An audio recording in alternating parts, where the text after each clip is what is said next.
from me, all the energy extra. You don't wanna see me with the hitters. Generations pull up, look how things will switch. People there quick, now they wanna move on the bits. Boy wanna go to a bitch, nah.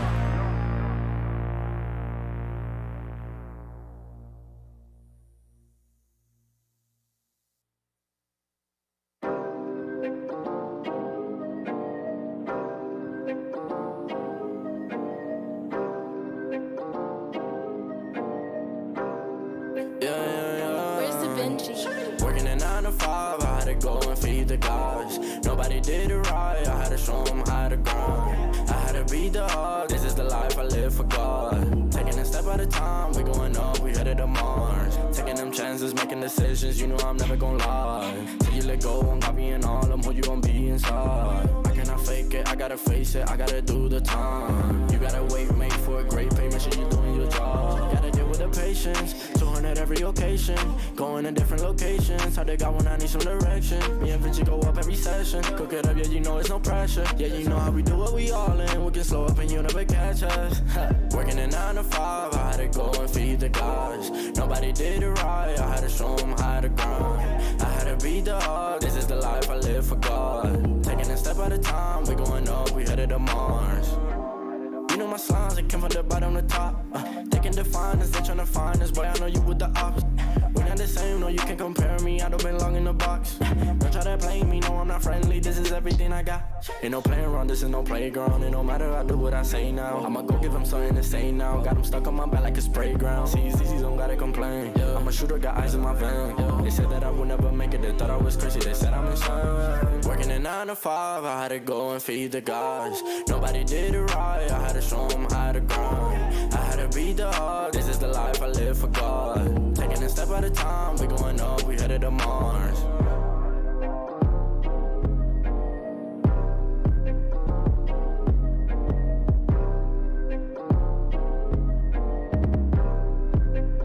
Undefined for life.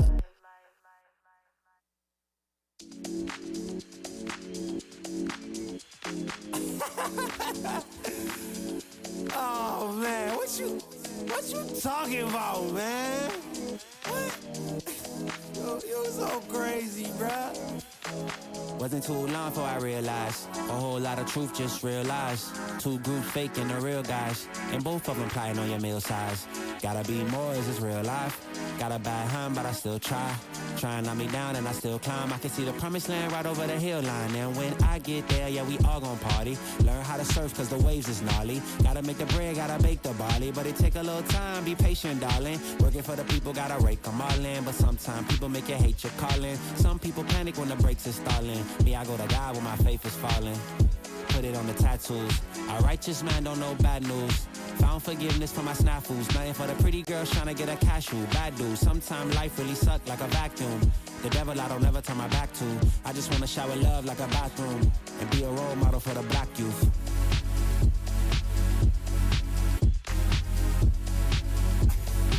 Oh, here you go. Here you go again. Talking all that. What? What are you talking about, man? Wasn't too long before I realized a whole lot of truth just realized. Two groups faking the real guys, and both of them plotting on your meal size. Gotta be more, is this real life? Got a bad hand, but I still try. Trying on me down and I still climb. I can see the promised land right over the hill line. And I broke a lot of hearts in my lifetime, thinking that their heart wasn't like mine. Finally got through a lifeline, and I stumbled upon a right mind. Love showed up at the right time. Put her in a white dress, get the white wine. Some people do it for the nighttime, but I'm thinking more, make your life mine. Yeah. Is it possible we could last forever and ever and ever?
I think I let my guard down.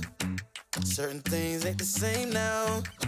Hard to navigate these problems. I'm by myself, you're not around. I tried to open up, it wasn't good enough. Put in my all and got nothing back. Now I'm stuck in the rain, dealing with all this pain.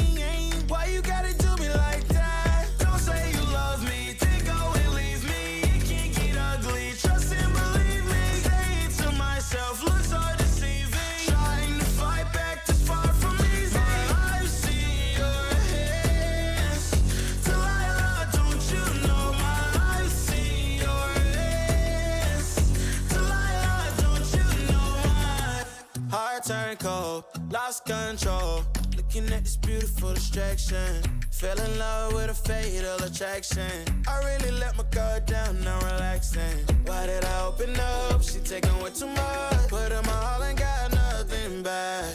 I'm feeling so ashamed, I fell into your game. Why you gotta do me like that? Don't say you love me, then go and leave me. It can't get ugly, trust and believe me. Say it to myself, looks so deceiving. Trying to fight back, this far from easy. I've seen your hands. Delilah, don't you know I've seen your hands. Delilah, don't you know gave you all of me, had me so deceived. You chose to lead my life, so I'm on my own in the cycle. I can't believe. Don't say you love me, then go and leave me. It can't get ugly, trust and believe me. Say it to myself, looks so deceiving. Trying to fight back, just far from easy. I've seen your hands. Delilah, don't you know I've seen your hands. Delilah, don't you know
running in place. Y'all really testing my patience. Right before I blow up the spot, I had to get back to the basics. What if my talent is wasted? And see what I'm lacking the placement. Thoughts as I rap in the basement, but my come up is legend, is greatness. I don't care now, it's pedal to the metal. I can never quit now, I will never settle. Puppet to the game, I'm pulling strings like Geppetto. We in the same game, but I'm on a different level. I passed it. Gotta keep grinding till I'm laid up in the casket. No fake round, but you feeling too plastic. Yeah, y'all feeling too plastic. They say my style crazy, but then it's straight jacket. Wow. Why you still testing my patience? Trying to turn me into something I ain't trying to be. All the hate is a heavy rotation. You gon' lose yourself, quit testing me. Don't make me lose my mind. Don't make me lose my mind. Don't make me lose my mind, cause I'm looking like Wesley, test me. Don't make me lose my mind. Don't make me lose my mind. Don't make me lose my mind, cause I'm looking like Wesley, test me.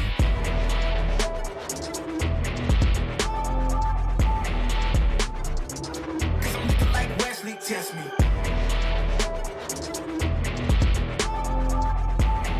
Don't make me lose my mind, cause I'm looking like Wesley, test me. Yeah, guess I know no better. I ain't got no chill, so they call me a devil, I know. Look, I am just a man on a mission. If I want it, then I get it, I go. And if you're trying to test me a beast, you gon' need Liam Neeson. The chance that you taking is flagrant. You're testing your luck. If you think you make it out, then you're sadly mistaken. Careful what you putting your stake in, cause I ain't got no patience and no limitations. You trying to figure me out, and I know I don't make sense, but no one's there when you call like you're trapped in the Matrix. You need to take a break from it. I think you should take 6, cause yes, I hold a throne and no one else can replace this. The pain will only go deeper the harder you chase it. I'm the greatest that you ever met. It's time that you face it, so tell me. Why you still testing my patience? Trying to turn me into something I ain't trying to be. All the hate is a heavy rotation. You gon' lose yourself, quit testing me. Don't make me lose my mind. Don't make me lose my mind. Don't make me lose my mind, cause I'm looking like Wesley, test me. Don't make me lose my mind. Don't make me lose my mind. Don't make me lose my mind, cause I'm looking like Wesley, test me.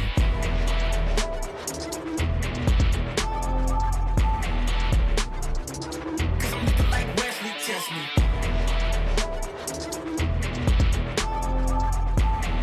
Don't make me lose my mind, cause I'm looking like Wesley, test me.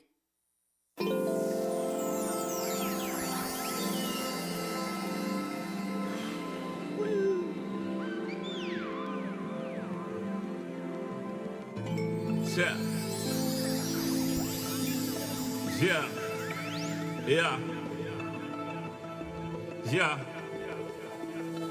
The rise before the fall, the glide before the rule, the eyes that saw the soul, the cheer before the goal. I'm here to let you know. Yeah. I'm here to let you know.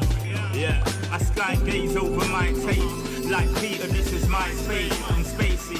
I'm crazy over breakbeats. Space gazing in my safe haven. I make statements that embrace waking. Awaken, I'm woke. Taking the road to pull you ashore. A celestial scope. The stars explore in your inner. The starts at the core. Inner space and more. Your body's a planet for sure. Nurture it with the words I've written. Scribe like highlights. Flying saucer. Supply the order. It's the author. Walking on air. Walking on water. Blending between borders to let you know. This is here to support you. The blend. The blend. The blend. The blend. The blend. The blend. The blend.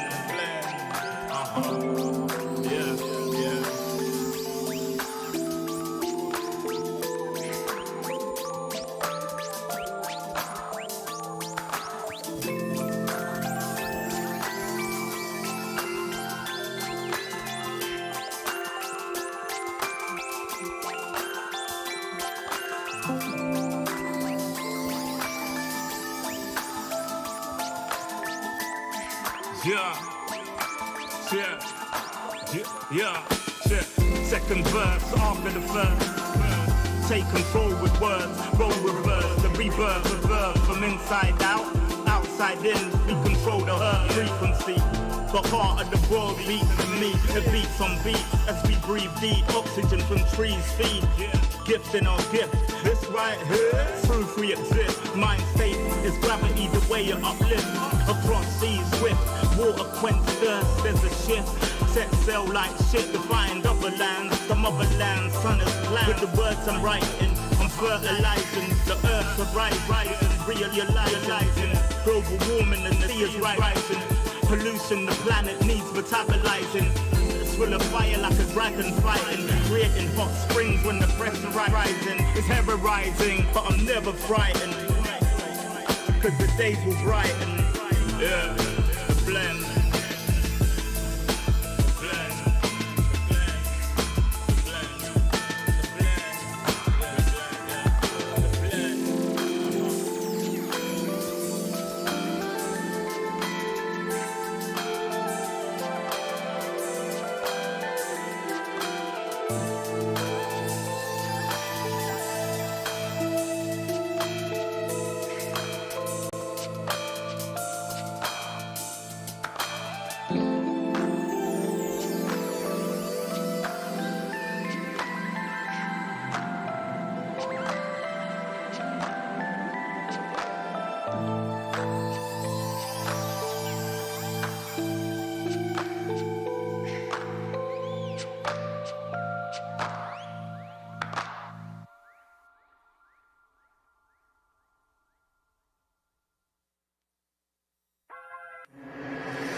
สวัสดีครับผม FW ธีรพงศ์จากทีม FW Esports ครับตัวแทนจากประเทศไทยครับ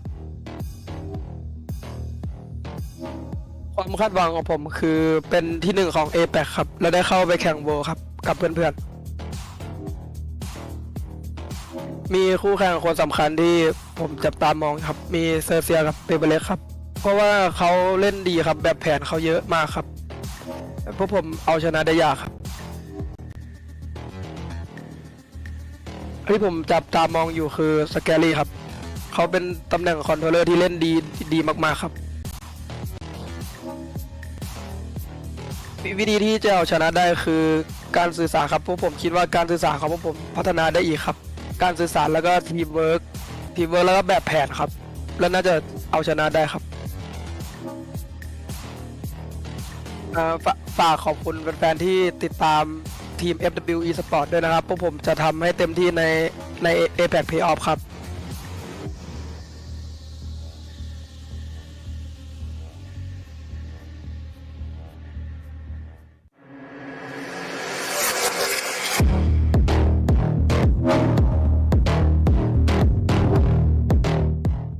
Hi, this is Dubstep from Team Secret representing the Philippines. My expectations towards the APAC VCT is we want to take this thing and we want to win the whole thing because this is our one and only chance in qualifying for the VCT champions this year. I guess our rival competition would be Paper Rex and Xerxia because they are also the top APAC teams from the last tournament so far.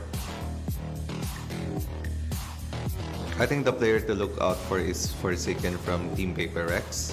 He is one of the explosive players in the APAC region and I believe he's one of the people I enjoy playing against with, and I hope I can play him like in the playoffs, maybe in the finals or in the semifinals.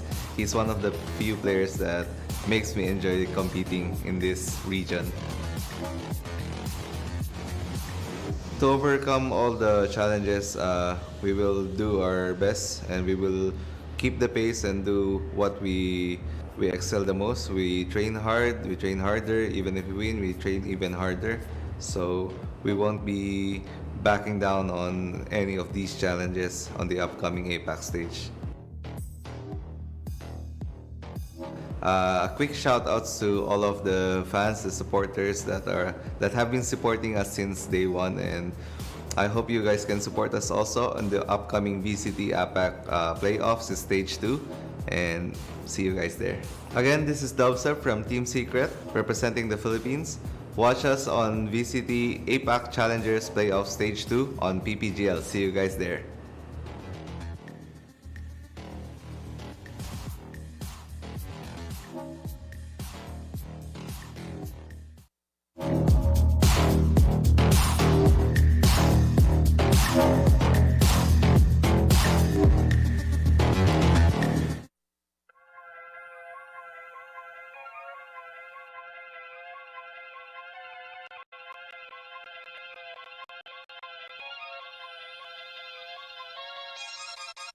everywhere I go. The people really wanna know who I is and who I be. They stop and stare when they see me. If I said it once, no need to repeat. Run up on me, watch you fall to your knees. Tip my hat when it's time for the kill. Ain't no beast when you really real. I am the boss, I am the dawn. I am the one they call Lucky Charm. Got my own shit, I don't need your farm. Life was so hard, it made me weak. Built to last, this girl ain't weak. Sturdy and still when I plant my feet. Got it out the mud, now it's racks in my sleep. Look to God, he supplies my needs. Endless faith is what brought me next level prosperity. Silent power moves is what I'm giving. They love to hate the world they can't live in. Always present for the high roads. Go swim within the deep lows. Low. What tells the future? Who knows? I don't do it for the likes, I do it for the love. Do it for the ones who really need a hug, cause they had it tough, never had enough. Feared, loved, and respected. Using words as a weapon. Test and she. Hurry up quick, El Jefe's coming soon. Sit up straight when she enters the room. Be enthused, but don't look too amused. This is her queendom, please respect her rule. Hurry up quick, El Jefe's coming soon. Sit up straight when she enters the room. Be enthused, but don't look too amused. This is her queendom, please respect her rule. Smile in my face, Woody in my place, but act gully on cyberspace. Let's pump brakes, let's be frank. Running after him when you're the chase. You are the catch and he's the net. How quickly do we all forget to honor these small policies, my darling? You are the empress queen. Man, respect or he'll neglect. You are the wind beneath his wings. You are the season, you are the reason why this world can breathe. Giving sons eyes to see and daughters dreams to believe. Anything less than the best for you is high treason, queen. Hurry up quick, El Jefe's coming soon. Sit up straight when she enters the room. Be enthused, but don't look too amused. This is her queendom, please respect her rule. Hurry up quick, El Jefe's coming soon. Sit up straight when she enters the room. Be enthused, but don't look too amused. This is her queendom.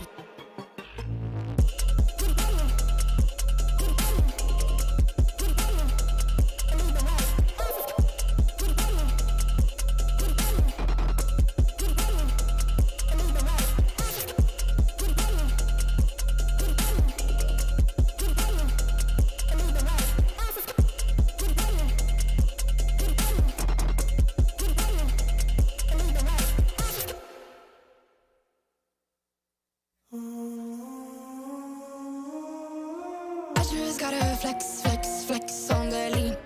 I just wanna rap to the beat. I just wanna back, cause I'm mean. I just gotta go back, I'm a freak.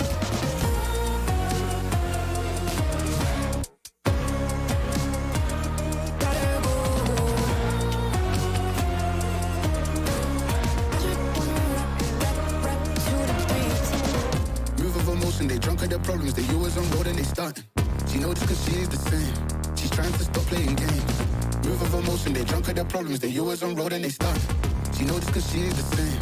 She's trying to stop playing games. Where the people at, what they really wanna know? Who's your lovers and who are your bros? Who are the enemies you do keep close? Who are the people that you shouldn't know? Where the people at, what they really wanna know? Who's your lovers and who are your bros? Who are the enemies you do keep close? Who are the people that you shouldn't know? I just gotta flex on the lean. I just wanna rap to the beat.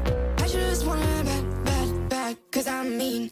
I just gotta go back, I'm a freak.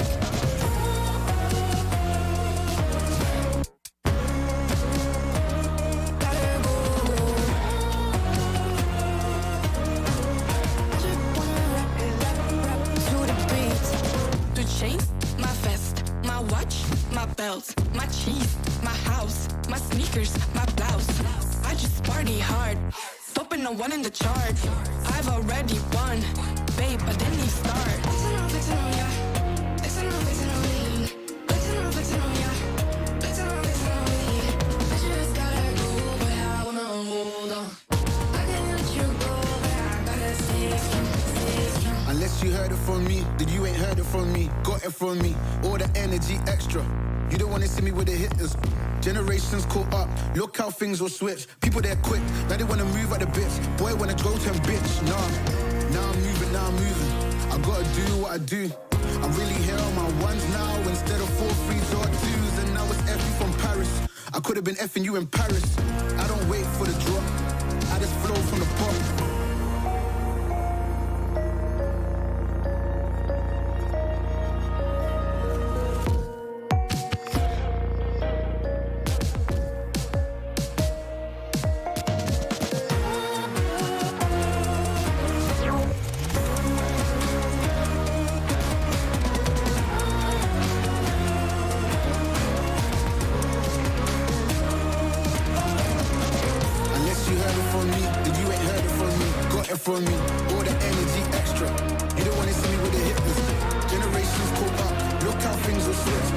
quick. Now they wanna move at the bits. Boy wanna go to a bitch, nah.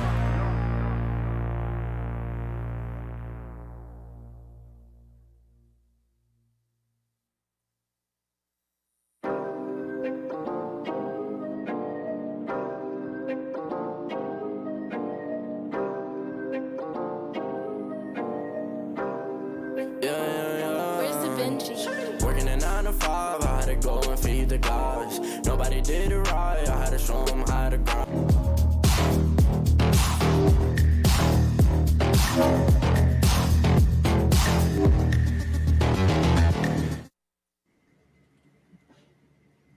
North, south, east, or west. No matter which area you're at, we're out to get you.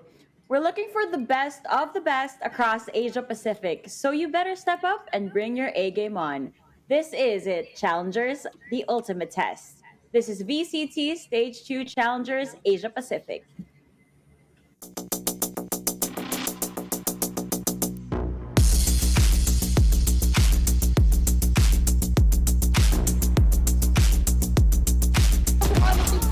Pero ngayon, ito si Jack na magandang pagkisa at resin sa parang pilit sa yabanan. Defensive dodging, abet gue es una coma, gerai ay talam. Use the drone information, patience. From the board, and it's gonna fall with it's not done. The Oma, your Loma. They'll gamble and answer because fire and pin. 后续 PPGL 的配合上就是做一个击杀之后。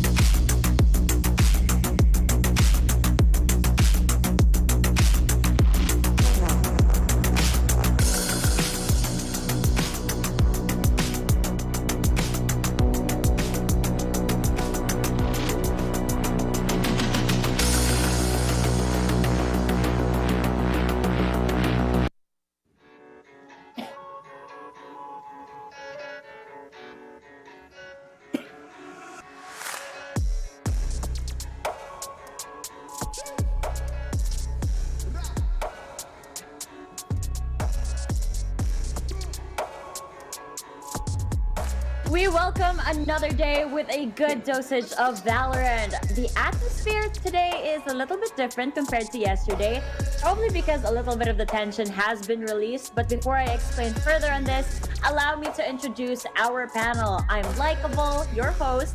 Here's Dad Femina once again, and my ever-reliable partner here on the panel, Rix. Welcome back, Dad Femina. How do you like the games yesterday? Man, I mean, the group stages have been so stellar so far. A few eliminations, and I kind of feel a bit broken that one Filipino team has been taken off. But I mean, both of our squads and everybody else have been deserving of this spot so far, and I'm pretty excited to see how this day will unfold as well. I'm really excited to how this day will unfold as well. But why don't we take a step back and see how yesterday's games actually unfolded? Here it is, yesterday's highlights. Well, Trix, we started off with Griffin Esports versus Made in Thailand over here. I find it was a surprising matchup. I really thought that Made in Thailand was going to change up their pace to a little better, but Griffin just doing an amazing job, especially since their first game that we watched. Yeah, we were talking about how this team has evolved. They weren't the same team that we saw during day one. They've really evolved and they've really showed that they can. Sorry, I'm getting a little tongue-tied here again. But they're able to adapt to how the playstyle is here on APAC. They're able to adjust how the other regions are faring against each other. But here we are,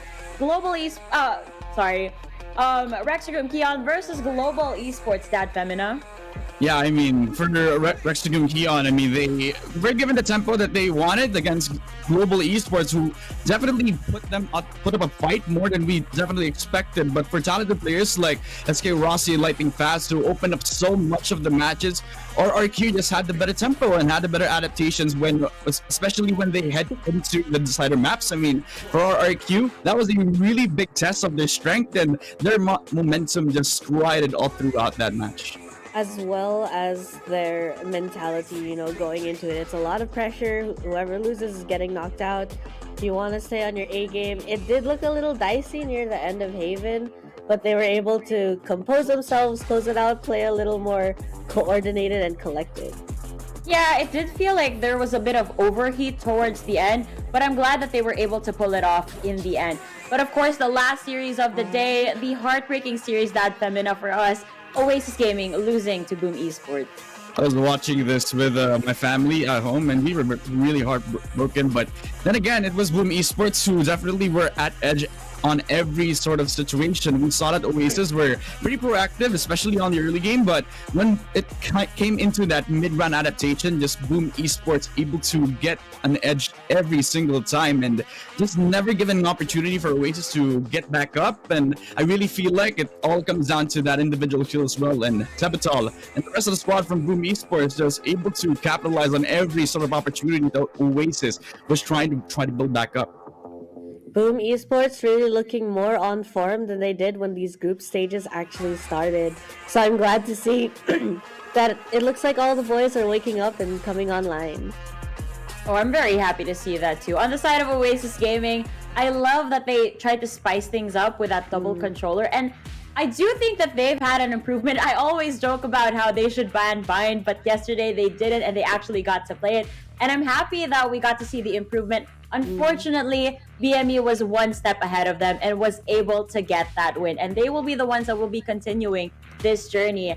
Now, of course, this is day 4 of the group stages. And we already said goodbye to 4 teams from the play-ins and 3 more teams here on this stage. The competition is truly brutal. And to elaborate further on this complete brutality is Mika Fabs with the tournament format.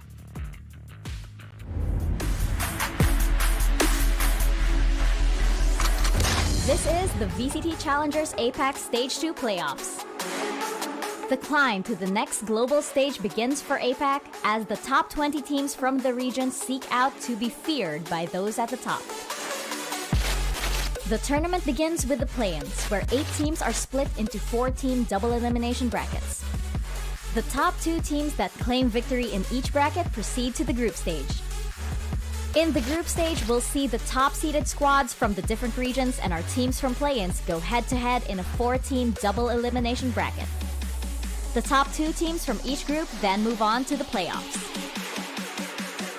Our final 8 squads are then seeded in the final double elimination bracket, where they'll get the opportunity to qualify for Master Stage 2 and a chance to seize APAC's throne. The Pacific's rising tide grows stronger, and the time to test those at the top is now. For more information, please visit ValorantEsports.com. Thank you, Mika Fabs, for that wonderful explanation, as usual. Now, earlier, I explained how the atmosphere felt really different today, and that's because only 2 teams are at the face of elimination compared to yesterday's 6 teams. Who the remaining teams are, we'll find out in just a bit as we go over the brackets. I'm really feeling nervous, especially for Group D, but I'm getting way too ahead of myself. Why don't we start with Group A over here, Dad Femina? Yeah, I mean, a lot of these games were so proactive. If you look at the bracket A, I mean, Griffin Esports just edging out over Myth on one of the games yesterday. I mean, that was like a really good game overall. I just feel like the Myth were not able to get all of the timings that they needed, plus the win conditions that they also desperately had before they could even go for that opportunity. But Griffin just better on every sort of occasion. But the Vanguard we're going to be seeing later, Gaimin Gladiators versus ONIC, it's going to be one hell of a show. I feel like we're going to be having a lot of moments all throughout that game, which goes to see who will be more proactive in that Group A match. You know, I know I'm getting a little bit ahead of myself when I say that I don't know who I'm gonna predict between these two. So, to say the least, they're both very good. So it's gonna be a tough match. It's gonna be a really close one. But here in Group B, Trix, it's your turn. Tell us all the ropes over here. Oh man, that GES game versus RIQ looking a little dicey, but in the end, RIQ clutching it and getting to that next match. Now we have AE, Alter Ego versus Xerxia as well. I know I keep saying I love watching Xerxia play. Alter Ego though looking very solid. I believe these 2 matches are going to, this match is going to be happening later. These 2 teams will be playing, and I can't figure out who's going to win. And I mentioned it yesterday on the panel that I feel like it's a battle of who's gonna make a little more mistakes there. I absolutely agree with you there. Oh my goodness, look at. I can't help but smile just looking at Order versus PRX because it's just such an exciting thing to witness. Of course, yesterday, as we mentioned earlier, Oasis Gaming got taken out of the competition. But Boom Esports showing such a great improvement, just a huge improvement on their part. And I'm happy, I'm pleasantly surprised that they made it here. And I want to see more of them. They're really looking forward to seeing how this group will unfold, especially with all of the superstars there. But finally, Dad Femina, it is Group E, the final group of the day. Yeah, we were pretty excited, especially since Team Secret was in this group. But we're seeing like a lot of like unlikely heroes come out of this group as well. We got Bleed just shining all throughout the matches that they've been facing, and even giving that 2-0, that one game that definitely broke the streak that we've had overall in that day of VCT. But Fancy United versus Bleed is going to be one heck of a match that I'm looking forward to as well, simply because both of them can play the proactive game as much as the other. But definitely looking at a dark horse match as well on the lower bracket side, which is going to be our first match today. FWE Esports versus TS is going to be one hell of a toss-up. I can't really predict whoever is going to win here, but we're going to be saving those up for later, Laika. Well, here you guys have it, today's schedule. See anything you like to the people who are watching, because I'm looking at all of these matches. Obviously, I'm looking at the first one. That's going to be something to look out for, especially since it is going to be an elimination match. But the rest of these teams, just as good, just as much tension probably, if not more, compared to yesterday's games. I'm expecting the games, Trix, to be a lot closer today. I am expecting the games, especially Game 3, to be close. I'm hoping that both teams really perform. I think for the sake of Tash Money not being here, I will also say Gaimin Gladiators give us that Cinderella story that she really wants to see and get that win over ONIC. Yeah, speaking of Tash Bunny, we pulled a little prank on her last night. Well, not really. It was Trix, who's too much of a goody two-shoes. Because Tash Bunny is not here today on the panel, right? And yesterday she was like, "Oh, I want to be panel on the Paper X Order game, but I'm not going to be there tomorrow." And then Trix was like, "It's not tomorrow though." And Tash was like, "It's not?" And we were really sad that Trix told her the truth. I just, honesty is the best policy, guys. Oh my god. What a Can you imagine how the reaction was last night, that Femina? Yeah, I mean, I was like watching the games over there, and I kind of felt like a bit of that tension too between the panel. I kind of get the idea, but unfortunately, though, Trix, you gotta hand it to her though. She at least like was honest, but for the prank's sake, I mean, you had to like extend it a little bit just for her. The funny thing was, even the director was with us. He was on board like, "Trix, why'd you tell her? You should have held back." So Tash, if you're watching this, you are one lucky gal. That Trix is very kind and very, very honest. I mean, if you guys give me a heads up ahead of time, I could like be quiet so I don't ruin the joke or something. No, read the room, Trix. Be on board with the joke. Anyway, the teams that are going to be on board are ready to show us their stuff. The first team stepping up onto the plate is a team that I'd like to call Fearless Warriors. Okay, wait, let me say that again. I'd like to call them Fearless Warriors. The reason why I had a question mark at the end was because I couldn't find what the initials actually stood for in their team name. So if anybody could fill me in on what it actually means, that would be amazing. But hey, I don't think Fearless Warriors is wrong. After all, these guys stormed through the Thailand Challengers and have really shown their stuff over here as well. You could even say that they were even moving forward. Get it? Forward? Yeah. Wow. Anyway, I've never thought of that. Here's FW Esports.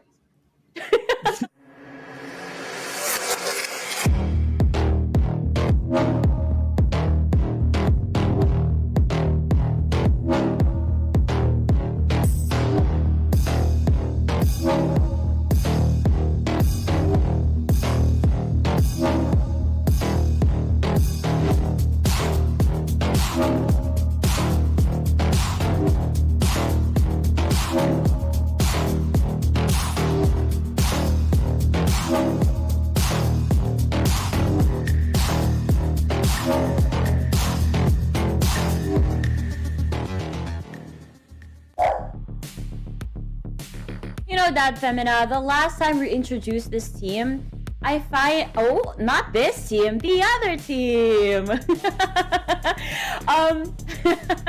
Anyway, there we go. They're gonna fix that in just a bit. Just you guys wait. There we go. Okay, I was a little bit disappointed, not because of the team, but because Trix had no idea where the reference to Killua's name was. Please don't be the same. Yes! You got it! Are you talking about the X? Anyway.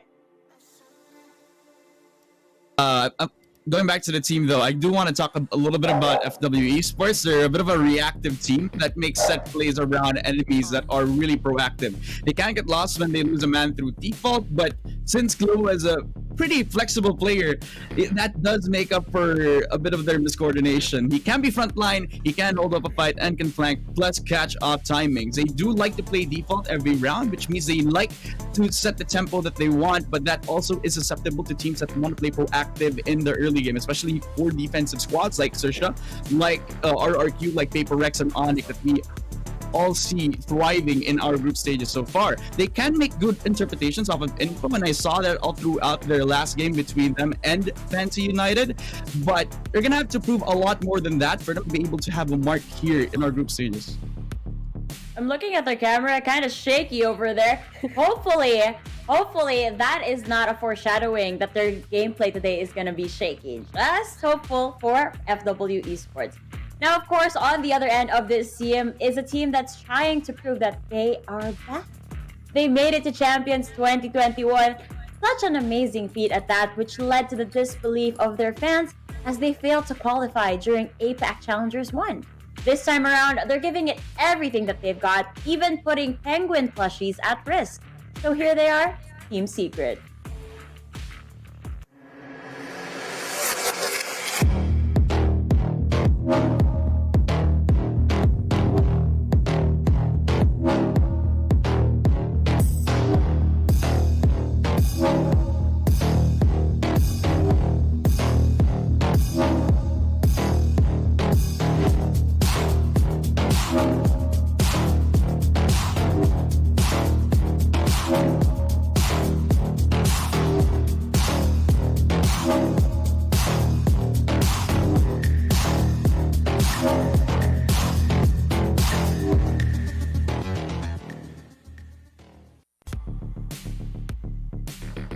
Hashtag free Yuki.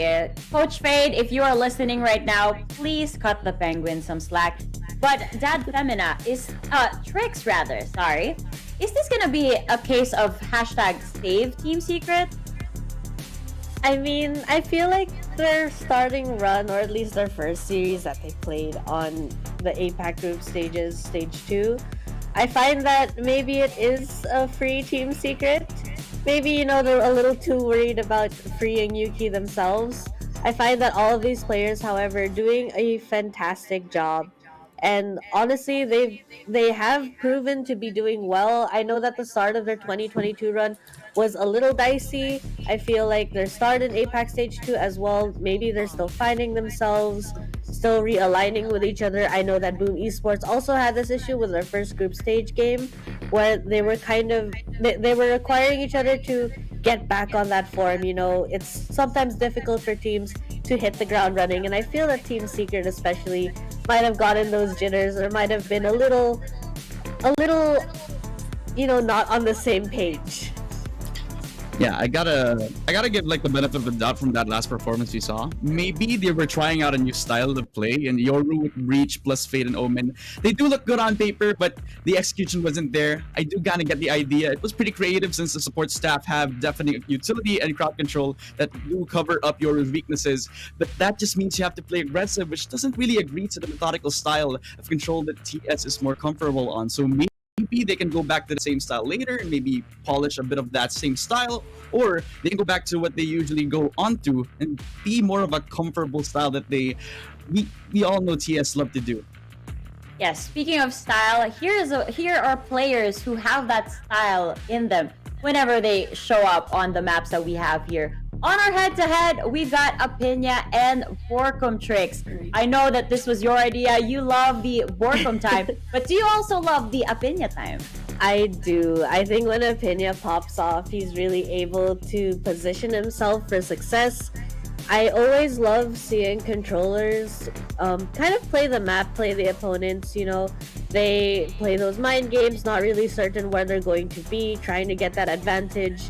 More often than not, we usually see, nowadays, we see those initiators, we see the duelists especially. So I feel like highlighting other players, other roles as well, gives that kind of confidence that some players need, that they're doing a good job. And to both of them, Apinya and Borkum, just being able to pop off, kind of help their teams when their teams are on a disadvantage and get that upper hand later on in the rounds. I feel both of them great head-to-head. Both of them are also like kings of reactivity too. If you remember how they played in their respective series, both Apinya and Borkum had to be one of the later players that had to respond, and whenever they do, they're known for their clutch potential anyway, especially for Borkum, who is given that Borkum time kind of special. But Apinya has been rising up to the occasion, especially in their previous series, so maybe this time we'll be seeing both Apinya time versus Borkum time in action, but we're gonna have to wait for the series later, right? Yeah, absolutely. And I'm really looking forward to this. That's actually one of the roles that I think is really vital when it comes to Valorant. I mean, especially on the attacker side, once you take out the controller, what's next? It's going to be very difficult for your team to proceed with whatever play that you're going to try to pull off.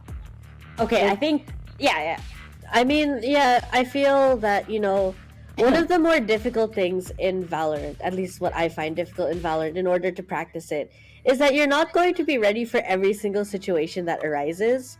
We don't know like which agents are going to go down, which agents are still going to be up. So sometimes it's a matter of really being able to think on your toes. Absolutely. And what better way to test these smokes out by figuring out which maps we're actually going to be smoking on. So let's head on over to our map vetoes.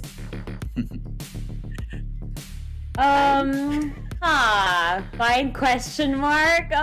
Split because it's gonna leave us soon. That'd be nice. Oh, true.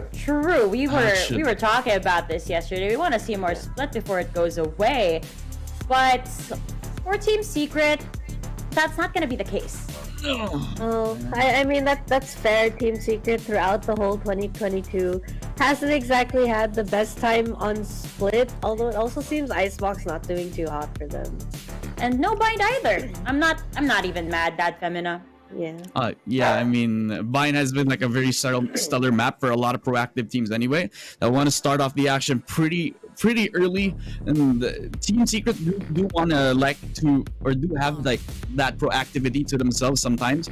So I kind of understand that FWE want to put that out of the board. Maybe they don't want to face that side of Team Secret either. Haven though, being the map pick of TS is pretty interesting, considering that they have that same control that they would have, especially like big maps like Icebox and Breeze. So this type of map where everybody has options and just abilities to lurk all around this map kind of gives that feeling that TS is onto something here.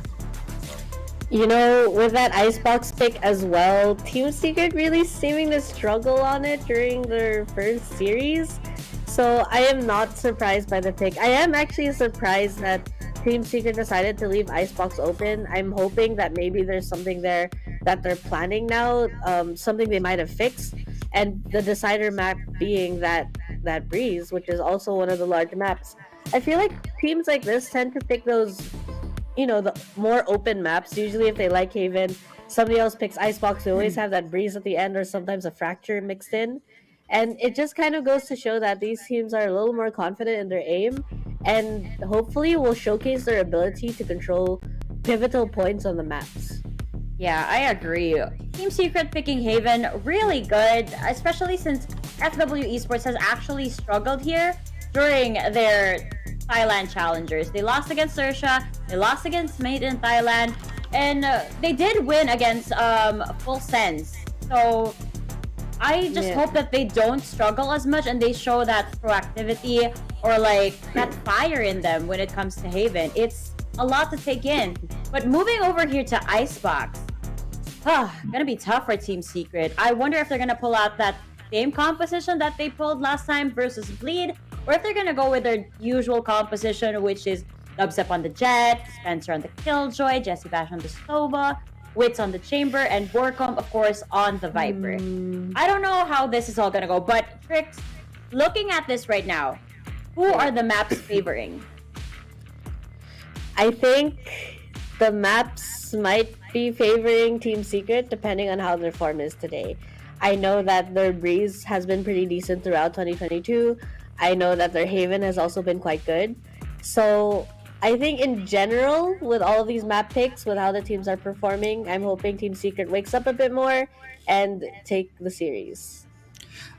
I just want to pitch in real quick the Team Secret. Yeah, they've been experimenting in a few of the group stages that we played, but I kind of want to hope that they're not going to be experimenting where it's an elimination game for them this time around, right? It's a pretty important game since it is tournament life on the line, so maybe they can come back to the same type of adobo that we always are used to now that they're on this stage right now. So maybe we got that soy sauce Jesse Bash on Sova, maybe we got the potatoes that we have with Jet on Dubstep on the Jet, and maybe we could have like the Spencer like be on his usual stage, like be the flank watcher that we all know and love, who can also pop off whenever he needs to. So maybe Team Secret could go back to their usual ways, then maybe we could have more confidence. But I wouldn't be surprised if they experiment again just because they're that lovable.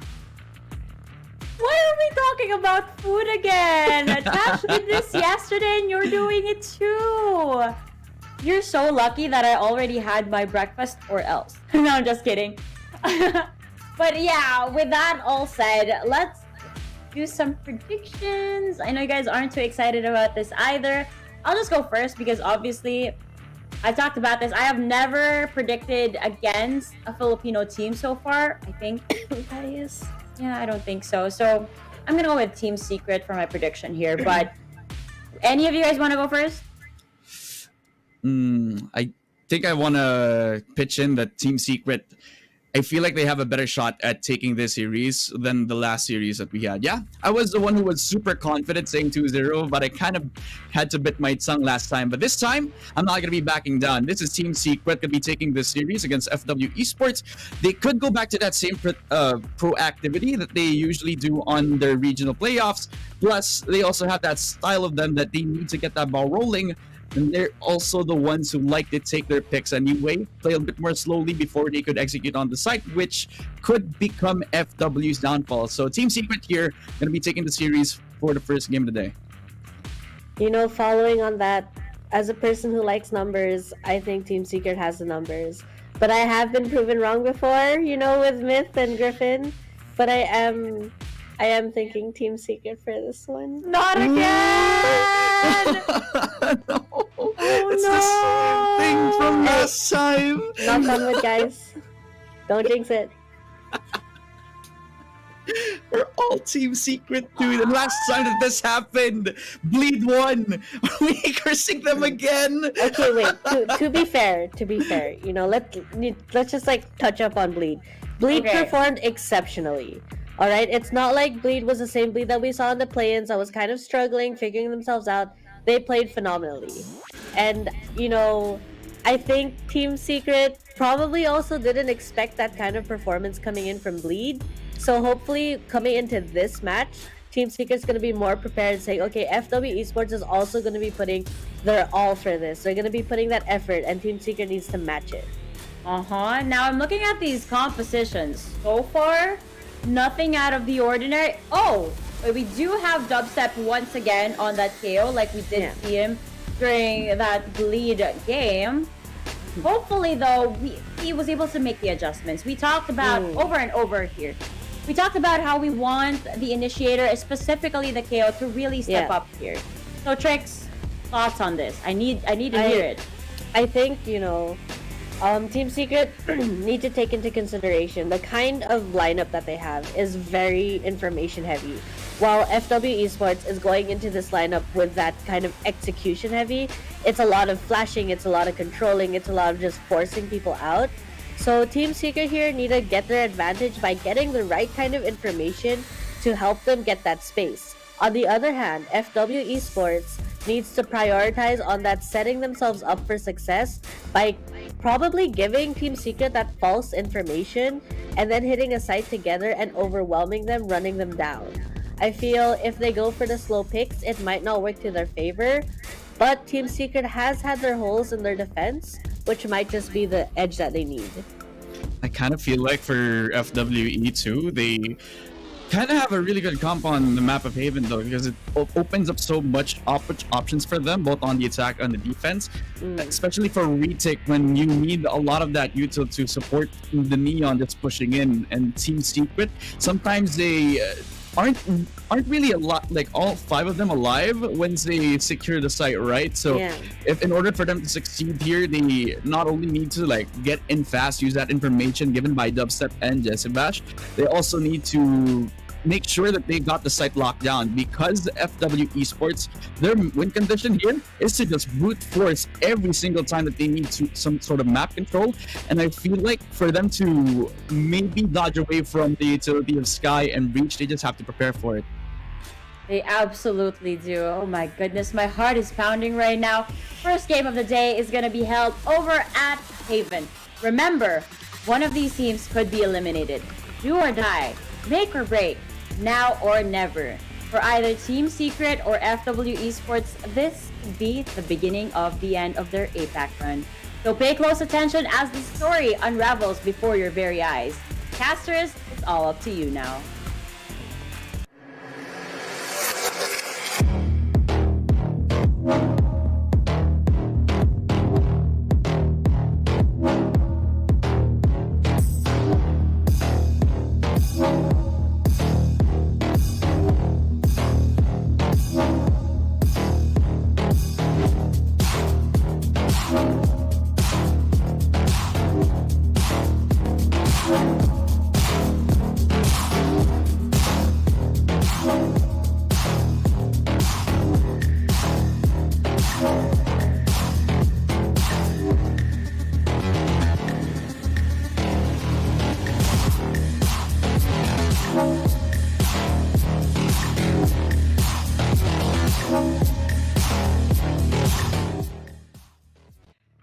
Isang magandang umaga sa ating lahat. Welcome nga pala sa VCT Asia Pacific at mukhang maaga ata ang unbiased casting natin ngayon dahil kami nga pala ang magiging casters nyo for today. My name is Taylor and with me is Vil at kami ang The Mods! Oy, ako na rin nagsabi nun. I mean, first time yun, best na gano'n na nangyari. Pero ito nga mga kaibigan, syempre, nung last time na naglaro ang TS Besiwap, hindi natin kinast yun. Natalo sila. Pero ngayon, kailangan tayo ng Pilipinas. Kailangan tayo. Wala, parang nasa laundry na ata yung barong mo, Bes. Bes. Nasa laundry na yun. Tsaka ako na susuotin yun pag okay na ang lahat. Naubos na yung buff eh. Naubos na kasi yung buff. Oo. Pero ngayon mga kaibigan, it's time! Para makita natin ngayon mananalo ang mga Pinoy. Kasi nanonood kayo ngayon syempre ng watch party ng VCT. Alam naman natin yan mga kaibigan. Tapos nakita ko yung maps, Bes. Haven, tas Icebox. Bes, ito nga. Ito Bes ha. Nilaro ito ng Secret tapos Bleed. Pero talo sila. Tama? Pero ngayon tayo ang magkakas. Sure win na to.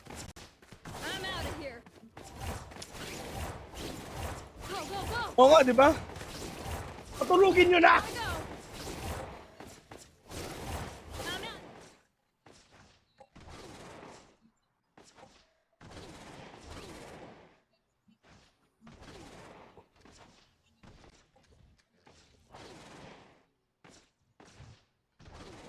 Oo.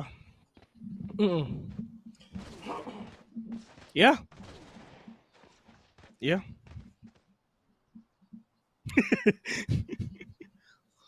Tama. Matalo dito, will go bye-bye. Ganun na yan, man. Literal na mamamaalam talaga sila at mamamahinga. Pero syempre, TS, tandaan mo, kalaban nila mga fue.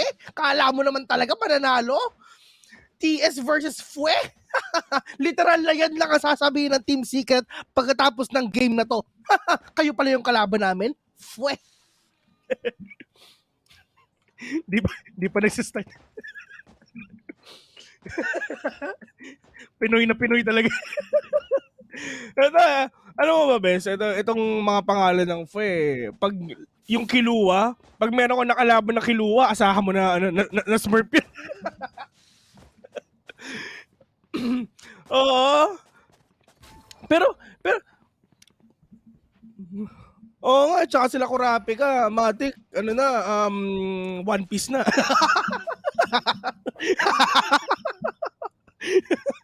Oo, kulang na. Dragon Ball na nga ata eh. Sorry.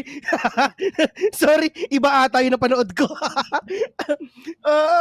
Yung napanood ko kasi best nagsama-sama sila tapos medyo hindi ata maganda yung ginagawa nila dun. Pero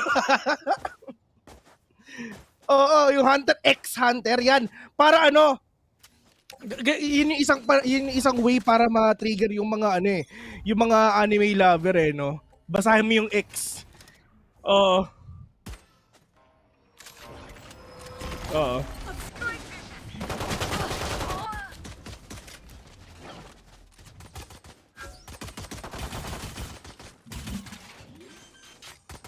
Healing over here. Yeah, and syempre kahit sa dispenser mawawala dito for sure, kaya para ng mga players ng Team Secret for sure. Pero yung alam, kung mga kaibigan trying to take down these players ng Titriga, pero nga Dabso will get that kill onto one. 3v4 onto this game, halos wala pa rin talagang bawas sa mga players ng FIL ngayon. Dabso gonna push in with that KO though, but Tira Pong says no to him. Borkum onto the backside, catches one. 1v2 right now. Umaga pa lang, Borkum time na ba? Pero ang problema na din talaga partner is syempre wala na siyang stars, wala na din siyang HP dito. And punong-puno pa ang buhay ng mga kalaban niya. Meron pang stars sa harapan niya. So pwede ba mag-chup-chup? Pwede ba mag-conquest to? So wala na yung mga utilities nila and all they're gonna do is commit M to peek out. Diffusing.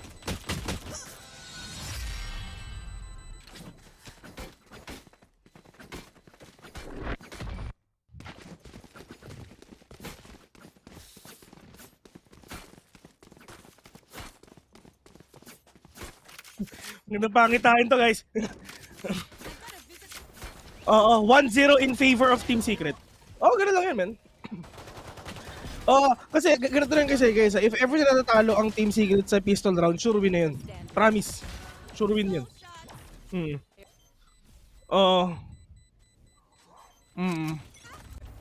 Matik na to, pero mga kaibigan, kailangan kabahan ng ang FWE dito. Actually, check ko kung ano ibig sabihin ng FW.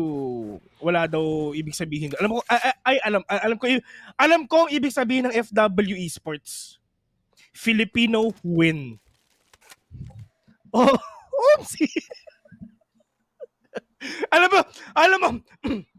alam mo yung ibig sabihin ng TS? Ano? Talo sila. yung FW. Ay, nako naman. Oo.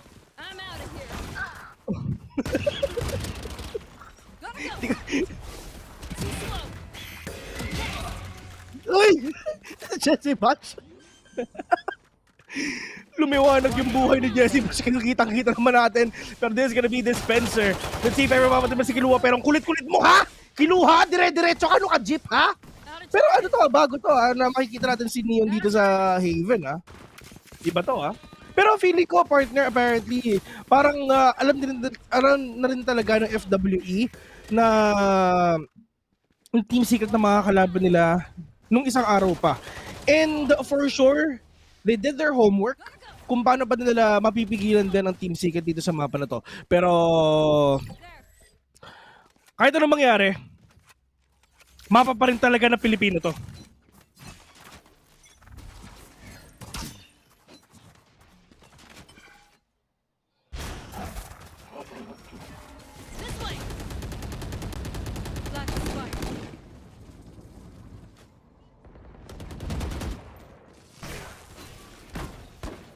Pero ngayon mga kaibigan, going back here in this game right now, still wala pa rin talaga namamatay dito sa dalawang teams na to. And all they're gonna do is trying to push in no matter what happened dito sa mga matches na nakikita natin.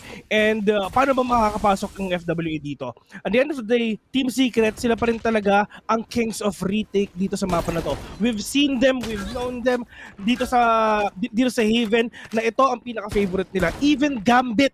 Isipin nyo, Gambit na yun binaban ng Haven kasi ayaw matalo ng Gambit dito sa Team Secret dun sa mapa na to. What more? Yung mga iba't ibang teams. Pero meron din mga ibang teams actually talagang gustong i-contest itong map na to dito sa Secret. Kasi yung ibig sabihin nun, umaasim lang sila dito, bes.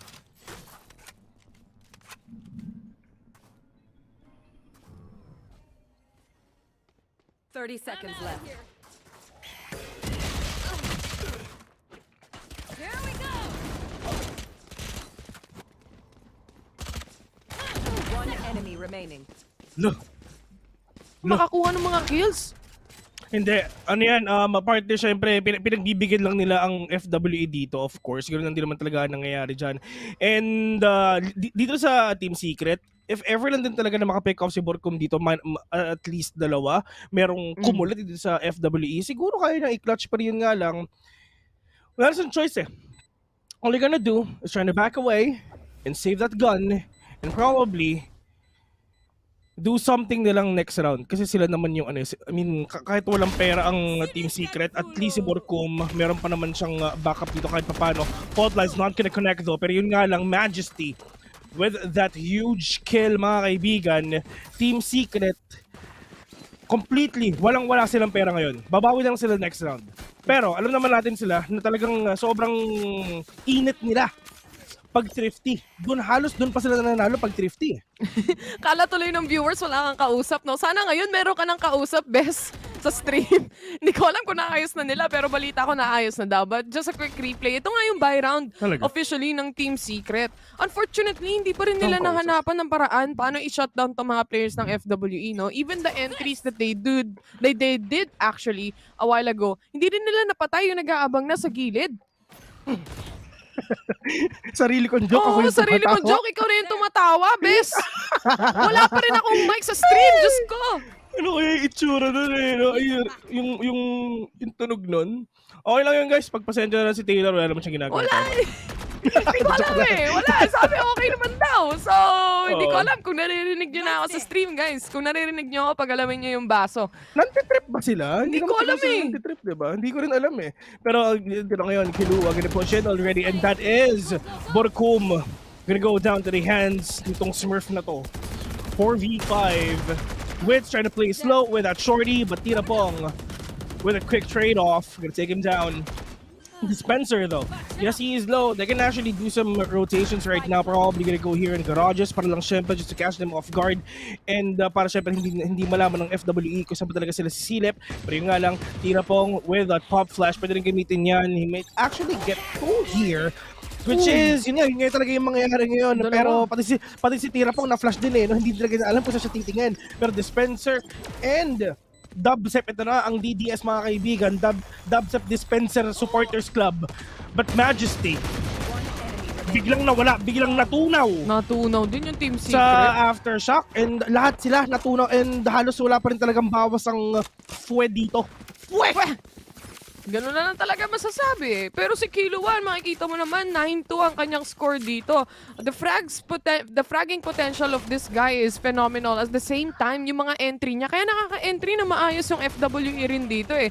Way because of Killua and how he does and set up the entire site. Yung creating ng space para sa kanya, napaka-importante dito. 4-0 na nga yung score natin. And this time around, Team Secret, makakabili na sila.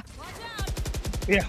They have the money already, and ito na talaga yung isa sa only chance nila para makabawi. If ever hindi pa rin sila nakabawi dito, hindi ko na alam kung anong pwedeng mangyari dito sa Team Secret. I mean, this is their second buy round already. They don't have any choice but to win this no matter what. Pero ang tanong ko, paano ba talaga gagawin nun? They can actually be aggressive, like yung ginagawa ngayon ni Wits, like yung ginagawa nga ni Borkum, trying to catch them off guard if ever lang talaga kung saan sila magpupush ngayon. Pero sa Tirapong nilalabas na niya ang Pechay ni Sky, probably gonna go here and see na lang din talaga. Because this is actually the best rotation na pwede lang gawin. Pero yun nga lang mga kabigan at team niya might actually catch someone here. Pero yung nga lang Borkum makakuha ng kill na yun. Jesse Fash gonna push in already, Dubstep kills one. Pero merong isang natag dito. Pero that is Kilua who's gonna go down to the hands of Dubstep. Pero Jet Boys, the only man remaining, 2v1 right now. Wits with an operator, kayang-kaya ng Team Secret to for sure. Jet Boys, he is super low. Narating ni Jet Boys yung flash mga kaibigan, pero that is a quick trade, quick kill na ginawa ni Mukrob at ni Wits. 1-4 already in favor of Team Secret. Huwag kayong mag-alala guys, hindi nahihibang si Vil. Kanina niya pa ako kausap, di nyo lang talaga ako naririnig. But welcome back, balita ko, irinig na nga ako on stream.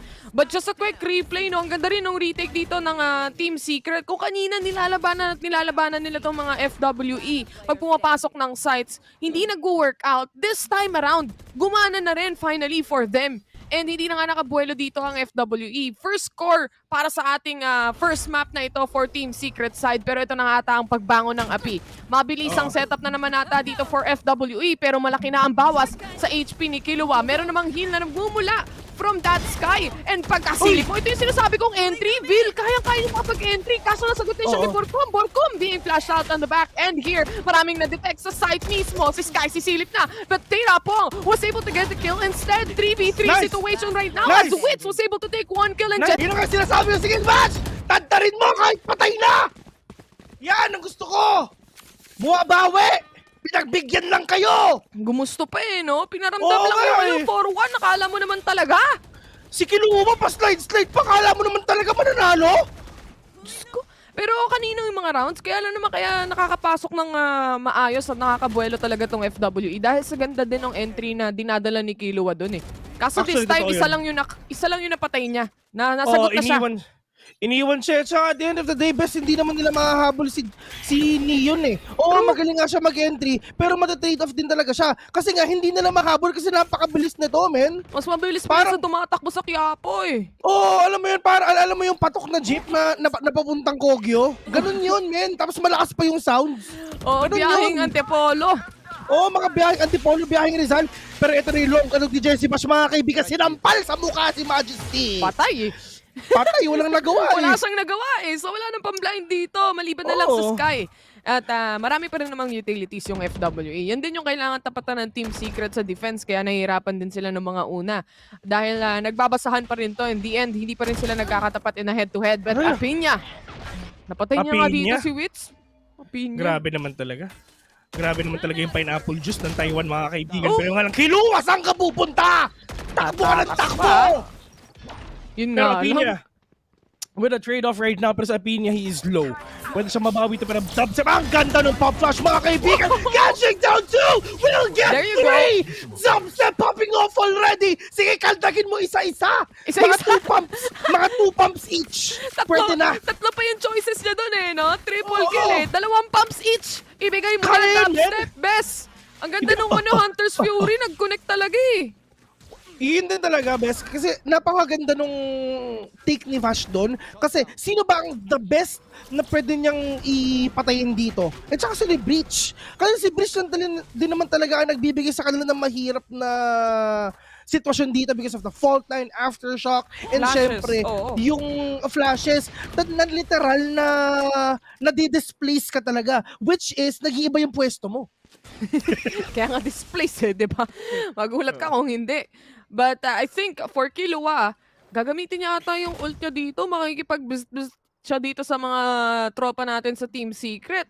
Di lang natin alam kung kailan, no? Dahil mukhang nag-aambahan lang sila. Pero hindi na ata mangyayari yan. 1 HP si Wits. Nahuli pa nga ni Majesty. Pero ang matindi dito, napitas niya yung kailangan umentry. Yan ang importante, bes. Yeah. There's gonna be a big round for these players and then pero for TS, if ever matalo sila dito, they have enough money next round. So kahit anong mangyari, makakabawi pa naman sila dito kahit paano. Pero nga lang Jesse Vash needs to move because of the nano-storm grenade. Pero pwede mong parilin yan, best. Sige, parilin mo na! Huwag mo na iping! Ay hindi, ang pumaril si KO para syempre, hindi nila malaman na si Jesse Vash sa gilid. Tama yun, may napakagaling mo talaga, Phil. Pero nga lang, isa ka talagang analyzer. They need to get out because of the lockdown. Hoy, wala yung lockdown. Oh no, Apinya and Majesty will double peak. Na-detain yung dalawa. Oh no, na-detain yung dalawa. Hanapin niyo kung nasan ba. Si Borcom, mga kaibigan, are they gonna push or not? Borcom, with that swing, we're gonna take down one. It's all up to Apinya. Tira po na lang din talaga. Pero nga Apinya, andun sa Gedli. Pero kayang-kaya ni Borcom yan siguro next round. Makakabawi siya. 3-5, lumalaban ng Team Seeker dito sa mapa nila. Dito sa mapang pinili nila. And dito sa FWE, ang ganda ng takes nila, ang ganda ng picks nila naman talaga nila eh. Sa true lang. Tsaka itong kill mula kay Wits kanina, ang ganda na sana, no? Kung nakatakas din siya kahit papano, may chance pang mag-reposition. And dahil nga lang din, dun sa lockdown na nilapag nung Killjoy, kaya sila na-force out na pasukin yung A-short. Pero may choice naman din kasi sila dun na hindi i-force or hindi i-push na mag-aantay sila on the backend. But ayaw ng Team Secret nung pressure na yon. Unfortunately, hindi nag-pay off para sa side nila. Nakitang tumatalon si Kuya Mo Apinio dito. Si Wits naman nagro-rotate na dito. Pero si Majesty nag-aabang sa Gedli. Pero buti na talaga hindi nakita Majesty, no? Kasi kahit konti yung gap na yun, kayang-kaya mamatay, pero nga lang, at nice one! Nakapatay si Wits mga kabi, pero yung nga lang, dapat hindi ka na mag-asim, tama na! Back na! Ayan. Nice one. Kasi wala, umaasim pa siya eh. Kala niya makakapatay pa siya ng isa eh. Kung nakakuha ka na isa, kung nakapitas ka na, tama na. At saka napakaganda naman ng napitas niya, which is si Kilua. Which is naman talaga ang entry fragger talaga dito. Ang talagang literal na main entry nila. Pero nga lang, Wits, eto na naman talaga. Sabi ko, tama na, pero gustong-gusto mo pa. Malilikuran ka tuloy. Ay, nako. Kumulit eh. Sabing tama na eh. Kumukulit si kuya natin, Wits, pero 2 kill na nga para sa Team Secret side. Si Apinio na lang ang naiiwan dito, and that is gonna be on mid. Namatay si Dubstep, pero susubukan pa rin nila ditong i-pinch down at i-punish ang last remaining player on the corner. It's gonna be Borkumin getting in that kill. 4-5, ganun lang. Habol Atin lang. To. Basic. Atin to mga kaibigan. Alam naman natin na kailangan na tayo na sambayan ng Pilipino para manalo tayo dito. Galingan nyo, Team Salon Pass. Bakit? Pag sila natalo, dinaya. Tandaan nyo yan. Tama. Magre-reklamo tayong lahat pag natalo ang Team Secret dito. Oo.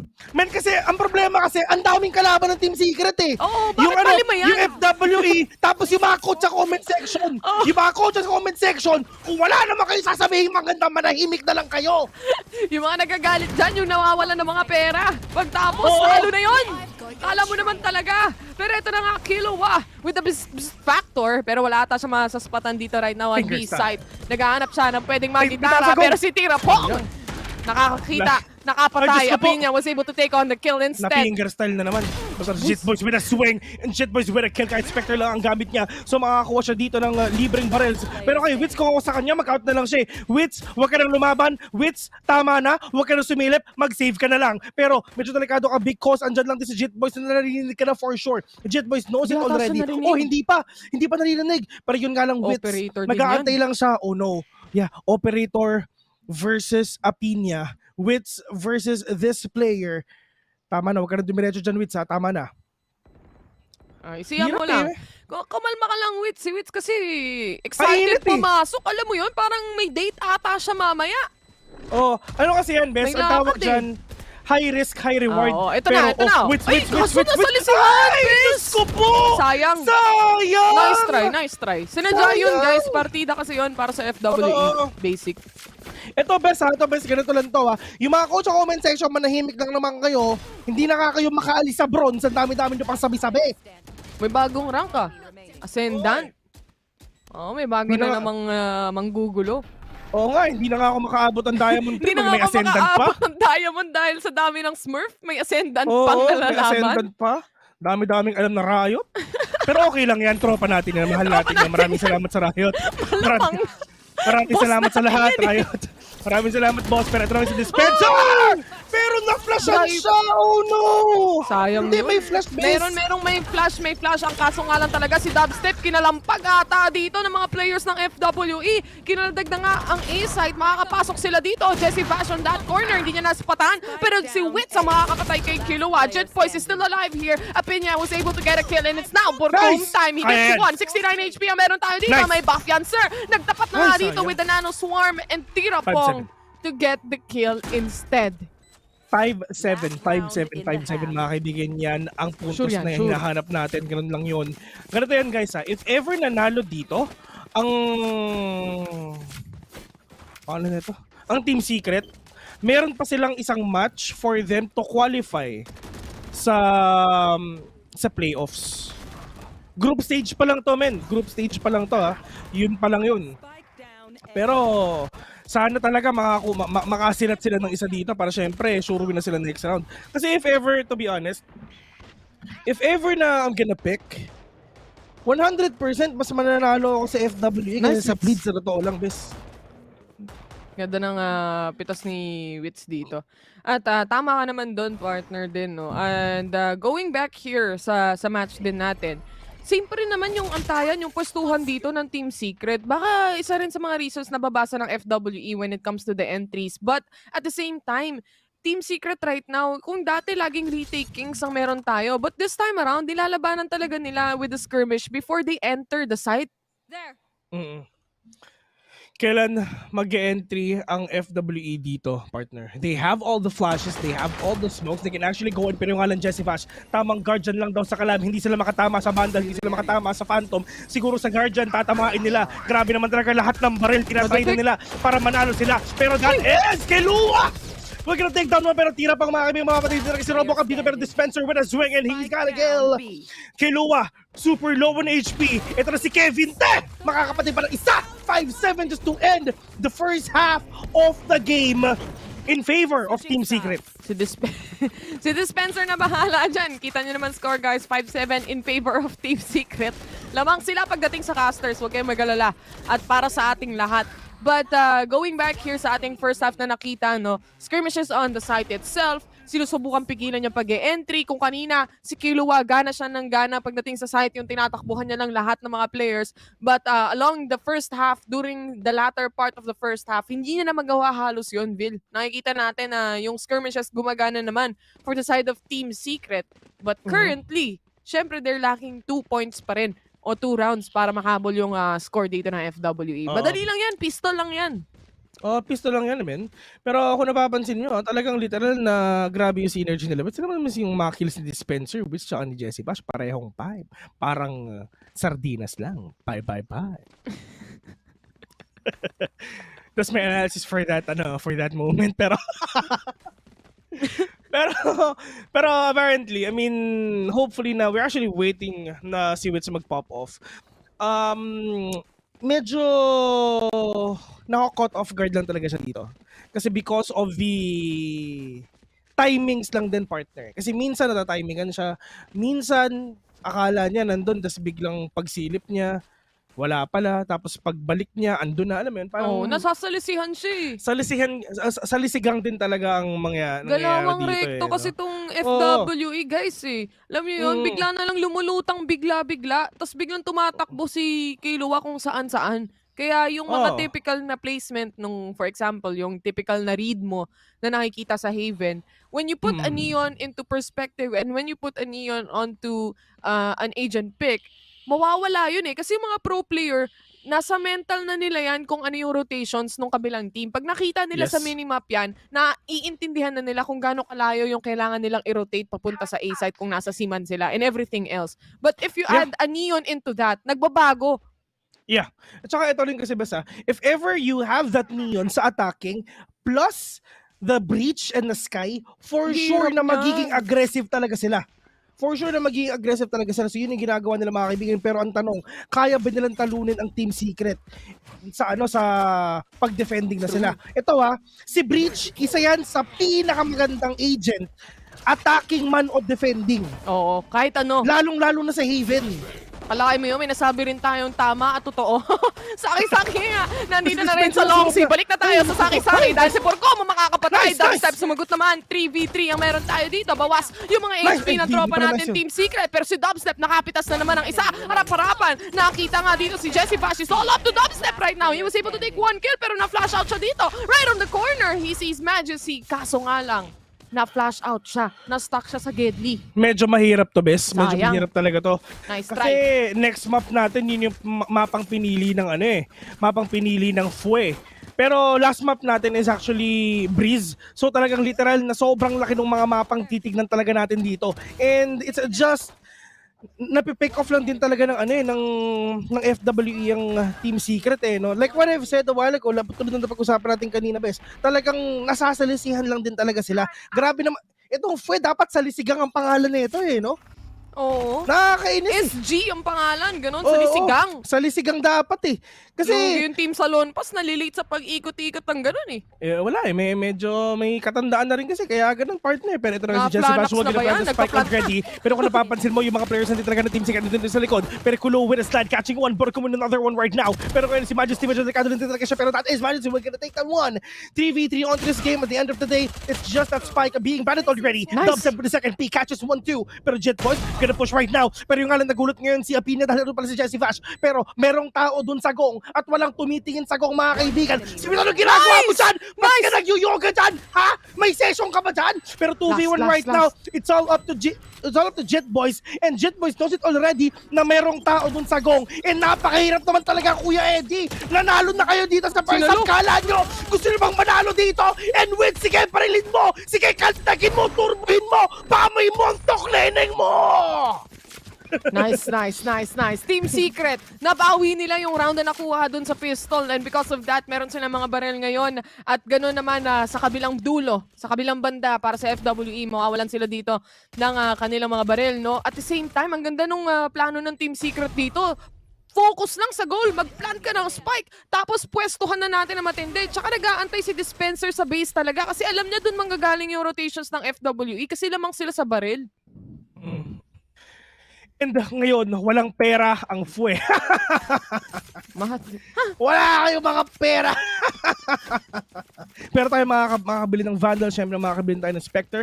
And look at that, sobrang daming pera ni Wits ngayon. Best isipin mo, meron siyang 40k. So if ever matalo sila dito, which is hindi naman mangyayari yun, is makakabawi talaga sila dito sa game. And for sure, this is gonna be a 7-8 already. I mean, if ever you guys are on an attacking side and you have all the Vandals and a Spectre, tas kalaban nyo, mga naka-classic lang and mga naka-sheriff, ganon. Oo, may chance yung defender kahit walang pera. Pero 80-20 percentage yan. 80% na talagang mananalo dito ang Team Secret. Pero kung kami ang nagkakas ni Taylor, 100% mananalo ang Team Secret. Kailan ba natalo ang Team Secret na kami nagkakas? Kung naalala nyo man yun, huwag yun ang alalahanin. Di ba? Pag itong dalawang to, hindi naman ganun kalayo yung score na meron tayo. 2 rounds lang din. And knowing na this half that we have right here, the second half, nakuha na nga ng Team Secret yung kanilang dapat buy round ng FW yun eh. Pero nabaligtad pa ng Team Secret dito. So kahit pa paano, at least nakakabuelo tayo na maayos-ayos dito pagdating sa mga rounds na nakikita natin. Isa lang talaga sa mga kailangan i-punish dito si Kilo ay. Oo. Pero nasa defense na sila. Yun yung pinakamahirap lang din. Hindi na siya makakagalaw masyado. Mabilis lang siguro siya mag-rotate. Pero hindi na siya yung susugod ng kagaya nung kanina. Oo. Maliban na lang sa retake. Hindi, well, retake lang din talaga siya. Kasi hindi naman, if ever you are a neon, bakit ka naman magsislide in sa 5? Di ba? Trip mo lang. Oo. Ano ka? Bida kid ka. Oo. Di ba ano ka? Di, takas Jollibee. Daming bida doon. Daming bida doon, guys. Oo. Pero if ever na, yun din partner, di ba? I mean, napakatindi ng salisi ng ginagawa ng FUE. No? Kunyari, kung ikaw, may jowa ka, bes, huwag mong pakilala sa FUE. Baka masalisihan ka rin. Huwag mo yung pakilala sa lahat, unknown na lang eh, no? Para di ka masalisihan. Huwag na lang pakilala yung first sa mga jowa nyo kasi malay nyo, sila na yung kasama.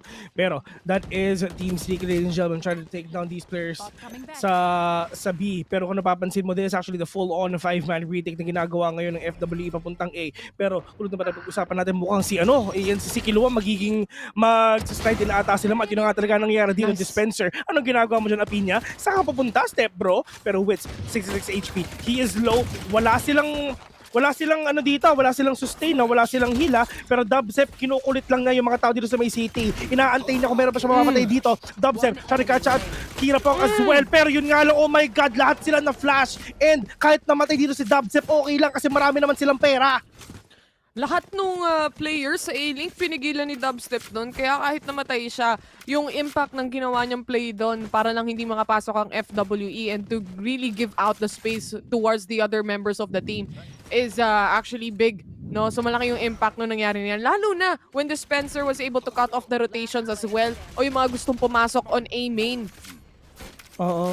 And wala, easy na to, 7-8. Tapos ngayon, may pera na ang FUE. Promise, maratalo dito ang FUE. Promise, maniwala ka sa akin, best. If ever nanalo ang FWE dito sa round na to, mamimigay si Taylor ng battle pass, mga 5. Tama yung pangako. Ako pa nga yung naalay dito. You are powerless yan ang sabi dito ni Dubstep. Pero mukhang ito na nga, Jet Boys was able to take on the double kill. May pangatlo pang kasama. Diyos ko Lord, Kuya Bill. Handa mo wallet mo, Taylor. Handa mo yung wallet mo. Handa mo yung wallet mo. Uy, lo. Ay, gusto. Ganon. Kiluwa, ha? Gusto. Tumuturbo ka mag-isa, Bes, ha? Sige. na-busy lang kami sa Battle Pass giveaway. Gumusto na to. Gusto mo, ganon. ha? Akala Sige, mo sige. mabango yan? Hindi! Lapali. Walang ligo yan, Wala ha? pali yan. Maaga pa 11:30 pa lang sa tingin nyo? Kumakaldag ka na, ha? You don't Civil do nga, that to hindi the pa. Filipino people! You don't kaldag to the Filipino people pag hindi naman kayo Thou shall suruin, not ha? kaldag if it's Oo. not suruin. Tandaan nyo yan. Tandaan nyo yan. Hindi Eto. naman kayo suruin, tumakaldag na kayo, gumugusto. Sino yun? Isipin mo, Si Kiluwa yun Si Kiluwa, ang kapal ng mukha, kinaldag yung Pinoy. Gumugusto kayo, ha? Gumugusto. Sige, bibigyan namin kayo. Sige. Pero ngayon sa dispenser, nilabas na ang turret niya dito sa mid. I mean, turret. Sorry, turret. Turret. Sorry. Turret. Yan. Yung kanilang 6-man dito, titignan ko nga, syempre merong nagro-rotate na matindi-tindi. Pero kinabahanatang FWA dito, patapos kumaldag, anti-base. Yan ang plano pala nitong mga to eh. Pero ito na nga yung recon, susubukan ko merong masuspatan on a long pop smoke para makatawid at para ma-check up din itong mga corners din natin as Wits is already pushing towards A main. Ang kaso nga lang, nag-aabang din dito yung ibang mga players, lalo na may mga guiding light, nakukuha pa rin yung info nila dito.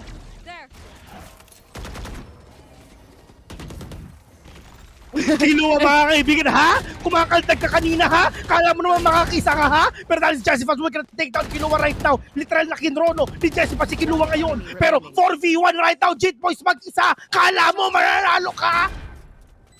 Kaldagan nyo pa! Galingan nyo Sige, pa! turbuhin nyo!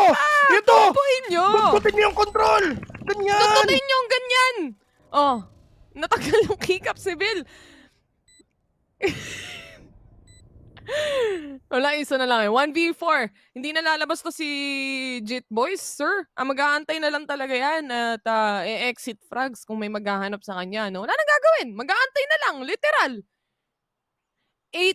8-9 ang magiging score natin after the spike detonates here. But the entry from Team Secret during that round, akala natin, no, dahil nga napita si Wits, akala natin magigimbal na yung entry dito ng Team Secret. Pero it turns out, hindi pala. Hindi pa tapos ang laban sa unang kill. Yun lang pala ang makukuha nila. Yes, meron akong isa-shoutout. Sabi ni Joshua Nieva, bias daw. Oo, bias kami. Matagal na. Akala mo ba kasto? Hoy, watch party to. Watch party tong pinapanood nyo, guys. Para sa mga bago dyan sa PPGL, welcome nga pala sa VCT, sa VIL Challengers Tour. Asia Pacific. Watch party to, guys. So, sa mga nandito at sa supporters ng Filipino teams, andito kaming lahat. Oo, welcome Kung gusto nga pala nyo sa ng Paro-Paro bias, gusto nyo ng bias casting, dun kayo sa English. Doon bias doon. Dito Bias watch party to. Walang Sama-sama tayo bias. dito. Ayun na. Pikiluwa, ito nilabas na fingerstyle mga kaibigan. Pero nagitara ata si Borkum dito. Hotel California. Oo.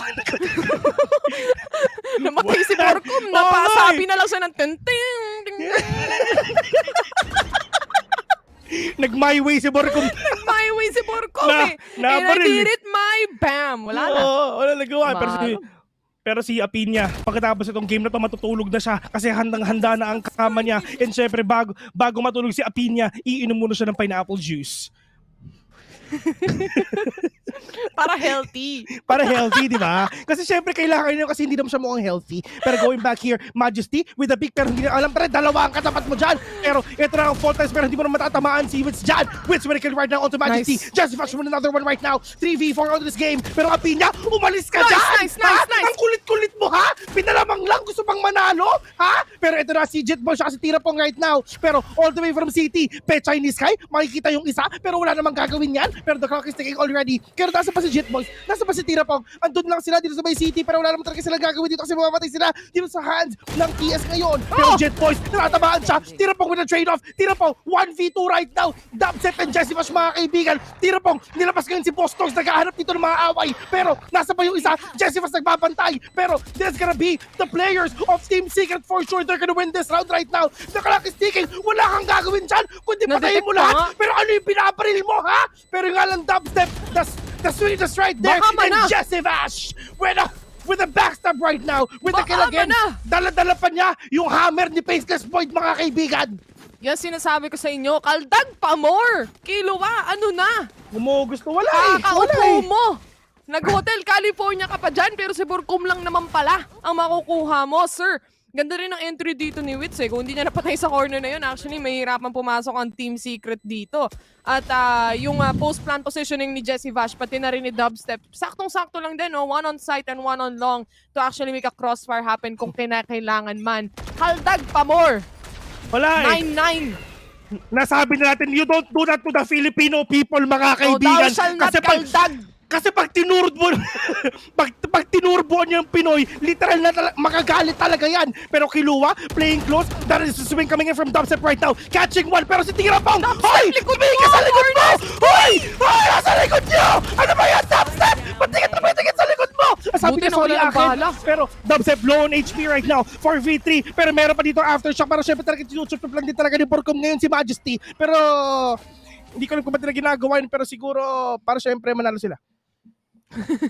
Sayang yung corner na yun, no? Hindi na-check ni Dubstep. Buti na lang, naubusan ng bala yung nag-aabang doon. Kundi, 3 silang mamamatay doon, guys. At yung mga ganong mistakes, maaaring maging mabaliktad pa. Pero buti na lang hindi. 4 HP para kay Dubstep. Pero may utilities pa siyang pwedeng gamitin dito. Nag-aabang lang din siya sa corner. Naririnig niya itong mga players ng FWE. Mag-check din ba ng corner? Ang mangyayari, hindi nag-check ng corner. Best Dubstep was able to get a kill. Now, the last remaining player, si Apinya. Si Apinya. Sige. Sige. Stuck siya. Na-stuck si Kuya mo Dubstep eh. Wala nang magagawa. Pero eto na, si Apinya. Sana na natitira dito. 4v1. Apinya, inaantay lang natin dito yung mga knife nila. Sabi, man, you don't do that to the Filipino people, mga kaibigan. Yung talaga hindi na pwedeng gawin. Ngayon, ginawa nyo, paktay kayo. Pero Apinya catching one and Wits will gonna complete the kill 10-9. Lumamang lang! Gusto bang manalo! Oh, siya mo lang. Puso mo, best eh. Sorry. Feeling ko kakakas natin, magkakaroon na tayo ng heart problems. Walang problema sa atin. Ang problema ngayon sa FWE kasi hindi naman sila mananalo dito. Sa true lang. Sasabi ko sa inyo, yung mga upo-upo na yan, yung mga 500 crouches per minute, gagawin nyo sa Pinoy, ewan ko na lang talaga. Tignan mo naman si Dispenser, pati yung mga camera na itong mga to, naka-lip bite na habang bumabaril eh. Nang gigil. Gigil no? Team Secret dito, 10-9 ang score natin. Lamang na sila ng 1 puntos. Pero hindi tayo dapat magpa-dalos-dalos sa ating mga nararamdaman dito, ladies and gents. Dahil 3 rounds pa rin ang kailangan natin for this first map. Kumalma lang sila, bes. Kumalma lang sila. Kumalma lang yun. Sure win na naman tayo dito, kaya kalmado lang tayo. Yung mga paldo dyan, sharings naman. Kung gusto nyo naman shoutout, Matic, send nyo lang kami sa Gcash. Ginawang business. Ginawa akong business kahapon, nakakuha ko siguro mga 300. The Gcash? Legit, So, Rapsi. Meron na akong pang lunch, meron na akong pang dinner pagkatapos. Sumakto no? Sapula-sapul eh. Pero sa Kiluwa, Galawang Moses, mga kaibigan, naghahati siya ng hinati niya ang mundo dito. And now, Kiluwa, they know it already kung nasa si Kiluwa ngayon, so wala naman talaga gagawin si Dubstep kundi mag-ultimate ang titrack. Ito na galit na ngayon sa Robocop, mga kaibigan, pero napakadami talaga utilities dito. Isipin nyo, si Dispenser, nag-lockdown na rin talaga. Si Borcom, hinati na rin ang mundo. And wala silang choice at all kundi talaga pumasok na lang dito sa may EA or probably going in si Jebated na mga kuya mo. Saan kayo pupunta? Pero sa Apinya, what? Napatay siya dito ng isa. Pero this is gonna be, look at Dubstep, mga kaibigan. Tignan nyo kung nasa si Dubstep. Literal na nasa likod lang din talaga. Pero with catching one, tira pa kay Kiluwa. We're gonna do the job right now. 1v3. Dubstep can do this for sure. Wala silang idea kung nasa pa si JB. 12 seconds in. Dubstep catches one. But Tirapong will gonna get this head as well. Sayang nga yun. Hindi nakaabot si Dubstep doon sa action pagdating sa site, no? Nabigla rin sila kasi nga nagamit din yung ultimate dito ng Breach. At saka on the other hand, kahit napatay ni Wits yung nasa corner doon, hindi naman nila napatay si Kiluwa na umi-entry dahil nga masyado mabilis at malikot ang Neon. Lalo na kapag na ultimate ka ng Breach. Mahirapan ka talaga makabuelo talaga doon. 10-10 ang meron tayo dito, pantay na pantay ang laban. Pantay na pantay yung laban dito, pero in terms of skill set, mas malakas ang Pinoy. Pero ang problema din talaga ng FWE dito mga kaibigan, syempre wala naman talaga silang kompletong pera ngayon. Tira mo si Jet Boys, Judge ang gamit niya. Tira mo si Majesty, tamang bulldog lang dito naman talaga. Pero ano naman gagawin yan, di ba? Pero nga lang Kilua, gonna push yan already. Pero mukhang delikado din sila dito kasi talaga magpupush ata ang Team Secret dito sa may A. Pero tira pong all the way dito sa may sewers, dinabas kanya ang Birdie. Pero yun nga lang, makaka-rush ba na isa dito? Fop Flash, not gonna catch anyone. Pero that Outro knows what's up. Alam niya na meron tao dito sa baba at alam niya na si Sky yun. Pero Borkum, waiting patiently na what if meron talaga lumabas dito sa may sewers or probably wala. Pero look at Dispenser. Dispenser doing Dispenser things mga kaibigan. Andun na naman siya sa Gedli and for sure hindi rin talaga alam ng FWE na nagbabantay lang si Kevin Ted dun sa may Gedli. Shotgunan. Ang gusto dito ni Jet Boys, ito na nga rin yung alarm bot Hindi ko alam dyan. kung nasa Madedetect Taylor dito mga si kaibigan. Mukhang Dispenser. iniwan na din talaga ako. Nandito ako, Pero- Bes. Nakamute lang pala ako sa Discord.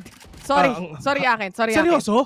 Nakamute lang pala ako sa Discord pero nandito ako. Kasama mo ako. Huwag ka mag-alala. Kala ko Nandito iniwan lang mo na ako. ako. Hindi kita iiwan. Maraming But salamat. naka-judge nga doon sa gilid, no? Pero dito pala sa A-side, ang pasok nila with a Saki-Saki sa sakto rin. Yung ultimate dito ni Jesse Bash. Nahanap na nga rin dito si Kilua. Dalawa na ang namatay for the side of FWE. Makakapasok on-site ang Team Secret dito. Makakapag-planted sila ng spike. No utilities to cancel that out right now. But for the side of FWE, kung gagawin nila ang retake, at least meron silang flashes, pati na rin fault line at utilities from Apinya na may ultimate pa. Tingnan natin kung makukuha pa nila to. Judge ka ba? Ano kasi cute? Pero ito na, Apinya. We're gonna take down Jesse Vash right now. Apinya? Dumidefuse pa? Hoy, dumidefuse! Hoy! Silipin nyo! Nice!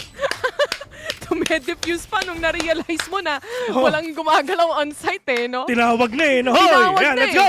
Sinabihan 11-10! na ni Coach Bill. Best! Alam niyo May naman, pera guys. sila? May pera sila? Wala! Wala! And kung makukuha to ng Team Secret, obviously, match point na, guys. Match point na ng Team Secret dito. Ang ganda rin ng utility usage na nakita natin dyan. Gravity pull sa likod. And then, kung merong gustong tumakas talaga with the Hunter's Fury, doon lang din mapupunta, doon lang din uuwi. Nagamit na rin dito ata ng FWE, pati yung kanilang ultimate from the Killjoy. Si Jet Boys, pati si Apinya, nagamit yung ulti nila on that round. Yeah. And ano ang gagawin ngayon ng FWE do? In terms of utilities, walang-wala sila dito. Pero medyo delikado rin partner kasi isipin mo dumikit ang laban dun sa mapa ng Bren. Best actually nakakatakot yun. Pero yung nga lang pagdating sa Icebox, Fuen naman talaga ang pumili nun. Pero tira pa, anong gagawin ng Frenzy? Nice. Ha? Anong gagawin ng Frenzy? Kahit mag-protection ka, walang magagawa yung protection mo dito sa Frenzy. Pero dalawa nandito talaga dito sa Fue mga kaibigan sa to Apinya and Jet Boys. That Sheriff and Shorty, wala nang din magagawa yan for sure. Jesse Fox will gonna plant the spike already. This is gonna be a match point already para sa side ng Team Secret. Pero hindi ko alam anong trip ng dalawang to. Kung bakit hindi talaga nila pinapalat yung spike. Pero yung along wits, will gonna catch one. Pero ano ang gagawin mo, Jet Boys? Sige, mag-antay ka dyan kahit bukas wala ka mapapatay dyan. Alam niyo naman si Dispenser, pwestuhan talaga dito ni Dispenser, nag-aabang siya ng rotation sa base mismo nila eh. And ito yung hawak niya sa mid, no? So kahit sino dumaan dyan, making a retake or anything possible, sila muna o si Dubstep or Dispenser muna makakatapat nila. Unfortunately, si Jet Boys, shotgun lang naman ang meron din ito. 2 putok lang yan, sir, kapag hindi nag-connect ng tuloy-tuloy. Siyempre, masasalo pa rin ng Team Secret yan. 12-10 ang score natin dito. Match point na tayo, ladies and gents. Sa unang mapa, do or die to, hat. Laglagan to, guys. Laglagan to. Ibig sabihin, malalaglag na ang FWE dito. Sa lahat ng mga kalaban ng FWE, sabi nila, Sorry hala, ba't Team Secret yung nakalaban natin? Gusto lang naman natin maglaro sa APAC, pero bakit sila pa? Alam mo yun, yung pakiramdam na parang papasok ka dito, gusto mo lang naman manalo, tapos Team Secret makakatapat mo? Awit yun. Mentre mo yung pera ni Borkum, 8-7. Oh, may balato na tayo dyan, unti na lang. Oh, sharing sin tayo dito, pero wala silang nagawa kundi mag-time out. Fue! Time out! Actually, yung time out na yan para sa amin. Salamat, guys. Para makapagpahinga kami. See you guys in 1 minute. Ang bilis ng match, no? 11:45 pa lang. Oo, grabe. Game 1 natin. Pero Actually, dikit yung laban. Tagal nga. Matagal ba? 45 minutes na tapos. Halos 45 minutes. Ewan ko pero para sa akin parang mabilis pa rin. Siguro maganda lang talaga yung laban. Oo. Kung papatalo. Kung papatalo, bes. Maganda. Kung papatalo. Pero, yung mga players ngayon ng FWE, syempre ano sila, men, na medyo wait lang, may nagsisend ata sa Gcash ko. May nag-send? Oo, dalawa na. Uy, maraming salamat, Renz Jetro. Shoutout sa'yo. Ayun, Vil pa shoutout sa mga tao sa PPGL Discord. Hello sa inyo, sa mga tao sa PPGL Discord, guys. Renz Jetro, maraming salamat sa 100. O, diba? Seryoso, Easy. sinendan ka? Saan nila nakuha yung sinendan, Gcash number mo, bes? Nilagay ko sa Discord. Kumusta Pero si Jet Boys? Wits? Namatay si Wits dito, unfortunately. Pero hindi pa naman tapos ang entry ngayon ng Team Secret as Jet Boys was able to get Nice. one. Mapapabagsak din naman siya dito. Si Borcom nakakuha nga ng isang kill. Nice. Jet Boys goes down as well. Buhay na si Borcom. 2v3. Buhay na si Binubuhay na nila si Borcom. Yan, nire-rest na, bes. Buhay na si Robocop, mga kaibigan. Lalabas ulit si Optimum Pride. Pero ngayon, this is now Tirapong. And Borcom, we're gonna take him down. Pero kiluwa kontra backside right now. Majesty! 1v1 with a great one. Bridge na peke. Ang dami mong dada. Kalaban si Optimum Pride ngayon. And that is Dubstep. Ready to spike already. Meron pang flash. And meron pa siyang 0 point dito if ever. And alam na ni Dubstep kung nasin yung isa. Pero Dubstep will gonna get that kill. And they will win game number 1. They will buff, mga kaibigan. Yung last time na naglaro ang Team Secret na hindi kami nag-cast na talo sila. Pero kami, eto na, galit na mga Pinoy. Kinaldag nyo kasi. Eto na ang most unbiased casting. Kita nyo naman, Buko Juice! Buko Juice buff pa lang, meron si Borcom. Wala eh. You don't kaldag the Filipino people, ha? Huwag niyong gagawin yan. Sabi, bes, nung kinaldag nila, nung tinurbo nila. Doon na nabaliktad, bes eh. Nung tinurbo nila, mga kaibigan, wala na silang nagawa. Wala eh. Sinabi naman sa inyo, guys, not kaldag kung hindi naman sure win. And that is game number 1 for you. Haven was the map and Team Secret was able to take it into a 1-0 pagdating sa series natin dito. Ang ganda sana nung entry ni Kilua and everything else for the side of FWE during the first half. Ang kaso nga lang when it comes to the defense itself, hindi nila mapigilan yung Team Secret sa kanilang sariling entry rin dito. Yeah, I mean, to be honest, gusto ko lang din talaga i-compliment yung ginagawa talaga ni Kilua nung first half lang din talaga because of the slides na ginagawa niya. Literal na meron talaga siya na pick off na isa. And yun yung isang tingnan din eh. Kaya hindi naka-keep up masyado yung Team Secret kasi hindi naman din talaga usually pinipili si Neon dito. True. And nung nakita na sila ni Neon, kailangan nila mag-adjust. Like yung sinasabi ni Taylor na bigla-bigla sila pumapasok. Yung mga timings ng pag-rotation nila, kailangan nilang i-adjust. And syempre, ang ginagawa rin kasi nila, Besa, ganito I mean, minsan, isa lang yung nasa site. Pag isa lang yung nasa site, syempre, hindi sila magkaka-trade-off. At least, mara-trade off nila si Neon. And after that, for sure, magkakaroon sila ng advantage doon, mga kaibigan. And yeah, ladies and gentlemen, it's gonna be 1-0 already para dito sa Team Secret versus FWE. And next map, it's gonna be on Icebox sa pili ng FW. Pero at the end of the day, mapa rin naman talaga ng Team Secret ito. Ladies and gentlemen, it's gonna have a very, very short break. Once again, you're watching VCT APAC Group Stages. We are your casters, the Mods. We'll be right back. The life I live for God. Taking a step at a time, we going up, we headed to Mars. You know my slimes, they came from the bottom to top. They can define us, they tryna find us. Boy, I know you with the ops. We're not the same, no, you can't compare me. I don't belong in the box. Don't try to play me, no, I'm not friendly. This is everything I got. Ain't no playing around, this is no playground. It no matter, I do what I say now. I'ma go give them something to say now. Got them stuck on my back like a spray ground. CZ's don't gotta complain. I'm a shooter, got eyes in my vein. They said that I would never make it, they thought I was crazy. They said I'm insane. Working a 9 to 5, I had to go and feed the gods. Nobody did it right, I had to show them how to grind. I had to beat the odds, this is the life I live for God. Taking a step at a time, we going up, we headed to Mars.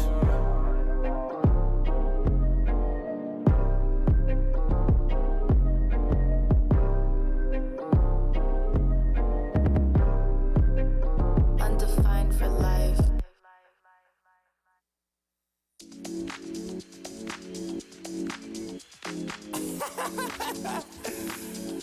Oh man, what you talking about, man?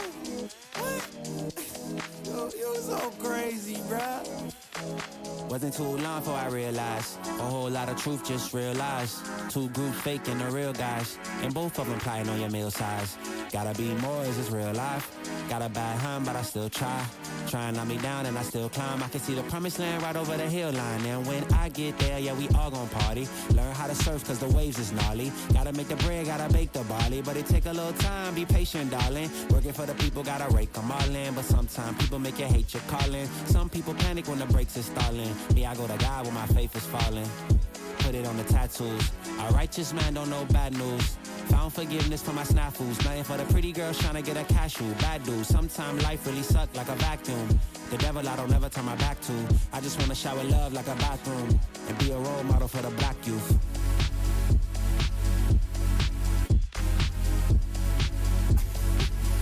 Here you go. Here you go again. Talking all that. What? What are you talking about, man? Wasn't too long before I realized a whole lot of truth, just realized.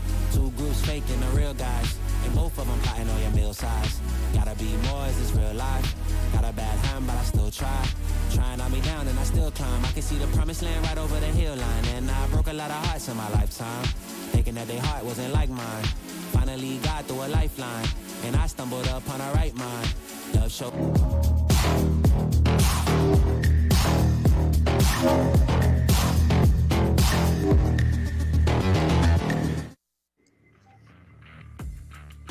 Welcome back to VCT Stage 2 Challengers APAC. What a fantastic game to start the day, you guys. 13-10 on the side of Team Secret. And of course, FW Esports showing us the fire that they have in them. Dad Femina, why don't we start this discussion with Dubstep's triple-double? That was really impressive.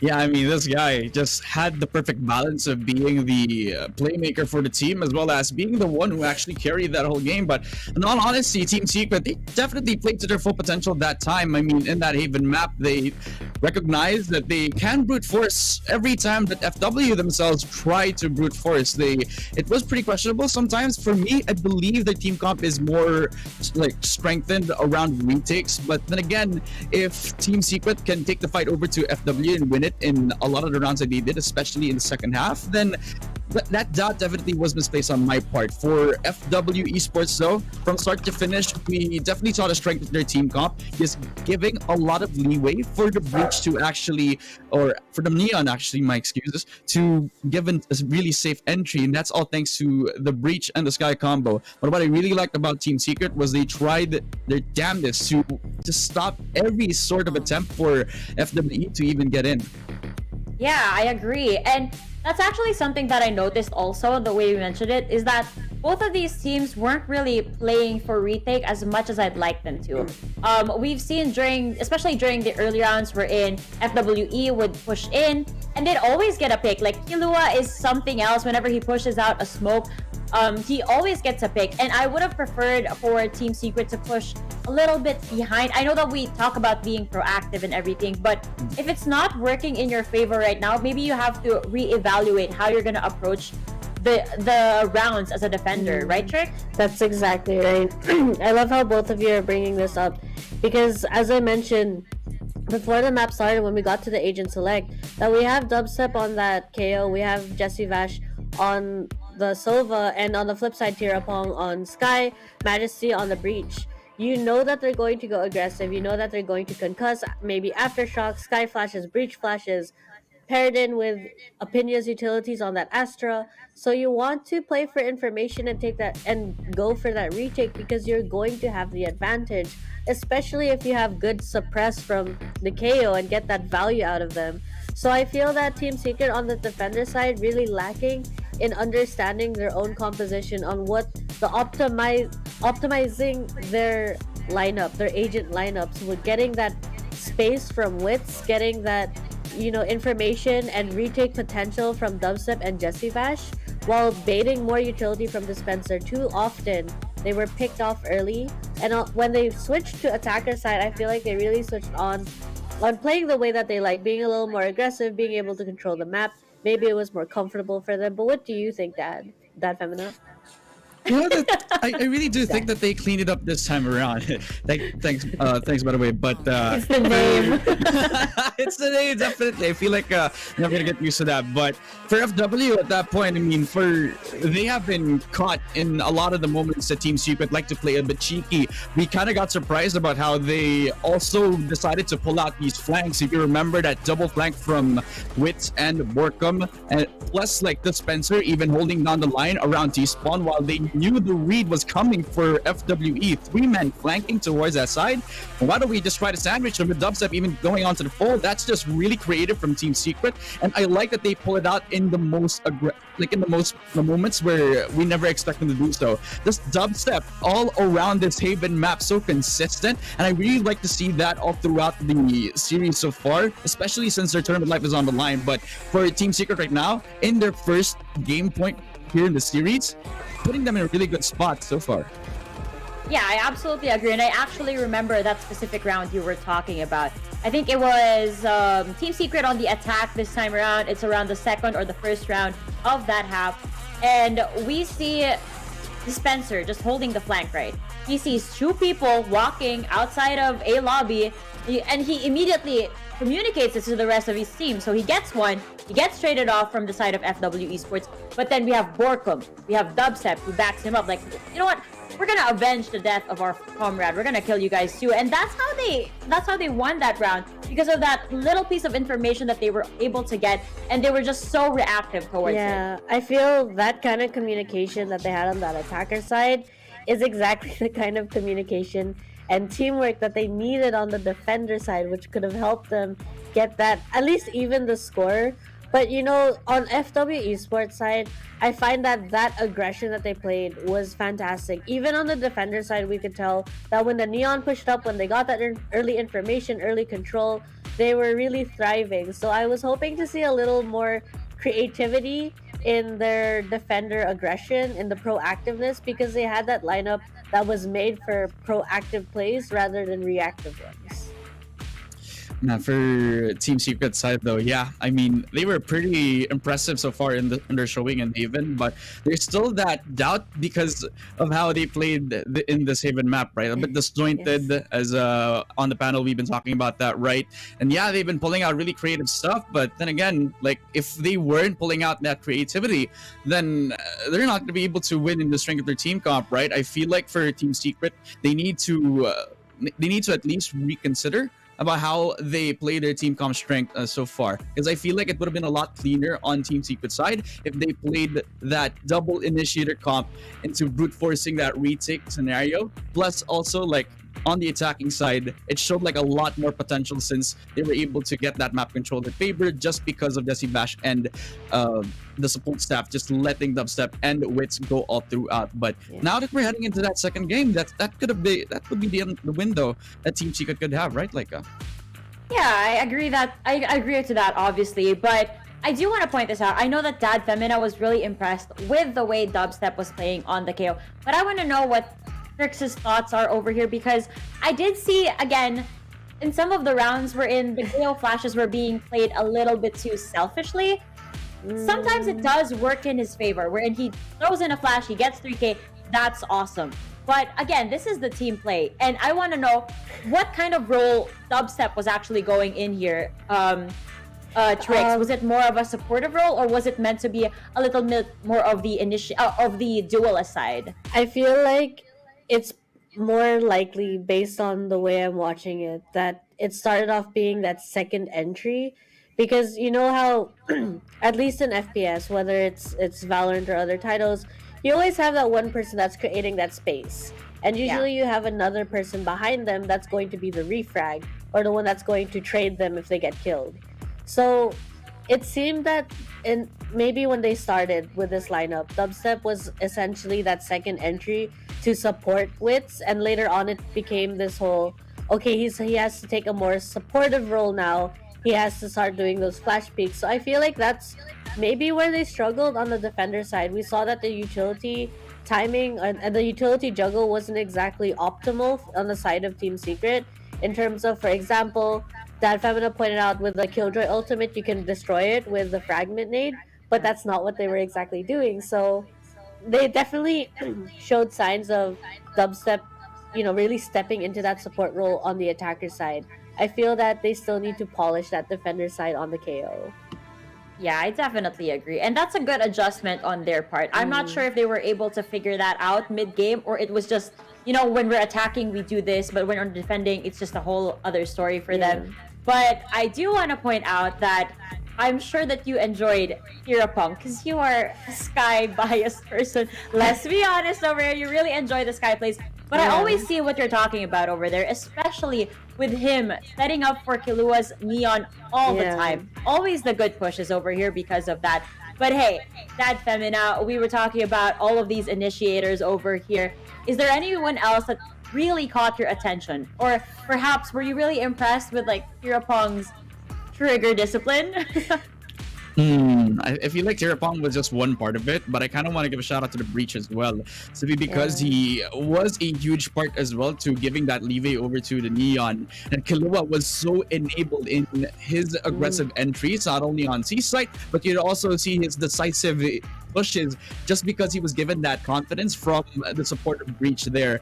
I also really like that how the Breach was using the potential of Breach on that Haven map. The flashes were on point, but I really like how Team Secret also played around that too. They knew that it was going to be an aggressive push anyway, so why not bother? We're not going to be bothering to stop that push anyway. Why don't we just try to play for responding to that play anyway? We could just respond very quickly with just individual trades.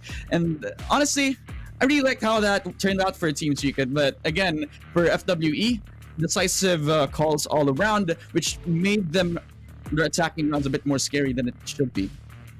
Yeah, the decisive calls were really impressive. And remember, this is just game number 1. We're going to head on over to Icebox, so I'm really excited to see the adjustments there as well.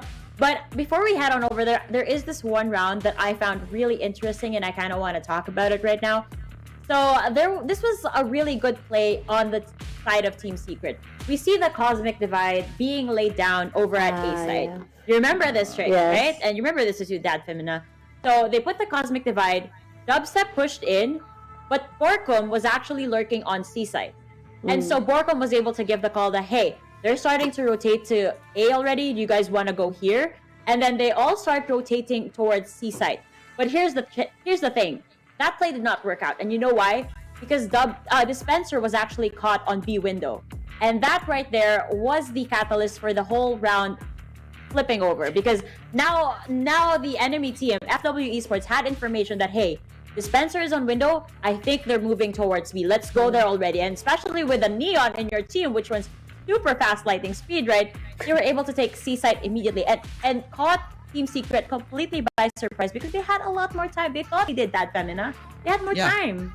Yeah, they did. I feel like Team Secret just tried to play the secrets around magicians around the world. This misdirection, just using so much, investing a lot into the fake around that A site. But then again, the team comp of the opposition was really good into retaking anyway. Plus, the speed of Neon just makes sure that you're able to respond back to the other side of the map. Even though that Haven is like one of those maps where it takes you so long to get from A side to C side anyway. So it kind of negates that effect. Plus the quick response and just the decisiveness from FWE, just having that awareness, knowing that, hey, well, I feel like since Dispenser was trying to watch us from mid side, I feel like this A side might be a little tricky, guys. For FWE to actually call that out, very impressive stuff. But then again, they didn't hold that consistency all throughout that match, giving Team Secret that edge there. I think we also have to consider, right, when you do a fake like that and you're forcing the opponents back or you push them back, it also pushes them closer to the defender spawn. So the moment that they realize that you might not be on that side, their rotation also can be a lot quicker. And with the Cosmic Divide, as much as I love the Astro Cosmic Divide, if you're against a Sky, you must be considerate that that flash might just pop through and you're not going to hear it and it's going to blind everyone, followed by another Breach flash, and they're just going to overwhelm you because you're all stuck on that one side of the map. Wait, now that you brought it up, I don't really use Breach. I am curious though, does the Cosmic Divide count as a wall wherein you can flash, you can use your Breach flash? Because it has to be physical walls. Yes, so when you put that cosmic divide on the seaside, usually there's a part on the boxes and default that you can actually flash on. So if you pair it with a sky flash, they turn around, you flash on the wall or you flash on the box, they're still blinded again. So I feel like sometimes with the cosmic divide, it also sets you up for failure if you are not setting your anti-flash, which we saw Wits do actually on C Long. He was hiding behind that smoke, expecting the flashes to come in. But when you're getting overwhelmed by 4 players, it can be a little bit of a tall ask for Wits to just clean it up. I mean, then again, they were facing up against a team comp that had 4 plus flashes anyway. You got a Sky and a Breach to actually try to just force out so many fights, and to give that advantage over to anybody who was trying to push in. That flash could just turn the tides over. But then again, Team Secret, in a few of those moments, they were prepared for it. Plus, if you remember, I really like that Team Secret just tried to adjust accordingly. Then again, FWE, they had that set game plan, just always push in, always supported by that flash, but it just didn't hold true to their name. Yeah, it did not. It did not. I mean, at the end of the day, like Trix always says, it's not over till it's over. And as much as FW Esports was leading in the first half, one side switched, it became a different story. And for the rest of this series, that could also be the case. Because remember, this is just game number 2. If FWE wins Icebox, then we head on over to game number 3, which just feels like a reset. But hey, like I mentioned, we're going to Icebox. And I don't see any unique compositions on the side of Team Secret here. Oh my god, yeah. This is the Team Secret that I definitely know with the team comp that they're putting out. You got Jesse Bash on his famed Sova, Dubstep back on his Jet. That's always been feared ever since he picked that up when he was back in the old Brent Esports roster, right? But Wits, this is like the newest thing around the roster. Like Wits being on the chamber just gives that so much security for the Team Secret side that lets them follow up even if they need to. They don't need to watch flank. You got Wits for them to do that.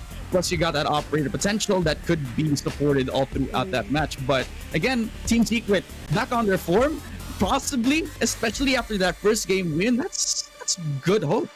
It really is. But again, if they really show their comfort, then they might thrive on Icebox. But I am a little bit worried because maybe their confidence was shaken up a little bit from the last time, right? We won't know. We won't know, but I'm happy. Okay, so let's talk about this, Trix. Yeah. How did you feel about the last composition that they had here? Because on one side, it's always great to see these teams break the meta. I know that you're always happy about that. But on the other side, when it doesn't work, it really hurts them, So where do you stand? I feel like, when you're trying to test the meta or challenge the meta that we currently have, you need to be more aware of your agents, the utilities that they have, and what they actually bring to the map. So I find that it was a little one-dimensional, the way Team Secret was playing with that Yoru. I'm not sure if it's because it was experimental or if it's because, they had a game plan set. It just wasn't really working out for them. They were trying to figure it out mid-match. But, and then you go look at FW Esports playing with that Sage. It's a bit of an older meta, I would say, that we used to have the Sage a lot. We know that Boom Esports has played it themselves, but I find that a Sage can have a lot of impact, especially if you're going for that aggressive Sage that hits the shots, and FW Esports currently showing they are hitting their shots. I mean, honestly, this old meta that we're talking about with Sage being in the lineup for FWE, there's a reason why it is meta on the Icebox map. It gives them a lot of that security, plus that fast push and that fast objective secure, already giving them security, using that barrier orb for them to be able to get that objective. That already forces, like, whoever is the defender, and if it is Team Secret now on that first half, then they're already forcing their hand. They're already forcing the time on their side. So in my opinion, FWE, yeah, it's pretty old, but then again, there's a reason why it is one of the more popular picks into the Icebox map, right? And you still got a lot of the essentials here. You still got that flank much in the chamber. Compared to Team Secret, though, they don't even need to watch flanks. You can use the gadgets for their own disposal. Even use one of their trademarks to even stop the retake, make it a bit more slower this time around. Yeah, absolutely. You can probably say that they are gonna be. I can't do this. This is your joke, Dad Femina. He said that FW Esports stands for Press W. She said it, not me. It was your idea, and I wanted you to bring it out, but you failed me. You failed me. But yeah, hopefully the F does not stand for failure, because we're gonna move on to map number 2, you guys. And what better way to watch this story unravel once again and to have our casters tell us all the details.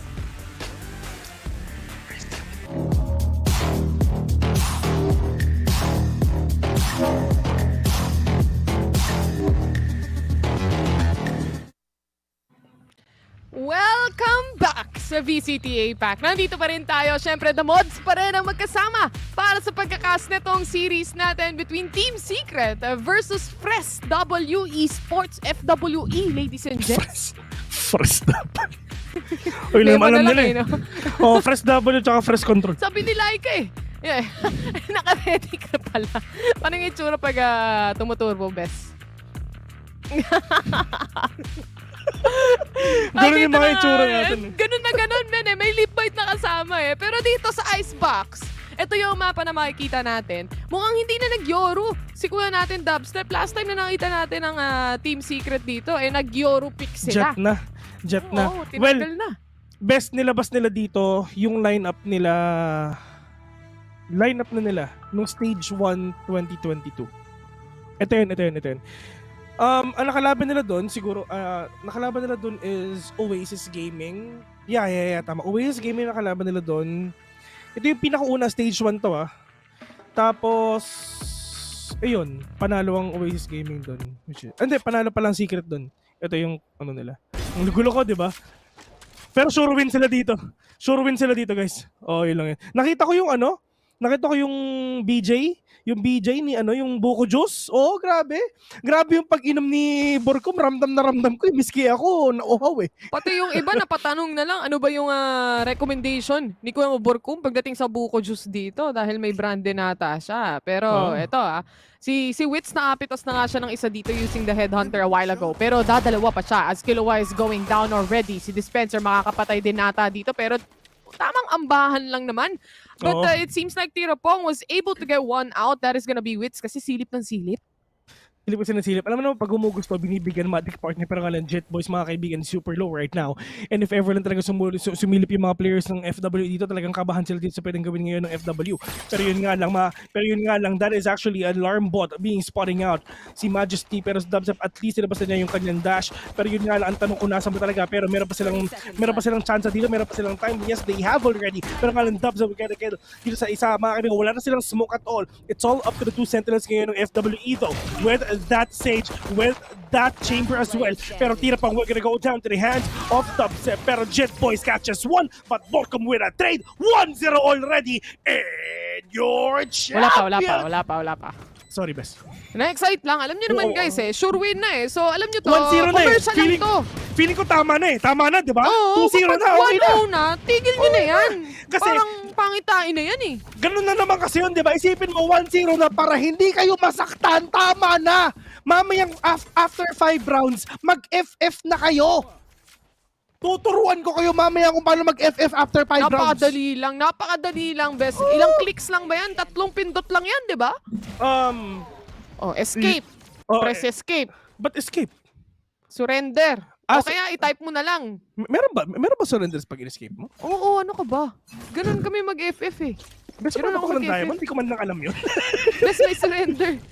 Seryoso? Oo, may surrender button. Pero ito ata, mapapasurrender ka na lang talaga dahil the first kill from Dubstep. Dahil sa headshot na yan, pero sumagot si Jet Boys dito with the Hunter kill for himself. 4v4 pa rin ang laban natin as Borkom was able to shut down Killua. Kala mo naman, makaka-entry. Hindi kasi ako nagsusurrender best. Sorry, hindi ko alam. Hindi mo alam yun. Lagi kasing win. Pero ito lang yung problema din talaga ng FWE dito. If ever, because si Borcom sumisilip sa lipitan talaga and knowing na tulong natitira sa kanila. Yes, Dubstep na wala dito, pero si Jesse Fash nakakakuha naman siya ng Marshall para syempre makakuha siya dito ng mga early pick-offs lang din if ever.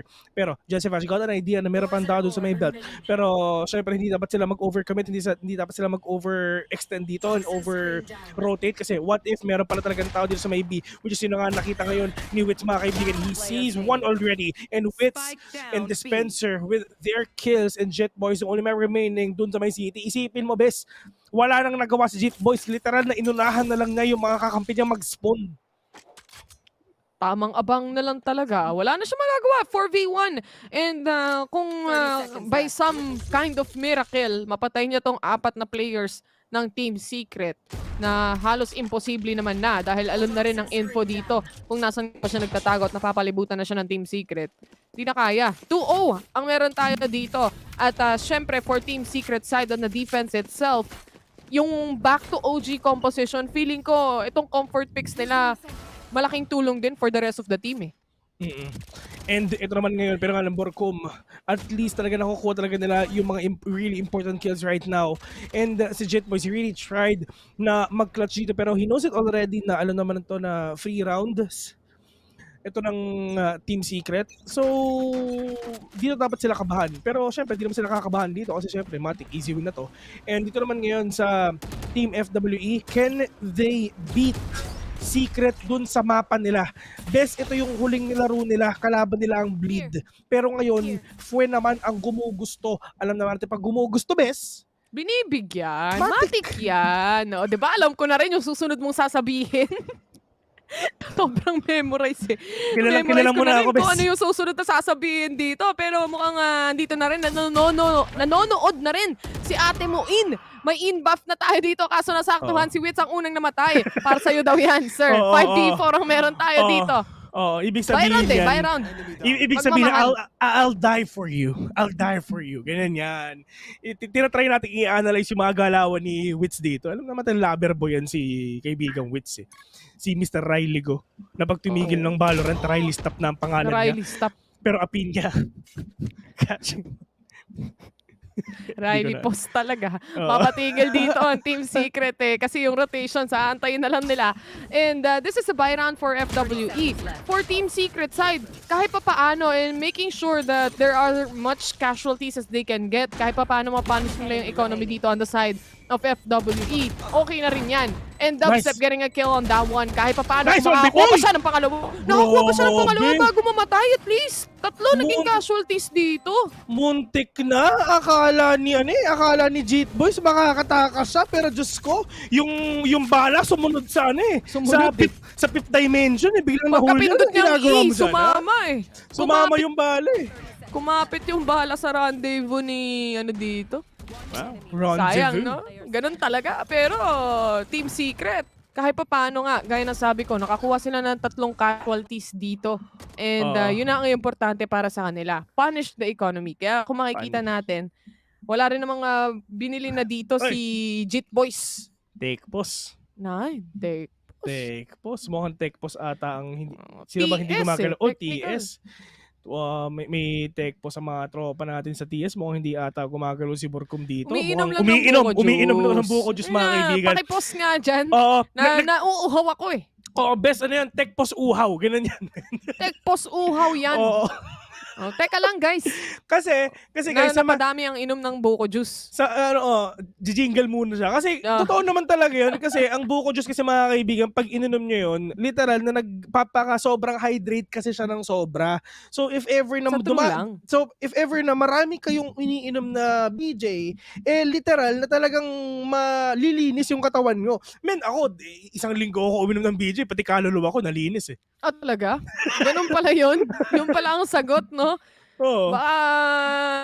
It's time na rin.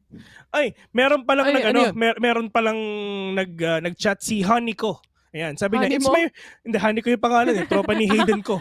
Ayan, it's my first time watching Valorant tournament. Masaya pala. Welcome to the Filipino welcome broadcast. Sa watch party.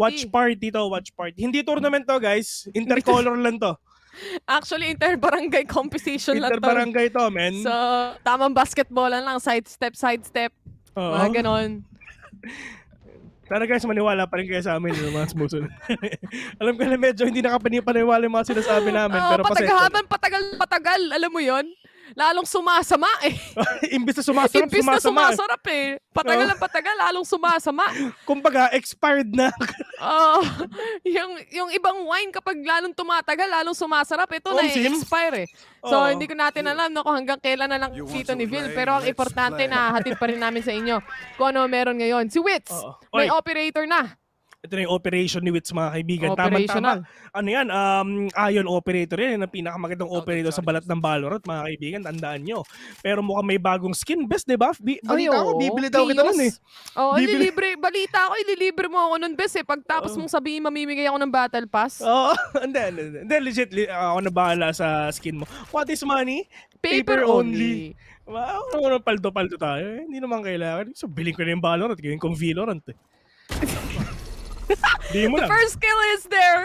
Wits was able to secure it. Tamang rendezvous out. Ang bilis talaga pumindot ni Kuya mo, Wits. Yeah, iba talaga ang daliri ng Pinoy, mga iba kaibigan. talaga ang daliri ng Pinoy. Nakaturbo yan, men. Isipin mo habang nakasilip si Wits dun sa kalaban niya, literal na naka-lip bite pa yan, men. Si Wits kapag umiiwas siya, kasi may player cams na tayo, guys.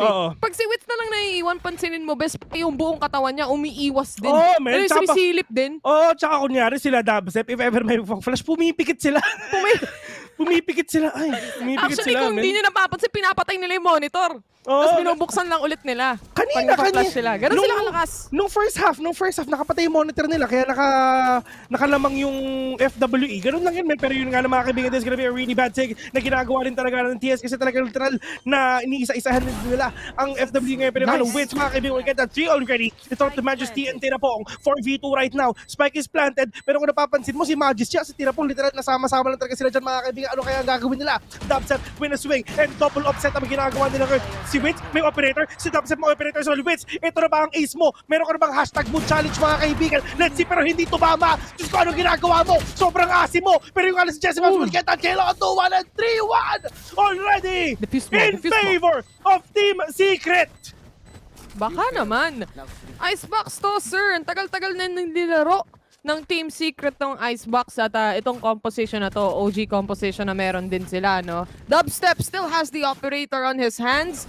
Especially Wits was able to secure the kills that he actually needed para mapunish yung mga nag-e-entry dito sa site mismo. So, ang gandang hold lang mula sa Team Secret dun sa mga operators at operational nila dito.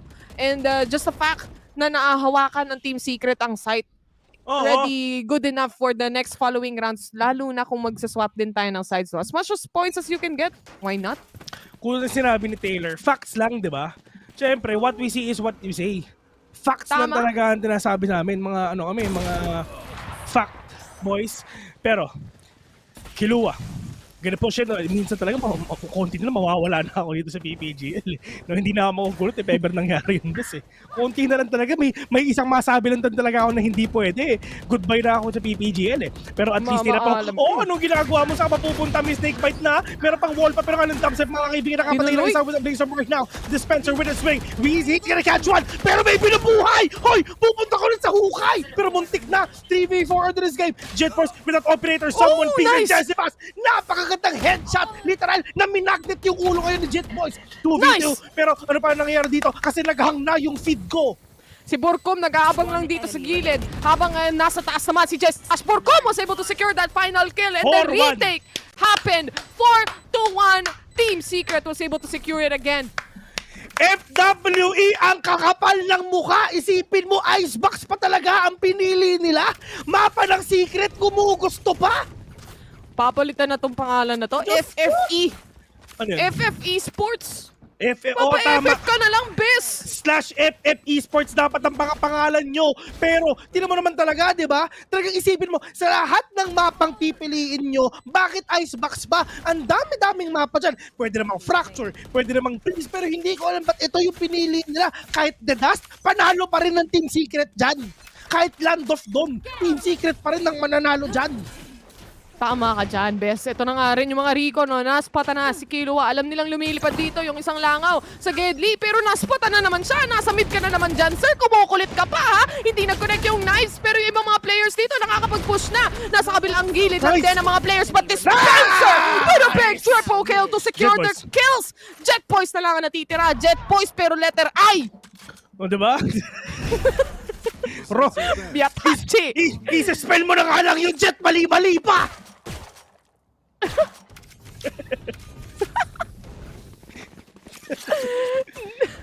Alam nyo ba guys? Jet Boys! Alam nyo ba guys? Ganito Ang Borkum, isa yung place sa Berlin. Sabi ni Taylor dati. Tama, di ba? Oo, totoo yun. Island siya, guys. Island. Oo. So, sakto. Ang pangalang Borkum nasa Berlin. So, pupunta sila sa Copenhagen, mga kaibigan. Tandaan nyo yan. Pati tayo. Sasama daw tayo eh. Oo, kasama tayo guys. Pupunta tayo sa Copenhagen, mga kaibigan. Tandaan nyo yan. Marami daw kasing damo dun eh. Masarap doon, masarap ang hangin doon Oo, eco-friendly sila. Masyadong maraming damo. May smoke, may ecoms na nga. Ayan, dito sa gilid, no, si Dubstep tamang tingin lang din. Nag-aabang kung may lalabas. Pero si Burkum talaga ang tunay na ecoms lord dito dahil tamang abang lang din sa Gedli kung may papasok talaga. Siya ang first contact. Tandaan nyo, mas goods. Mas goods ang ecoms ng Pinoy, mga kaibigan, lalo na pag green. Food trip ka talaga pagkatapos best. Kaya syempre, pagkatapos maglaro, gutom ka, di ba? Lap trip ka, di ba? Kasi syempre, pagkatapos ng game nyo, masaya ka. Diba? Matik lang yan. Talagang team Siki talaga ang mananalo dito, mga kaibigan, kasi yung mga players natin ngayon talaga naghahanap na sila. Nag-aantay na din talaga ng FW kung kailan ba sila papasok ngayon dito sa site ngayon. Pero natin sa Hunter's Fury coming in for the players right now. Pero sampalan ng long katok, mga kaibigan. Jesse Bash! Mas masarap ang long katok ni Jesse Bash, mga kaibigan. Sinampal yung dalawa. Literal na sinampal ng jumbo hotdog ni Jesse Bash. Yung dalawang players ngayon ng FWE. Walang nagawa yung hotdog ng FWE dito. Wins, we're gonna catch one. It's on to Jet Boys right now. 1v3 situation and Dubstep Bull gonna take you down 6-1. Alaw siyang magagawa doon, Bessie. Kasi kung iisipin mo, yung rendezvous niya dito, hindi naman ata naka-setup during that time. So, kahit pa paano, mahuhuli talaga siya nung lockdown din ng Killjoy. So, ala 6-1. Nahuli, napitas. Lahat nung kailangan pitasin. Bes, isipin mo, gumising ang Team Secret para dito? 6-1? Diba? Binuksan nila yung monitor nila para dito sa match na to. Sayang kuryente! Sayang kuryente. O bahala ng bagay-bagay ngayon. Oo! Diyos ko naman! Gumising ang Team Secret para sa ganitong laro, 6-1? 11 AM pa. Diba? Aga-aga. Ay nako, isipin mo pwede pala ang silvers dito sa VCT? Pwede pala? Grabe naman talaga. Nagdagdag pa nga sila ng bagong rank eh. Oo nga Hindi naman naabot. Itong FWE hindi na nga makapag-gold, nagdagdag pa ng ibang rank. Nahirapan lalong umangat, sir. Oo. At mukhang si Wits na yun ang nag-aabang dito. Merong rendezvous na nakaset up for him. This operator shot but the recon will detect him. So, kailangan niya mag-ingat dito. Baka batuhan siya ng utilities. Pero kung sakali man, makakapag-rendezvous siya. Kapag nakuha niya yung shot, perfect opportunity. Hindi nahabol ng kill mula kay Apinya. Kaya naman 5v4 agad-agad. Men, natalo sila sa bleed dito sa kadahilan ng hindi kami nag-cast nun. Ganun lang yun. Yun lang yun. Kasi kapag kami ni Bill, kaming dalawa ang nagkakas kapag kompleto ang Tayville. Matik, sure win. Man. Huwag na kayong maglaro, 2-0 nyo na agad sa brackets, ganun lang yun. Pero Jet Boys, isipin mo, bes, bumili pa ng baril, kala mo naman talaga makakapatay. 1v4 natamaan na nga ngayon, kitang-kita na ngayon nila direct kung nasan ba si Jet Boys. Pero Jet Boys, with a swing, pero Wits nagmamatay lang din sa Gedli. And syempre, ang problema din talaga, syempre, because of the spike is being dropped, but Wits will gonna get that kill. Hay nako, bumili ng baril, pero wala namang naputok. Kahit isa. Wala eh. Galing ata kay Killua yun pulot lang ata dito ni Chamber. Kahit kung na. Hindi ako nagkakamali. Sayang Pero, sa pera. Sayang sa pera. Ganda lang ng rendezvous dito. Nahagip pa si Wits eh. Kahit pa paano nung damage. Kasi 5 HP na lang pala siya after niya mag-rendezvous. And then afterwards that, he just remained on the spot, played a different angle basically, and he was still able to take on the kill. Dahil nga rin syempre naka-operator siya dito, operational lang. Bes, isipin mo, gumising din tayo para hindi kailangan namin gumising. Kailangan talaga namin gumising para mag-cast. Wala kaming choice. Wala kaming choice. Pero doon sa Team Sigas, isipin mo, gumising sila para dito, Bes. Tira ba man si Kilua? 1-9. Grabe naman. Ano to, Jet Boys binuboost? Ano to, Jet Boys boosting service? Binuboost si Kilua? Isipin mo si Kilua, bottom frag na nga, Jet pa talaga yung kinuha. Siya pa yung duel dito, no? Siya pa yung dapat umentry. Asa Siya na, na sir? Siya na nga yung binuboost. Siya pa talaga yung kumuha ng ano dito, ng duelist. Kilua. Okay, mga kaibigan, kung kahapon si Kappa ang walang ambag, ngayon si Kilua ang walang ambag. Ano ba yan? Basta K talaga. Basta pag may K sa pangalan mo, pabigat ka talaga. Diyos ko. Nag-iisip na ako sinong K sa tropa natin pero wala eh. Buti na lang. Ako best Carl. Carl? Ikaw pala yun. K ka na. J ka pa. Diyos ko. Ang dami mo problema sa buhay. Alam mo yun? Sorry, Akin. Pero mukhang ito na nga yung lumilipad na CCTV. Niyapin niya. Merong isang makikita. That is gonna be Borku on the back end.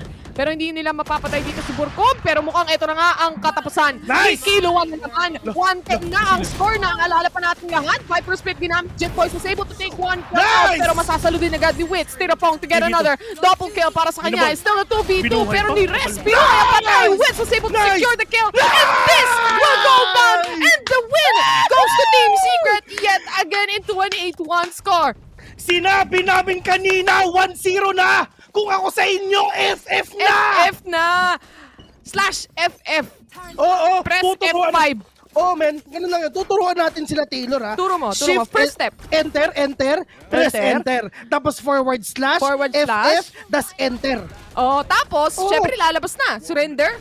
Pipiliin mo, bes. F5. Oh, yun diba? Na. Tinuro na namin FWE. Baka naman. Di nila naintindihan Tagalog. Oh, ito, ayoko, bes, ayoko. Gusto ko sanang yung hindi tayo naintindihan, okay na yun. Oo. Gusto ko sanang magsalita ng Thai, pero sawadi kap. Yan lang ang alam ko eh. Yan lang, Jacob kun kap. Yan lang alam ko eh. Ayoko na magsalita. Baka magalit pa sa akin si PPGL eh. Baka biglang, ano ginagawa mo, Vin, ha? Pero mga kaibigan, oh, Diyos ko po, hindi tumama. Alam mo ang tawag doon? Mercy. Mercy yun, mga kaibigan. Pinagbigyan lang.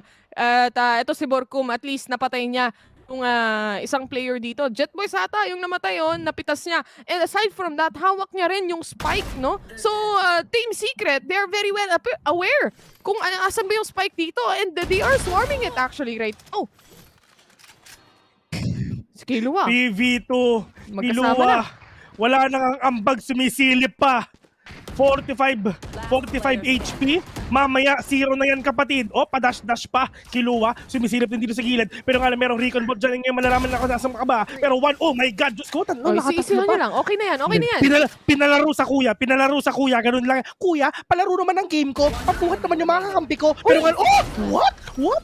Ay, nice! Okay. Masyadong nakakaba. Binibigyan masyado ng space ngayon ng Team Secret yun pero munti ka na tayo doon, ladies and gents. Ang importante at ang mahalaga dito, nakuha pa rin naman ng Team Secret yung round na yan just to punish the players here completely on the side of FWE. But first things first, Borkum really held this round down. Una sa lahat siya yung nakapitas pagdating dun sa back end, dun sa mismong T-spawn. Aside from that, hawak niya rin yung spike which created the entire space for Team Secret to actually rotate around the spike and wait around that corner as well. Get out of my way! Grabe yun, bes, Oo, tama. No? May tama rin tayo nasabi. Oo, lahat na sinabi mo tama, babae ka eh. Matik lang yun, men. Kaya hindi, umalma ba ako? Hindi, di ba? Wala. Hindi ako aalma, babae ka. Kaya matik tama. Uy, grabe naman talaga si Jenzy Boss. May pa-line up dito, double shock dart. Ano yung pinapainom mo dito, Yam, ha? Malabuko juice din ata dito ang galawan eh. Pero yung recon, bitin ata yung recon dito. May nasputang isa pero napadash away na lang. Sir, pasok na on site itong dalawang players. Pero si Wits, sinilip si Kuya mo dapat. Baka naman! Ba't ka sumilip, Tirapong? Ano nangyari sa'yo, Tirapong? Wala eh. Okay na, parang hinahag na nila yung yung walls eh. Napagod na si Kilua magbuhat eh. Alam mo yun? Oo, men.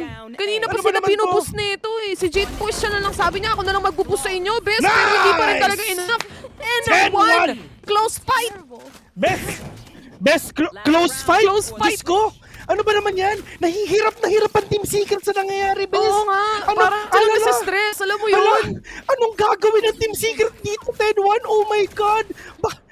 Oh my God, nakikita mo ba? Itong mga players na to ng Team Secret, at least, nakakahinga sila ng maluwag-luwag this time around. Kanina kasi masyadong mainit eh. Masyadong dikit yung labanan, kaya medyo nakakakaba.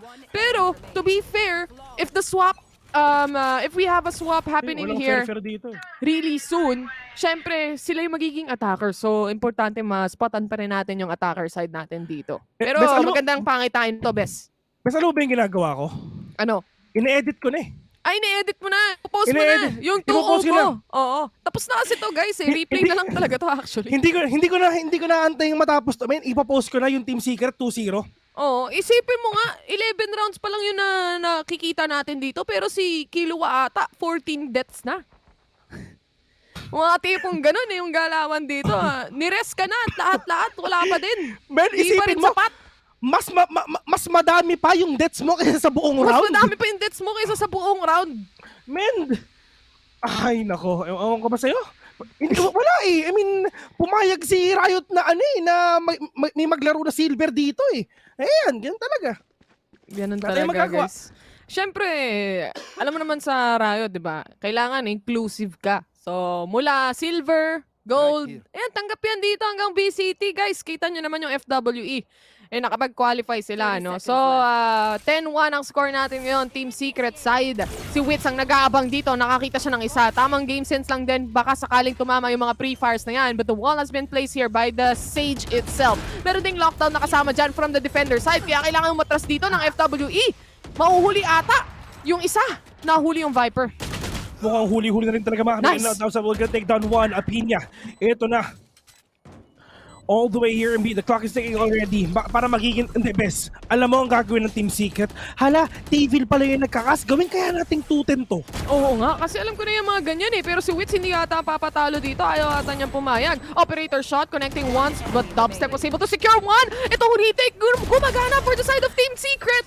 Tunaw na tunaw ang mga players ng FWE. 11-1 ang magiging score natin dito, ladies and gents. Team Secret is bringing this home. Almost there.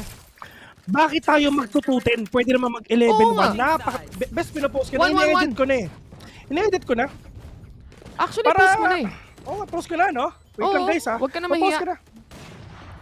Hindi sila kahit anong buwelo ng entry dito, yung typical na nakikita nating plays, no? The smoke from a Viper. Aside from that, the wall from a Sage, and every utility that you can think of na pwede mong ibato on the hands of Team Secret, nagawa na ng FWE. Pero hindi talaga sila makahanap ng space paano makapasok. Lahat tinry nila pero walang nag-work. Wala na talaga, ubos na.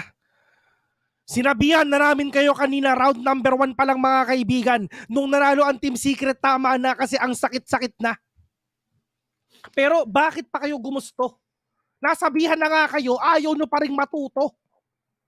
Grabe naman talaga tong isa kang tunay na poet. Ganun ba? Oh, man. Isa ba akong poet? Nasa mali ba ako? Tunay kang poet. Nasa tama. Okay, Eliza, panote na lang ha. Eliza, panote. Okay, sige, panote. Note, panote. Panote na lang, bes. Kuha mo ako dun ha. Gusto ka right rin, naman Tama naman ako, di ba? Nasa tama. Sabi mo naman, di ako nagkakamali.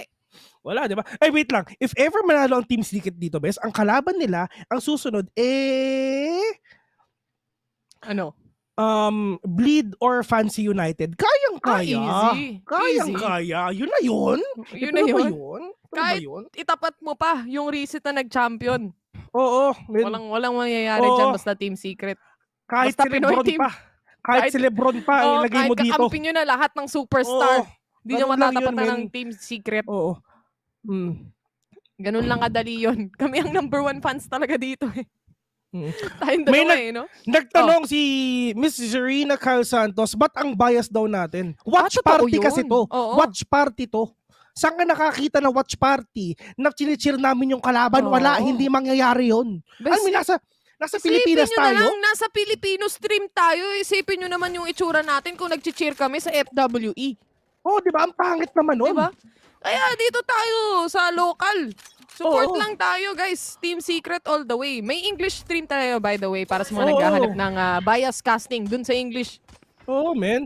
Kaya tama lang ganun, Terror. Sobrang pangit nun. Wala akong pinapatamaan, bes. Pero... Oo, sorry. Uy. Itong si Tirapong binaril na ata yung utility. Narinig siya ni Wits, hindi niya ata alam, nakasalo na. Si Jet Boys, walang kaalam-alam, gumagapang pa. Ano yun? Hindi niya alam, hindi niya nakakita. At mukhang hindi aware ang mga players dito ng FWE kung ano nangyayari on the sites itself. Dahil, Valorant pa nilalaro nito? Valorant na ba to? DM? Di ko sure. Hindi na alam ng FWE kung Valorant pa ba yung nilalaro dito ng Team Secret Kasi they're actually literally all over the place right now. Majesty, yes, nakita yung turret. So alam ni Majesty na malapit na si Dispenser dito. Pero hindi na alam kung nasan ba. Pero yung alam tayo sa pick coming in from Dispenser right now para tayo sa Majesty. We'll get a kill on to 1. 1v2. Dubstep gonna push in. Let's see if ever makakapatay siya. Pero sabi ni Kilua, hindi. Pinalaro na talaga sa kuya. 11-1. Hala, tumuturbo. Sige, pagbigyan nyo. Kasi yan lang naman ang magagawa niyan, men. Pagbigyan nyo na. Kasi ganyan naman talaga pag natatalo. Maingay. Isipin mo, bottom bracket ka na nga. Ikaw pa rin yan nanunurbo. Totoo lang. Alam mo naman, 'di ba? Pag ang score mo talaga, hindi na siya bot frag ngayon at least. Naka 8-14 na siya. Kanina kasi medyo 110 ang score, ladies and gents At least nakabawi-bawi na siya dito when it comes to the kills itself. But to be fair, yung pistol round dito, parang hindi alam nung both sides of the teams kung nasan ba yung mga kalaban. Talagang scattered throughout the entirety of the map. Yeah, exactly. Kumbaga, kanya-kanyang hanapan na lang tagu-taguan Ito, Besa, for Team Secret, they have a lot of rounds to lose. Sakit. They have a lot of rounds to lose, mga kaibigan. 10. Well, 9 na lang. So, talagang matinding adjustment lang din talaga na pwedeng gawin dito ng Team Secret if ever. Pwede silang magsaya, pwede silang kung ano yung gawin nila, pwede silang mag-codin lahat. Pero fortunately, hindi naman nila gagawin yun. Jet Boys, hindi talaga tumatama. Pero ang Dispenser will gonna get that kill. And syempre, Jet Boys, well, get a 2K already. 11-3, still in favor of Team Secret. Team Secret, 2 na lang. Huwag nyo nang patagalin pa. Sa true lang. 2 na lang to, guys. At syempre, isang round na lang. Secured na yung match point natin. At least securing that match point will give them that stability as a team na alam nilang in the end, kung makakambak man to ng kabilang team na hindi naman mangyayari, at least nasa match point na sila. So, yun lang naman yung iniisip natin dito, no? But right now, this is the official buy round of Team Secret side. And for FWE, kanya-kanyang upgrade din ata dito. 3 na ang naka-Vandal, agad-agad, bes. Yeah, 3 na agad yung Vandal dito, mga kaibigan. Galit na. Akala mo naman talaga makakaisa. And Dubstep, gonna push in. Sino ang gagawing puno dito ng Dubstep, mga kaibigan? Let's see if ever makakayanan pa ba. Borkum catches the initiator of the players of FWE right now. So they don't have any information at all. Wala na silang recon, wala na silang owl drone, wala na silang AoE damage na pwedeng gawin ngayon na shock dart. And they can actually go inside the site freely. But before that, they need to take down Majesty first. Kasi yan din yung pangalawa na talaga nagpapahirap sa kanila. Yung controller na literal na may full map na control because of the wall, because of the Viper Spit na meron siya, and syempre yung mga snake bite, syempre with that AoE damage as well. Pero tulad ng ginagawa ngayon ng Team Secret, everyone is actually going here in A already, but the rotation is now up for FWE as well. They're gonna go here in A, and probably gonna stop the push of Team Secret if ever talaga makayanan nila, pero feeling ko talaga hindi na makakaibigan kasi ito din talaga. Dubstep gonna push it already, and Dispenser trying to break the wall para syempre mas makakuha pa sila ng control dito sa site ngayon. 30 seconds in, and they have an idea kung nasa ba yung mga players ng FWE. Kilua started off with a kill right now. Wits with another one. 3v3 onto this game. Pero tira pong nakadalawa. And it's all up to Jessivas. Jessivas catches 1v2. Tira po. And Jet Boys, meron silang Vandal dito. Pero sabi ng tira po, tamang hilad din talaga. Pero ang Jessivas makakuna isa. Pero wala siyang idea kung nasa si tira po ngayon. So ang gagawin talaga ni Jessivas dito is mag-back away. And probably, doon na talaga sa rafters para syempre makakuha siya ng high ground advantage if ever. Pero Jet Boys, and Jessivas knows it already. This is a 1v3, mga kaibigan. Ano ang gagawin ni Jessivas dito? May recon board pa. Hindi alam ni Jet Boys kung anong gagawin niya, pero nga lang, dun sa may backside, and mga kaibigan, Jetboys, hindi naman siya tumatama, and Jessivas gets them all! Turbo! Turboin mo, sige! Binaril sa hindi tumurbo, pero binaril sa sa sahig, guys. Okay lang yan. 12-3, match point na nga tayo, Team Secret. One more round to take away this series right now. Napaka-close fight, ladies Ay, and gents. nako. 12-3. Sinabi na namin sa inyo, mga kaibigan, you don't do that to the Filipino people. You don't turbo us. That is bad. Down Oo, bad. balita ako. Balita ako. Malungkot yung mga caster sa kabila. Hayaan na natin sila kasi sila lang naman ang nagkakaintindihan doon. Nahuli si Dubstep doon. Namatay si Dubstep. Lumilipad lang naman. Okay lang yun. O ulit yan next round. Huwag nang ulitin. Oo huwag nyo na Okay lang yan ngayon. Direct Pero wag nang ulitin. don't replay na Si ha. Burko! Si Burko ba? Nice! Buti na lang. Shit, Nice boss. Nice work. Hindi ka tumatama. Ano ba naman yan? Pabayaan na natin sila guys kasi wala naman silang ginagawang tama. Pero 4v3 on this game, ito na ata talaga ang pagkapanalo ng Team Secret. Best isipin mo, yung unang game nila hindi tayo nag-cast pero grabe, pagbalik nating dalawa dito sa game na to, hindi natin ina-expect na ganito ang mangyayari dito. 3v3 on this round right now, less than a minute left in the clock, but where is the spike? Probably gonna go here in B because they don't have enough time already to go there in A kasi medyo mahirap din talaga if ever they're gonna go there. Pupunta sila doon sa place, syempre na meron silang advantage. Recon ball will gonna be denied. Wala siya nakita kahit isa. Dispenser pa the spike already. Dispenser is low. You need to back away. Kailangan mo nasa loob na ng Pag natamaan ng pre-fire to. Tamang dasal na lang talaga, Fils. Tamang dasal na lang. Hala. Pero vulnerable yung isa, si Majesty. Uy, Alam nila at least, natamaan na nga si Burkom. Nice. Bababa yung Viper Spin Nice. dito. Dispenser was Hindi able to pala take nice a kill. yun. Wits. 1v1. Naka-wits ah. Nice. Post plan position. Sabay, Di pa sabay, tumatama. 38 HP. Best. Ito na yun. Woo! 0 already mga kaibigan. Tavil buff. Tandaan nyo, Tavil buff mga kaibigan. Ganun lang yun. You don't do Sino that. ba? Bes, isipin mo na lang, sino ba ang caster nung sila ang nag-qualify? Tayo! Papunta doon. Tayo! Siyempre. Feeling ko, wag na tayo magpahinga eh. Na-joke lang. Joke lang. Ayan ang buko juice buff. Team Sige. Secret. Sa napakalaking gap pagdating sa Icebox match, hindi ko talaga lubos maisip. No? The map picks that we had right here definitely was basing off dun sa mga paboritong mga mapa ng Team Secret. So pagdating pa rin talaga dun sa map picks na meron tayo, may kalamangan na yung Team Secret. Aside from that, Team Secret here really went for the comfort fix that they actually have from way back before. So maybe isa rin yun sa malaking aspect. Hindi natin nakita yung Yoru this time around, but at least the games are secured and we're moving forward. To be honest, hindi talaga natin ina-expect na ganito yung mga dito sa second match kasi dito nga sa first game, di ba, isipin mo, sobrang dikit ng laban. Sobrang dikit ng laban, men. Then pagdating naman dun sa mapang pinili ng kalaban, mas naging comfy na talaga ang Team Secret doon. That's why talaga dumating talaga sa point na talaga nag-11-1 pa. Mga kaibigan, ladies and gentlemen, boys and girls, maraming salamat sa papanood. Pero meron pa naman tayong game number 2 and game number 3. And ito na yung last ng Tavil sa linggong ito. True. Dapat nga wala eh. Dapat nga wala eh. Pero nandito pa rin tayo. Salamat sa pagsuporta at sa panonood at syempre salamat sa suporta sa lahat ng mga Filipino teams natin. That is finally it para sa aming dalawa dito, ang The Mods. Magsa-sign out na muna at iiwan namin kayo sa kamay ng ating ibang mga casters dito sa VCT Asia Pacific. Right now, we're just gonna go in a very short break. Sa pagbabalik ng VCT, there's gonna be the panel show and the next series of the day. Congratulations, Team Secret. Don't go away. We're gonna be right back. VCT APAC will be right back.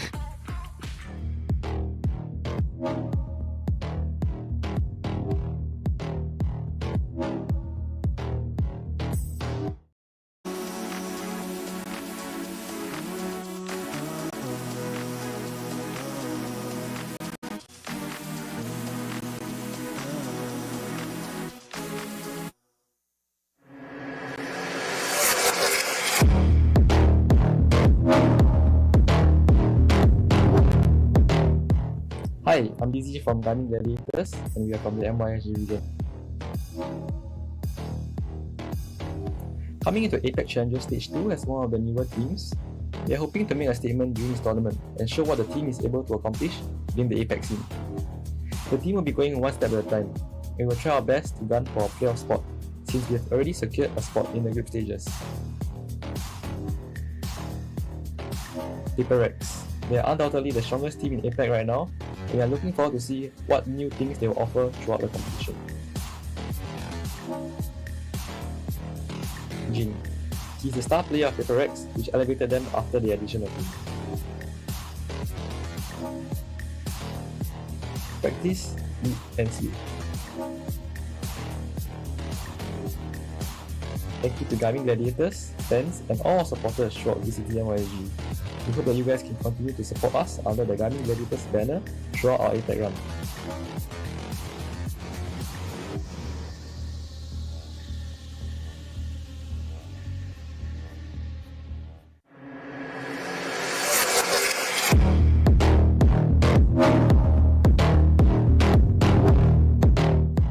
Hello, my name is Xerxia. My nickname is Monyet. I'm from Team ONIC G, and then I'm from Indonesia region. I think our expectation is quite high in this APAC Challenger Stage 2, just because what we did last time on the Indonesia Challenger Stage 2. So I think we can make it to Masters 2 this time. I think our rival team right now in this competition, I think is Paper X, just because like what they achieved last time in Masters 1. I think from the rival team, I don't have anyone to look at because this is a team game. So I think I don't have anyone to look at right now from any other team. We'll do the same thing as usual that we did. So we'll do some pod review to enemy team that we are going to play against, and then we do some maybe small preparation before the game starts. So for our fans, we will give our best at these APAC Challengers to qualify to Masters 2, so don't forget to watch us. Go ONIC!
Team Secret fans out there probably telling this team, please, no more breach in Icebox.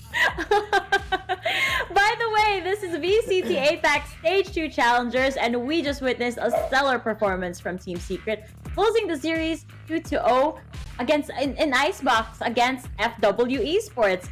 Likeable, Dad Femina, and Trix once more here on the panel. Team Secret really went back to their roots, and it really shows in their defensive layouts how comfortable they really are, Trick.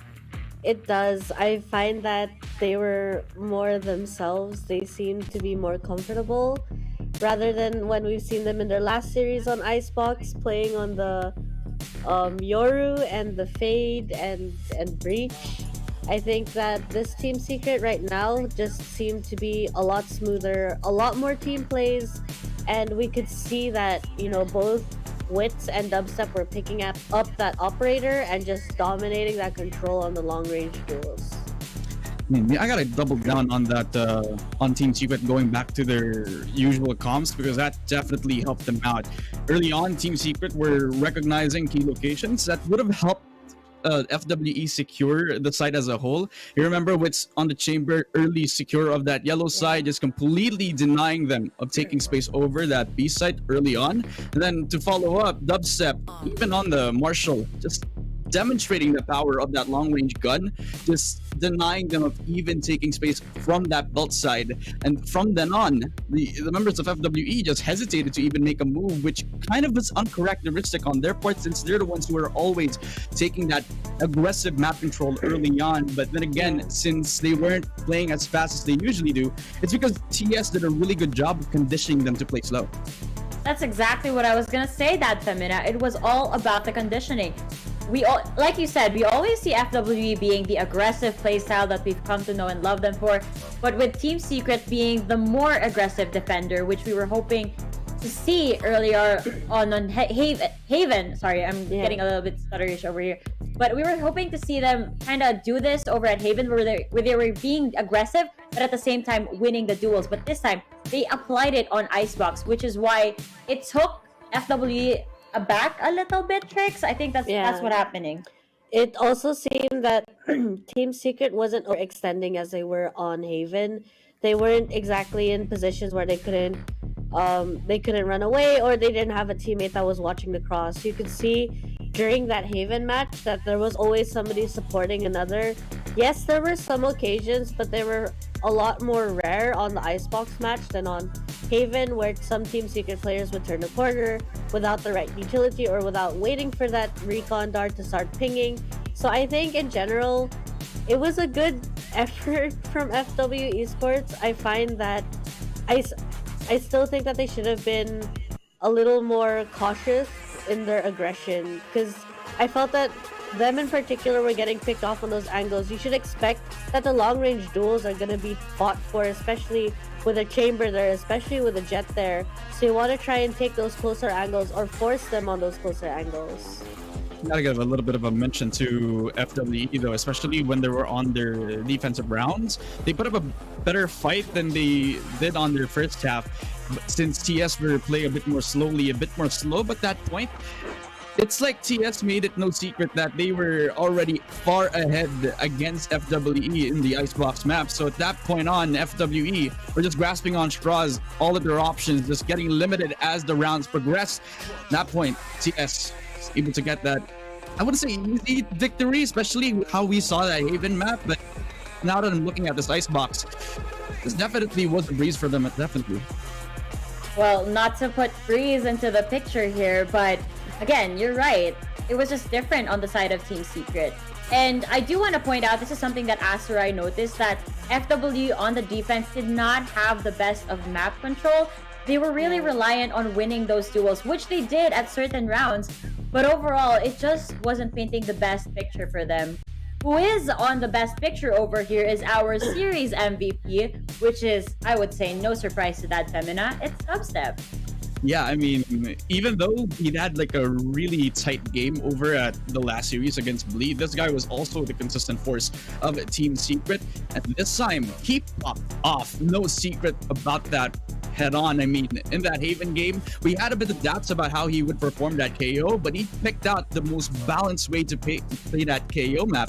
And now that we saw him back on his pivotal jet, he just put this Icebox map on full hold. I mean, Dubstep on that KO and that jet actually just showcased so much of his strengths, just knowing when to push in, knowing when to be aggressive, and knowing when to take those fights. If you remember correctly as well, when they were already killing off the chamber, that was the perfect opportunity for Dubstep, and he recognized that once he found that mid lurk out from FWE that round. Yeah, I agree with you there. Dubstep definitely deserves the spotlight. But you know who else deserves it? Wits. My God, get this man away from the Tour de Forest. Get him away from the Headhunter, because has he missed a single shot? I don't know, because to me, every time I looked at the screen, he was hitting all of it, Tricks. It just felt, you know, on the first mat, it felt that Wits was trying to find his stride, trying to, you know, figure out what was the best course of action for him, and popping him on that chamber, or putting him on that chamber, it seemed that it just allowed him to move a little more freely. It was easier to get into those better angles. you had more utility that you could bait for information, which is also why I love playing a chamber myself. So I find that for Witz's playstyle, it just seemed that the chamber was a lot more comfortable while putting dubstep on that secondary operator with the jet. I do have to ask you, Trix, since you're the person that's more keen on the behavior that these players are actually displaying, was there kind of an overheat on the side of FWE? Because we did see a little bit of mistakes coming in as the game was getting longer and longer, and the momentum was always going into the favor of Team Secret. I think that in terms of overheating, it was more that they weren't sure what to do, and they were trying to make plays happen, and that's where it started to get a little sloppy. Because if you don't have that kind of coordination against a team that is already playing coordinated, you're going to get off guard, and it's going to look like overheating when essentially you're just trying to make a play happen. And then that gives like the question, right? Are Team Secret back? Are Team Secret regaining back their former form? I mean, they're down in the lower brackets, so I'm not entirely sure. But this performance that they put out, especially how they close out that Icebox map, definitely gives a lot of hope back to the Filipino fans there. But they got a bit of work to cover until they are able to actually make that lower bracket run work. I'm fairly certain that we need a bit of time before we can get that certainty for Team Secret. Luckily for them, they do have some time to prepare because, as we know, the match schedule for today is Group A and Group B, if I'm not mistaken. Sorry, my memory sometimes is a memory of a goldfish. But yeah, no elimination games so far coming along today. But that was wild. GGWP to FW Esports. Really great effort on their side, especially on Haven. I had a blast watching that game. And I really was hoping that the scoreline was going to get closer as we moved on to Icebox. But hey, that wasn't the case. Team Secret was like, oh, we really struggled last time. I guess this isn't working out. Let's go back to our comfort, especially now that we are at the risk of elimination. We cannot experiment this time around. We need to stick back to our comforts because we don't want to get eliminated this early on in the competition. We're trying to uplift our spirits. We're trying to uplift the spirits of the Filipino people and say that Team Secret is really bad. Yeah, I mean, as a Filipino myself, yeah, I definitely would agree. We do have that hope that Team Secret could be back, but I kind of have these thoughts lingering on my mind as an analyst. Like, since they are going back to a bit of their roots, they're going back to the usual team comp that they would put out on maps where they have their strengths put forward, then it's an opportunity for a lot of these teams to put their sights and their target on Team Secret's back, right? They have a lot of these VODs up and ready for them. They could have been watching the Team Secret match that we just had recently. So a lot of these opportunities for teams to just see how Team Secret will play next time. But then again, they did pull out something unorthodox in the most unexpected way. So this is the coin flip that Team Secret could use to their advantage. It definitely is. Now, with what Team Secret is going to do to that series, we'll do too, which is moving on. We're moving on to the next one. This first team in the next series is a team that we've seen shine over at Indonesia. Shine brightly at that. Here on APAC, they've already done some damage, and Made in Thailand was the first to get injured. They're coming right at you with lightning fast speed, so watch out because here's ONIC G.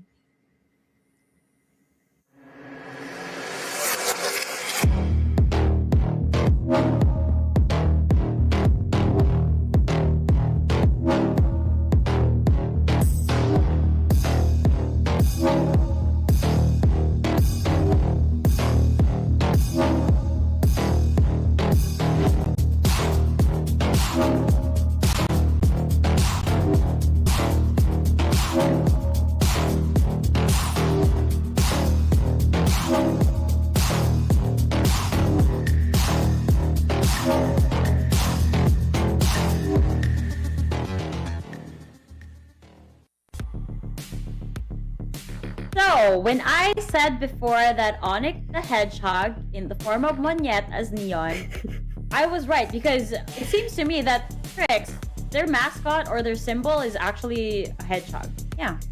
You know, I noticed. I kind of noticed that too when you mentioned it. I was like, you know, I think she kind of has a point. But honestly speaking, Monyet's entry was amazing, especially when we saw them on that fracture with the Neon, and we love seeing a Neon, those explosive plays, the sheer, force that a Neon can have to open up the site, but also the utility to open it alongside it. And then we had Elmimore on that Sentinel, I believe, and it was just amazing the way that he was able to hold down those sites, get those entry picks, get the clutches as well.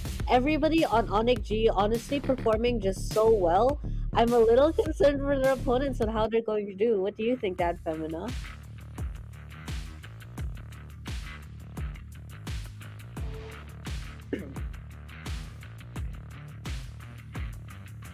Sorry, my mistake. I forgot that my mic was muted. But anyway, I do have to agree about ONIC G being the aggressive team that we are used to seeing them. But I also feel like it's because the team that they faced off last time gave them too much freedom to actually give that map control away. So I'm kind of curious to see if ONIC G can get contested against a team that are aware of when and where they want to put that pressure on them before they could head on over to before that big execute. But since ONIC G here have been always here to play, then maybe the best of Indonesia has something in store for us. Well, that's a question that we'll have to find out the answer to, especially as they face off a team that has shut down PaperX's win streak over at the MYSG Challengers. This seems to be a daily occurrence for them too, since they also shut down Griffin Esports. I guess you can say that they try to end these games with a solid GG. After all, it's in their name. Here's Gaimin Gladiators.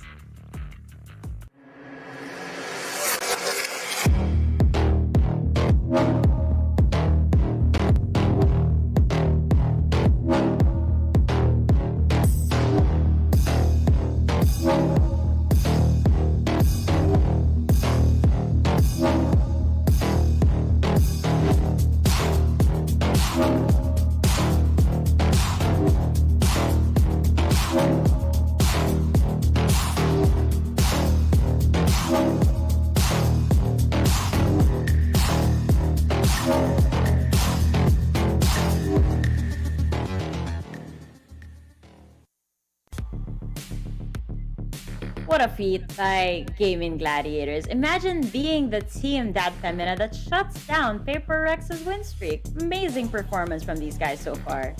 Reason why is because they're the type of team that can play early, that will make slow teams that rely on default struggle, especially on maps that forces the opposition to play default. Now that is because PaperX has been playing slow as of recently. They got a bit taken aback by the proactiveness that Gaimin Gladiators have been put on forward, and that's really nice from them, especially since they had good reads around usage of enemy utility on the map. It showed back in their match against Griffin. They also show signs of studying their opponents. They usually know who pairs up with who. If you remember that last series, you know that the Astra and the KO of their previous team, they like to pair up with each other. They would have that solid defense on the other side of the map, which then becomes the response for them. Okay, there's a lot of defensive options for them on the A side. Why don't we just head on to the mid side and just rotate on over to the B side? That's just the thought process that Gaimin Gladiators just makes me so impressed about them. But what I also really don't like is that they like to play the same strat twice in a row. Just fool me once, shame on me. Fool me twice, shame on you. The response for any sort of team that plays against Gaimin Gladiators. But another thing about them is that they will play around anyone who's on a hot streak, similar to how Team Chica actually played, especially in that previous series. Gaimin Gladiators, however, as I will represent for Tash Bunny, the Cinderella story continues, and we hope to see them really thrive on the stage. I find that some of their players, especially Frey, can just pop off, and it's amazing to see. You can tell that, they're a little bit newer, I feel, to this APAC stage, but they're proving their worth right now. Is the question of experience going to be a factor to this? That's my question, because maybe not, because they've been performing really well, but it has been in their favor, They just really show the dominance here, but what happens once your momentum gets broken, right? That's the true test of where your experience will lie. Will you be able to think more clearly, or will your judgment be clouded as the enemy team takes the momentum away from you? So that's a little bit of worry for the newer teams who are stepping up over here on APAC. But hey, with the head-to-head coming into play, maybe these are the players that will set the bar for the rest of these of their teammates rather. I feel like it's very important that we highlight this head-to-head too, because I feel like for this series, there are some important players that bring out or shine out the strengths of the team, and these players just put that emphasis on full force. So like for ONIC Gaming, we know that they like to be aggressive, right? So we already know who's like the most aggressive style of them, but who enables that all around? I have to know who.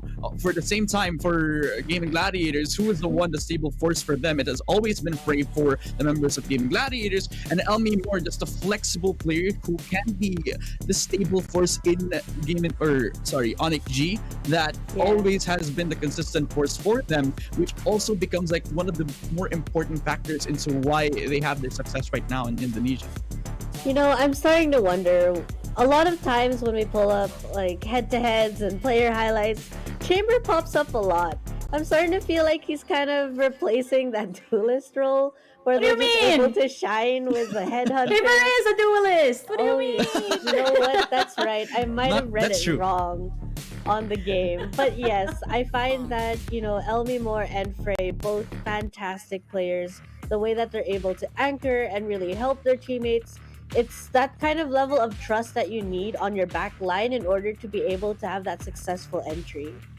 I mean, man, we've been highlighting the chamber potential for Elmi Moore plus his flexibility, but what about Frey too? This guy is just a rock solid team player that we have been seeing out of Gaming Gladiators. So if this guy gets enabled, then maybe members of ONIC G also get their way, just like how they played in their previous series. Then it's gonna be no surprise that ONIC G could actually get their ball rolling. But then again, we do talk about Gaming Gladiators and how they played up against a playstyle that is very similar to ONIC G, and that was Paper Rex. They had a very monumental win in their upper bracket finals, and it's because they were the ones who were initiating, they were the ones who were proactive, and they were the ones who were setting the bar against Paper Rex, who had held that standard ever since they set their mark on the scene itself. Yeah, which begs me to wonder, what kind of maps are we gonna be seeing today? Because there's so much to choose from, obviously, but the performance, it always differs depending on what kind of team they're faced with. And as we mentioned earlier, ONIC G very good at adjusting to the playstyle of their enemies. So off the bat though, we're not gonna be seeing bind and breeze trick. I am a little surprised at the breeze ban. Actually, I felt like that wasn't necessary on Gaming Gladiator's side, but maybe because ONIC has such an aggressive way of playing. I am hoping to see split, although right now we are seeing that ONIC has picked Ascent, which in their history, it's been up and down. I find, you know, in their locals, they didn't do too hot on it, but it wasn't bad either. I gotta like double down on the breeze ban actually, because we have talked about breeze being that aim heavy or dual heavy kind of map. For a lot of these teams, for long range gunfights, that is enough to actually pivot into the victory for whoever gets that initial duel winning. But for what the maps that we have right now, Ascent and Haven, I mean, this is gonna be default all around. It's gonna be a slow game, but ONIC themselves like to defy that fact. In fact, like I would like to remind you guys that ONIC was the one who was proactively playing this map as aggressively as they want to. And on that Haven, I really feel like they would pull out the same strat as well. How fast they can pull off that aggressive style. I'm looking at these map selections and I'm thinking, why did ONIC pick Ascent? Like Trick said, it's been an up and down for them over here, but Gaming Gladiators have been performing really well on Ascent. They've only lost to Paper Rex as far as I know. That's the biggest hurdle that they've had to face here. So, confusing pick on the side of ONIC. Maybe they have something pulled out that I will have to wait and see as we get into the map. But Haven, really good for ONIC as well. But Gaming Gladiators, I really enjoy seeing how they've been playing out the Killjoy over here from time to time over the chamber. That's been really fun. But Fracture as a decider trick. Oh dear. I mean, we've seen ONIC's performance on Fracture. It's formidable. Yeah. And I'm not sure that's exactly the map that you really want to leave open for them as a decider. Coming into Ascent, yes, I do have my worries because I find that ONIC might not have been performing as consistently or as optimally as they would like on that. But I feel like we have to consider as well who they're running into in their runs, rather in their nationals or locals, in the tournaments they've been in. You know, there are amazing teams also coming from Indonesia, some that we'll see later on down the road. But I find it's possible that they have something in plan. You know, every team here is doing their assignments, doing their homework, checking out the VODs, checking out what they can improve on. And so far, I don't think anybody has let us down. Yeah. I'm looking at it again, and it was the Gaimin Gladiators, for flips, which makes it even more questionable. Why did they open up Fracture for ONIC? They know that ONIC is really doing well on Fracture, but I guess they're also doing well on Split, so it's like a 50-50. But the record for Gaimin Gladiators also good on Split, so what's going on? What are they planning over here, Dad Femina? Maybe they want to switch things up, right? Maybe they have been playing Split a while, that maybe teams have been have that security of getting to know how the team play could be for Gaimin on that Split map. So maybe changing things up, maybe be a bit more unpredictable here. The Fracture being open could potentially be that 50-50 that could swing into the favor for the members of Gaimin Gladiators. But for ONIC G here, I really do feel like this map pick would definitely favor them, specifically because they're known to be very aggressive in their map control, but I do wonder how flexible they can be. They could be pulling something very unique here that could surprise the members of Gaimin Gladiators right now, and I wouldn't be surprised if they did. I think, oh my god, excuse me.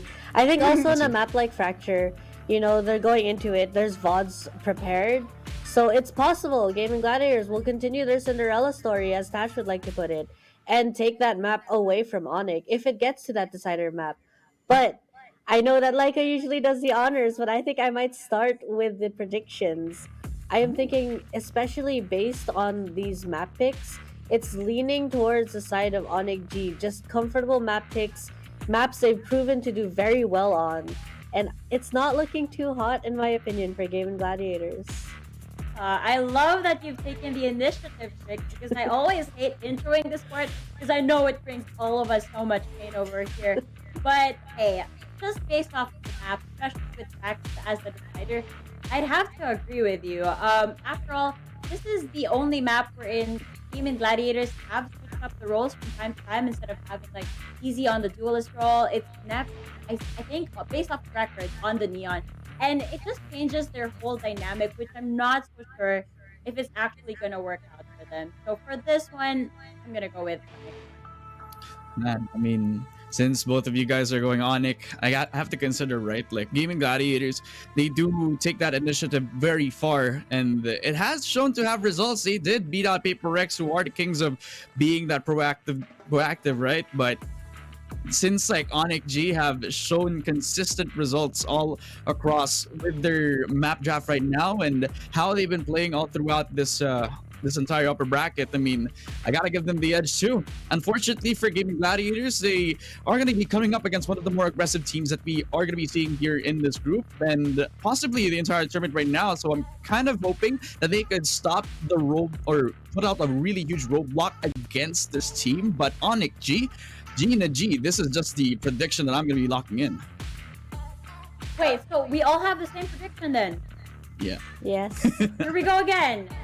Here we go again. Well, our secret then maybe the superstition on the panel is it's a 50-50. Well, so far right now.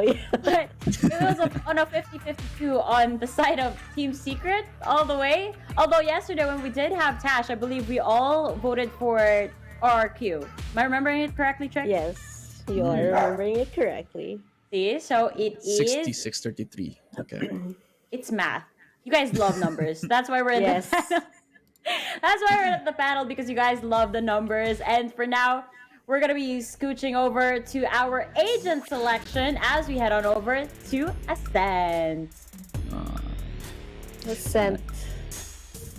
Can you smell it? Can you smell it? I mean, it's the most default of maps, I find. It's one of those maps where teams really... Oh, I guess yes, I got the joke.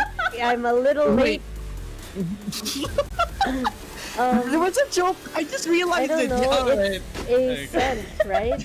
You know, a scent. Okay, anyway, so we've got this Yoru going on again. I have mixed feelings about Yoru, as we all know, but I love how both teams are actually running that fade and running the KO. So I feel like right now it's a matter of the kind of information both teams are taking. I feel the majority of it is a mirror lineup. It comes down to that global presence of the Astra versus that mobility of the Omen, and then you've got the Jet versus, I believe it was a Jet versus the Yoru, which also has his own sense of mobility. He's able to TP a lot, show a lot of presence, fake out the opponents. I feel ONIC G though, going up with a lineup that they're probably more comfortable with, something they've seen enough of, played enough of, and we both have seen how pulling out a lineup that might not be as meta as we have seen so far can sometimes hurt the teams choosing it. I gotta put a bit of a silver lining into the team comp, right? I feel like I'm like the same guy who talked about this before about the same team comp, but maybe pulling it the thing about it anyway again. For the logic between picking Yoru with Fade and Omen is because the Omen and the Fade, they do cover up the weaknesses that Yoru have, which is that his abilities are just so loud. He can TP once he knows that both Fade and the Omen have used their deafening abilities, which gives him a lot more security before he could make an aggressive play onto anyone who was not suspective of where the TP was.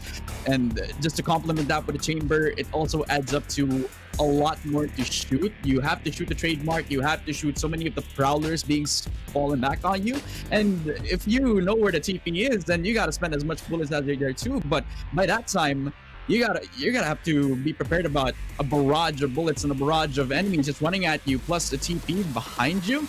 Just maybe that's the optimistic stuff that I am, just giving a bit more light into this team comp. But then again, we have seen something as similar as this back in the Team Suika series.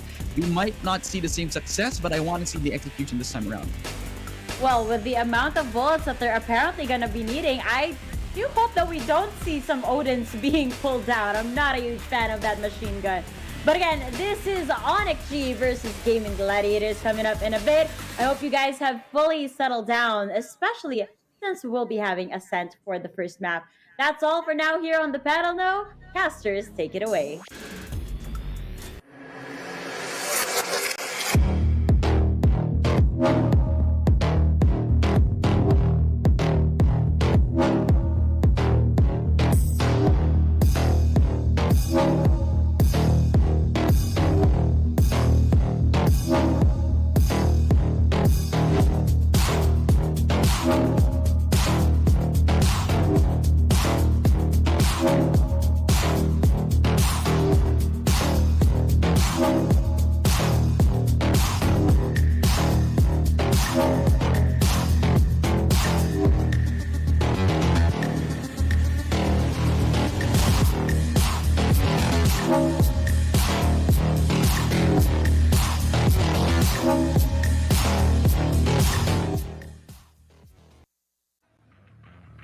Welcome back you guys! Dito na muli tayo ngayon sa VCT Asia Pacific. I'm Honey Gracie the Double, kasama ko ngayon si Ray Ray. At kami ang inyong shoutcasters, ang mga takapagbigay ng mga series natin. For the next ones, this is the battle between Gaimin Esports and also ONIC G.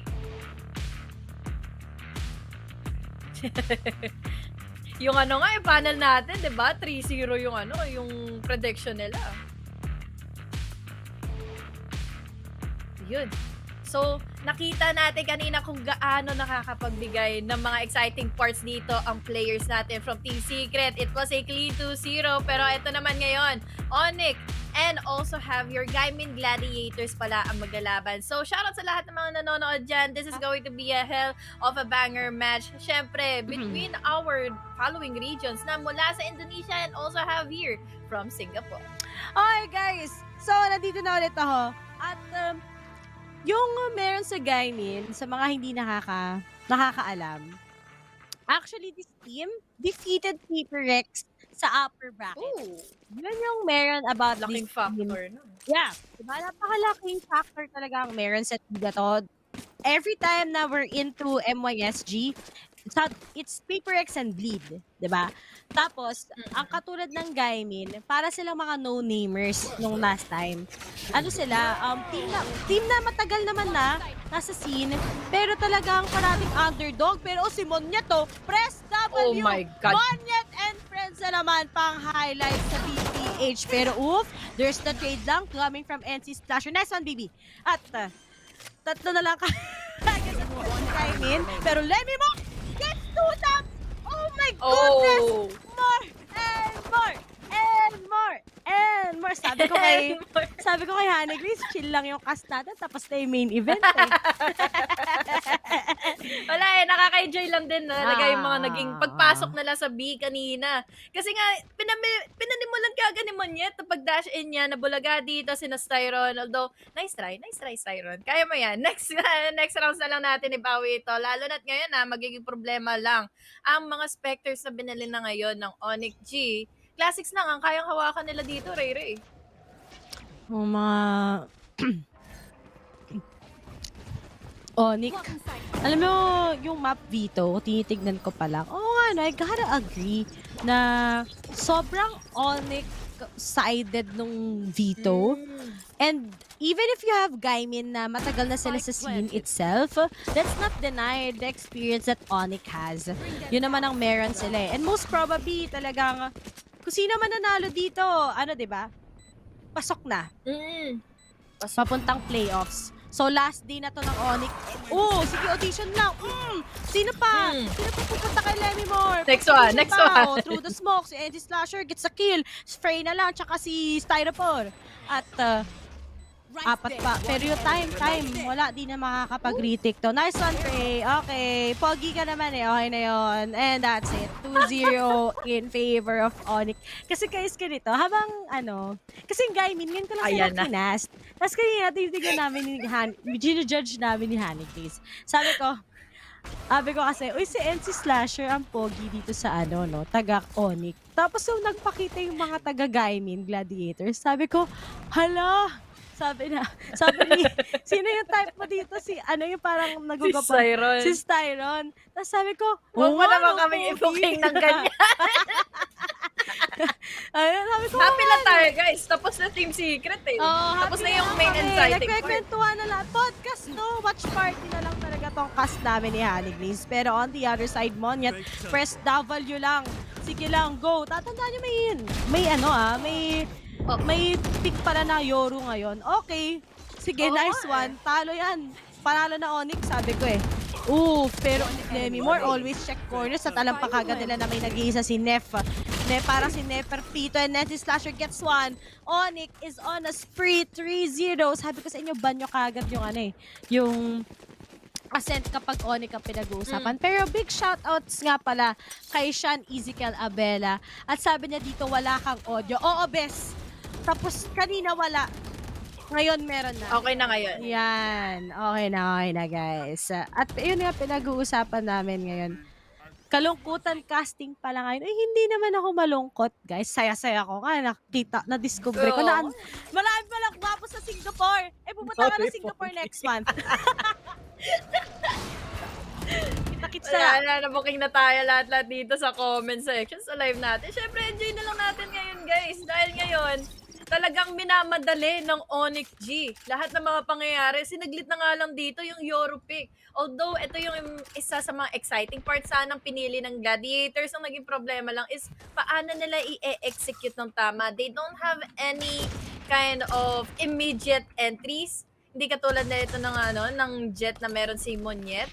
Kaya naman mahihirapan sila dito pagdating ng attacking side. We have here ONIC G na lumaragasan na lang din throughout the rounds na lumipas na nga dito. 3-0 na nga agad tapos free upgrades pa sila mula sa mga rounds nila kanina. But now, Tony Fowler, mukhang may makakagat. Nandito naman din si Orton na madedelay siya dahil nga doon sa gravity well position para makancel niya yung pag-exit dito ng Omen. 2 members down. make it 3. Dalawa na lang agad yung natitira dito and let's see if this is still possible na makakuha at makasilang lang ng eco ang Gaimin Gladiators. Bawas naman, Gaimin. Kahit tao lang. Hindi na armor, no? Sabi dito, hugot casting na naman daw. Huwag kayong mag-alala, guys. Kulang na lang dito primere. Tsaka may galong cook. Ako na sa cook, ikaw na sa primera. Kulang na lang talaga yan eh. Uy! Uy! Oh, Styron! Nice one, nice one. Yeah, nice Sure. one na. Joke. Nice one, Styron. Single pala, by the way. Wait lang, search muna natin siya sa Twitter. Kasi mahirap na kapag nakita mong taken, di ba? Yung pala ay, ano pala, ay taken pala. Nakikinice one ka, hindi naman. Ay! Okay, so far, sa mga post niya, Na-search mo na agad? Ganon ka kabilis? Oo, mabilis lang. Nag-e-explain ka pala. Nag-e-explain pa lang ako. Puro ano lang yung pinopost niya, stats. At mahilig siya sa anime. Ang profile pic niya si Tobio Kageyame. Ayan. Guys, ngayon mo, di ba, usually di kayo na siya shoutout ng casters. Dito kayo magpa-shoutout. Kasi, wala. Tapos na yung mga hype sa PH teams. Tapos na yung main Tapos event. na yung main event eh. Tapos na masyadong maaga eh. Ba yan? Team Secret, inaga niya. Shoutout nga pala sa nanonood sa Twitch saka sa YouTube. Yun. Sana mabuhay pa kayo ng mahaba. At so far, 0-4 in favor of ONIC. Alam mo sa veto talaga, dapat si Gaimin binana kagad yung ascent. Kasi if a first pick talaga ng ONIC yan sa ayaw at sa gusto nyo, lalo na kung diba? Lalo na kung sobrang nalilive nyo siya out open. Oh, nakita ko na kagad din yung ano niya, yung kanyang Twitch followed. Yan. Si Styra. Twitch? Habang nag-explain ka, habang nag-analyze ka. Oo, kaya. Ganyan tayo, guys, kagaling mag-multitask. Oo. Kaya naman, i-comment nyo kami mga casters nyo dito. Syempre, we're giving off your entertainment. Tapos, minibigyan pa namin kayo ng info, di ba? Na galing pa sa mga teams. So, i-follow nyo na, sinastay. Sabi dito, kaibigan pala ni Invi to, from Oasis. Invi, usap tayo. Invi! Ano bang pagkain ang gusto nyo dyan sa bootcamp nyo? May Grab, ano ba dyan? May Uber Eats ba sa Singapore? Napakasama, tingnan mo, tech post tuloy. Namin kasi sabi. Pero kay Artin, kay Nef, tsaka kay Z, ano naman kumil naman kayo. Hirap na si Styron bumuhat. Hard carry ang BB. Hard carry. BB agad? O si Severin, isa ka pa masyado, minsan wala kang ambag Si Lemmy Moore talaga yung nagbubuhat sa ONIC and Friends Ayan. Nakita ko na yung mga comments nila dito sa Facebook. Gagala daw papuntang Singapore. Oo. Best Omsim. Bakit hindi? Oo. Bakit hindi? Let's play. At saka masaya pag single, guys, walang gastos sa buhay. Pero, shoutout nga rin pala kay Pluma sa mga taga-Storms. And, hello guys. Hello, Pluma. Pero ito na. Let me more. Wala dyan. Sige. Oh! Bakers advantage siya bigla. Ay, nauna natutok kagad yun. Chamber diff. Chamber diff na kaagad. Bawas tuloy ng isa ang ONIC. Will this be the start na magkaroon na ng turning of tables for Gaimin Gladiators? Meron pa rin naman sila mga utilities dito and thankfully full on armors and rifles na ang kaya nilang bilhin. Kailangan lang nila dito matagpuan, matimingan kung ano yung magiging rotations ng ONIC G. They're stocking up here in B. May makukuhang info yung Tony Fowler, pero wala pa rin naman following executions. Kailangan pumasok ng ONIC G, pero at the meantime, parang tinatawag na lang nila dito sa Severin na kailangan natin yung pang-cancel mo dahil nga si Frey kanina nakaisa na. What more can he do kapag pwede na yung rendezvous niya, pwede na siya makapasok kaagad. But this time, nandito na si Monyet. Monyet dito, papasok na nga ba, nakaabang yung operator na hawak dito ngayon, all the way from Lugs, nakapag-TP out. We have here the Gravity Well and even have the Fragment para ma-close out kaagad yung mga following greetings na gagawin ngayon ng Gaimin. Pero nakapasok na kaagad ng site. Dito, ang ONIC G, walang naging palag. Ang Gaimin is Gladiators. And now, retake itself, si Lemmy Moore was punished, but then ONIC is really Kaya pa confident to just go into B site once again. Pero to si Monieta gets the Blade Storm, punishes one, pero are they aware that there's Severin who can actually cut them out? Pero talagang mahirapan. I think exit frags na lang pwedeng gawin ng mga taga-Gaimin Save na lang. Hirap na You have one Sayang yung operator. OP. It's for the long angles. Wala pa rin naman kahit i-2D force na walang mangyayari. Hindi rin Gandang tumama. white pick. So mamamamay na sila ngayon. Bye-bye. Wait lang. Paano maghawak ng mouse si Artin? Tapos kahawig niya si Lexi. Para sila magkapatid. Ay, hindi, kanina kasi inaano niya yung fingers niya. Baka nangangalay. Yan. 5-0! ONIC, let's go. Sige, Refresh fast lang, game. refresh. 13-0. Pag ito na 13-0 ng ONIC, idol ko na sila. Di malabo, no? With all due respect sa Gaimin Gladiators, nasabi na rin na talaga ni Ray na ibang klase rin kasi yung naging experience-wise na dito ng ONIC G.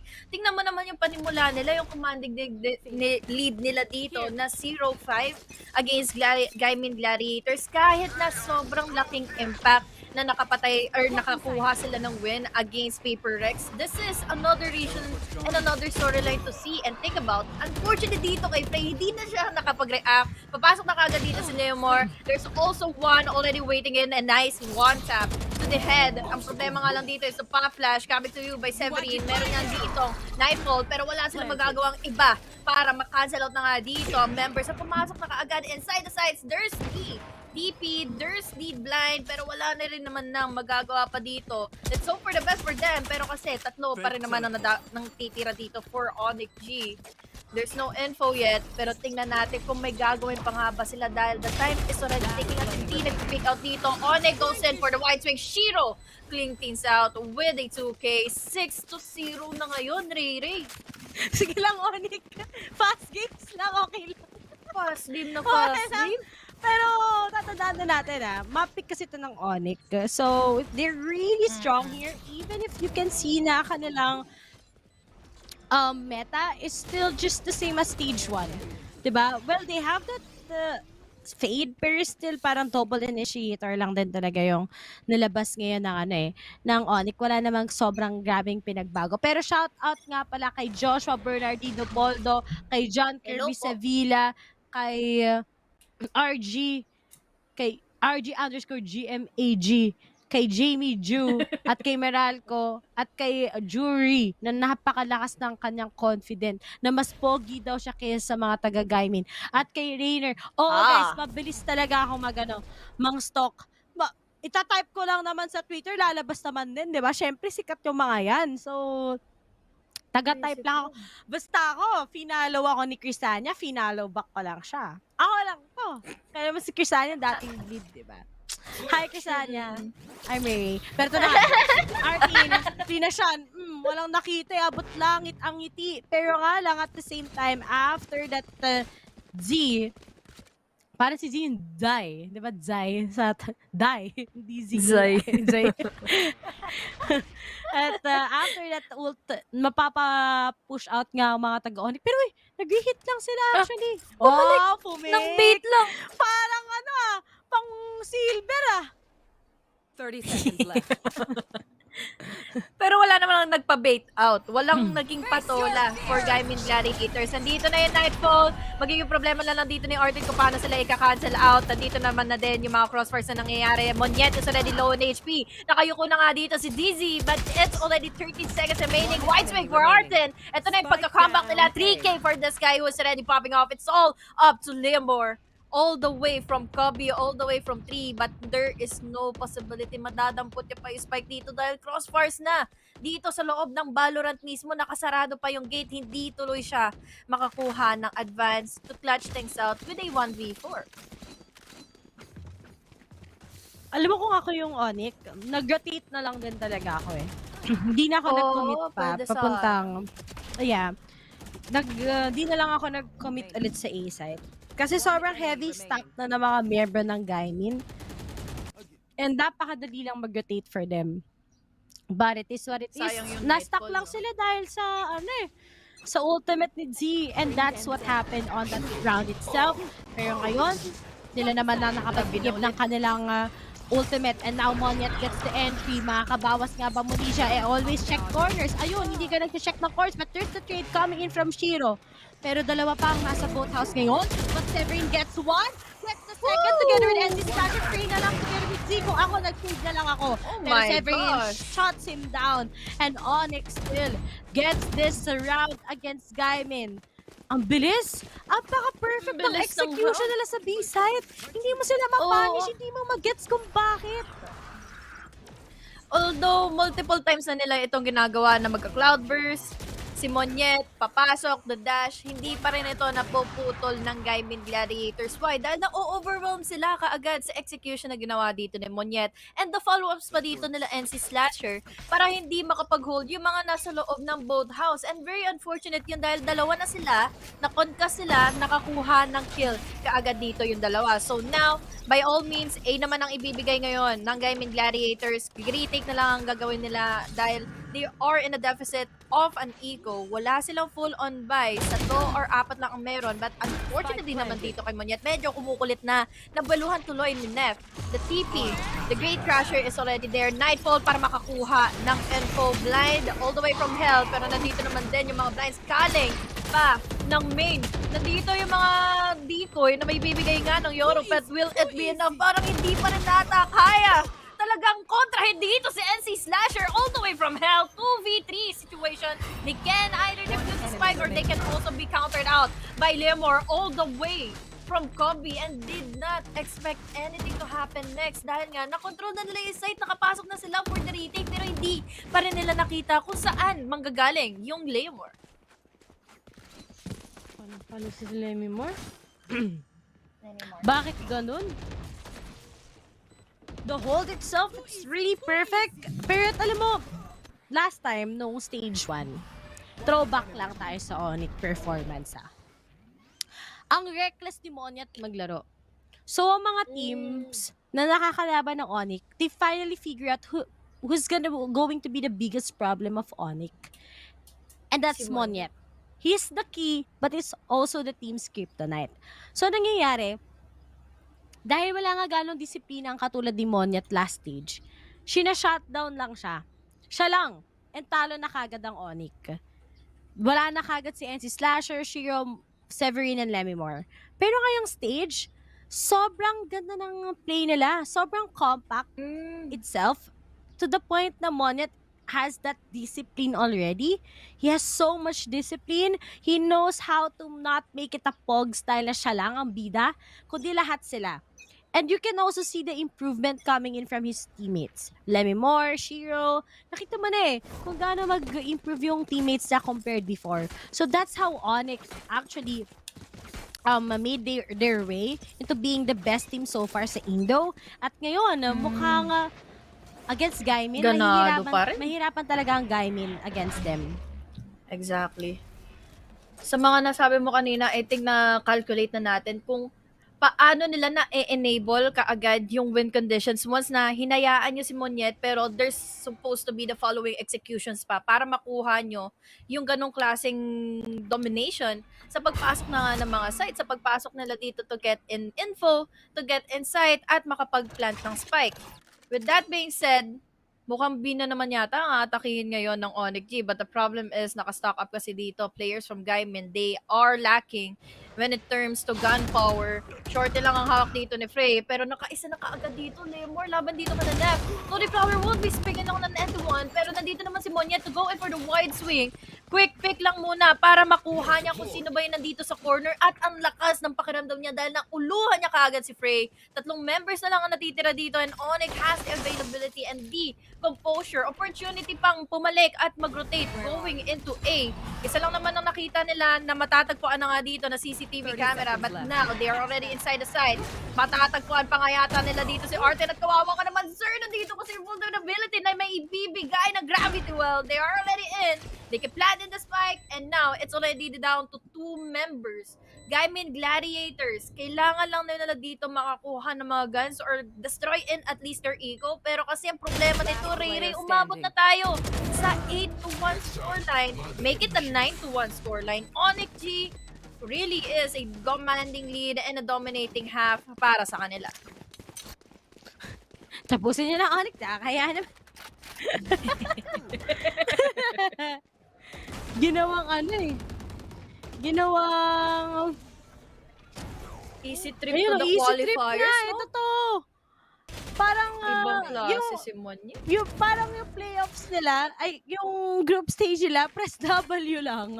Para hindi naman pinagpawisan yung ONIC. And all of them are very consistent when it comes to the kills, ha? Oh, si Frey. Kumusta dyan? Sige. Nakita mo na ba si Papa J? Magkikita na ata dyan, ha? May eyeball ba dyan? EB? EB, no? Abanger sila pareho. Pareho sa chamber natin.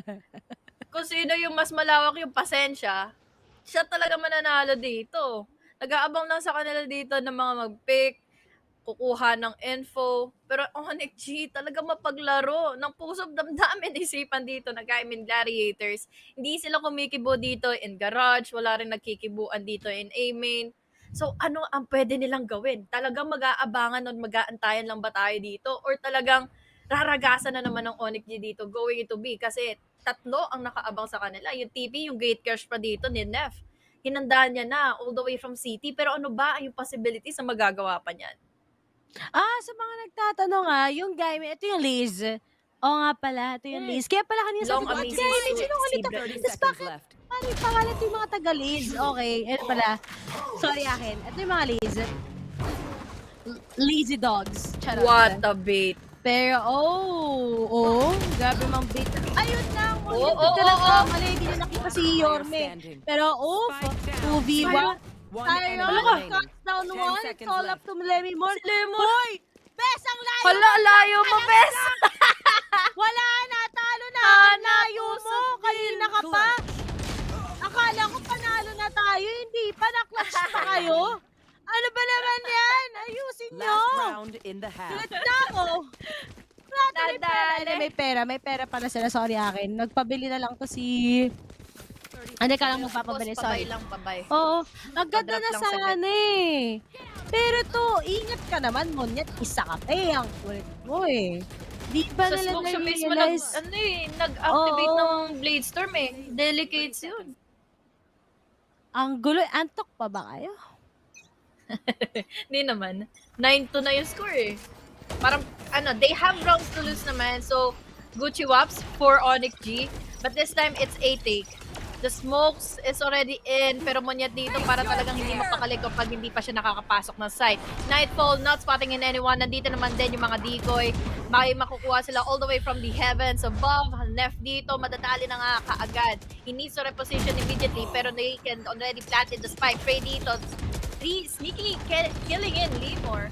Pero ngayon, it's down to a 4v5 situation. Meron pa kaagad ulti dito yung KO. So now, makakapag-reposition na rin naman na dito si Arten. The smokes is also available for the side of ONIC G na makapag-reposition din away from casualty. Pero parang ang laki ng delay na ginagawa ngayon ng ONIC G. Tamang timpla lang para makapasok for the retake. But with those smokes na nilalaro ngayon nila NC Slasher, they were able to eliminate in 2. Make it 3, make it 4. 1 member remaining. Nasa taas pa siya ngayon. At ano pa yung pwede niyang gawin dito? Lalo na sa mga crossfires ni Monyet to kill in that opportunity na makuha nila yung 2-10 scoreline dito sa first half. Switching sides.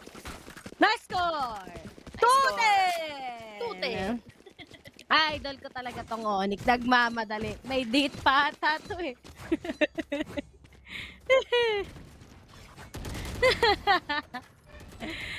Pero pinapadali niya mga buhay natin mga caster. Namomblema talaga ako ngayon, Han. Hindi ko mahanap yung white flower ko. Yung pagiging tita ko nawawala eh. Kasi guys, alam siguro to ng mga co-casters ko, tuwing nagkakas ako, may white flower ako sa tabi ko. Yung ointment. Wala siya, di ko alam ko nasaan. Katabi ko matulog yun kagabi. Nawawala siya. So makabilang kaman. Ay, nakakatakot yun ah. Alam nyo ba? Ay, joke. share ko lang na no isang araw, yung pinsan ko kasi nandito siya. Meron daw siyang naramdaman na otlum. Dito sa bahay meron talaga. Pero hindi kasi dalawa tong magkadikit yung bahay namin. Sa tita ko, ay sa tito ko, tsaka sa amin. Doon sa tito ko siya nakaramdam sa CR nila. Etong kwarto ko dati, nakakonect to sa sa bahay nila. Tapos kinuha namin. Di na kinuha, parang pinarent sa amin, ganyan. So, family things. Kaya sabi, nagkukwentuhan kami. Kwento pa naman ba sa akin ng tito ko, tsaka ng tita ko. Nandito daw sa kwarto ko mismo, tuwing gabi, may sumisit-sit daw sa bintana. Di syempre, naaning ako. The whole na gabi nung time na yon, hindi ako nakatulog. Kasi natatakot ako. As in, hindi ako natatakot eh. More like naaaning ako. Kasi dito sa bahay, may naranasan na ako. Habang nagpipisi ako, biglang bumukas yung pintuan. As in, yung pintuan namin may doorknob, tapos kailangan mo buksan talaga yung doorknob para bumukas. Ayun, pero wala talaga sa akin yun. Pero talaga may sumisit-sit, Diyos ko po. Hindi talaga ako nakatulog, guys. Sabi ko, grabe naman tong mga to magkwento. Dinamay pa Papa-overthink ka, no? Oo, pinag-overthink ako. Bark na naman pala yun. Pero okay lang. Naaning talaga ako, pero okay lang. At ngayon, back to the game. Pag panalo pa ang ONIC ngayon, thank you. Feeling blessed, never stressed. Yoru pa more, Gaimin. Dito natin makikita kung malaki yung opportunity ngayon ni Gaimin with that Yoru. Hindi na nakaligtas kaagad si Livamore. Ito na daw ang sagot nila. With the Yoru pick na meron dito si Nef. Gaimin dito, inisa-isa na nga ni Frey. Manguluhan gamit ang Headhunter. 4 laban sa isa. Si Shiro na lang ang natitira. Nako, na wide swing pa nga ni Nef. That is a good round executed fully by Gaimin. That was a good flash na inassist dito ng isang KO nila from Gaimin Gladiators para magkaroon ng opportunity. Makapag-wide swing dito si Nef at hindi nauluhan niya kaagad immediately si Livamore. Ang tagal. Tapusin nyo na. Nakaisa pa. Oo, pinapaisa nyo pa eh. Dapat hindi na. Agagalit na ako. Galit na ako! Pero sige, okay lang. Yung ONIC kasi mapagparaya din lang. Uy, asan na si Frey? Asan yung mukha niya? Ba't naging ilaw na? Kinuha na niliwanag, guys. Huwag naman ganun. Kala ko Valorant lang. Uy. Naku Uy, nice! Nadali ka agad, Livamore. Dalawa na nawala. Nako, by round ito Nakapag-specter na dito ang Gaimin Gladiators. Pero ultimo, pag-pick nila dito laban sa ONIC G, hindi talaga sila nakapalag kaagad. Although nakailang shots pa si Severin kanina to take down one, at least, a kill is a kill. 3 Spectres pa rin naman dito ang hawak ng Gaimin Gladiators, pero kasi numbers are all in favor of ONIC G. 2 pang nakatungo dito. Hello, my friend! Gusto ka pa? Makakaikuha na naman ng isa dito si Monyet. White swing, coming from Frey, takes down 1. Trade, will it be available? Mukhang hindi na muna tayo magpapakita pa. But Severin, nabulaga na nga ngayon ni Styron. 1 member down. And now it's all up to 1. The NC Slasher dito, very low on HP. Ano pa yung pwede gagawin dito? Oh no! Mga pa dito si Styron. What just happened? Hindi na mag-react on time dito. Gaimin Gladiators, and that was such a good thrifty round given to us by the headshots ni NC Slasher. Ang laki ng impact na ginawa niya doon. Nice! NC Slasher, nice one! Kashi! Next series na agad. Next series na! Dulian nyo! Gusto na makita yung Xerxia. Miss ka na si Foxy. Nice one, Gaimin. Cap. Pagaling nyo. Nag-full bike kayo, tas talo kayo. Nice. Okay lang yan. Para quick games tayo ngayon. Quick games. Pero hindi ako nagjo-joke nakakapagtaka lang. Nagtataka lang talaga ako, Honey Glaze. Na tong mga taga-Gaimin, natalo pa sila doon. Hindi tuloy, forced pa rin talaga sila. Ngayon, wala silang choice. Pero with little or no armor. Kapili pa tuloy na full by ONIC. TP out. Livamore, munti ka na yon. Lemimore dito matatagpuan na nga boosted pero habulin siya ngayon ni Nef. Nef na makakaisa na nga pero hindi na siya pumangalawa pa dahil nga the trade-offs are already there available for Severin to make. They are already inside the side pero nadidelay sila dahil nga nakaabang na dito si Severin. 3 bar lang all the way from the smoke side dito makakapagpatumba pa ng mga kamukha niya but now it's all up to 2 remaining members here from ONIC G. Di sila makakareact on time and it's all up to NC Slasher na manggagaling pa sa market. I think this is still doable, Ray, dahil kung sakali mang may free upgrade siya, madadali niya kaagad dito ang Gaimin Gladiators. Bonus na, makapag-wide swing. Pero yun na nga ang mangyayari. Naku po, isa na lang ang natitira. Arten dito, he doesn't know where NC Slasher is. Nagkaroon pa na magandang timing dito, nakaligtas. Grabe yung agimat dito ni NC Slasher. He still has an available star to use, a utility para magkaroon siya ng upper hand. Arten dito, makakaisa sa una niya. Unfortunately, hindi pa ito yung match point. Pero Gaimin Gladiators, ang gastos ng round na to. Uy, ONIC, ayusin nyo. Dalawa na lang. Sabi dito, hindi ako nananakot, guys. Sadyang hindi ko kasi alam kung paano ko mag-react. Hindi ko alam. Sharing lang naman ng experience, guys. Oh, hindi ko alam kung matatakot ako or hindi. Ganun siya complicated. Kasi pero din, ang sabi kasi nila, mas matakot ka sa buhay, wag sa patay. Ako mas natakot Pero may ako pag mamamatay iniwan. na ba dito? Mas natatata pag iiwan niya ako eh. Ay! Ino. Oo! Ayun! Natouchdown, natuhog. Naging Oh my God! Quick! Ngasin mo! Hala, gawa mo, Severin! Sabi nga nila, choose your battles, ayusin mo! Bes, ayusin mo, Bes! Pag ito sa Shield tsaka Lilemi mo, naparala nila tong round na to. Aamin na talaga kung sino ang crush ko. Oh, mahirap na. Miragro na lang yan, pero hindi.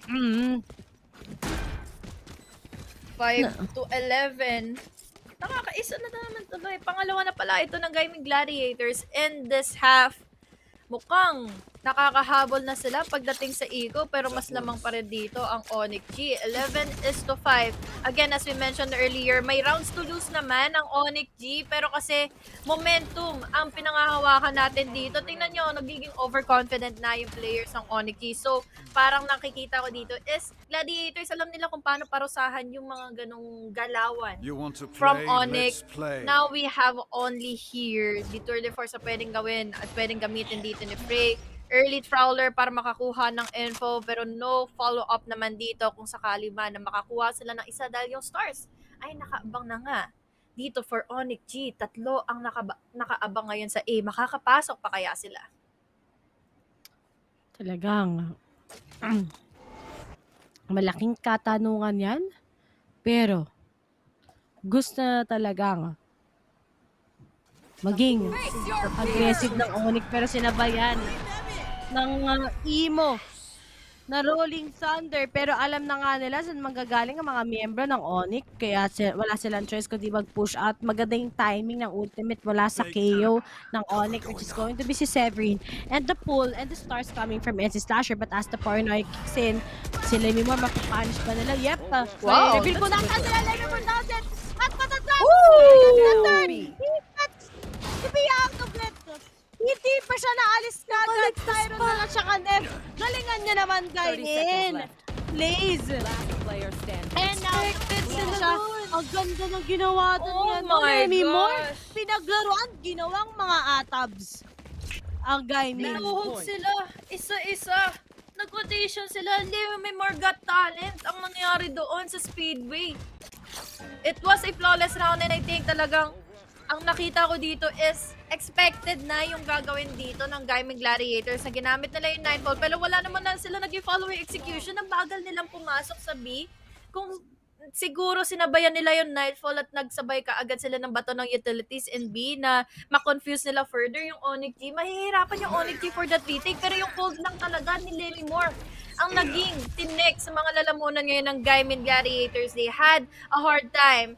But this time around, it's already their match point.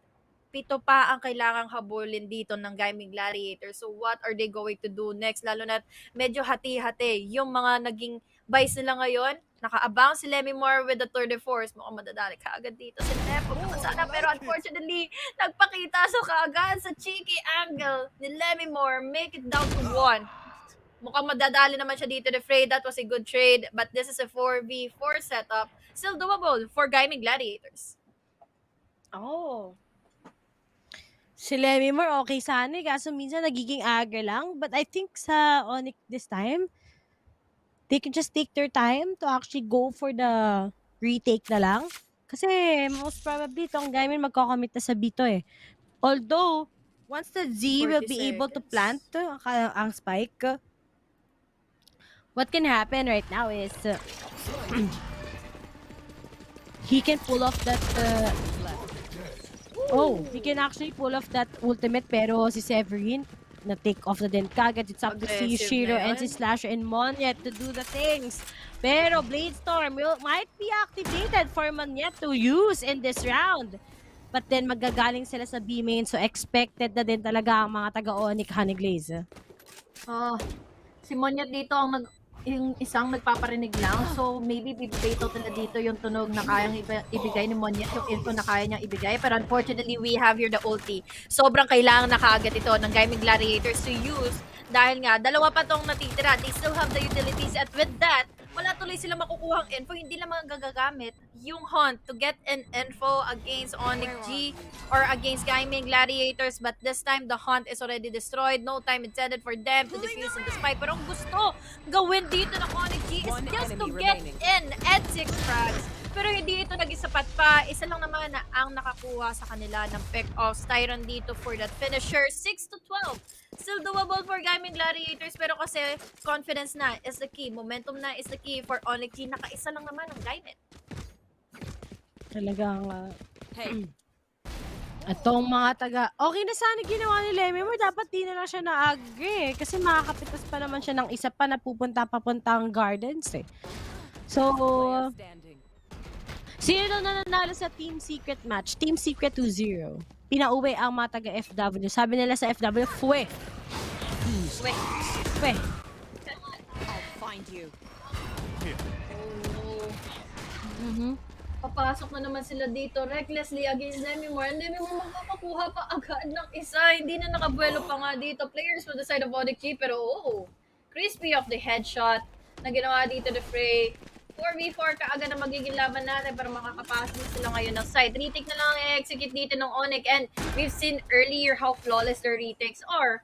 They just need to make sure na kaya nilang gamitin yung utilities sila wisely. We have the Prowlers not spotting in anyone. Nandito naman yung Gate Crash.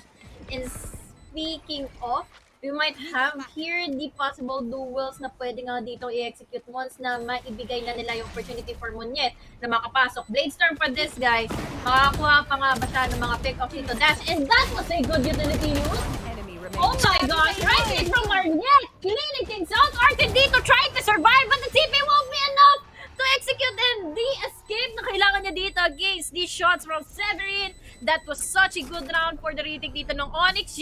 Game number 1 map of Ascent is dominated in fully 6-13 scoreline for ONIC G.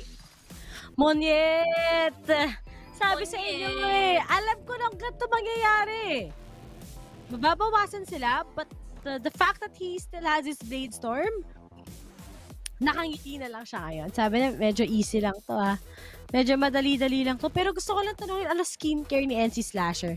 Ang ganda yun. Ang skin. Diba na skincare nito? Ang flawless ng mukha. Sana all. But then, sana all kasing lakas ni Monyet as they are finishing the first map here in Ascent.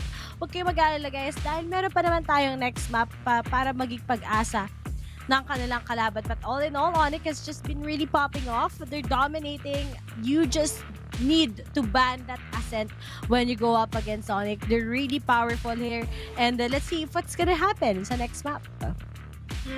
Next map natin, talagang ito yung isa sa mga abangan.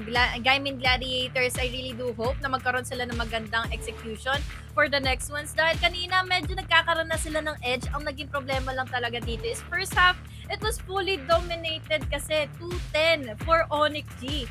So talaga ng mga times na gusto mo na magkaroon ng momentum and ng pop-up potential, hindi na nagiging ganap kasi yung pressure nandun na rin, nasa mga balikat mo na kung paano yung pa makakomeback.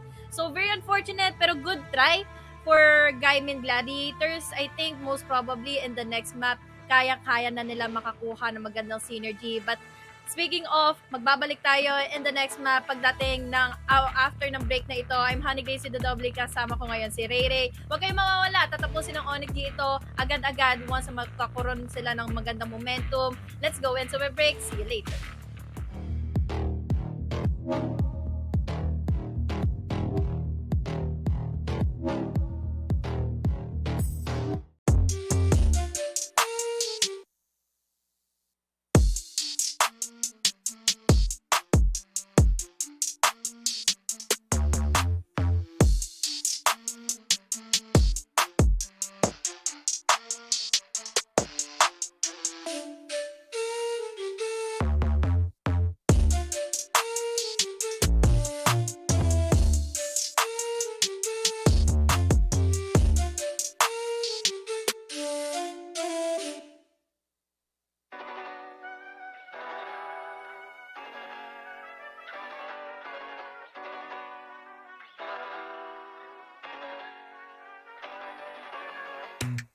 I think I let my guard down.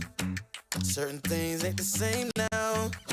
Hard to navigate these problems. I'm by myself, you're not around. I tried to open up, it wasn't good enough. Put in my all and got nothing back. Now I'm stuck in the rain, dealing with all this pain. Why you gotta do me like that? Don't say you love me, then go and leave me. It can't get ugly, trust and believe me. Saying to myself, looks so deceiving. Trying to fight back, this far from easy. I've seen your hands. Delilah, don't you know I've seen your hands. Delilah, don't you know heart turned cold, lost control. Looking at this beautiful distraction. Fell in love with a fatal attraction. I really let my guard down, now relaxing. Why did I open up? She taking way too much. Put in my all and got nothing back.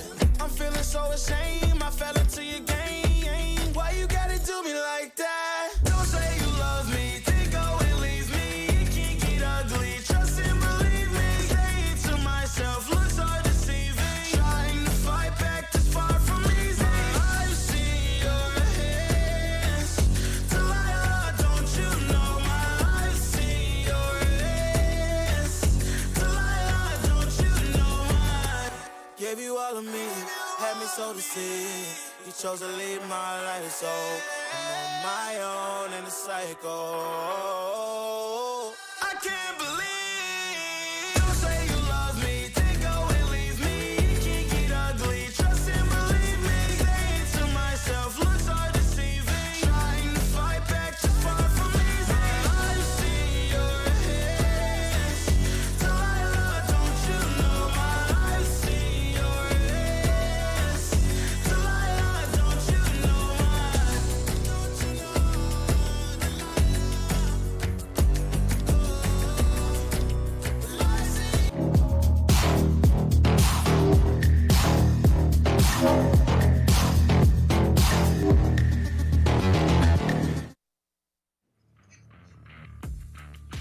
ONIC G is showing us the imaginary ropes of Ascent. Oh, hey Trix, you good? Chicks? Trix good? You Look alright? at Trix like now, that's enough. Look at her. You good? You good? The other way, I think it's there we go. Chicks? It do be like that over here. Now, ONIC G taking this game 13-6 versus Gaimin Gladiators. By the way, we are back here at the battle of VCT Stage 2 challengers. It's Likeable, Dad Femina, and Trix. Now, what a victory by this team, Dad Femina. Elmi more like Elmi most.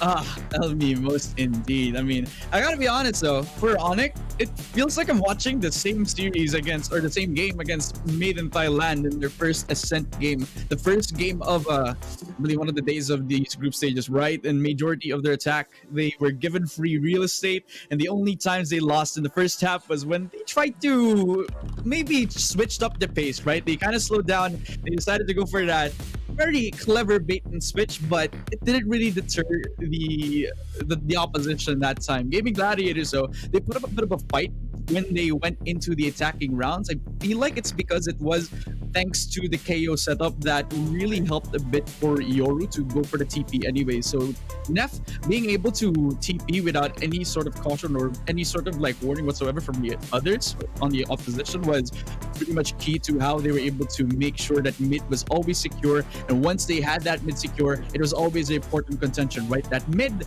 always converting over to that B site was Gaming Gladiators, I'd say game plan, but overall, it was ONIC Gaming who had a really huge lead that kind of stopped the chances for Gaming Gladiators to catch up.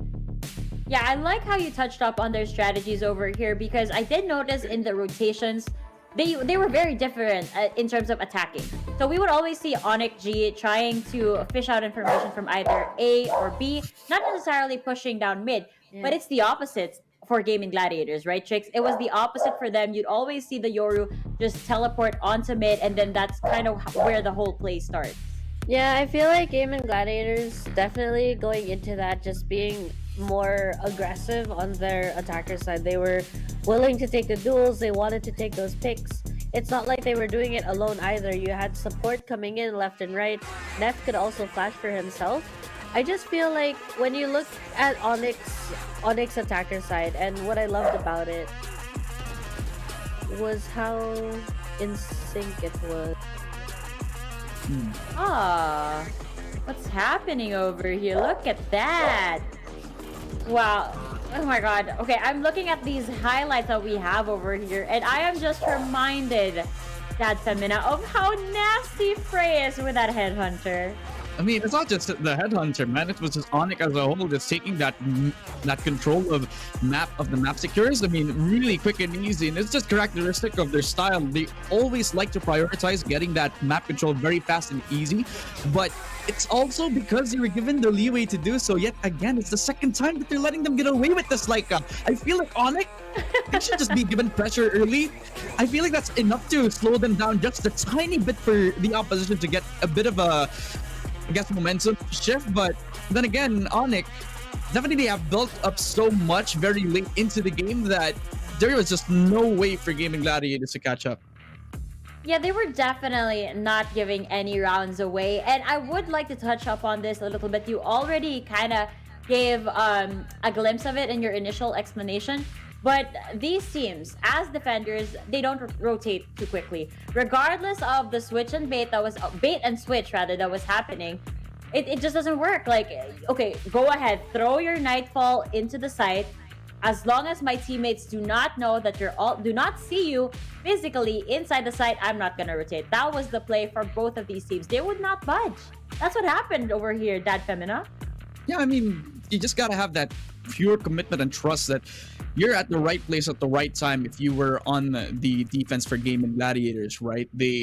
For ONIC in that round, they decided to like be a little bit more creative, maybe try something out and just see whoever who gets baited, or whoever bites that bit of a Houdini, I would say, from ONIC G. But then again, that wasn't their identity. That's not how they usually play. So it's kind of surprising that they pulled something like that. But then again, they got that insurance policy, which the three players are on that B lobby side, which goes to show that they got a lot of backup plans if ever that initial fake doesn't really pull out. But Gaimin is losing out so many of their chances there, like They are. And I was actually very concerned. We were talking about this behind the scenes, that why weren't they calling for a timeout? They were down 0-6, and I was really waiting that they'd put in the timeout earlier on, because obviously in a competition as tough as this one, you really need those points in.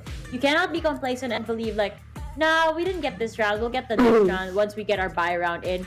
No, it can't be that way. You can't be complacent. You have to be like, oh my god, we lost the 4 rounds. Okay, fine, given the economy is not on our side, but hey, This was a buy round for both of the sides. We still didn't get it. They should have called a timeout, Tricks. Should have called a timeout. Like you did earlier. You had your little timeout happening.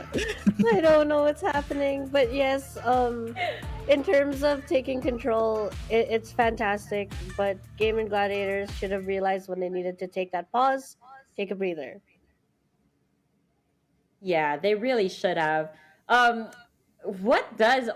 do you even dissect what was happening over there, Tricks? Because they were down 0-6. They did show signs of life in round number 7 as they didn't rotate too quickly. Like ONIC tried to take the rotation to A, they threw in their utilities, and then they tried faking B, they went back, like again, the bait and switch. But again, that was the good round of Gaimin Gladiators wherein they did not take the bait. They stuck to A and they took that round. They did not allow themselves to be fooled by ONIC over there. I think it comes down to having more information. I recall Chamber was set up in a great position to understand that ONIC was actually faking it. So because of the lineup that Gaimin Gladiators had, they should have been slightly more aggressive even on the defender side, get that early information so that they understand where the attack is coming from. If they're pushing you in B main, there's other places you can take info. I kind of want to maybe pitch in my interpretation of that round. I feel like it's because the ONIC G side lacked like the presence around another side of A. Like since they were 2 people around that A main side, and since there were 3 other people around at B lobby, maybe they would have invested at least 1 player over to the A short side. So again, maybe that was like the break for Gaimin Gladiators on that round, but just overall good work for ONIC Gaming back in the center. Yeah, so behind the scenes before Trix had her little break over there, she was pointing out that she believed that Gaimin Gladiators could have thrived more if they started as attackers. But we're moving over to Haven over here, Trix. Do you think that is still the same case? I don't, based on their lineup. So the reason I said it was on the lineup of Ascent, they had an offensive, an aggressive lineup. So I felt it would have shown more. It would have shown more if they had played attacker. I'm dying over here. Anyway, on Haven Onyx side, I love the Neon. Very aggressive, paired with that double information gathering. Initiators with the Sova and the KO.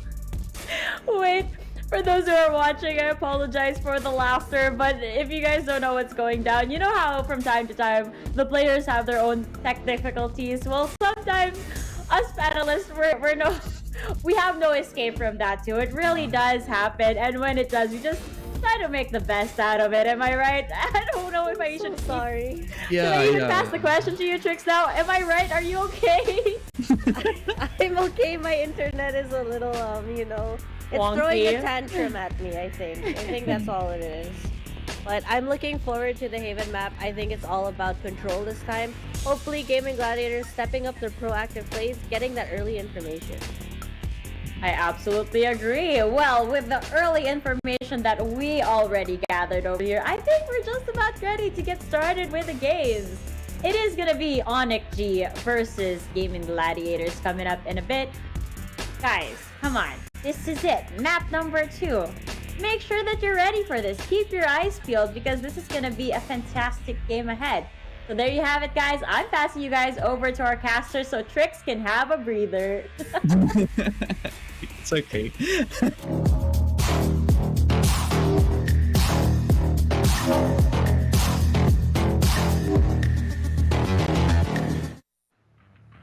Hi guys, what's up? We are now back here in the match between ONIC together with Gaimin. My name is Ray. Kasama ko si Honey Glaze at kami pa rin syempre maghahatid sa inyo ng ultimate Tagalog casting for the last 2 series. Pero syempre sa mga kaka-tune in pa lang, nanalo na nga ang Team Secret versus FW Esports sa kanilang bracket, and now kailangan pa nila ng isang match. It's going to be in Monday sa 20 to actually confirm that slot going in to playoffs. But on the other side, dito pa lang sa match natin, ang mapa nga, na map pick ng ONIC, naipanalo nga nila, but here in Haven, I think it's gonna be different. Hopefully, sa ONIC to eh.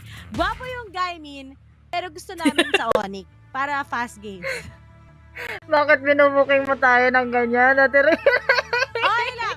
Pero Tagalog broadcast naman tayo unless kung maklip, no? Tsaka Kaya all goods isesend lang. sa kanila. Oh. Ayun. Was really just a nakinig. good map sa Ascent. Muntik na eh. Kasi kanina in Haven, ang dami tuloy natin ditong mga memories. Especially nung mga nangyari kanina sa mga na-late nagising dyan at hindi naabutan ng Team Secret. Kanina po sila naglaro dito in Haven. Nakalaro at nakalaban nila FWE. Kaya naman it was really dominating. They were able to win it out. Pero mananalo nga dito kaagad si DC against Severin. Nakapag-blind na nga siya, yes, pero unfortunately, hindi naging ganap sa kanya yung opportunity na makaligtas pa. Pero slowly but surely naman din sila gumagapang dito in C. Ang nagkakataon lang dito is si Shiro. Nag-aabang siya dito in this corner. He's just waiting out for someone. Pero kasi with the Dwight swing na meron tayo dito with Frey, one down again for the member dito, for the members here from ONIC team. Makakapasok na inside the site. Easy ang mapagpaplanta nila ng spike. Spike planted. Medyo mahirap to ah. Nagpaka-aggressive sila. Basang-basa parati yung ganitong ka-aggressive ng ONIC eh. And yeah, I think that's just it. Double Inishi. Neo ng kanilang ano. Alright, so we can really see that Gaimin, it's not over for them. Knowing that yung ano nila ngayon yung composition nila, it's really like the usual meta. Diba? Double initiator with the breach lang tsaka Sova. Sobrang parang pang ano nga to, pang last year pa na VCT eh. But as for but on the other side, ONIC, they have this KO. So, let's see. They're more on attacker sided kasi tong sa ONIC eh. You just let them yet do his work with how fast Neon is. So, yeah, we can really see how good yung magiging base nila. But Severin, thoughts of... Wow! Oh my gosh! Hello? Nakapulot Hala sa ka? rocket. Ano daw? Ayun na nga mag-audition. Yun, may kasama pa siya. But he gets the almost ace. What was that, Gaimin? Siguro, nagkataon lang din talaga na papasok na sana ng site dito to follow up. Nakapag-dash na dito si DC, pero ito yun, yung replay na hinayaan lang ni Severin, hindi siya nagpa-bait out sa pagpasok ni DC kasi mas gugustuhin niyang ma-pick off yung mga gusto mag-follow up sa kanya. So nasayang at nakapanghinayan tayo dito sa create ng space ni DC kasi wala siyang natagpuan na players kasi dumiretso ka agad siya doon sa Cloudburst niya. 1-1 is our scoreline. Napakagastos ng round na yon for Gaimin Gladiators, but it's all up to ONIC G na mapanindigan yung mga buys nila nito ngayon. We have the Spectre, Sheriff lang dito kay Lemimore, pero it doesn't give that much of a hesitation or disadvantage dahil alam natin kung gaano ka-solid pa rin si Lemimore gamit lang na Sheriff. Gamit lang ng gamit. Sabi nga ngayon ng Gaimin, but then will it actually give a good impact against ONIC? Or talagang ONIC susubukan talaga nila tong mga taga-Gaimin ngayon din? Pero si ONIC, biglang na-counter lang eh. Yun yung meron sa lineup nila. One shutdown, one trademark is enough to actually make the guys of Gaimin slower. Pero look at the crossfires na gustong ganapin ngayon ng ONIC. So talagang mahihirapan pumasok sa site ang mga taga-Gaimin. Chillin like a villain nandito talaga si Frey dahil wala siya pere, wala siya talaga ibang kaya pang gawin dito for now kasi kukuha lang siya, magka-cut off lang siya ng rotation pero save lang din naman kasi sila ng plano ni Shiro. We have here now 1-1 scoreline pero the delay is just there for ONIC to make para sa Gaimin Gladiators ay hindi sila pumasok kaagad ng site. Ang problema na ngayon ng Gaimin Gladiators, 2-3 halos na nakabang na nga dito here in B. There is the elimination of 2 members already for the side of Gaimin. It's already down to 10 seconds remaining at mauluan pa nga ang isa sa kanila. Cyber falls down. Frey is already down to 8 or 9 HP. And there is no time for him to plant a spike. Tapos hindi pa magpapakita dito si Aziz na dahil nagawa na nila yung gusto nila. Hindi nagkaroon ng magandang pabor dito. On to the time, on to planting in the spike. Dito sa B, ang Gaimin Gladiators. Gaimin Gladiators nga naman talaga, oh. Pwede pa, bawing-bawi! Oh, Bawing-bawi? bawing-bawi. Palong-palo. 9 HP na din mo. Woo! Pero still sayang low on HP Ay, gusto ko lang i-shoutout yung mga girl na friends ko na si Panic Meet at si Guinevere. Ayan. So, nanonood ng cast. Oo, si Panic. Gusto ko lang i-shoutout kasi kailangan pagising yung diwa ko kasi gusto ko na mag-Xerxia! Xerxia. Nagkwentuhan na naman sa live stream. Kaya doon nanakot ako. Sorry. Actually, tinatakot ko nga Ito, sabi dito, ayan na naman yung mga audience. Nangaaway na naman sila dito. 1-1 matic ay Honey G ng hindi guys hindi 2-0 kami usually ngayon. Swerte kami, may magjowa ka na. Bakit mo ako dinitihan? Bakit ka pala desisyon? Pala desisyon ka. But there's the top coming from Lenimore. Crispy para headshot sa ulo. Crispy pata. Sinaglit ang isa. Wala tuloy silang pangkuha ng info dito. Meron man, pero alarm bot na lang yun ni Frey. And what can they do more? Once na makapagbigay na nga dito ng pang-slow, pang-delay ang players natin ngayon. Kasi Lemimore makakakuha na naman ang pangalawa niyong kill. 3 members remaining for Gaimin Gladiators. Sobrang hesitations na ang nakikita natin sa kanila. It's just fully on the impact here. Given to us by ONIC G, but that is a good kill coming from Nef. Magdedecay lang sila for a bit. There is the deny with the vision dahil nandito na nga yung paranoia at sasaglitin naman din sila dito ni ONIC Slasher. NC Slasher rather with a 3K clean 3-point lead na naman dito for ONIC G. Nangyayari pa rin yung mga naganap kanina in map number 1. Sorry, natawa ako. ONIC Slasher, nakakatakot yun. Oo nga, mali. Nakakatakot yun, Bes. Sorry, pang-anime yun, yung mga nagsaslash na yun. Sorry, parang, alam mo yung Durarara? Sorry, may slasher kasi doon. Oo! Ay! Sorry, kasi si Izaya ba yun? Izakaya, parang pagkain yan, pero yan na. Grabe, ang tagal na ng anime na yun diba? Meron tayo edad. Wala na.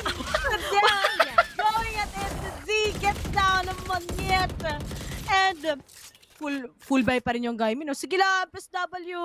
Handcam ang meron sa Gaimin. Kahit isa lang yun natumba ngayon for ONIC G. Talagang hesitations are there. 7 dito. Nako, alam niya may magpupush. Mauluan niya kaagad dito si Frey dahil ngayon wala na silang pang anti-flank. Wala na silang lockdown na pwede pang maasahan to get inside of the site. Pero 7 dito, talagang kumukulit pa. Kaya niyang makakuha pa ng isa. And he will. Siren falls down. Quick reposition na lang din kagad dito. Ang layo na tinipi mo, boy. Para lang syempre, hindi magkaroon ng opportunity dito ang Gaimin Gladiators na maisahan siya. Dahil kailangan din siya ng mga tropa niya with his smokes. 2 members na lang ang natitira for Gaimin Gladiators. ONIC G talagang nilalampaso nila kaagad yung pagpasok pa lang dito ng Gaimin. Kaya nga nahihirapan ang mga taga 30 seconds left. Gaimin ngayon. Instead of them popping off, sila pa yung nakuha ngayon. At tinuhugang ni Lenimore, may bonus pa sa Kikiam. Uy, naku po. Yung tipong 5 piso lang yung binayad mo, pero dumekwat ka ng pang 20 pesos. Iba yun, Lemimore. Ginagawa mo mga gawain. Hindi Memorize na memorize. Nasabi mo kasi Kikiam Napaghahalatan kita. Ay, shoutout nga pala sa direct namin. Napaka-faithful ng direct namin, guys. Pogi na nga faithful. Kaya nang bebenta. Yan, Nina. Alam niyo guys, hindi ko alam mo kalikihin na ako nire-reto. Pati ba naman may nag-message sa akin? At i-reto kita pati sa kuya ko. Grabe naman kayo, Radiant ba yan? Pero ito na. Radiant ba? Oh, come on yan. Takes down Frey.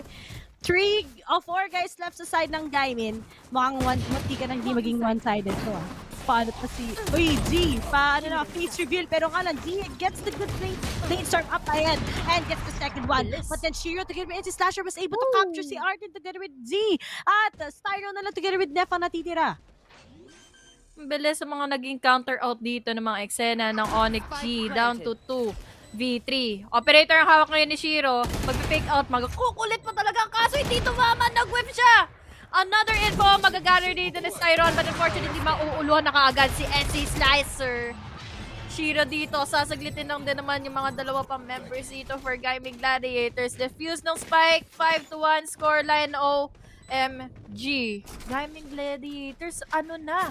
Hindi talaga sila makakuha ng isa. Although, tinatry naman nila makapasok ng site, nagiging synchronized naman din yung kanilang mga utility usage dito para magkaroon ng pagpasok dito si Daisy. Pero kasi Ray parang nakikita ko dito, full-on mechanical skill sets ang nako-compromise dito ng ONIC laban sa kanila. Mismo. To the same.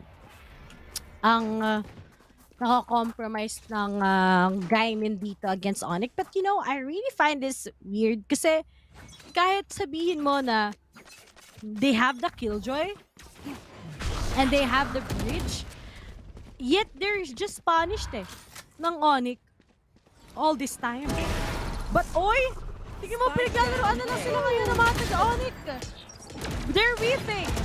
And the confidence itself nasa side ng ONIC. And now it's just up to Nef na low on HP and Slasher takes down Nef. And ONIC is on a spree 6-1. Oh. TP sa mukha. Oo, tinipihan talaga, bes. Pinibigla sila ngayon ng players natin from ONIC G. Pagdating syempre sa retake, although kahit hindi pa nga tayo umaabot ng post-plant, talagang ONIC G nagiging sagabal yung pagpasok ni or yung mga pwestuhan talaga dito nila. Lemmy Moore, dagdagan mo pa. Syempre, yung composure dito ng kanilang Monyet na to get an info, magdadash in and out or rather magsaslide in and out lang siya. Makakakuha ng isa. Tapos, yung mga timing pa ng mga blinds. Yung paranoia pa mismo ni Severin dito, naka-counter out niya kaagad ang Gaimin Gladiators para maganda yung execution nila pag umabot na tayo ng retake.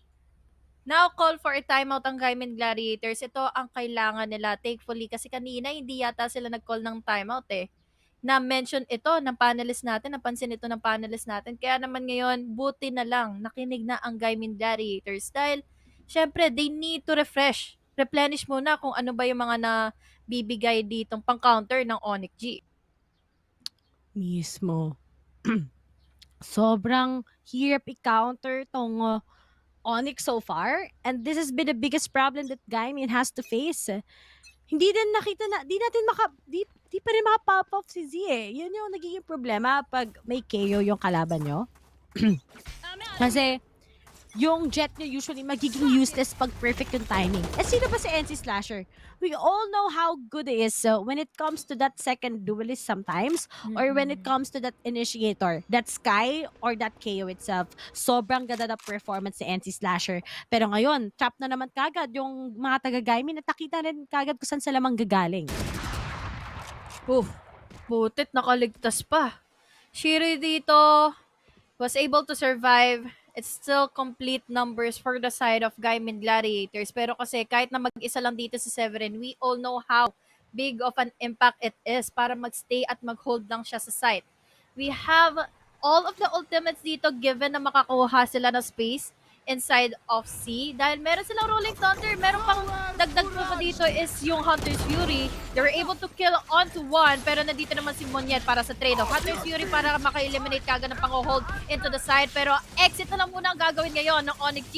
The follow-up of that Hunter's Fury is good to be true, but unfortunately wala siya makukuha na kahit na sino. They can still have C-side, they can still plant in the spike, but we're finally down to a 4v4. We have NC Slasher pa na makakakuha lang din ng isa, pero that was a quick kill na mangyayari dito. Magaganap in favor of Monyet and even have here Shiro for the follow-up. NC Slasher to clean things up, and that was such a good retake once again for ONIC to completely destroy the capabilities of Gaimin Gladiators to get inside the site. Ang dami nilang ultimates na kinasa doon, Ray. Talagang maraming kinomit, pero okay lang. Bakit? Kasi worth it naman. Sabi ng ONIC. Even if you use a lot, but at least you'll be able to win the round. Pero dito sa post-plant, talo yung Gaimin They're just denied by that ultimate itself. Even if you have them locked down, they're mechanically wise, hindi sila makatapat sa ONIC. Tingnan mo, yung ginawa ng ONIC, wala naman sila ganong tinapon na utilities just to get a good blind against Gaimin. Tutok lang, sapat na. At yan ang problema na kailangan harapin ngayon ng mga taga Gaimin. How will they punish ONIC all throughout Honey Glaze? Parang ano na lang nawawalan sila ng gana so far. Wala sila sa momentum. Actually, di nga nila mag-gather yung sarili nila dito to have their momentum. Dahil talagang lampaso ang ginagawa sa kanila ngayon ng ONIC G. Bantayan, hayaan mo magbantay yung isang player dito and see, makukuha siya ng trade-offs. Pero makikita naman natin yung retake na nagaganap nga in favor of them. Pero Shiro, wala na siyang makita dito pero nakaisa pa rin siya. Dalawa, nakaagad ang tumumba. Gaimin Gladiators, they can plant in the spike sa kanila yung B, pero kasi numbers are in favor of ONIC G. Mag-picture lang talaga dito si Frey at talaga madadali siya ngayon. Gusto ka pa, boy? 3K ba? Ang makukuha ngayon ni Shiro. 3 laban sa isa. Arten na lang ang natitira. The smokes are already in. The white swing from NC Slasher will be the reason why Arten won't be able to compose themselves to secure another round for them. 7-1. Talagang katulad ng sinabi mo, Ray, mechanically wise, yung fundamentals ay nandito nga sa mga mastery. Sa experience na nakikita natin ngayon, flawless na na-execute ng ONIC G. Sige, ONIC G, tapusin niya. Wala namang problema. Si ONIC G kasi, kaya sila magaling at kaya chini-cheer namin siya. Ano kasi, paro-paro G, diba? ONIC G. My G. Sobre, natatot lang daw. Yung nakakatilt kaya yun, napapatilt ka ng Odin. Ang alam lang nila, puntahan sa site A, kaya basang-basa na sila. Actually, hindi din kasi sila makapasok sa ibang site. Kasi nga, lugi talaga yung comp nila eh. Pero I don't know, I think it's just that they have this comp. It's actually gonna work against ONIC eh. Pero kasi si ONIC nga, mas formidable na sila. And ako, hindi na ako magulat kung pupunta tong ONIC papuntang Masters. Ganon ako nalalakasan sa kanila. But at the same time, maganda din kasi yung bracket kung nasan yung ONIC eh. They can actually get that VIP pass to go into playoffs. Napadali na yung bracket nila. Promise. Dito pa nga lang, kitang-kita mo na parang easy pass to the playoffs ang ginagawa nila. Guys, ito yung upper bracket going to our playoffs right now dito sa group stages. Tingnan nyo naman, talaga fully confident dito ang ONIC G na makapagbigay ng mga rampage, makapagbigay ng mga pressure, equally distributed ngayon yung kanilang mga KDA. By all means, talaga nakikita natin na ganadong-ganado sila bawat isa. Individually, talagang kayang-kaya nila makadominate kaagad against Gaimin Gladiators. Gaimin dito, they are held back by those smokes. Hindi nila ngayon alam kung meron bang nakabantay sa white or talagang magiging sneaky enough to get in those corners. Talaga siguro ang mangyayari dito is madedelay talaga sila or they need to do something about their rotations. I really don't know kung ano yung pwede pa nilang gawin dito about their rotations. Kasi ang ONIC G dito, kahit na ibigay na nila yung site, yung retake lang din eh. Makapag-plant man ngayon, pero hindi magiging enough pagdating na nga dito sa post-plant against Gaimin Gladiators. At least, diba? At least. Ano na lang yan? Kasiyahan na lang to. Pero, Gaimin wala talaga eh. Honey Glaze, I'm sorry, pero real talk lang. Hindi sila makapag-work ng something. Okay, they got that way. At least, okay, mamamatay ata si Monyet. Oh, di ba? Buhay pa rin. Buhay pa. Ang kulit pa. Blinded? 30 seconds left. Daming movement, no? Uy, napasok na sila ng site and si Slasher dito wala na magagawa dahil napin na siya all the way from that corner. Frey dito walang ka-adiya kung nasaan ba dito yung isa. It's a 2v4 scenario. Severin dito, he's just waiting in for Frey to pick out. And unfortunately, sa angle advantage, down to 3v2. May operator na hawak dito. Look at this! Makukuha pa nga ni Severin yung spray and pray na yun laban kay Neff. Was really just the composure of this guy but he's already down to 11 HP. Hanapin na lang nila dito yung makakapag-post plant position from Gaimin at alam na ng ONIC kung ano ba yung pwede nga mangyari. Crossfire ang pwede maganap but Siren is just ready enough for him. White swing ang pwede gawin dito ni Arten at muntikan pa siyang ma-headhunter sa muka ni Shiro. finally another round for Gaimin Gladiators, pero kasi may pera pa sa kaban ng bayan. Ray, paldong-paldo pa rin ngayon ang ONIC G. Kahit meron na nga sila ditong tour de force from Shiro, they still have their rifles. And what are the plans now here na pwede pang ibigay ng Gaimin Gladiators? Siyempre, 9-3 curse daw, pero please, ONIC, tapusin niyo na 2-10. Ang daming pera ng ONIC, Diyos ko po. Para kahit pa mag-round 20, may pera pa yan eh. Pero sana all ganun yung pera, no? Sana all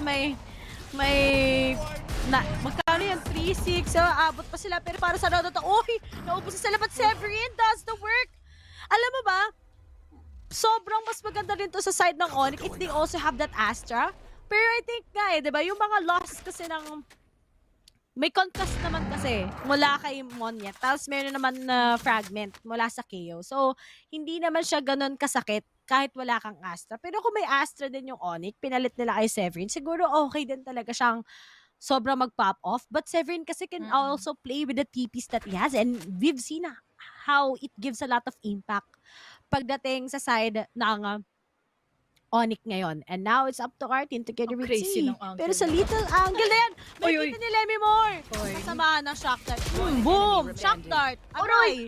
Kinurot sa muka. Tsaka sa pisngi. And that's it. 2-10 na naman!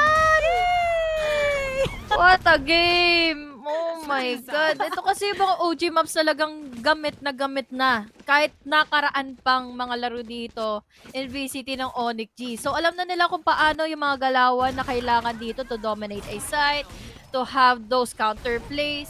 Mag-slow man dito yung Gaimin Gladiators, hindi pa rin gana. Mag-rush man sila, magkakaroon naman ng magandang retake dito ang kabila. Tapos, yung mga reserbang mga utilities kasi dito ng ONIC G, alam nila kung paano nila gagamitin wisely against Gaimin Gladiators na para bang nadidismaya tayo sa mga times na nakakapag-plant nga sila pero nagugulantang naman sila kung paano yung positioning sila against ONIC G sa mga pagpasok nila dito from their retakes. Now, this is the time for ONIC G na bigyan na naman ng wings to fly dito si Monyet to get inside the site. Follow up na lang dito nila Shiro and NC Slasher and Gaimin Gladiators. Meron silang fray dito, meron silang Killjoy lockdown. Pagdating ng mga following rounds na maubos sila kaagad yung win condition dito ng ONIC G. Pero kasi, Ray, ang dami nilang rounds to lose for this half. Rounds to lose, but also rounds that they might regret na hindi nila masyadong inayos. At mahirap to sa Gaimin kasi how will they actually recover? Especially to their defending. Kasi yung ONIC, what they have is just to put on a stop. Prepared sila to put on a stop kid Z together with that breach. Ganun yung comp na meron yung ONIC. You have that knife coming from NC Slasher. You have that paranoia. And you also have the trademark. A lot of problems. Plus, how mechanically skilled si Monyet with how he gives yung mga first impact plays. So, ngayon, sa pistol, if ONIC gets this, I think that's just it. It's gonna be over already. Para sa side ng Gaimin. As in, sobrang heartbreaking panoorin na ganito.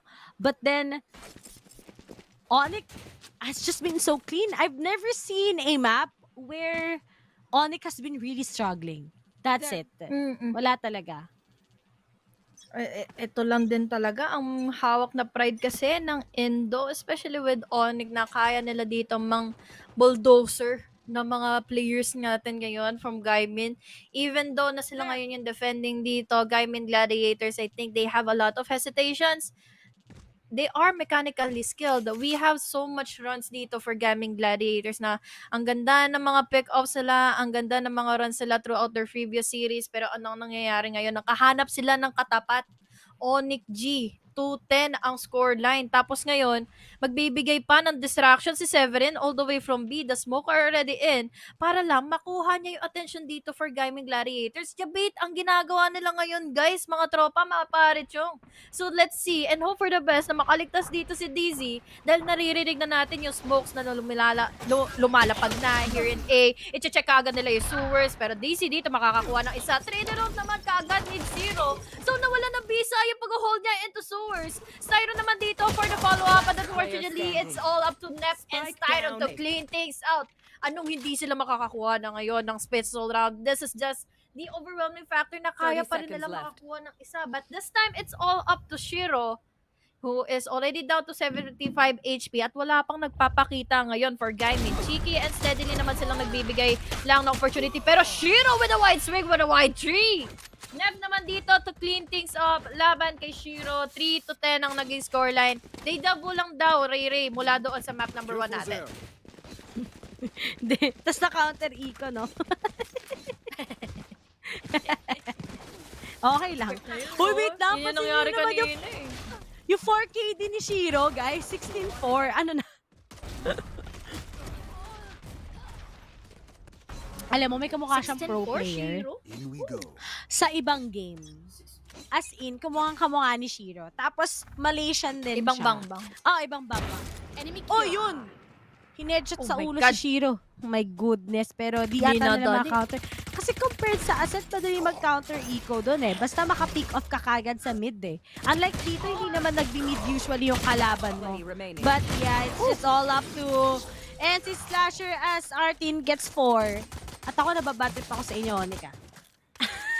Galingan nyo, tapusin nyo na. 3 na lang Magsa-Xerxia pa tayo versus Alter Ego. Yung malakas yung Alter Ego.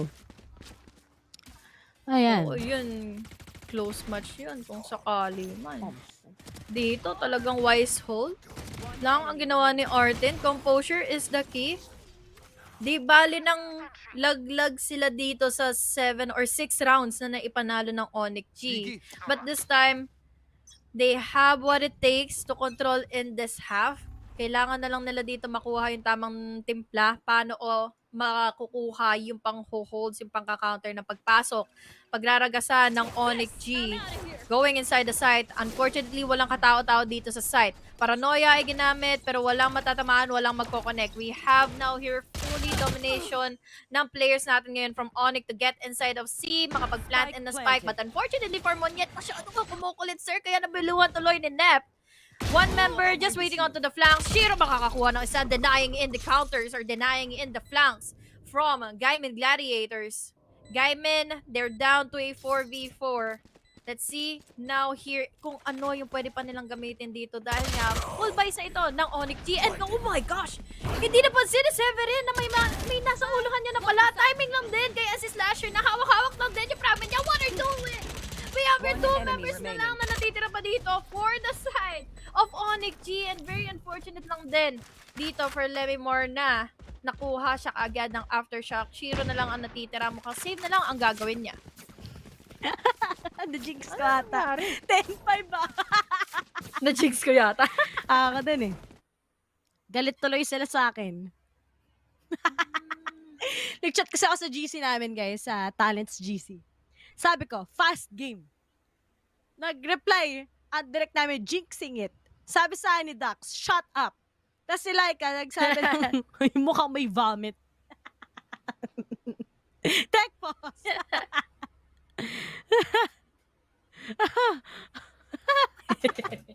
Na-text na tayo tuloy. Tapos pahabol pa ang Gaimin. Oh. Ray, 5 na lang. May free upgrades pa sila, may pera pa sila sa kaban ng bayan. Wala dito ang ONIC G ngayong pambili ng kanilang mga Spectres to completely have that race or neck-to-neck na round na ito for the following one.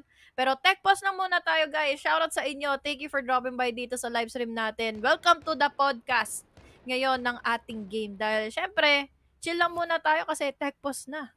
Tech pause muna dito sa ONIC G.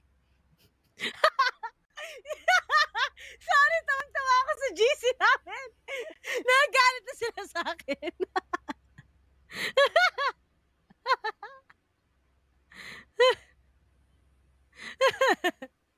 Oy guys. Nare-rakers. Parang everything has changed till the Ray Nation attack. The moment, guys, ito kasi yan. Sa mga nanonood ngayon at nagiging curious kung ano ang nangyayari, bakit kami natatawa. Nag-chat kasi si Ate Ray Ray sa GC. Fast game daw. Tapos, after niya i-chat yon, nagkaroon ng technical pause. Na-jigs na tayo, guys. Hindi tayo makakapunta ng search agad. Kaya ngayon, parang piniflame si Ate Ray Ray ngayon sa GC. Patay tayo dyan. Patay ka diha. Na-delay pa tayo ngayon. Technical pause. Sila Kuya May Dax. power interruption daw sa ONIC. Grabe yung curse ko! Pati sa ONIC umabot! Oh my goodness, nakakatakot.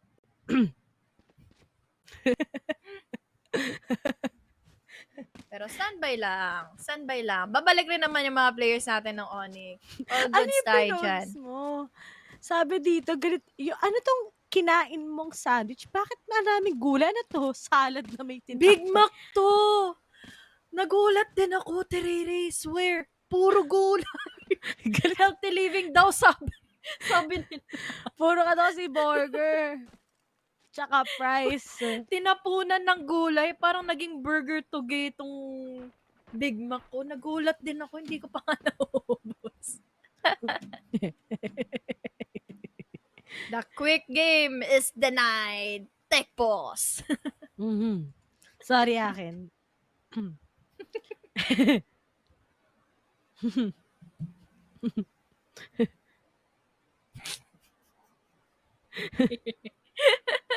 Tawa portion. Sorry, natawa na lang talaga.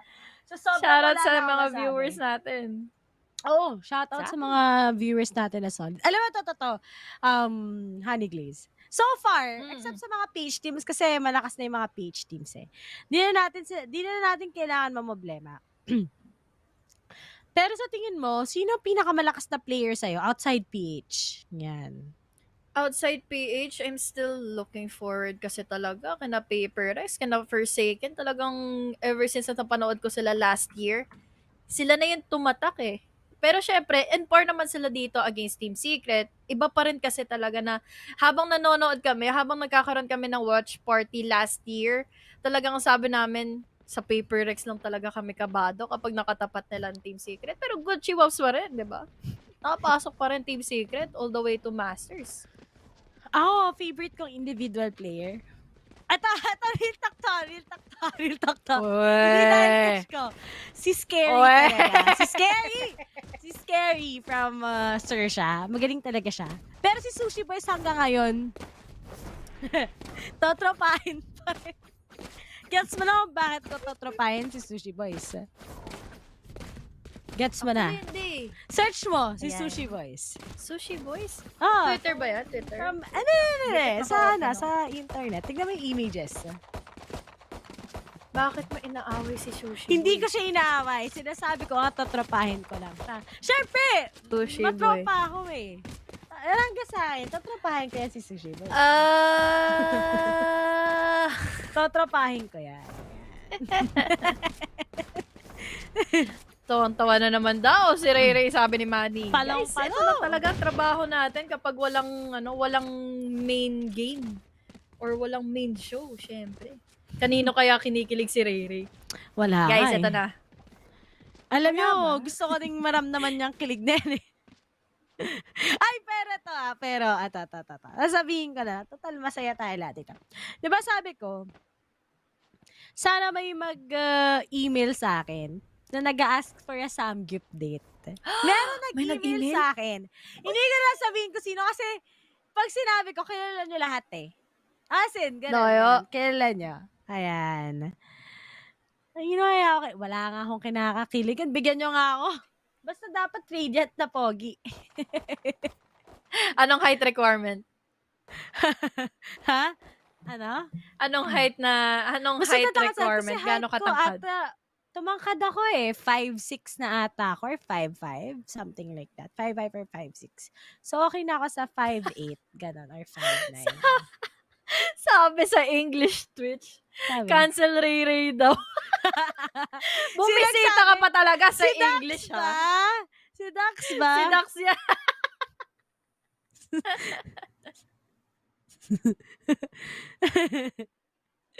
Ay, nako po. Ang haba ng tech post. Kanina pa tayo dito. Ray curse activated, guys. Pasensya na po. Ay, nako po. Ay. And was this is really it. just a good show for ONIC G na ma-dominate nila itong round na ito. Pero kasi Gumagalaw very na sila! unfortunate lang na umabot tayo. For a technical pause, gumagalaw na sila. Okay. Pwede na. Hintayin na lang natin siguro yung announcement ng mga official natin kung ano ba yung mangyayari dito in our match. Pero hello guys! Nagbabalik kami. Siyempre, kasama ko kayo si Ate Ray. The Ray curse is activated, inflicted ngayon sa laban na mismo ng ONIC G. We are close to a fast series and a fast game, pero talagang hindi natin makikita yung mga ganitong unexpected events. Ano ang masasabi mo ngayon, Ray? Guys, alam nyo ba? Pati ang English streamers, yung casters natin sa English Hindi, stream. kasi sinabi ko last time, sa isang series fast, pero pag sinasabi ko fast game, biglang nauudlot, biglang magiging dikit, or biglang magkakaroon ng map 3. Pero guys, babalik lang tayo ng onte. When we come back, we're gonna continue this map between ONIC and together with the guys of Gaimin. Ako si Ririk, sama ko si Hannah Grace. See you guys.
You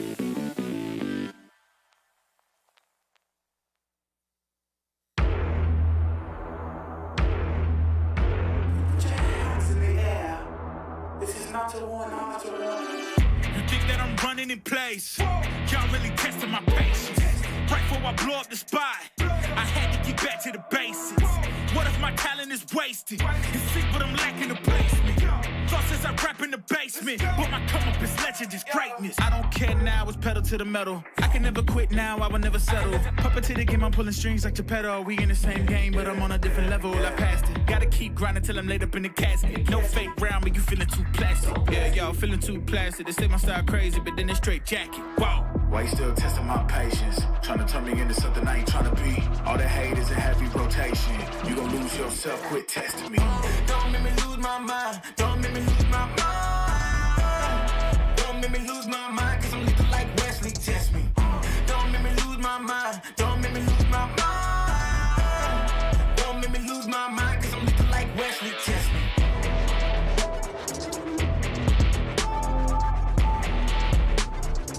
Cause I'm looking like Wesley, test me.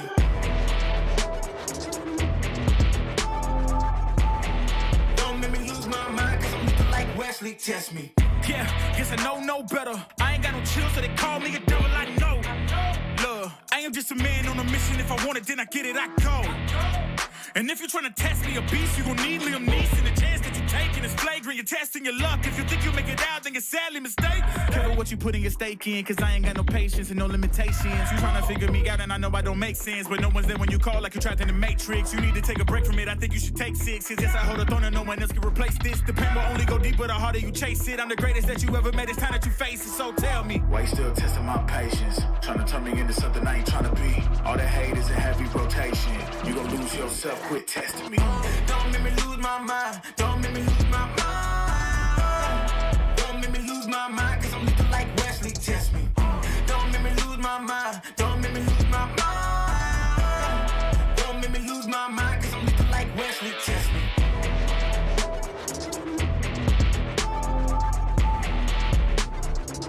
Cause I'm looking like Wesley, test me.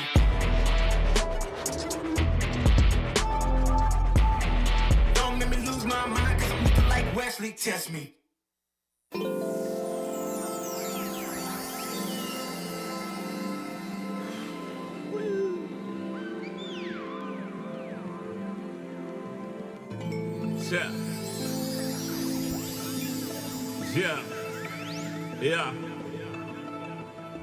Yeah. The rise before the fall, the glide before the rule, the eyes that saw the soul, the cheer before the goal. I'm here to let you know. Yeah, I'm here to let you know. Yeah, I sky gaze over my taste. Like Peter, this is my space. I'm spacey, I'm crazy over breakbeats. Space gazing in my safe haven. I make statements that embrace waking. Awaken, I'm woke. Taking the road to fool you ashore. A celestial scope. The stars explore in your inner. The starts at the core. Inner space and more. Your body's a planet for sure. Nurture it with the words I writ. Scribe like highlights. Flying saucer. Supply the order, it's the author. Walking on air.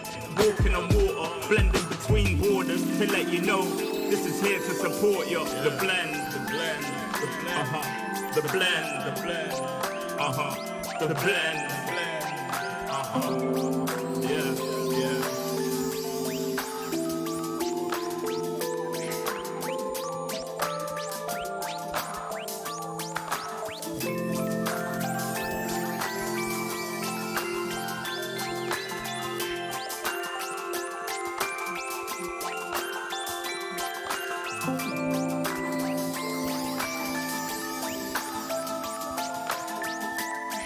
Yeah. Yeah. Second verse after the.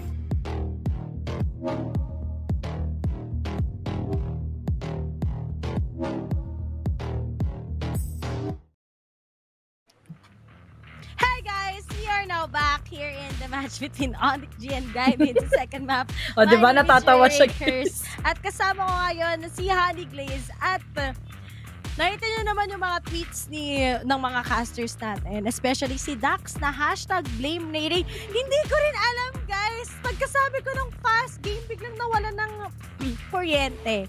Ang mga taga-ONIC. Immediate tech pause. So, ang mangyayari guys sa ganito, mayroon tayong rollback.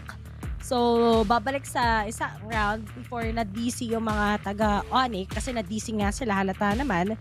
Tapos, babalik muli tayo sa game. Pero kasi, nintay pa natin kung okay na ba ang ilaw nila doon. Sa sobrang lala ng Rayrakers, umabot hanggang Indonesia. Talagang nagkataon talaga guys nung nag-chat siya si ZC namin ng fast game. Tapos yun na, nagkaroon na kagad tayo ng tech pause. Pero kung mababalik tayo sa ating mga scores kanina, let's go back into what just happened. 10-5 po yung mga naging scoreline na natin, all in favor of the side of ONIC G. Really unfortunate kasi talagang momentum at talagang skill set ang meron dito ang players from ONIC G. Kaya napagtagumpayan nila at napanindigan nila yung ganong klaseng plays laban dito sa Gaimin. Pero as I mentioned, 10-5, pwede pang makahabol dito ang Gaimin. Let's see now kung ano pa yung pwede nilang i-execute dito after what happened, syempre, dito sa tech pause natin. Sorry, ate, sorry. Gusto ko yung apinado kanina. Ayan, okay na! Ayun. Ayan, yay! Uy! Anyari? We're back. Ayun. Nakapag-plant na ng spike, guys. We have now here Spectres at the hand lang na magagamit ngayon ng Gaimin Gladiators dahil wala pa rin silang eco. Numbers in favor of the side of ONIC G. TP in kasi may smoke naman siyang available dito. They are trying to defuse. It's already half. Pero magiging possible nga ba ito sa kanila dahil nga may mga baril pang kasama dito. Monyet goes in for a clean 4K. 11-4. Sayang yun, syempre, kasi it was already half. Saglit na lang yun for Gaimin Gladiators kasi ang kaso nga lang, ONIC G, Ray, ang dami pang natira sa kanila. At ngayon, nasa ONIC, bumalik, kumambak ka. Lagpas. Nawali 11-4, dalawa na lang. Before ONIC can finally win this. Okay lang pala. Pero kanina pa sana tapos eh. Na-realize mo din. Yun nga eh. 11-4. Slowly and steady pa rin naman dito ang ONIC G. Gaimin Gladiators. Unfortunately, sa mga retakes na napass na nangyari dito sa half na ito, hindi pa rin talaga nagiging pabor. 2 rounds pa lang ang napapanalo nila. Kung mababalikan natin yung first half, it was 2-10. Still in favor of ONIC G, pero hindi na nila napanindigan. Frey dito, mapaninindigan niya naman din yung position niya to completely destroy and Monyet's capability to be aggressive. But it's all up to one member here in Silong to have the distractions happen dito sa C. Dahil papasok na sila fully dito and B side, there's already the opportunity for them to secure it further. Retake might be possible for Gaimin Gladiators. May mga pera naman sila. DC dito has the operator as well. So, it's either mag-save siya or it's either maging aggressive siya fully para makakuha ng pick-off. We have a 4v4 situation. Still doable but the smoke's already in. Yung pagpasok pa dito na Severin na makakapagbigay ng casualty. Down to 3 members. Shiro dito very low on HP pero hindi magiging handag yun para makakuha ng isa. That is a wide swing. Oh no! Sayang dito kay Arden para makakuha pa ng following kill with that operator and was almost close to save that operator out. Match point for ONIC G.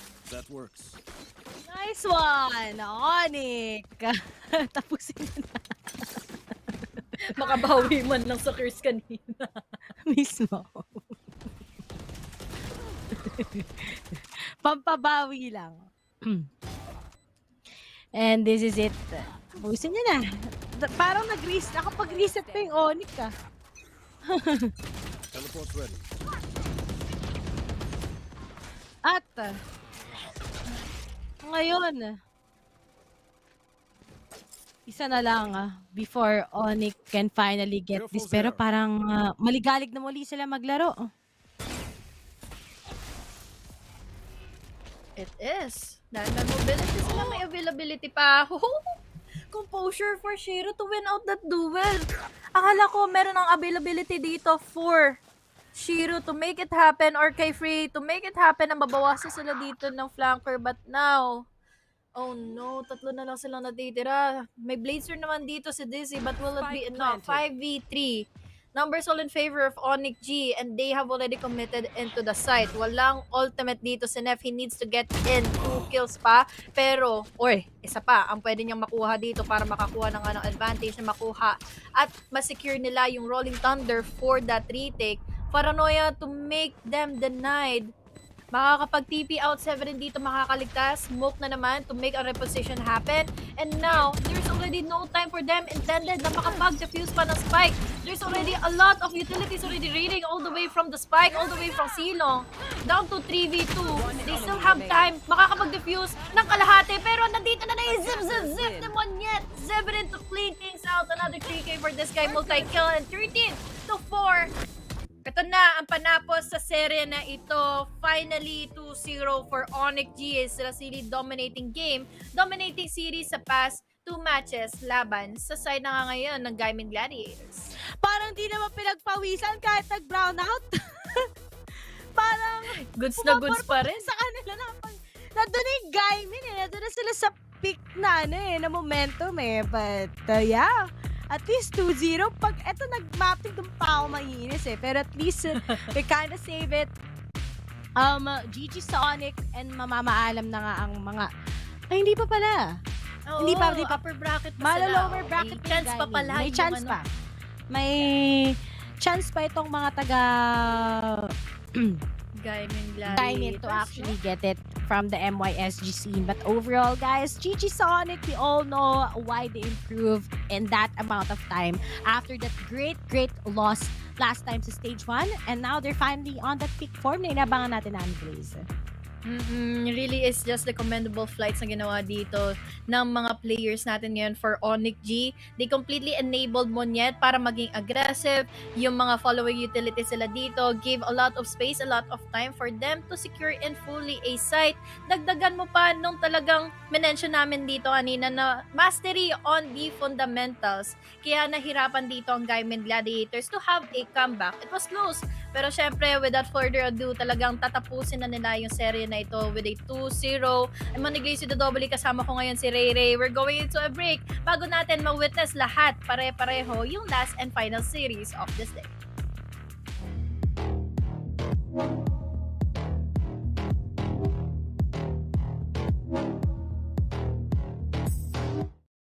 Right, realizing global warming and the sea is rising. Pollution, the planet needs metabolizing. It's full of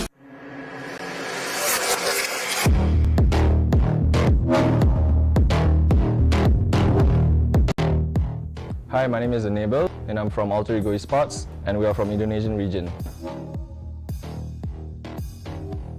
To qualify for the Masters, Paper X, Jing and for second because they have a very good aim.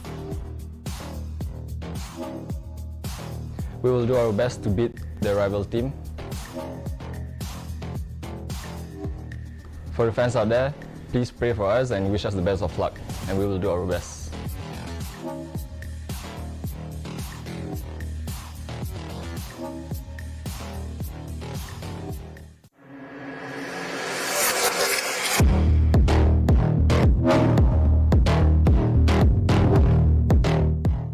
สวัสดีครับ สแกรี่จากทีมเซอร์เซียครับ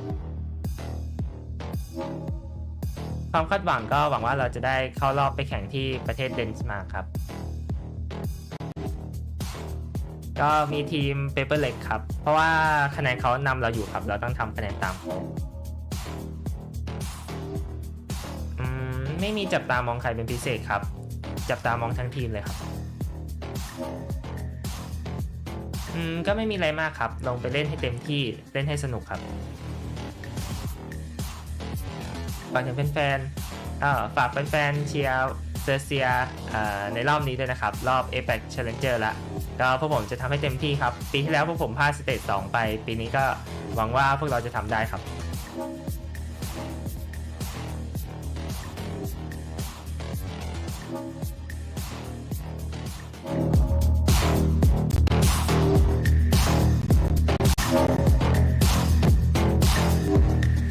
It's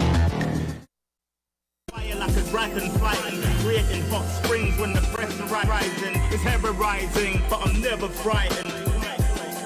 Cause the days will brighten. Yeah, the blend.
Everywhere I go, the people really wanna know who I is and who I be. They stop and stare when they see me. If I said it once, no need to repeat. Run up on me, watch you fall to your knees. Tip my hat when it's time for the kill. Ain't no beast when you're really real. I am the boss, I am the dawn. I am the one they call Lucky Charm. Got my own shit, I don't need your farm. Life was so hard, it made me weak. Built to last, this girl ain't weak. Sturdy and still when I plant my feet. Got it out the mud, now it's racks in my sleep. Look to God, he supplies my needs. Endless faith is what brought me next level prosperity. Silent power moves is what I'm giving. They love to hate the world they can't live in. Always present for the high roads. Go swim within the deep lows. Low. What tells the future? Who knows? I don't do it for the likes, I do it for the love. Do it for the ones who really need a hug, cause they had it tough, never had enough. Feared, loved, and respected. Using words as a weapon. Test and she. Hurry up quick, El Jefe's coming soon. Sit up straight when she enters the room. Be enthused, but don't look too amused. This is her queendom, please respect her rule. Hurry up quick, El Jefe's coming soon. Sit up straight when she enters the room. Be enthused, but don't look too amused. This is her queendom, please respect.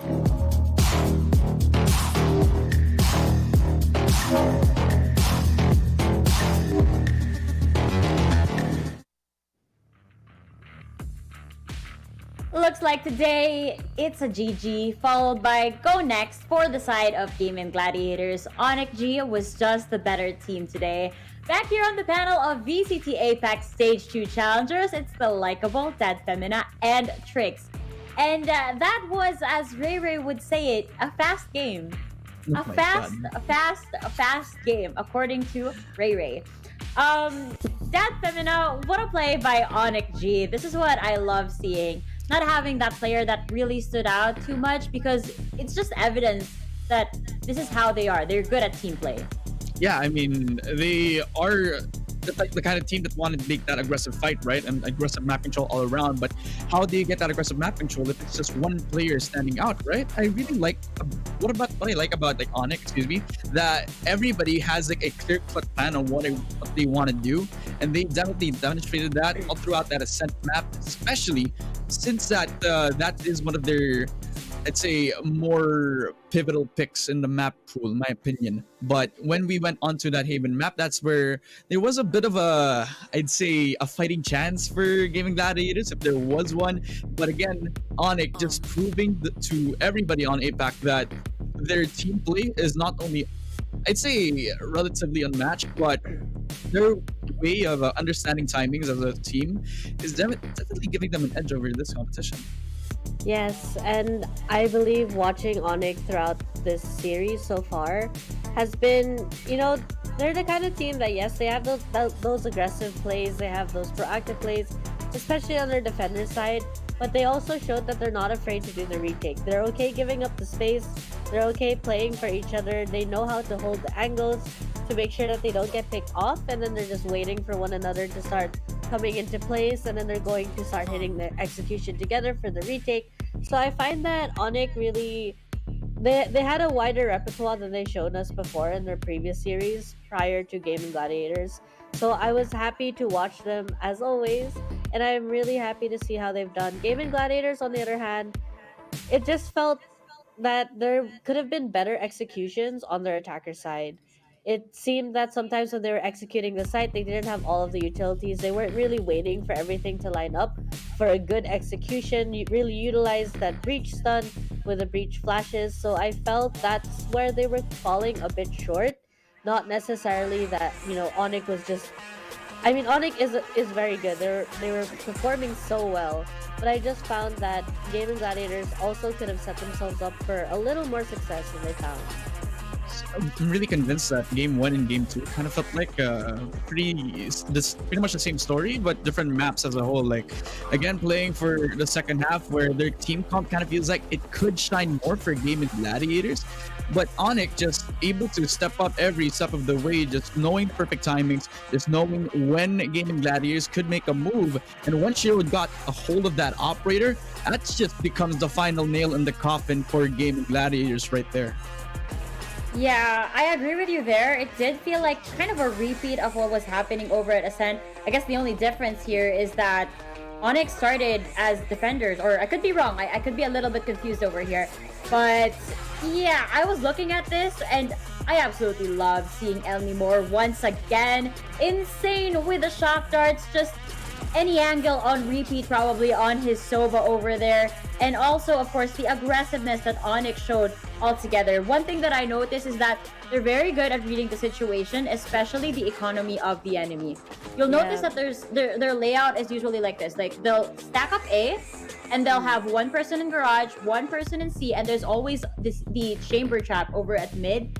And then after that, when it's an eco round on the side of Gaimin Gladiators, that's when they all try to stack up on B a little bit because they expect that they're gonna be there, as we discussed yesterday, Tricks, with the eco rounds over at Haven. But here we are, Elmimore as the series MVP. No surprise in my eyes, but what about you, Tricks? Definitely none. Elmimore just being phenomenal for ONIC G. I felt that when I saw him in one series, I really wanted to keep an eye on him for the next one, just because I feel like he's such an intelligent player. All of them really just supporting each other, the angles they're holding, the information they're taking.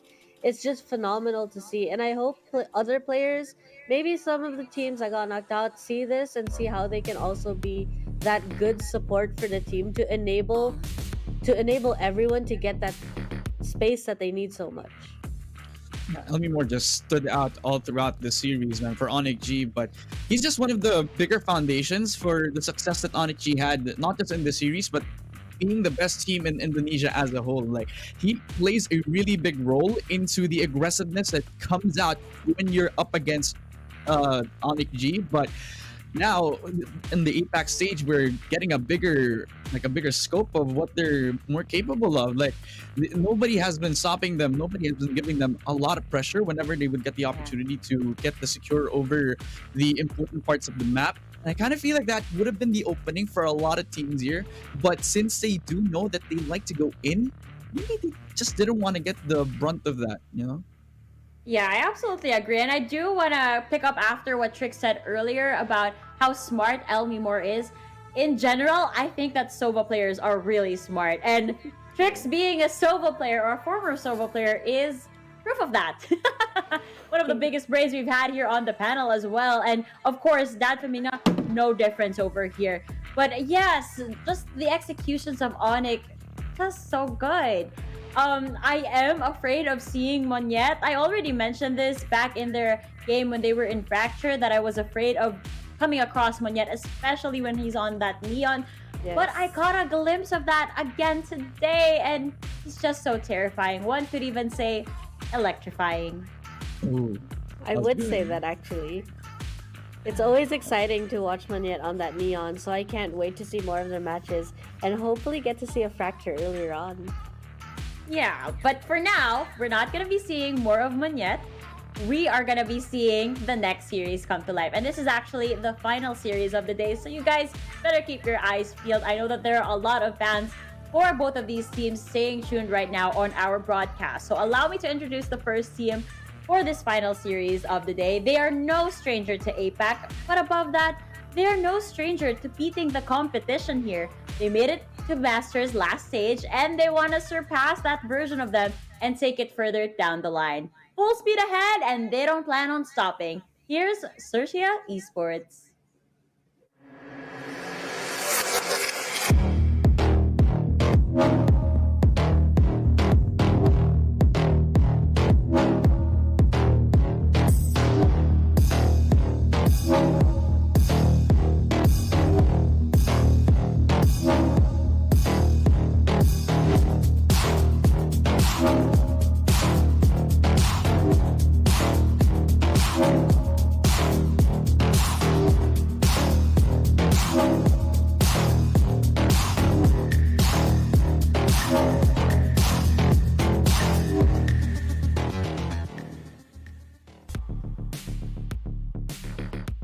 Xerxia Esports. We saw a little bit of the interview over there from Scary, but I'm really stoked to see this team over here, Trix, and I know that you feel the same. I do feel the same. I've said it over and over again, and I'm sure people are getting tired of hearing me say it. But Xerxia Esports, whenever they play, it's just so nice to watch them. The fact that they're really coordinated, you can tell that they're playing together. You can tell the amount of times they've practiced with one another in terms of what they want to do. They're, you can see that they always have that game plan, what they want. What do they want to execute? What information do they want to take? They're not necessarily taking information without any reason either. Some teams before in other interviews that we have shown have mentioned that, they're keeping an eye on Scary. They find that Scary is a little scary to fight against. I'm sorry, it's just the word scary, but everyone else on Xerxia also always popping off. You've got Cruz, Sushi Boy, Fox, and Surf as well. Everybody in the Xerxia lineup constantly steps up, and they each have their own ways of shining, whether it's making space, tricking the opponents to think a certain way, forcing the opponents to certain sides. I am always excited to see a team like this compete. Me too. I mean, look at these boys. They're getting ready to cause some mayhem over at Valorant, and just exciting to wait and see what is going to be unfolding, especially with the big minds of Xerxia Esports. Now, save the best for last, they say, and this team is hoping to own that title. This Indonesian team breaking boundaries one step at a time, sometimes even turning initiators into duelists. If they can do that, then perhaps they can even beat a giant like Xerxia Esports, right? Well, we'll have to find out from Alter Ego.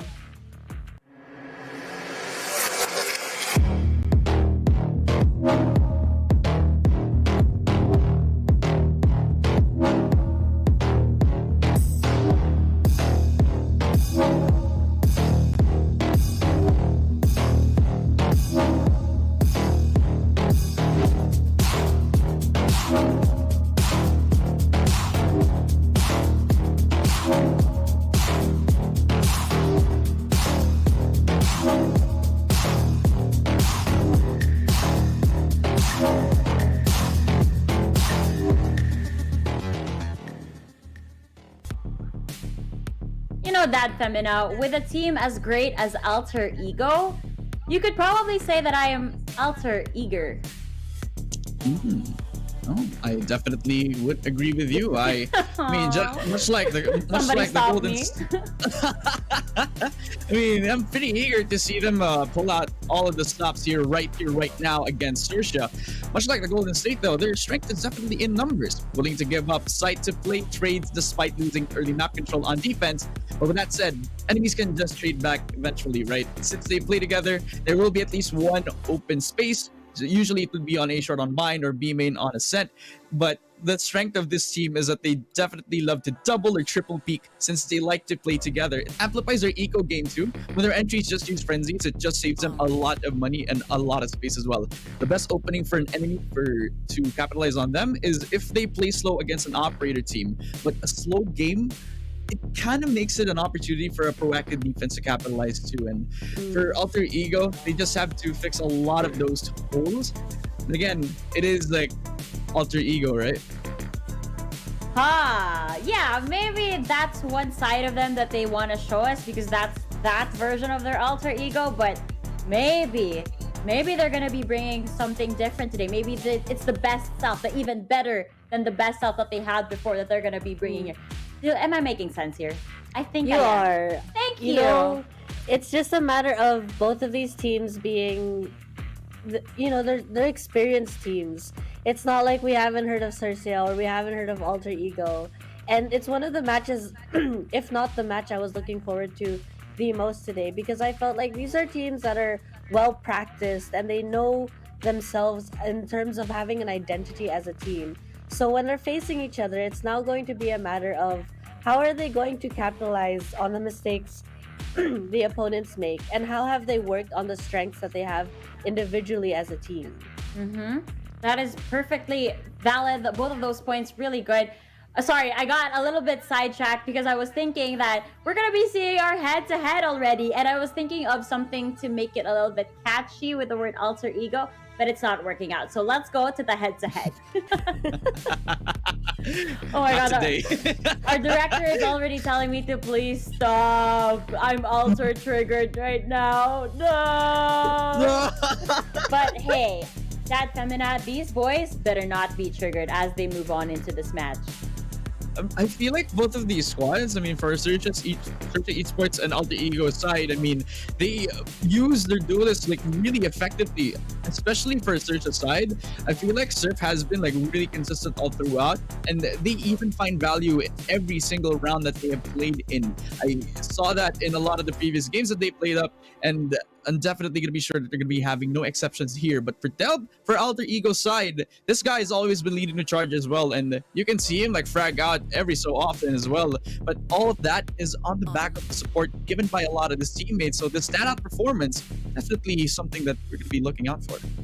Yeah, absolutely. I'm not entirely sure if it's read as Delb or Delby. Please, somebody in chat, feel free to correct me. I'd love to not butcher any of these players' names. I mean, when you think about it, they're out here trying to make a name for themselves. So the last thing I want to do is mispronounce their names. So yes, again, chat, feel free to let me know how it's actually read at. Now, what are we expecting over here between Xerxia Esports and wait, my brain, Alter Ego. All of these puns is messing up with my brain chemistry over here. But yeah, Trix, based off of the playstyles that we know from these two teams, how is the tension gonna be as we move into the games?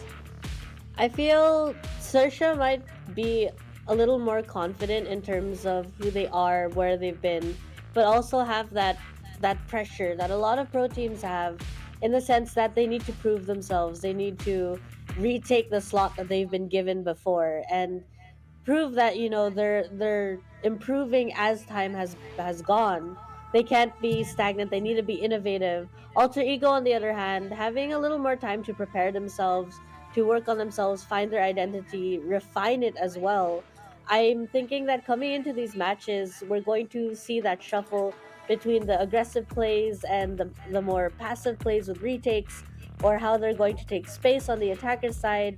I think it's going to be a matter of two teams looking at each other, figuring out, okay, this is what we are and this is what you're showing. How are we supposed to react to this, and what's the best plan for action? That's exactly it. We always talk about how, especially on the defender side, we would like to see a little bit of proactivity. But what we've seen from, I think it was the Team Secret match earlier, that sometimes it isn't the best solution. You have to have a good read of how the enemy is attacking, and you have to adjust to that. Even if on paper it seems like, oh, wait, when we're proactive, we win the games most of the time. But hey, when we have this type of opponent wherein our proactivity is not working, maybe we ought to go for the retake potential instead, right? That, Femina? Like, it's not always black and white when it comes to these situations.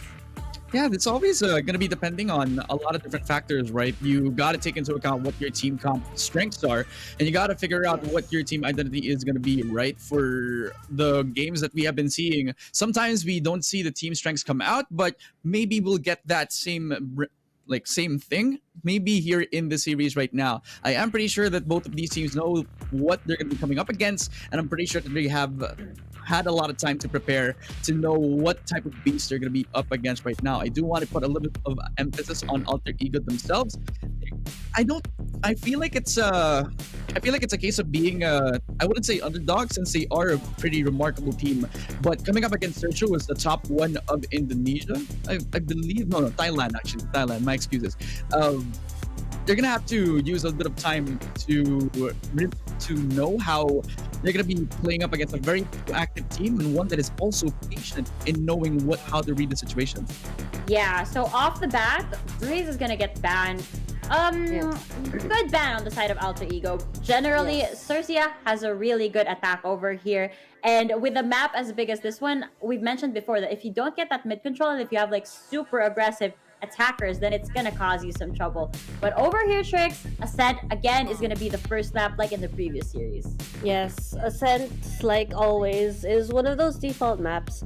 It's great to play on, and it really highlights the ability for teams to react to what's going on the map, figuring out which kind of information they want to take, because it's one of those smaller maps that's not as large as Breeze or Bind or Breeze or Haven is what I meant. It's just one of those places where it's a lot more reactive in terms of, okay, they're pressuring this side, so we're going to pressure the other one. Whilst Icebox, being the map that Xerxia picks, is going to be one of those maps where it's denying information, but I find that it's more of denying that information than just pushing up for that aggression. I feel like this is one of those few moments where the map draft doesn't exactly favor anybody right now. I'm kind of seeing that since Ascent is that first map, you're kind of looking at the one strength that both of these squads have. For Alter Ego, it's their strength in numbers, right? They always find that situation to play the retake in the perfect timing. But for Xerxia, since default is always the name of the game for the Ascent map, you are going to be expecting that they could be playing the time as long as they want. They want to get that slow map control, but again, also use that bit of time to maybe fish out information or get the picks themselves. Icebox could also be the same type of thing, if you would expect them to be default as well. But it also comes down to how they could just pull that trigger once they have that opportunity to go for that opening. But the decider map could be up in the air. I believe that Haven is just one of those slow takes, I believe. So this match in particular, I'm kind of assuming this could be the close game that we've been looking for. Probably. And you know what I realized from this specific series is that Valorant is only made up of 3 maps. We only got to see Ascent, Icebox, and Haven today, and those are the only options that we'll also be seeing in this final series. Like, it could potentially make it the Haven, but again, we've had our fill of Haven throughout this day so far.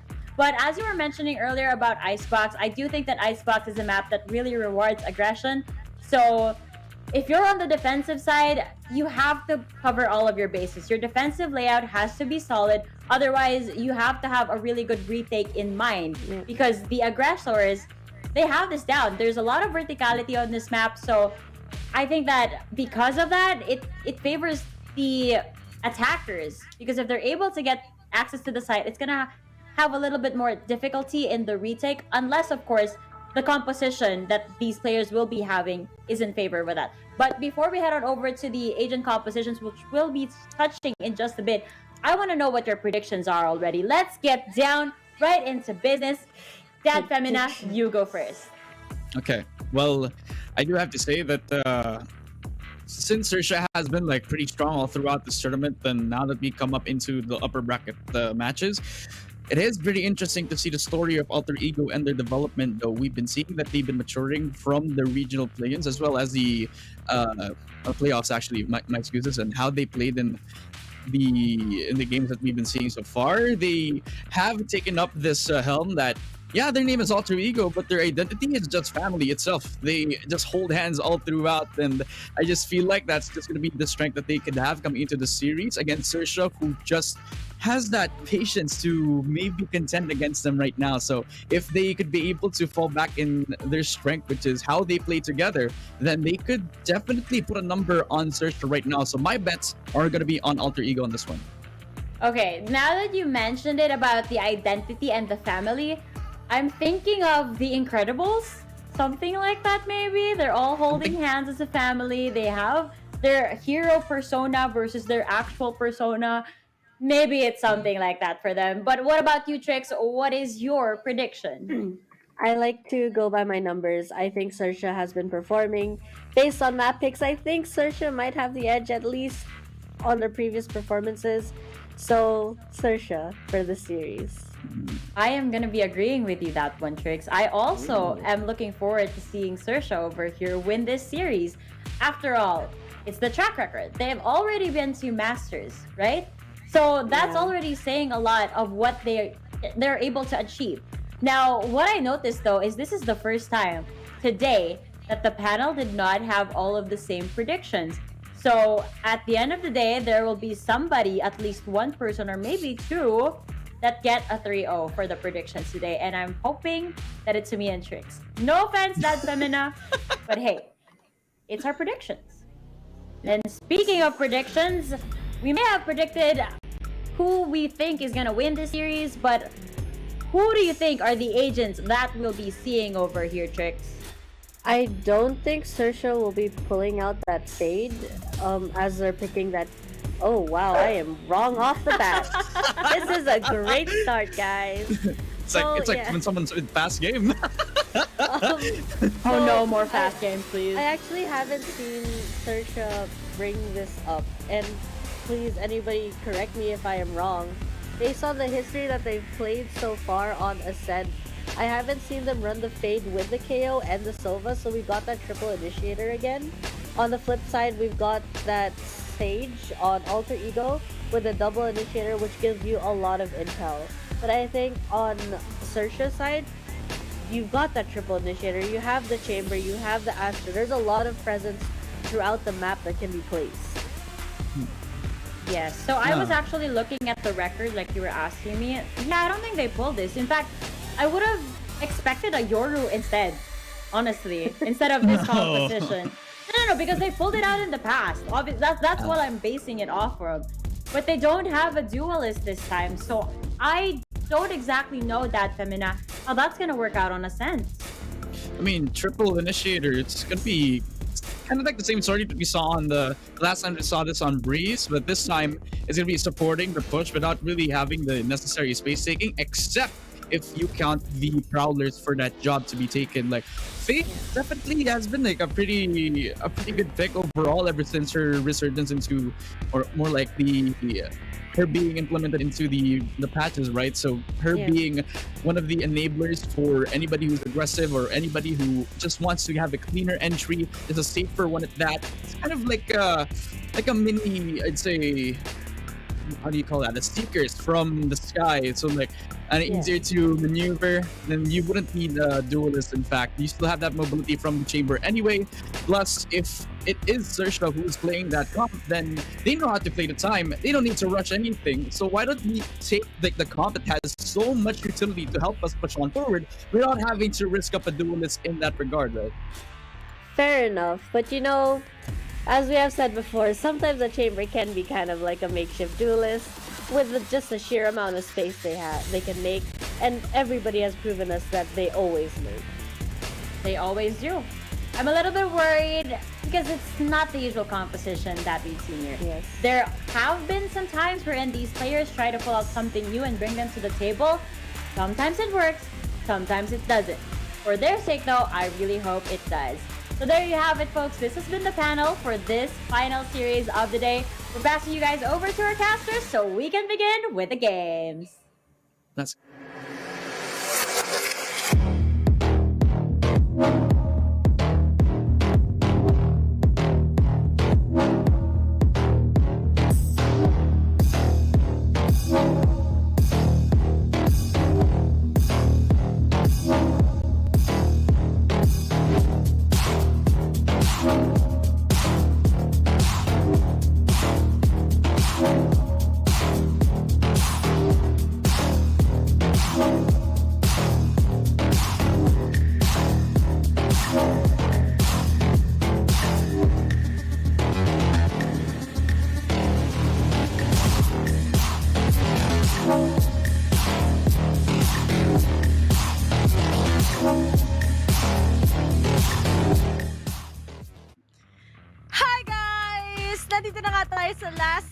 between ang Xerxia together with the guys of Alter Ego. My name is Ray. Alongside with me is HG at sobrang good vibes kami ngayon ni HG.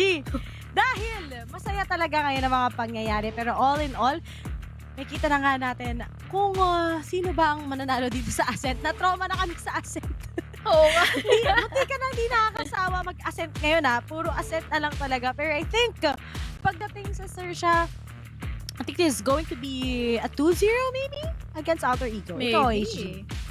Oo nga, hindi malabong mangyari yan dahil we all know how and yung kung gaano kalawak yung span ng capabilities dito na Xerxia para manalo sa serye na ito. Pero let's not give doubts syempre sa side na nga dito ngayon ng Alter Ego na kaya lang syempre maipuwersa itong series na ito at makuha nila yung struggle for winning out this game. Again guys, we're just in the upper bracket dito ng ating group stages pero makikita natin kung sino yung pwede na mag-qualify kaagad to our qualifiers or to our... I don't know.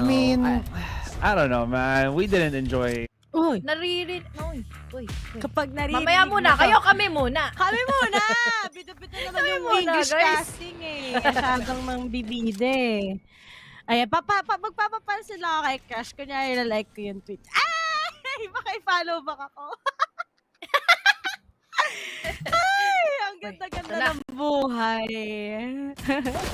Agang pangyayari nito. Ang layo ng Uy. pinush ni Scary! Masyado kang maasim, my idol. Totropahin pa rin si Sushi. Uy! Ang galing talaga ng baby ko. Nice one, baby. Kay Foxy. Nice one. Wala, hindi ko sabi ka to. Pero buta na lang may trade mula kay Chris. Nasaan si Surf? Ba naman yun si Surf? Nagto-throw eh, oh. Joke lang. Pero di niya naman sa akin sinabi na si Wits pala nandito sa Xerxia naglalaro. Nagsasurf. Okay. Low on HP si Wala Delb daw silang ba? gagawin ngayon eh. Si Delb o si Bled? Yan no? Bled pero Tagalog.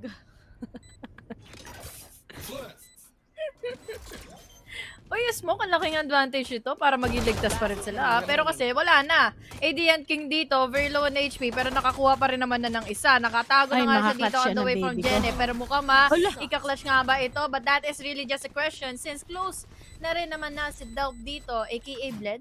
1-0 na kagad for the side of Indo. Ayan umapabor kayo masyado sa Xerxia. Pinakitaan tuloy tayo ng pistol round ng Alter Ego. Pinataan, yung casters kasi bias eh. Ay, pati panel 2-1 sila sa Xerxia. Bias oh. Ang pumili ng mapang to guys ay ang mga taga-Alter Ego. So yung Xerxia malakas. Ano yung default natin? Pearl? Joke. Ano was... Fracture? Di ko alam. Nakakalimot na ako. Punta muna tayo ng website. Pero, uy! May mga trades. Bilis! Yep. Oh my Mapupunta God. tayo sa Haven na naman. Sa last map. Diyos ko po, nakakasawa. Pero, uy! Pinoxy lahat. Ang pabigat. Ang bibi ko. 2-0 in favor of Alter Ego. What a round.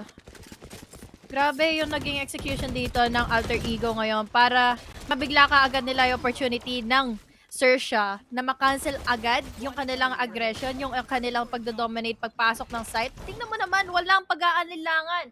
Walang pagkakaroon ng hesitation, pagdadalawang isip ang Noxy natin dito since he has the advantage. Matagal yung animation time na makancel ni Foxy dito, yung kanyang Aldrone. Kaya naman, dinerecho na nang mapatay ito, right click. And ngayon lang ulit ako nakakita ng Sage and Ascent. It has been a while. Kasi usually makikita natin as Sentinel dito sa Ascent. Most likely yung mga may pang-counter ng post-lance. Counters by counters talaga. Pero, ang Sentinel si Surf, okay. No duelist spot nga pala itong mga taga-Xerxia. But, uy, nakatalon! But Foxy, get the wall down! Nawala ng amo. Boss amo, mapagmahal. Uy, kung sino man close kay Foxy, sabi ko, hi. Kung isang follow back lang sa Twitter, my soul shall be healed. Pero to si Noxy, parang kiluwa ang buhok. Parang nakuryente. Eto na, uy, nakita si Foxy na timing niya na kanyang recon. 3 sa 4. Pero may makakakuha pa ba? Oh, yun, si Moxie. Pinaglaruan ni Surf. Pinaglaruan ni Switz. Pero it's all from Xerxia. Love you too. Going up against 2. Sino nga ba ang mananalo? 30 seconds Sushi left. Boys It totropahin. takes 2. Oh, and it takes 2. 1v2. 2-2. Pero ang hirap dito si Xlavia eh. Kasi 10 HP, isang kurot lang dyan. Patay. Oo, mawallbang Wala lang siya pa yung saglit sa kanya spike. Boom! Ala! Uy! Hala! Ano yung Sushi Boys? Sabi ko sa'yo, sinabi ko na natotropahin ka na, heartbroken ka na. Throws. Oh yun, nag-pop flash. Pero nice eco pa rin yun sa alter ego. Oo. Xerxia yun, Sobrang gandang nanginginig ah. eco nun. Na-cancel nila yung eco buy dito ng Xerxia. Panalong-panalo, paldong-paldo pa rin dito ang AE dahil may buys pa rin sila on the next one. Sayang lang at hindi na-clutch na nga dito ni Xerxia yung round na ito. Dahil nabigla tayo sa pag-pick niya doon sa fade at really was just unfortunate. Kasi syempre, down to 10 HP na lang siya. Tapos nabiluha ka ba ng ganong kababang HP? Now we're going back into our replays kung saan napakadali lang din ang ginawa dito ni Surf na makancel out kaagad yung numbers. 3K for him. Pero sabi nga ni Ray kanina, talagang pabor ito for the side of Alter Ego dahil nabawasan nila yung eco na meron dito ang Xerxia after nilang mag-buy doon sa round na yun. Talagang Xerxia, napaspector na lang si Skewy eh. Tapos kulang-kulang sila sa utilities as of now. Sino ba IGL ng Xerxia? Ano mo tangan? Si Fox yata eh, no? Hindi ko alam eh. Teka, chat ko. Para magkaroon kami ng convo. Hey!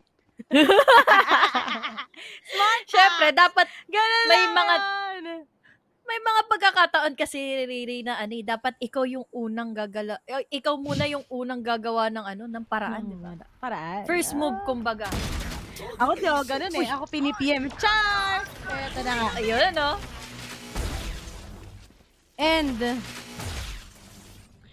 looks like Foxy was able to get Dalb.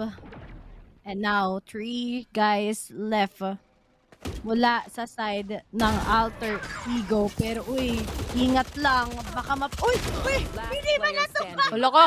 Ano yun? Spectre ba yun? Flash kasi siya. Hindi, si Kush. Hindi ata siya tumama. Ay, na-blind kasi siya. Tapos hindi na follow ng crosser niya. Pero top 10 anime betrayals. 2-2 na tuloy ang naging scoreline natin after that round went in fully sa mga kamay ngayon na Xerxia. Parang sinabi sa atin ngayon na Xerxia na di bali ng half or first buys yung mga nangyari sa kanila. Di bali ng half an armors lang yung nakommit nila dito. It was just really the commitment din na meron sila dito to completely destroy the entry na meron dapat gawin dito ng AE. Really was unfortunate, but now we see here the equalized score lines at talaga masasabi natin dito na pwede maging neck-to-neck battle ito do or die match between Alter Ego and Xerxia dito sa map number 1. Punishment tuloy ang binigay ng Xerxia laban sa Alter Ego, Sheriff, and mga Specters lang ang kaya nilang pundarin ngayon. Gusto ko lang pala i-shoutout si Super MJ. Miss you, Pre. At sa side ng Alter Ego. Oy! Ang galing ni Wits! Si Wits! Nice one! Double team. Filipino pride. Habang nagkakaroon ng second match, lumipad papuntang papuntang Thailand. Kamukha nga rin ni Wits tong si Kush eh. Si Kila Kush ba to? Charot. Pero, sorry, influencer yan si Kila Kush. Tapos 4 na lang ang natitira sa Alter Ego. Save sila eh. Pwede ka pang maboga. Ikaw yung naaray para kay Delv.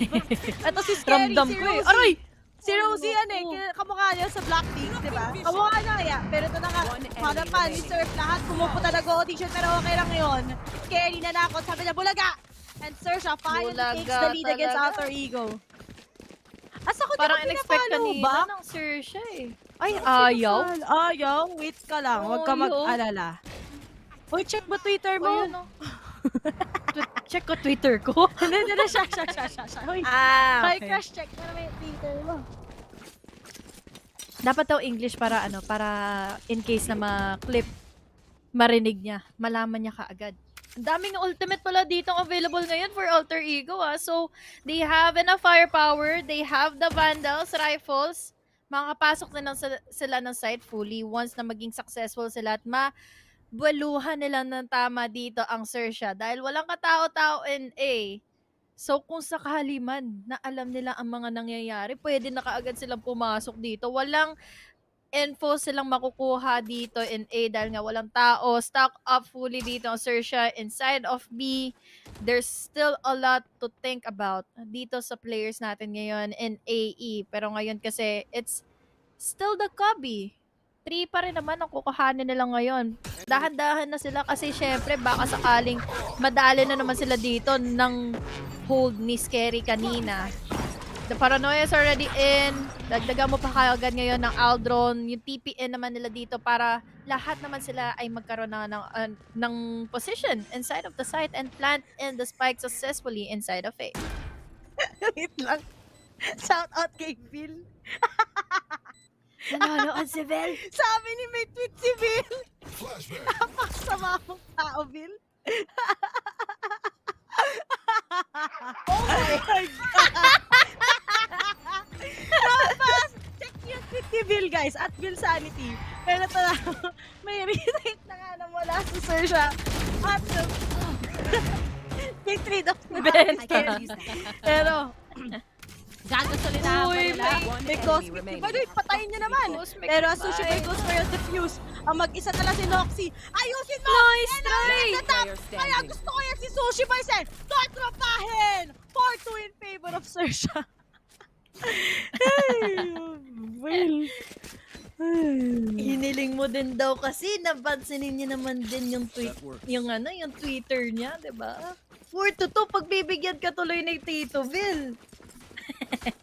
4-2 is our scoreline. Xerxia dito, papanindigan pa rin naman nila yung mga bias pero ito na yung mga nangyaring hindi na dapat pumunta pa sa mga kamay ng Xerxia pero ang nangyari lang din kasi dito is just the cosmic divide na malaking advantage dito once na gusto mo nang i-defuse yung spike. Walang narinig dito kaagad ang players from Alter Ego and they were syempre distracted sa mga duels na ino-hold na nga sa kanila dito to make something big for Xerxia and completely destroy in the economy dito from Alter Ego. And speaking of, eco round na naman sila dito, Rere. Mukhang ang hirap na naman ito para sa kanilang makapasok ulit ng site.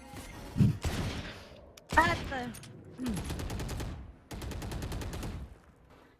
ang mga taga-Xerxia, mga back on na ka, na-buff bigla, wala namang ginagawa. Sige, yung mga co-caster, pinakawaya ko ngayon, wala akong ginagawa sa inyo. But oy, Surf, ano na yun? Ayun Quick lang. round. Bakit? To Surf, saan ka nakatingin? Caught by timing, no? Oo, grabe ka naman tumiming. Sino yun? Noxy?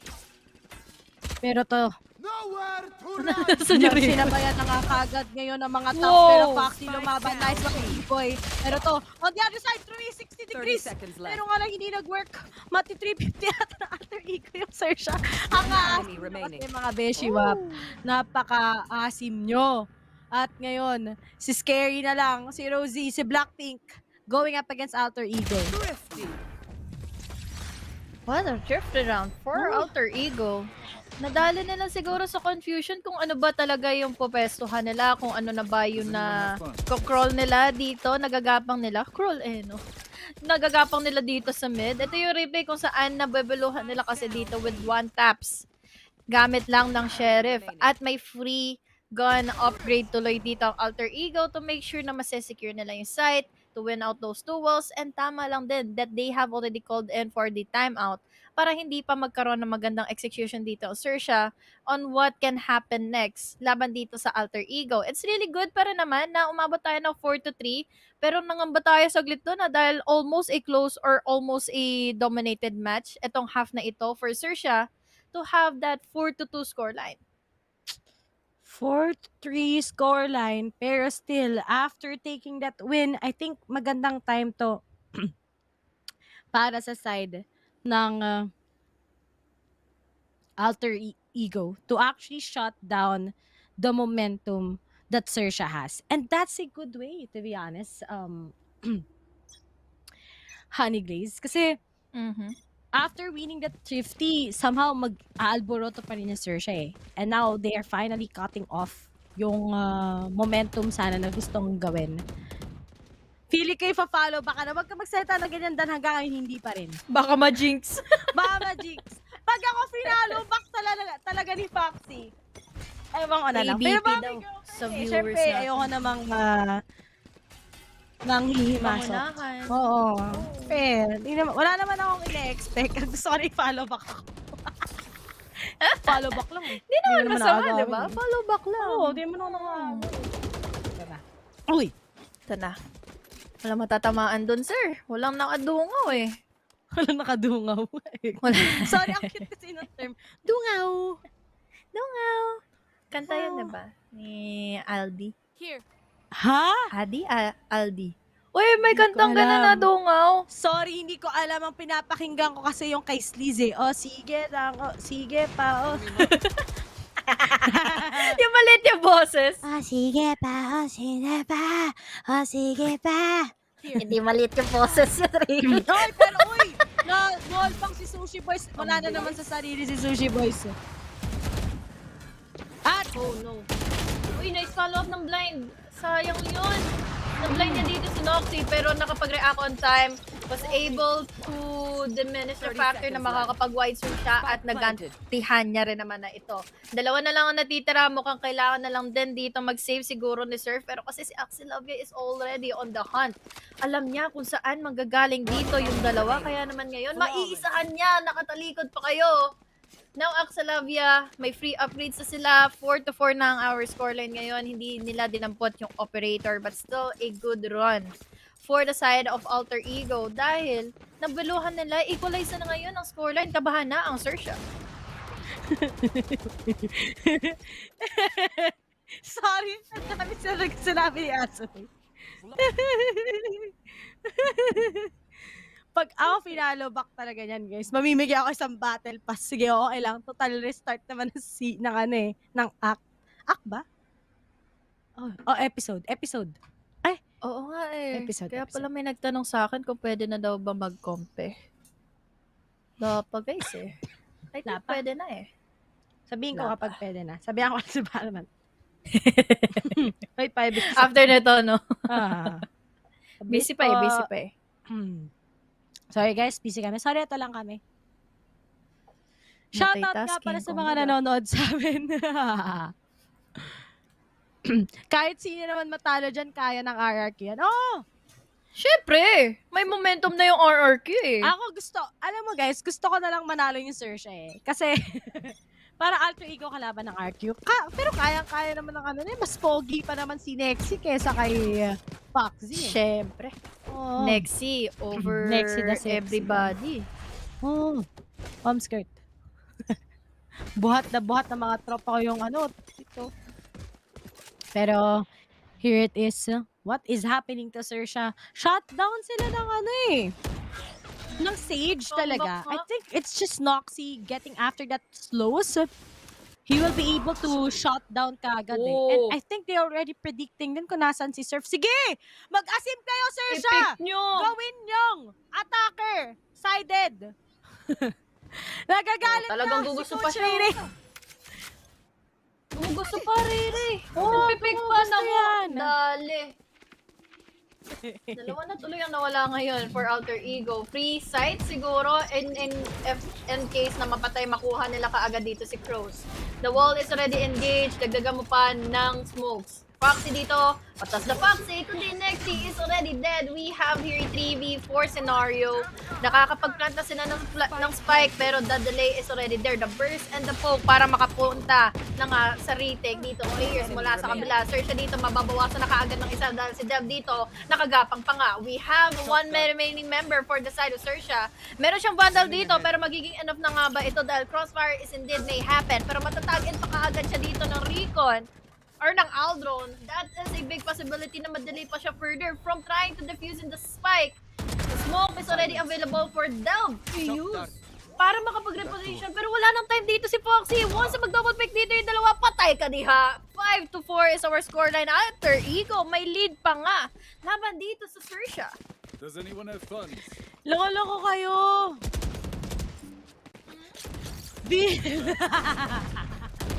Pero sa... Ito, Surf has already been approaching kasi kagad tong ilong na hindi naman kasi talaga dapat. Pero siguro kung tama yung shock dart niya ni Foxes, siguro it could have been a different one. Nagpa-bleach na naman siya ng buhok last time blue yan, ngayon naka-bleach lang ah. Ano kaya next sa kulay niyan? Pasuggest lang pula. Pero mahirap kasi i-bleach ulit yung pula eh. So, alam mo kung ano mas magandang suggestion, Hintayin mo pa Foxy? mag-fade yun. Alam mo kung ano mas magandang suggestion kay Foxy? Mahalin ko na lang siya. Yo! Ay, ang galing! Hindi ko Ang simp!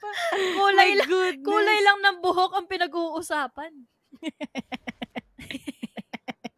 May pick-up line na palang kasama. May pick-up line pa, no? Kulit eh. Kulit mo. Pero, uy! Waiting na lang ang mga taga-Xerxia once again. Pero hindi makapag-punish si Surf ng isa eh. Kasi there's just Axlavia waiting for that. But uy, nice one. Nice flash mula kay Crows. Pero, maabutan nila sa ADR si Adrian or basta yun. Uy, Pero si looking at it, Noxy tries to go with a wall, but won't be able to. And there's just one left. Surf takes him down. And it's up to Kush kay Wits na mukhang hindi ko alam kung sino kamukha niya. Pero now Foxy takes down the third kill. Ang lakas ni Foxy! 3K per round. Galing naman. Nice one, baby cakes. 5 all. Binigyan rin kasi siya ng binigyan rin siya ng utility dito ni Crows para makakuha ng advantage dito with that white pick. Yung flash dito ay naging advantage niya para makuha niya kung sino kaagad yung nakakagapang na nga in mid. So 5-5 na is our scoreline. Talagang neck-to-neck battle ito ah. Hindi ko masasabing may magandang winning condition dito ang Xerxia dahil may read din naman yung Alter Ego. Lalo na't na-mention din ni Ray kanina, Noxy has been popping off.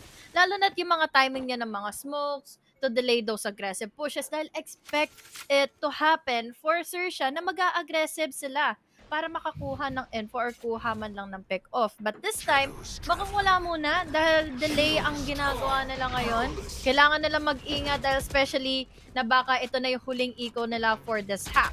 We have now here the Aldrone spotting in Crows all the way from the back, all the way from Jene.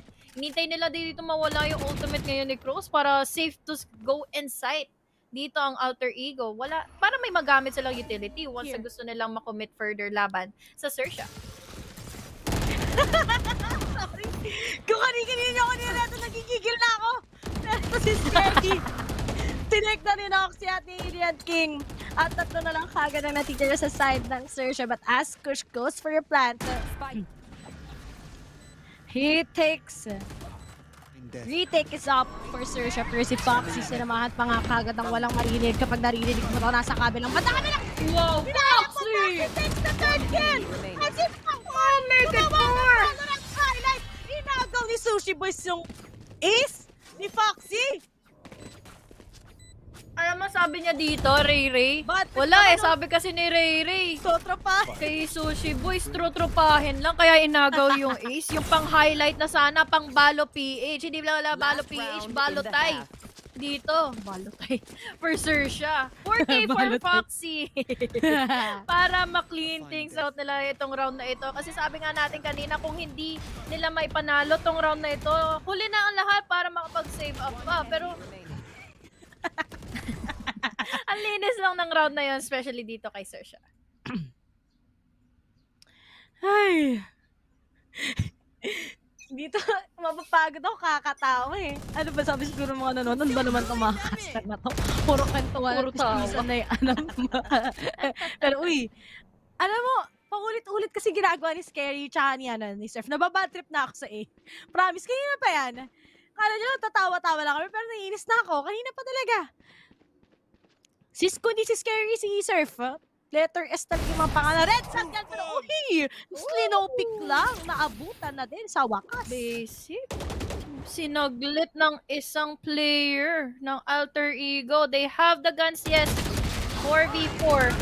Nice composure from Pros. Bait and switch naman ang ginawa dito. Di Sushi Boys, ano? Ako pa? Ay, tutupahin mo. Ako ang makikipagpakpakan na ngayon. Makakakuha na naman ng isa. Boxy dito para ma-hinting out pang that was a really dominating half. 2-round lead for Xerxia. Laban dito sa Alter Ego. What a good half. Looking at that, the first frag itself. Alam mo, napansin ko lang sa style ng Alter Ego is that they usually have one flank. Just one flank.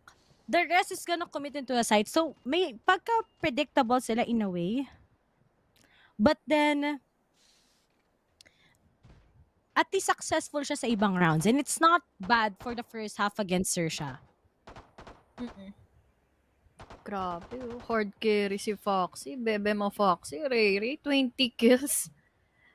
Ang laking impact nito in our first half, especially na umabot tayo ng 7-5 scoreline. Let's hope na magkaroon ng availability dito for Alter Ego to completely grab themselves the pistol round dito sa second half. Dahil ang hirap nito pag nagtuloy-tuloy na yung aggressiveness and composure ng Xerxia na ma-dominate nila itong second half na ito dahil they have the double initiator duo na may pang-gather sila ng info. They have a lot of utility, especially yung commendable pop flashes pa dito ni Crows.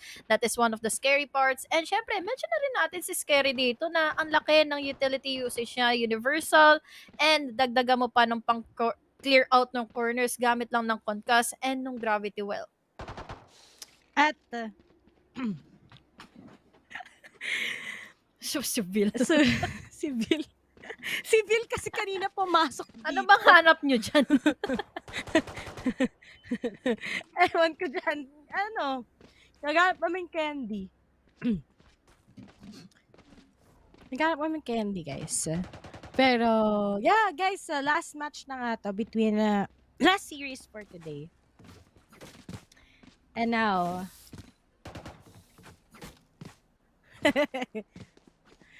ang Alter Ego, let's see how will they be able to work this, ha? Kasi, they have that Sage, but will Sage actually cover up the difference between the Sage and the Chamber, di ba?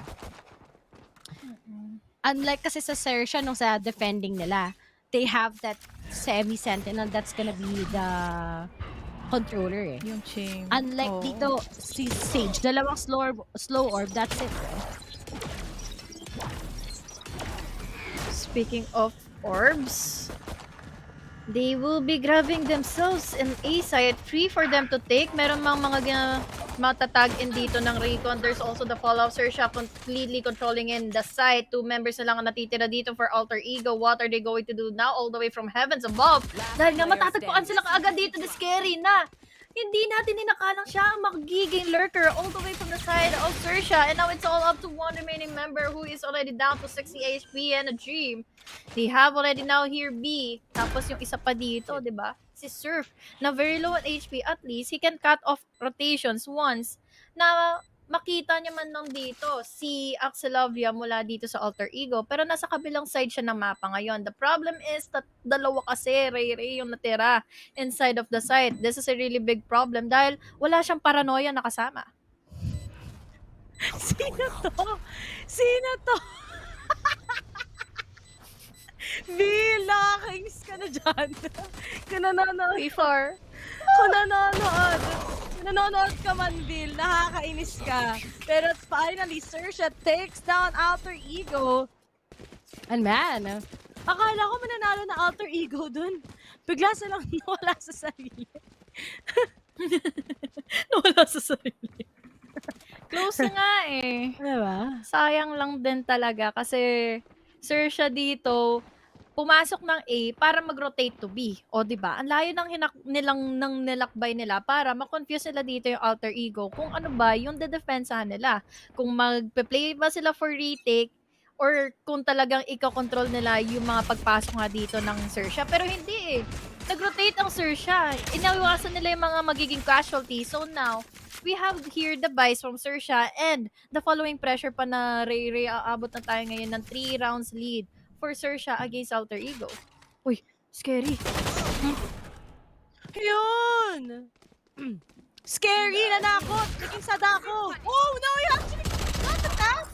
And lahat, pumapalo na. Ray buff dyan. Sabi sa inyo, tuwing ako nagkakas ng Xerxia nung Masters, nananalo sila. Nung araw na hindi ko sila kinas against Optic, dun lang sila natalo. Sabi ko sa inyo, kung may Vil buff, may Ray buff, pero sa Thai team, sa Xerxia. Ayun, Wala sa Ray's na. PH. Tama yan, guys. Correct. Correct behavior. Scary. Kahit down to very low HP, nadali niya pa rin doon si Xerxia. Gamit lang yun ang ghost niya. Sayang lang din dito, syempre kay Noxy na nakuha niya na yung info against that chamber. Pero Headhunter hits its finest bullets laban sa kanya. And now, we're up to the buy rounds na of Alter Ego. It's all up to them kung paano nila sila agad ito maka-counter. Momentum-wise, Xerxia dito pwede makapag-rush. And yun na nga yata yung mangyayari ngayon inside of mid. Tatlo yun nandito ngayon. All the way from Cubby naman ang mga blinds dito. Coming to you by Delv and Crows. But Crows dito, very low on HP ka agad. There's also Adrian King para sa mga Trado Sushi Boys to beat things out. But now we're down to a 2v3 scenario with the buys and with the guns kasi na available dito ngayon for the side of Alter Ego. Bawas ang mga kupanan ngayon for Xerxia. That was again the bonus round pero it was really a good round for Alter Ego. 9-6. Nice. Ekins.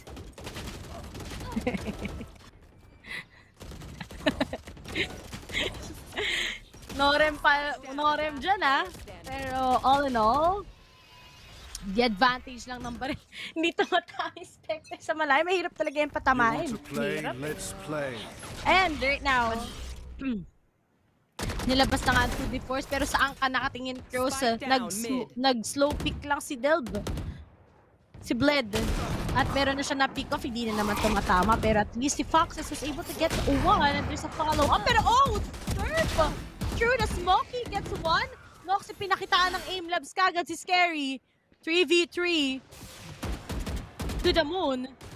Pero sige, silip lang. Hindi na pa sisilipin mo.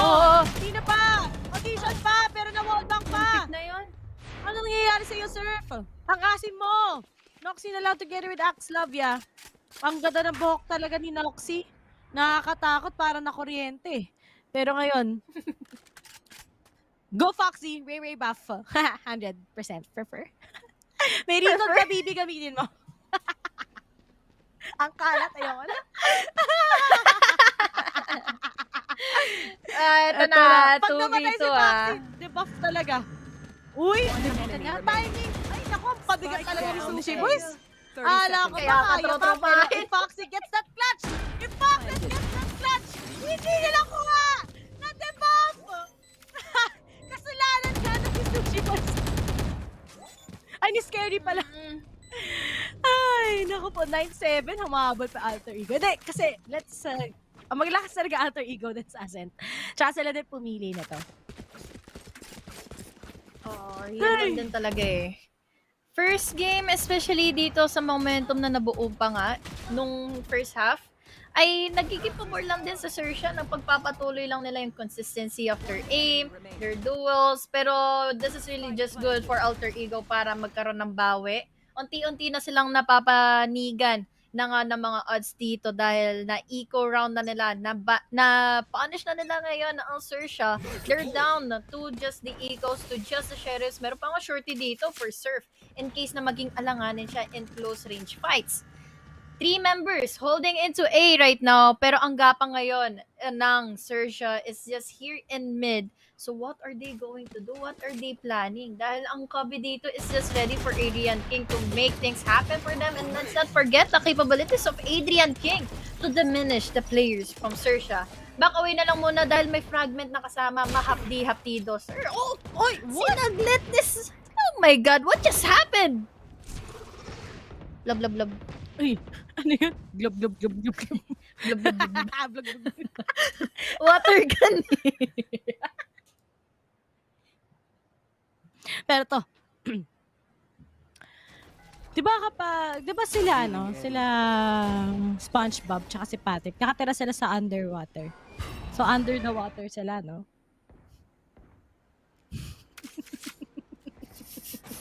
No comment. Under the water sila. They're under Ay, the oo water. nga, di ba? 30 Yung seconds yung left. Pearl nga daw, parang bahay ni Sandy. Yung tropa nila, nila SpongeBob. SquarePants. Pero, oo nga. Tayo. Pero, there's the top from scary. Hello? Okay, 3v3. Winabot pa to sa side ng Alter Ego. Ayun na nga. Tapos, Yun na nga. upos pati pantubos. Huy, ano yun, Noxy? Paano ka nakipag bro fist? Iba yun! 9-8.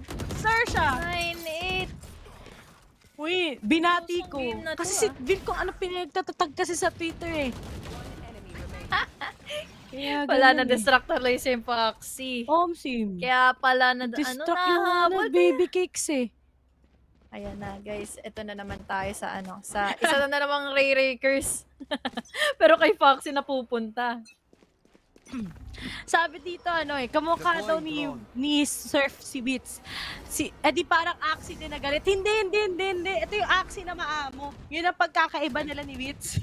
Kay Beats, Axie na galit eh. Axie na maamo. Oo, may Axie na mabait eh. Yung Pero hindi gano'n Terminators. kumikrit yun. Yung galit talaga kumikrit kagad eh. Kada card. Pero to, si Adrian King. Parang akala mo pangalan ng sagabal. Pinoy, Adrian King. Sobrang wala na siya maisip Yung pinagsama. na pangalan niya na lang. Oh. Tama. Uy, yun. Uy, Uy! muntik na. Muntik ka na, baby King. May agimat. Sim. Habang gumagawa naman sila ng scenario dito in mid, meron na pala papasok dito in A main. But the problem is, bawas na kaagad sila ng isa. Patay tuloy si Baby Cakes ni Ray Foxy. No info given. But Nightfall is going to be the biggest opportunity for them to completely destroy Alter Ego sa pag-hold nila inside of the site. Nandito naman din yung pagpupush, pag-aarugahan ni Sir para makakuha na naman ng isa. But the problem is that retake. Gosh! With the wide 4K, 9-9 is our scoreline. What a round! Dahil hindi nga nakapag-plant ultimo ang players ng Xerxia para lang makapasok ng site. Mapapa-time out ang Xerxia ngayon. Bad shot eh. Bad shot ang mangyayari mula sa kanila. Pero I think the thing na nangyayari ngayon sa Xerxia is that the fact that there's an omen sa Alter Ego and sinasalo nila usually doon, and even if there's the counter, the Prowler kay Sushi Boys, hindi nila matackle down kaagad yung Alter Ego.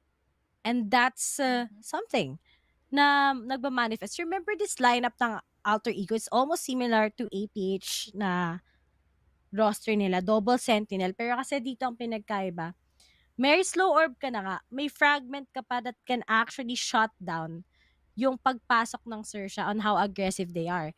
And you don't have a dash in because you don't have a duelist. Pseudo duelist, yes, that's Surf. Pero compare mo naman sa accessibility ng jet ng kalaban mo. And even if we switch sides, it's really much harder sa Xerxia to have that mobility to penetrate a site ng sobrang bilis. So what they gotta do usually is they control either B main or A main or mid to actually get those good pickoffs. And hindi pa nagagawa ng Xerxia yun so far. They did it for the last 3 rounds, but then hindi na siya talaga nag-work at all after Alter Ego can actually play this really aggressive on the defending side. Here. Yeah, you're not wrong. Doon pa lang sa mobility, kulang na rin talaga ang Xerxia. We can see here the capabilities naman ng mga utility nila para makapasok ng site. Pero kulang pa rin talaga kapag wala kang katulad ni Jet na makakapag-dash in, immediately taking advantage off their attention. But now, babalikan muna natin dito ang mga nagaganap na inside the site. We have the Hunter's Fury to clear out backside. Pero ang problema dito, si Noxy naipit na nga sa loob ng gitna. We have your Delve naman with the shorty. 4v4. Papapawasan pa kagad ng isa dito dahil sina Surf ang niyang pagpakpakan na kagad. Nakipag-bardagulan na rin dito. All the way from the back is Surf and also Foxy to clean things out. Kaya naman din pala. Pero kailangan lang din nila yung ultimate dito ni Cruz para makapasok inside of the site. Very unfortunate dito sa aggressive push ni Noxy para sana makakuha siya ng pick-off. Ang kaso nga lang din, yun yung naging advantage ng Xerxia, yung ultimate dito ni Cross and down to a point lead na tuloy sila dito laban sa AE. At hindi to yung Alpha Esports guys sa Alter Ego to. Baka magkamali. But I think all in all, slow push is Mariner Xerxia. But I think if they just capitalize on that double initiator in a way to maximize Crows and Sushi Boys, they can get it eh. Kasi napakabilis naman sa kanila ma-reveal lahat eh. Actually, triple initiator nga. We also have Foxes eh. Actually. So they can get that really aggressive. You pull out at least one flash, then the knife, then coming in from the recon. Ang dami na lang pwedeng gamitin. Pero at least right now, Surf is much more confident. Matatanggal na nga kagad si Dub sa mapa. But at least si Kush, he tries to pull up but gets one. Hindi naman mag-work after all. After just one smoke, audition siya sa harapan ng Alter Ego and it's up to Foxes to get that. Pero si Adrian King gets 3. At magiging 10-10. Ang mess up ng A-site nila. Ba't ganun? Hindi na nila na ma-maximize, diba? Exactly. They just went with Crows getting those usage. Pero right after that Hunter's Fury, they all think, oy, baka matuhog tayo. So medyo natakot sila pumasok sa site. At ang nakapagpasok na ng sobrang igay si Foxes. Tapos dagdagan mo pa ng holds kasi dito from Alter Ego. It was the hard carry lang na ginawa dito ng Axel Lavia and Adrian King for those follow-ups. Ang linis lang din talaga. Tama ka eh. Sobrang scattered ng Xerxia kanina from that round na hindi sila nakaamba. Dahil wala silang mobility, guys. Ang laking factor talaga kasi na meron kayong jet or even have the flights ni Raze na ma-distract mo yung attention or yung aim, yung crosshair placement dito ng Alter Ego just to prevent yourself na hindi lang dapat siya yung makakuha ng attention dahil yung mga follow-up dito from the rest of your players is also one of the biggest factor para makapag-control kayo ng site. And now, ito yung nakikita nating punishment ng AE. Sige, may mga utilities kayo, pero paano pagdating sa attacking na mabagal yung facing nyo, wala kayong makuhang info kasi hindi nagpipick out ang AE, hindi sila nag-giveaway ng info, hindi sila nag-giveaway ng casualty. But speaking of casualty, we're just looking forward to one over here dahil yung mga recon bolt ay makakamata na kung sino na nga ba yung nakabantay dito sa Cubby, pero madadali na lang dito yung si Foxy dahil wala siyang utility, wala siyang rifle para magantihan nila muna dito si Adrian King. Wala siyang firepower to counter things out. To counter or to achieve it is going to be the biggest question na meron kagad ang Xerxia. Pero nga, nasa ano sila eh. Nasa Ego eh. And Alter Ego can just play with them. But there's a miracle. Makakuha sila ng panel. 2v2 is key. Walang ready. Lahat ng natitirang mga tao ngayon sa Ascent with their ultimates. Pero there's 2 pop flashes coming from Kraus. No stars available kay Scary. Pero meron pang utility si Delp. Actually, updraft, but it's all up to Kraus. 2 flashes can be pero no Delp. Will be confusing him. And now, 10-11, Alter Ego gets it. Kulang na kulang sa utilities. Siguro kung may 2 stars pa si Scary doon, that could have been different. But then wala eh. Xerxia has been lacking so far on how to end this Ascent map. And Alter Ego is just playing along with them. Kahit gusto nilang pumitas ng isa, walang nangyayari. Ganda ng Noxy doon. Really like the isolation play committed by Noxy para hindi siya kaagad mapatay at malusob mula sa kabilang side. It was really just a commendable pick-off na ginawa niya dito para magpatuloy lang sa kanilang ekonomiya. Riri 11-10. This is just really a good executed map. between our teams na available na give nila yung available opportunity dito for their players na makuha nila yung win conditions. Ang win condition kasi dito ng Alter Ego is have their takes pagdating sa retake. They have the operator to hold them off. At meron pa dito kasi yung Xerxia na yun nga yung mga utility nila is madali lang din na mabaluhan at magantihan, ma-counter out ng Alter Ego. And this round, slow na naman ang gagawin dito ng Xerxia. They're not just immediately rushing into the site dahil hindi pa nila kaya. Wala silang jet.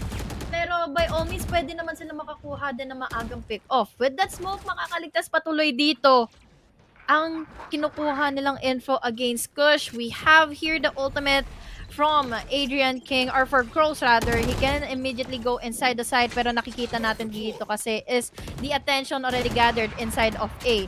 There's Dub with that immediate pick-off of his operator. Tony Fowler will be getting in that info as well. Wala siya makikita dito dahil nakagat siya ng aso dito ni Sushi Dogs. Kaya naman ngayon, hirap na tuloy sa retake na magaganap ngayon for AE. Ray, dalawa na lang kaagad ang natitira dito for Alter Ego. Merong ready na ultimate mula kay Sushi Boys at ginamitan na nga nila kaagad ito. Pero after this nightfall, alam na nila yung information where Kush together with Axelovia is gonna come from. Then, the good tap together with Scary. Whiffs to whiffs. 11-11, make a wish. Will Xerxia win this or will Alter Ego take this first map against the hands ng Xerxia? Pero ang ganda. Agad ginawa ng Xerxia doon ha. Minaximize na nila yung smoke na ginamit ni Alter Ego against them. Pinustro na nila kung nasaan si Delb. Para lang hindi sila ma-shutdown ng operator. Kasi if hindi man nila lalabanan, hindi din sila mananalo eh. And buti na lang din, may stars nga na nanggaling mula kay Scary. Kay Scary. Diba? Nakikita mo dito yung differences ng meron kang Omen versus meron kang Astra. Both are really strong. Pero pagdating sa Ascent, ang dami ko talaga nakitang particular place pagdating sa Astra eh. Kaya iba pa rin si Astra form. Kundi siguro siya na nerf, no? Ibang klase siguro talaga tong si Astra hanggang ngayon. Kasi ano ba ang mga nangyari sa nerf niya? Nabawasan siya ng isang star, tapos yung mga utility niya, example yung Gravity Well, hindi na isang part lang ng site or isang part lang ng heaven or hell dito yung makokontrol niya. I'm talking about the AOE na isang part lang yung magiging makiklear out niya na corner dito. So, it will really be an undefeatable agent dito between the controllers kasi universal yung mga stars niya eh. Ang dali niya pang i-place to, ang dali niya pang gamitan, pag-isipan kung ano ba yung uunahin niya, kung mag-clear ba siya ng corner or kung lalagyan niya na ba nakaagad ng smoke. And ang bilis rin kasi nung ng nagiging countdown or ng cooldown dito ng kanilang utilities para magkaroon siya ng availability for the next few minutes or next few seconds para makuha nila yung magandang playstyle. But in this round, Ray, 11-11, nangangamoy overtime na. Dito pa lang dahil ngayon, kayang-kaya naman kasi talaga ng Xerxia na makakuha ng comeback.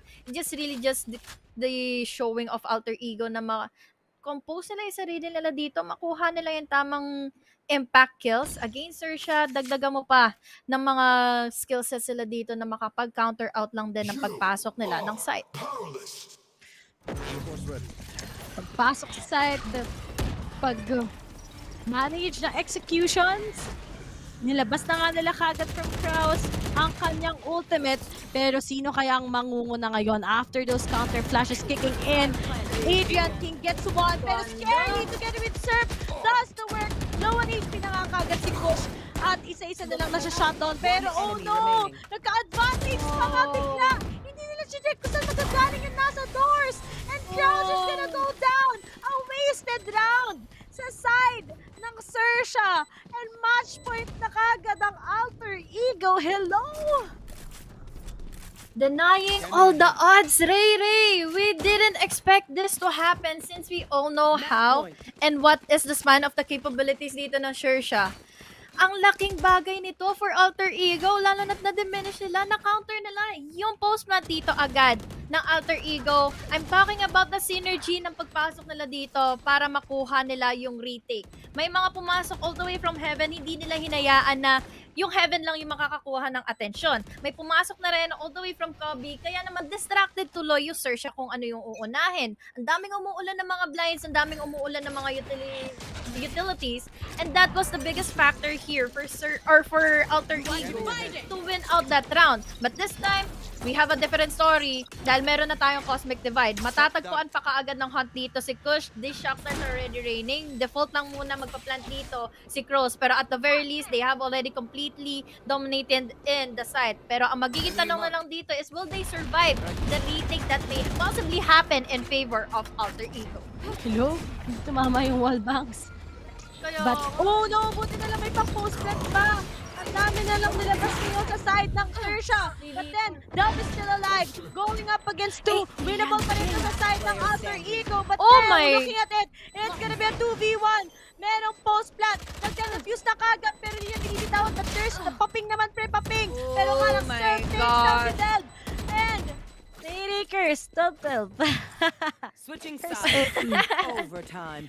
I don't really mind the re-rakers dito sa round na ito kasi deserve ng dalawang teams na ito from Thailand and Indonesia. It just really goes to show na yung composure nila, yung execution nila is on par with each other, na dagdagan mo pa nung pagbibigay ng availability on their winning conditions ng mga utilities nila. This round was just so explosive for Adrian King na kahit hindi man sila nanalo dito, talagang kita mo yung mastery niyan to hold those angles all the way from heaven. Na kailang multi-rounds na ito or consecutive rounds na itong yun lang yung ino-hold niya together with Crows. Na siya, or rather kasama niya dito si Del para makakuha ng mga pick-offs. Xerxia as well with those paranoias, with those timings. AE timeout lang din muna for the overtime.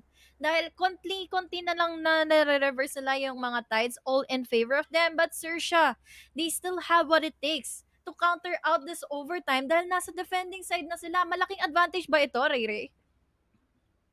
Maybe. Maybe this can be the biggest advantage that they had. Pero they have a lot of struggle sa attacking nila. It's been very shaky. Dahil nga, pagdating sa Ascent map, it's really hard when you don't have that duelist. And napakabagal mo maglaro. And Alter Ego, they can definitely just capitalize on that. Pero on the defending itself, we already know how strong Xerxia is. Pero it's not a bad half still sa side ng Alter Ego. That's 7-5 itself. Diba? Napakalaki. Pero buhat na buhat ni Surf, tsaka ni Fox, VC Kraus, tsaka si Sushi Boys. Alam mo, siguro kung nag-sentinel si Sushi Boys, maybe with that Cypher, it will be different. Pero, hindi ako 100% into this sa comp na meron sila. Kita ang gilid. Pero nga lang, Foxy and si Kraus napatumba na din kagad ng Alter Ego. Parang nabasa nila yung magiging early pick-offs or early positionings na i-commit ng Xerxia.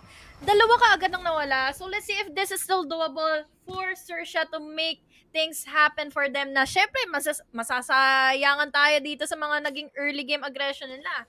Sa composure nila and dominating half in the first one dahil na-eliminate nila dito yung capabilities ng AE na makuha yung momentum nila in the attacking side. We have now here still the numbers in favor of AE. Ang magiging posible na lang dito is makuha kaagad ni Sushi Boys yung early pick-off, magamit niya ng tama dito yung sis, since yun na lang ang isang utility niyang natitira. But now, the problem is Delb. Makapag-dash inside the site, the walls are already committed, wala silang idea kung nasa na nga ba dito si Sushi Boys. As Sushi Boys gets in the kill, surviving at its finest with 30 HP, but the Seas, it still has the capability na ma-retake na nga itong site. 3v3, still doable for the side of Xerxia, but the question is, will they be able to survive this? Dahil kanina pa nagpa-pop up dito si Noxy. Noxy in that corner, kasama niya dito si Xerxia with that crossfire. This is just really just a problem for Xerxia since very low on HP na rin dito si Sushi Boys. Meron pang Rico na kasama na pwede pa silang ma-wallbang. Denying in the entry, denying in the impact, but down to 2 members. Unfortunately, for the side of Xerxia, no retake will be happening in favor of them dahil it's all up to AE to make things in favor. 30 14-12 is our scoreline down to the match point ng Alter Ego. Talagang imposible ata to na makuha ng Xerxia. Biglang nabawasan. Feel ko yung malaking mistake nila is that sinabayan nila kagad si Surf eh. Makapag-TP out siya. Eh, ang gagawin na ng Alter Ego is to push them out eh. But, here it is. The second time around. On the attacking side, Scary tries to play with them. Pero, this is a good way of them kind of eliminating si Scary. Xerxia loses Scary. Tapos na agad tong match na to. Sa Alter Ego, mas probably mapupunta. Pero, too much waiting. Ang manggagaling pero Cross gets the perfect kill. Kaso nga lang, may sunod pa. Oh my gosh. But then, it is Surf who makes the next answer. They can go through A side. Pero pinaglaruan. Bakit may natin Surf? Pero nga lang, mag-isa na lang kagad si Noxy. Going up against two, nakatingin na sa kanya parehas na member. And now, Scary leaders him out. Next overtime tayo between Xerxia and Alter Ego.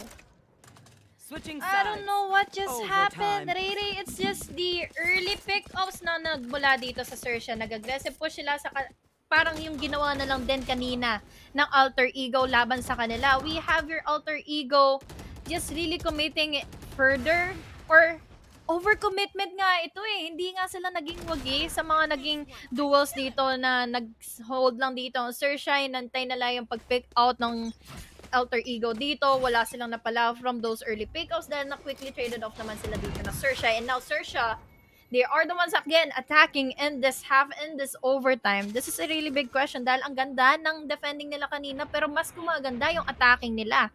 So, tug of war, yun ang nangyayari sa overtime natin ngayon. Aside from this tug of war, Xerxia needs to adjust. Pero after those utilities na tinapa ni Sushi Boys, na-maximize na lang kagad na maayos. Kung na lang makuha yung control, but Coach tries to get the frag. At isa na lang kagad na titira good read mula sa Xerxia. Alam na lang magsastock ang Alter Ego. And isa na lang before they can get this first map against them. Yun lang ang question, kung makukuha nga ba talaga nila itong last round na ito. Alter Ego, they have fully dominated in the second half. Although sobrang close nun, commendable naman sila dahil 7-5 nag-start yung second half. All in favor of Xerxia na may dominating plays and commanding lead. Dagdagan mo pa nung nakakatakot na dito na si Scary sa mga utilities niya. Tama ka doon, Riri, na kapag namatay ka agad si Scary, it's all over for Xerxia na wala silang makokontrol for the vision dito ng AE and also yung ang lalaking bagay rin kasi talaga ng mga gravity well niya in case or even though na wala siyang matamaan dito or wala siyang makonektan ng concussive blast niya tapos ng gravity well niya, it's still hard to make an entry count for Alter Ego. So now, this is just really huge dahil 14-13 na yung ating scoreline. Hard carry na mismo dito si Surf, Foxy, and Scary. Just really goes to show na talagang meron silang ibang klaseng lineup dito against Alter Ego na kahit na wala silang duelist ay nakukuha pa rin naman nila yung lamang. Kailangan lang nila mas lalong lagyan pa na formula tong tong triple initiator nila. Although it works naman, pero yung expense kasi ng ganyan, ganito kadikit eh.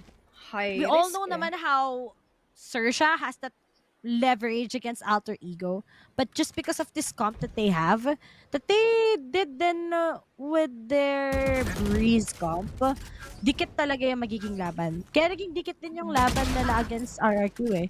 Pero, Noxy! Nabeluhan na grabe! Nabigyan ni Foxy ng tangos ng ilong. OMG! Pero, as they get information na nga kung meron, may kita nila na mas clear ang A-side. But then, anong next sa magiging decision ngayon ng mga taga-Xerxia? Dahil si Foxy, nakita na kagad how Wally wants to play along them here in Cubby.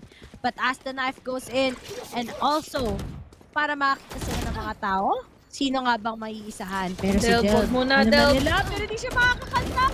Del, mali. Uy, 2v2, 2v2. Adrian King at si Surf na lang agad. 1v1. Pero Surf. 1v1. Makuha si Adrian King at si Axe. 30 Na lang ang seconds left. natitira pero with this 2 deforce. Sino bang mananalo? Wow! Third overtime. Diyos ko po, tapusin nyo na. Kahit sino na. What? Switching sides. Overtime. Let's just take time to realize what just happened for that overtime match. Naunahan ng Xerxia dito yung isang player. But unfortunately kasi dito for Alter Ego, medyo nagmaasim ka agad si Delv. Yes, may blind. Pero kasi, numbers in favor ng pagpasok agad dito ng Xerxia inside of B. But then, what happened here is the amount of crossfires committed in B side na hindi ka agad dito nakabuelo yung Xerxia to win out those duels. Dagdagan mo pa ng overwhelming play dito na si Delv na yung attention. Pero nung nasa kanya na yung attention, nandito naman din yung crossfires and the duels and the follow-ups. But speaking of follow-ups, hindi niya na kailangan yun. Makakakuha siya ng isa. We have the trade-off naman din na magiging pabor na nga for Scary to make Foxy naman dito to eliminate another. But now, Xerxia goes in for a 3v3 scoreline. Hello? Makakapasok na sila ng side. No retake match na mangyayari nga dito on the side of Xerxia at makakapag-plant na kaagad sila ng spike. Ano yun? Yung line-up niya na slow or binoxy. Ang layo niya, no? Ayun Nasa na, image yung siya. tumalbog na bad trip siguro yan. Nasayang lang yung slow orb niya sa galing rafters. Sobrang laki pa naman Nice sana yun. try. But oh, there it is. Alam nilang merong kaltas mula kay Adrian King. Pero, Foxy is currently aware. But the time itself, the time. So she goes for a defuse. Nakita na. Yung last guy na lang kagad, he gets a one, pero nga lang di niya na mabibitawan to. And that's it. Xerxia gets the match point against Alter Ego. Ang lakas. I gotta agree already that a lot of teams, a lot of APAC teams are strong in their defending, but really struggling sa kanilang attacking. And sa Xerxia kasi, number one factor is wala nga silang duelist. But as for Alter Ego kasi, even if they try to be powerful sa attacking nila, tatlong initiators yan. Kayang-kayang ma-overwrite lang ng Xerxia. Kagad yung advantage ng Alpha Esports, ng Alter Ego. Sabi sa inyo, na-miss ko ng AE din kasi.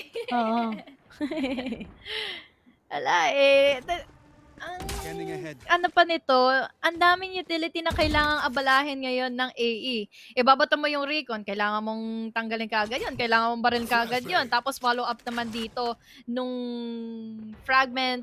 There's also the advantage na makapag-suppress pa dito si Crows. Tapos yung hunt pa dito ni Sushi Boys. Ang dami mong iisipin. Parang hindi nga ito 5v5 eh.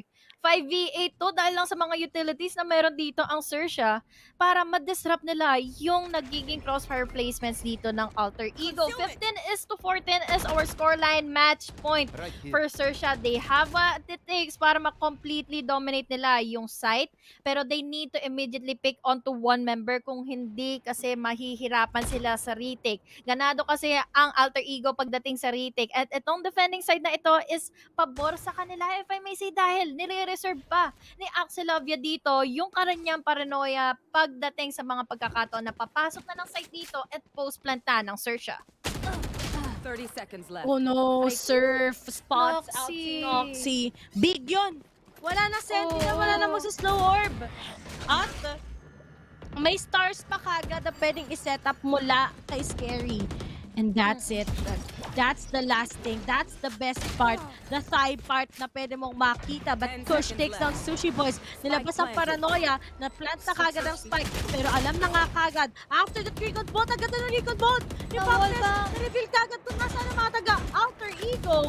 And it's up to 3 members ng Alter Ego to win this. Delv is low on HP. Goes with the lineup. Wala. Pero mahalata ba nila? Nandiyan kagad si Crows to actually take them out. Pero sa iba ata nakatingin ng mga miyembro kagad ng mga taga-Xerxia. But here is wala tumatawa. Pero nga lang pinagkaroon na kagad si Kush. And it's up to Kush. Scary takes down Xerxia.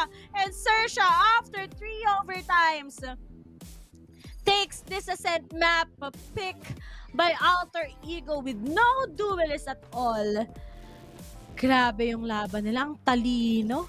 Ang talino naman. Talaga. Oh my talaga. Kahit ako na overwhelmed sa mga factors ng utilities nila talaga. balikan lang sa mga nagiging synergy. At least na kapag may na-exhaust na mga utilities dito for one initiator, ano yung reserve nila? It's either that Fade, dagdagan mo pa dito ni Crows with his utilities, with his suppress pa. Ang laking factor ng suppress na yun to unable though dash capabilities dito ni Delv na makapasok or makontrol nila yung site. Really is just goes to show na may experience-wise dito ang Xerxia pagdating sa comp na yon. Pero it was really just a close match para dito sa side na nga ng Alter Ego. Really a close match as you can see. Pero nga lang, the next one is going to be an icebox. Pero guys, we're gonna head on a short break and after that, it will be panel then us. Once again, we are your shoutcasters. Ako si Rayday, kasama ko si Honey Glaze, guys. And see you after the short break.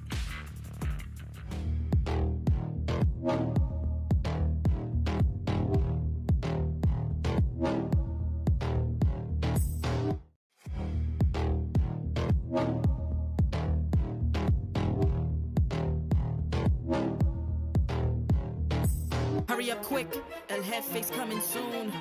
Sit up straight when she enters the room. Be enthused, but don't look too amused. This is her queendom, please respect her rule.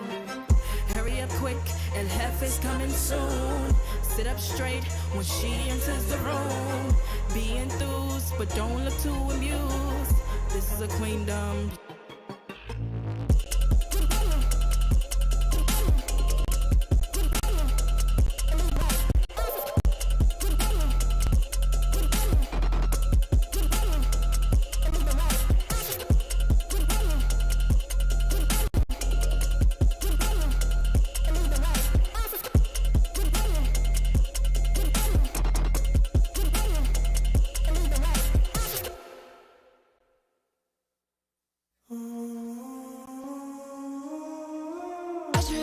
Flex, flex, flex on the lean.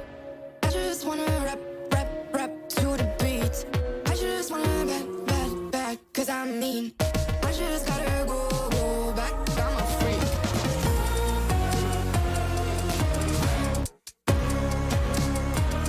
Gotta go, go. I just wanna rap, rap to the beat. Move of emotion, they drunk at their problems, they always on road and they stunt. She knows this cause she is the same. She's trying to stop playing games. Move of emotion, they drunk at their problems, they always on road and they stunt. She knows this cause she is the same. She's trying to stop playing games. Where the people at, what they really wanna know? Who's your lovers and who are your bros? Who are the enemies you do keep close? Who are the people that you shouldn't know? Where the people at, what they really wanna know? Who's your lovers and who are your bros? Who are the enemies you do keep close? Who are the people that you shouldn't know? I just gotta flex, flex, flex on the lean. I just wanna rap, rap, rap to the beat. I just wanna back, back, back, cause I'm mean. I just gotta go, go back, I'm a freak.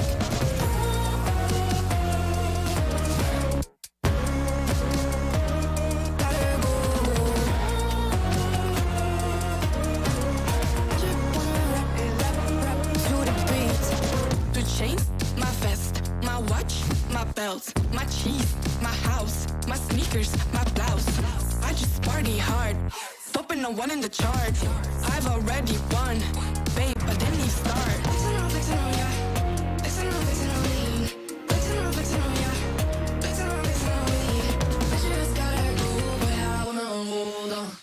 I can't let you go, but I gotta stay strong. Unless you heard it from me, then you ain't heard it from me. Got it from me, all the energy extra.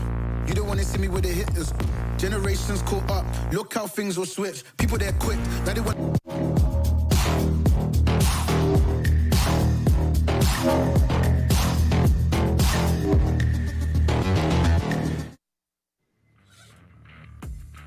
Wow, you guys cannot sit there and not convince me that that looked like a finals game to you. That was so incredibly close.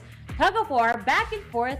What a game from both Alter Ego and Xerxia Esports. But alas, the victor for this one is gonna be Xerxia Esports. Likeable, Dad Femina, and Trix as your panel trio.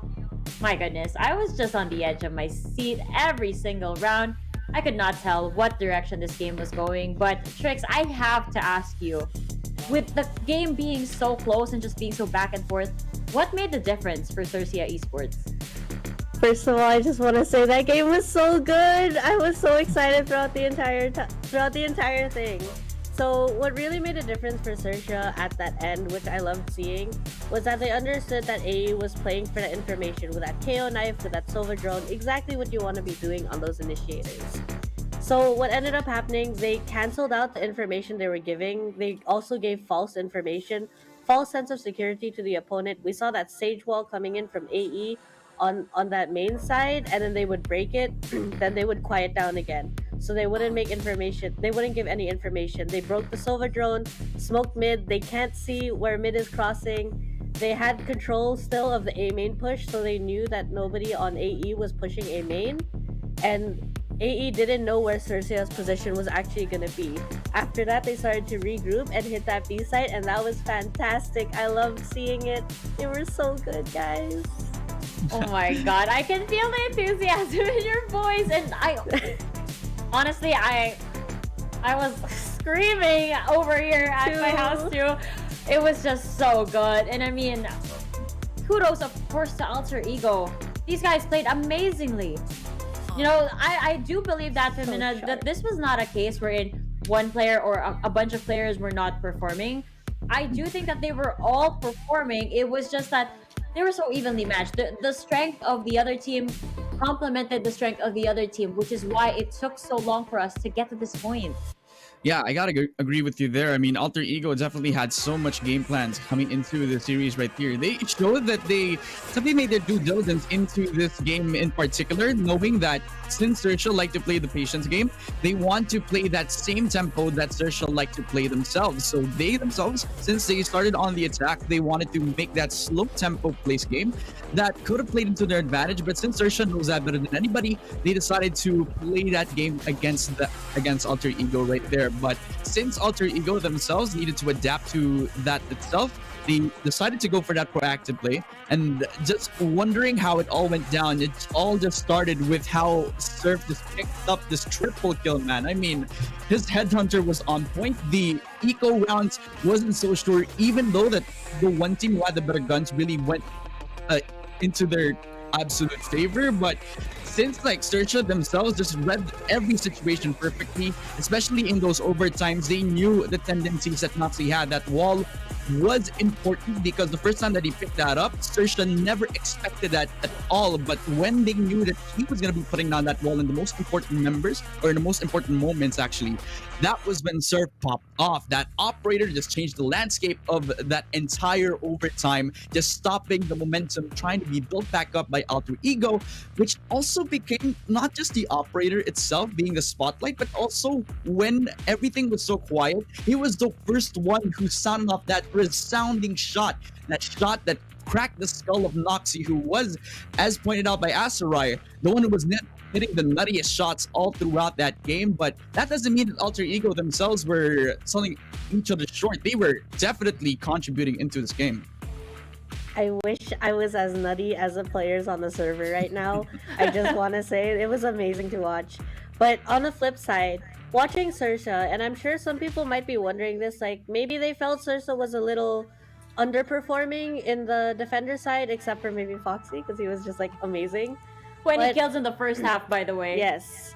But I think the main reason being, you look at the agent lineup and you realize that they have a lot of utility. There's a lot that they want to take into a retake, or a lot that they feel they can do so long as their agent is alive. And so we could see that they weren't really taking the aggressive peaks that we knew them to take. They were a little more reserved. The only time we really saw them go aggressive, I saw that Fade go inside B main, really get those shots even with the paranoia on them, then Scary coming in with the Astra, helping them do a cleanup crew in B main.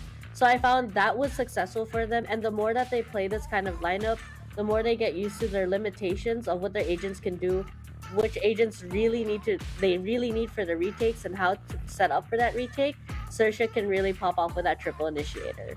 I gotta tell you, Trix, I'm actually really glad that you touched upon that agent lineup that Xerxia really picked up. I wanna, since like a lot of rounds have been on the pace that Xerxia really tried to pick up, there is one particular round that really is etched up in the back of my mind, and that was like round 19, I believe. It was when Xerxia just played really slow. They tried to farm for the ult orbs instead, and once they got the win conditions that they needed, they decided to settle onto going for the B main push, and it was a perfect display of not needing the duelists at all. What did they do? They used the Cosmic Divide and the Null Command for them to cover up the lack of the duelist, right? They decided to block off the vision that they don't even need to focus on. They just need to go into the site.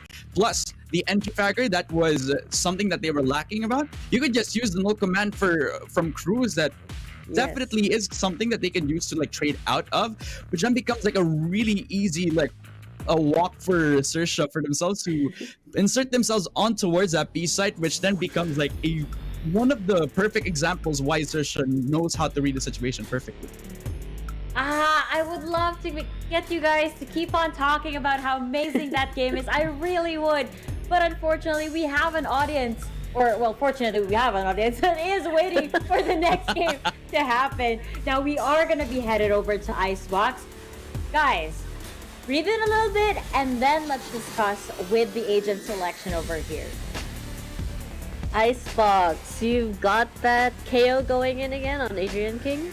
The raise on Delby. I know that we've touched on this before, but the raise is quite powerful with the ability to clear those angles, paired with everything. You've got that Sova, you've got that, you've got the KO, you've got the Viper, and I think there's so much utility there. On flip side, Xerxia, we have that Sage and the Killjoy. So you're going for that double Sentinel.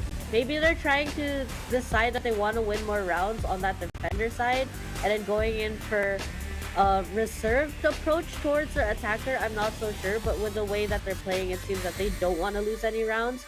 So it would make sense for me if they're going to stack up their rounds wherever they can, and trying to make sure they block off the opponents even during those retakes. Man, I got it. Yeah, I just gotta touch upon Let like it all out. Let it all out. This is like, I think it's leaking from the previous game that we've had. There's just so much to touch up upon, but we gotta like focus on the present, right? I do agree that Altered Ego's team comp really does benefit them a lot on the Icebox map, particularly the Raze, right? You have aggressive space taking with you being able to use that satchel charge for your advantage. Plus, like, pretty safe. It's like comparable to Fade's Prowler, where you could just use your ability to just take space on your own, and not only that, use that as information as well. That could catch anybody off guard on the side of Xerxia, but that doesn't mean they don't have a game plan themselves. This double Sentinel comp really does make sense, especially on a map like Icebox, where you want to have a sort of balanced approach into this game. You've got the Sage for that early objective secure, and that we've always been seeing that when somebody picks Sage on Icebox, right?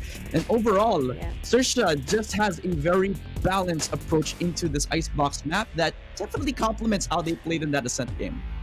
Yeah, you're talking about balance, and it's obvious that the balance between these two teams is so evident. But we're going to be moving on to Icebox. It's a little bit different over there. In a sense, we always talk about the fundamentals, but in Icebox, it's a little bit more innovative. So I'm ready to get started with this game. Let's go to the casting desk right now.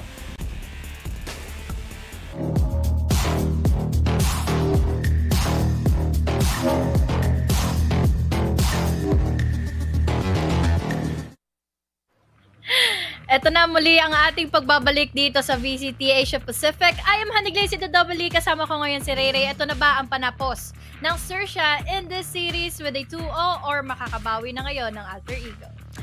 Sa tingin ko talaga pagdating sa Icebox, walang duelist na naman ngayon ang Xerxia. It might take a lot of time again na baka maging dikit lang against Alter Ego, but then Xerxia never fails to succeed. And sabi ko nga sa kanina, parang hindi na sanay matalo ang mga taga-Xerxia. There might be one map won by other na magiging kalaban nila, especially in playoffs. But all in all, this is the Xerxia that is much more comfortable. Kasi nung time na si Puwan tap together with Patty Fan, ano siya medyo kakaiba talaga So, yeah, let's see if what will actually happen right now sa side ng Alter Ego and Xerxia. May duelist sila, Ray. So now, ang mapapalitan ang ngayon kina Surf is from Chamber, they're back to basics. OG lineups na meron sila ngayon. This is really new and Double refreshing. Sentinel, yeah. Like a stage 1 or stage 3 Diba? meta before, in the last year. Okay, interesting. Pero kahit na may mga duelist sila, mukhang delayed muna ang kukuhanin nila dahil meron namang ulong. Makikita at makakadungo na nga dito in the headhunter of Noxy. Nakabuelo kaagad siya. So now, this is really going good for Alter Ego para ma-deny kaagad nila ang capabilities, opportunity ng Xerxia to get inside. Pero syempre, hindi naman dito titigil si Crows. It's already in. Ang kailangan niya lang is ma-wall at ma-plant yung spike. The question remains is paano sila makakapaglaro sa retake? Talagang Wolf. Bawas-bawas ang mga taga-Xerxia ngayon, but Noxy will be able to pin off by Foxes or Foxy. At after making some few noises, kailangan nila bumalik ng A-site. Recalling my boss. Oh, di pa sila nakakapag-plant dahil sa mga pang-counter 30 ng seconds ano left. pag-counter ng Dami plant dito ng AE. Nakakainis. Meron silang snakebite. Hindi ko natatawagin na sana ang Dora pero snakebite. Booted snakebite na alala ko. Tapos damayan mo pa ng fragment dito ni Adrian King and the shock darts. May chills pa dito so ang daming gambala. But they were able to plant the spike after baiting out the players from Alter Ego na akala nila magro-rotate na dito Xerxia. But by all means, it's a 4v4. Will it be doable for AE? Sorry, natawa ko. Mas marami kayong watch party ni Super Pass eh. Pero to, Sushi Boys, that's down to 1v1. Hello? May turret siya. Masasalba siya ng turret. Yup. Hindi siya makipin down Yun ang na nga. talino ni Sushi Boys. What? Nice one to, tropahin. Sushi Boys gets the 4 ang talino ni Sushi Boys doon. He never fails to disappoint me kapag naka-hard sentinel siya. His fade may not be as what we expected earlier in their ascent map, but every time it's a killjoy, it's a cypher, iba talaga si Sushi Boys. Ang talino niya, oh. Wala ding ang mali lang din kagad ng EE doon. Is hindi nila na-pick off kagad yung turret niya. Yan din yung mali. They got too distracted about the swings na meron yung Xerxia. Dahil lang sa turret, nagbago. Dahil sa manok, bok-bok. Bok-bok. Grabe dito yung Xerxia. Ang magiging nakakatakot na lang dito is paano na ngayon ng Alter Ego nakakuha na naman ng pistol round ng momentum dito ang Xerxia. Vice are already in favor of them. Bulldog sa dalawa. Tapos samama pa ng mga Spectres dito. Really just a commanding lead once again for Xerxia. Pero hold and stock into A ang ginagawa pala ngayon ng Alter Ego. Pero thankfully naman for Xerxia is hindi pa sila nagbibigay kaagad ng info laban sa Alter Ego para makapag-react. 5 na sila dito sa A, oh. Talagang slowly but surely ang kanilang ganap ngayon. Pero I'm happy that they give Surf this kasi sa chamber niya okay naman. Kaso okay naman kasi siya as like this with the Jet. It's really like the teamwork Jet. Kaso ngayon, Crows gets at 12 but that was a good tap mula kay Noxy. Pero on the other side, ang layo ng lalakbayin nila kung magbibi pa sila. Na kanino yung, oh my goodness. Ako yung nasistress 20 seconds. Kaya pa. Akala lang. Layo. Oh no. Na-beat sila doon? Excuse me? Hindi umalis sa mga taga-Alter Ego? Oh. Yun din kasi yung ginawa nila kanina. My goodness. Manggagaling na sila pa rin naman. Sa likod. Wala pa sila magpa-flank. Ang cute ng laban na to, back and forth. We have a Bulldog na makakatuhog kaagad ng isang ulo dito against Gush.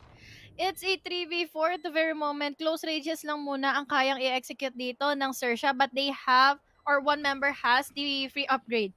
Mangyayari na lang dito is scary. Well, naku po, nag-line up pa kayo. 3K for this guy.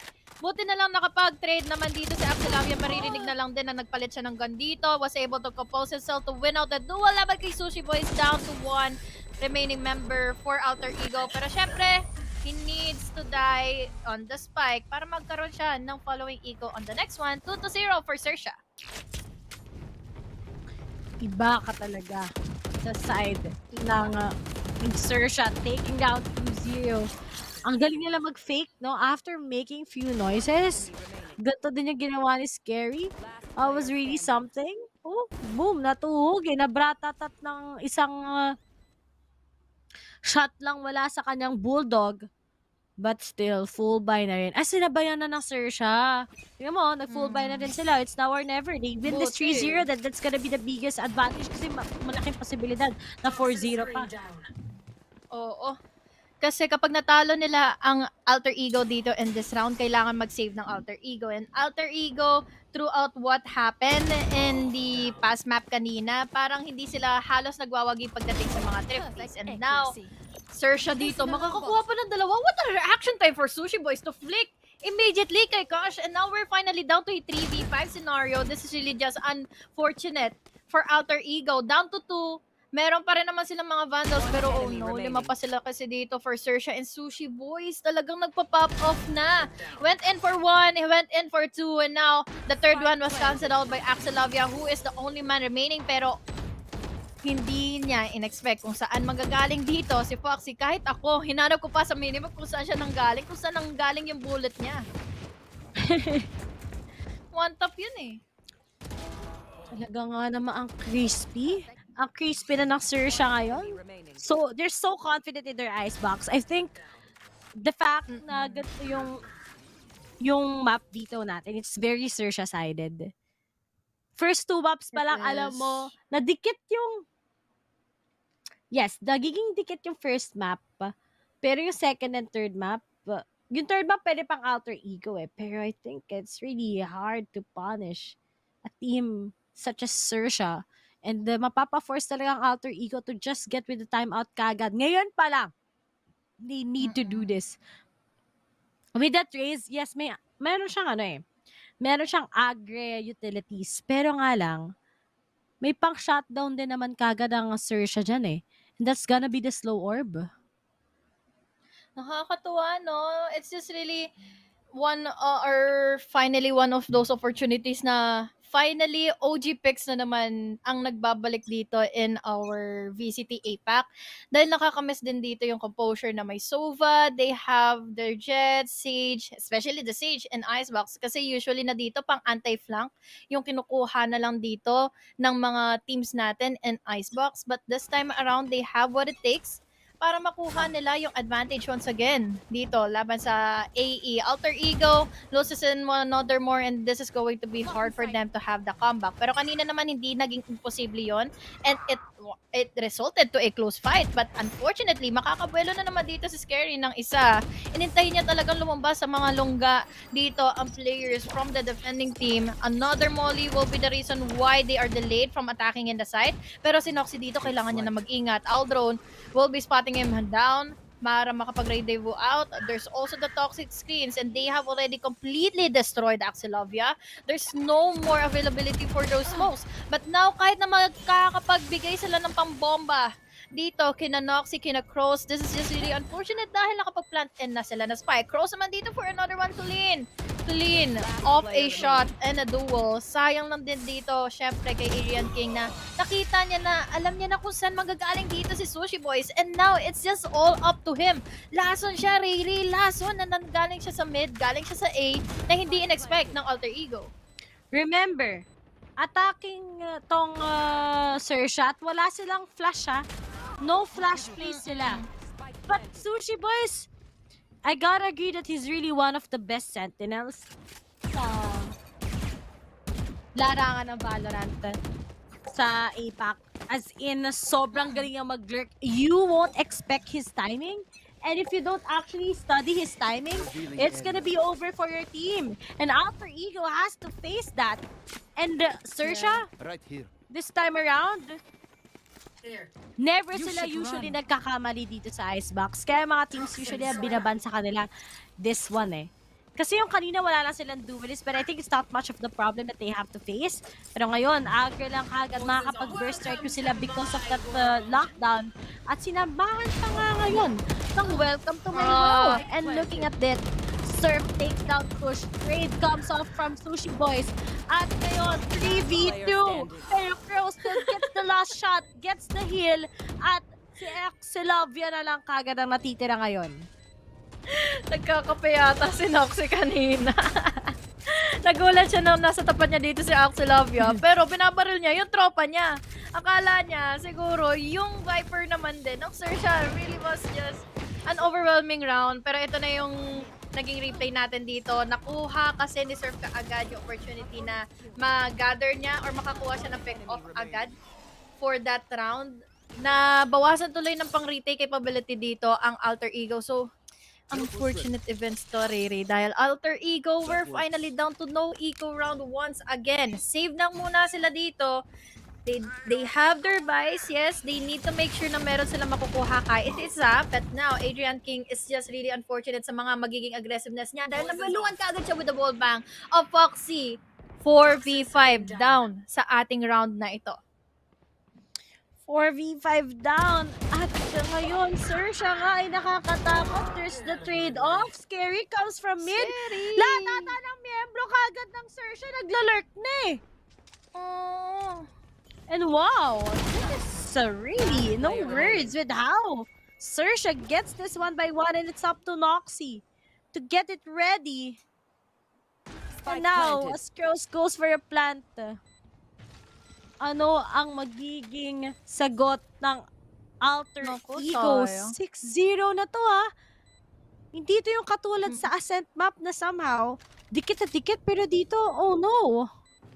Oh, no talaga. Israel Rere. Tapos may sayang yung tour de force dito ni Noxy kasi iniwasan ka agad siya dito na Xerxia. Bulaga! Sabi dito ni Surf.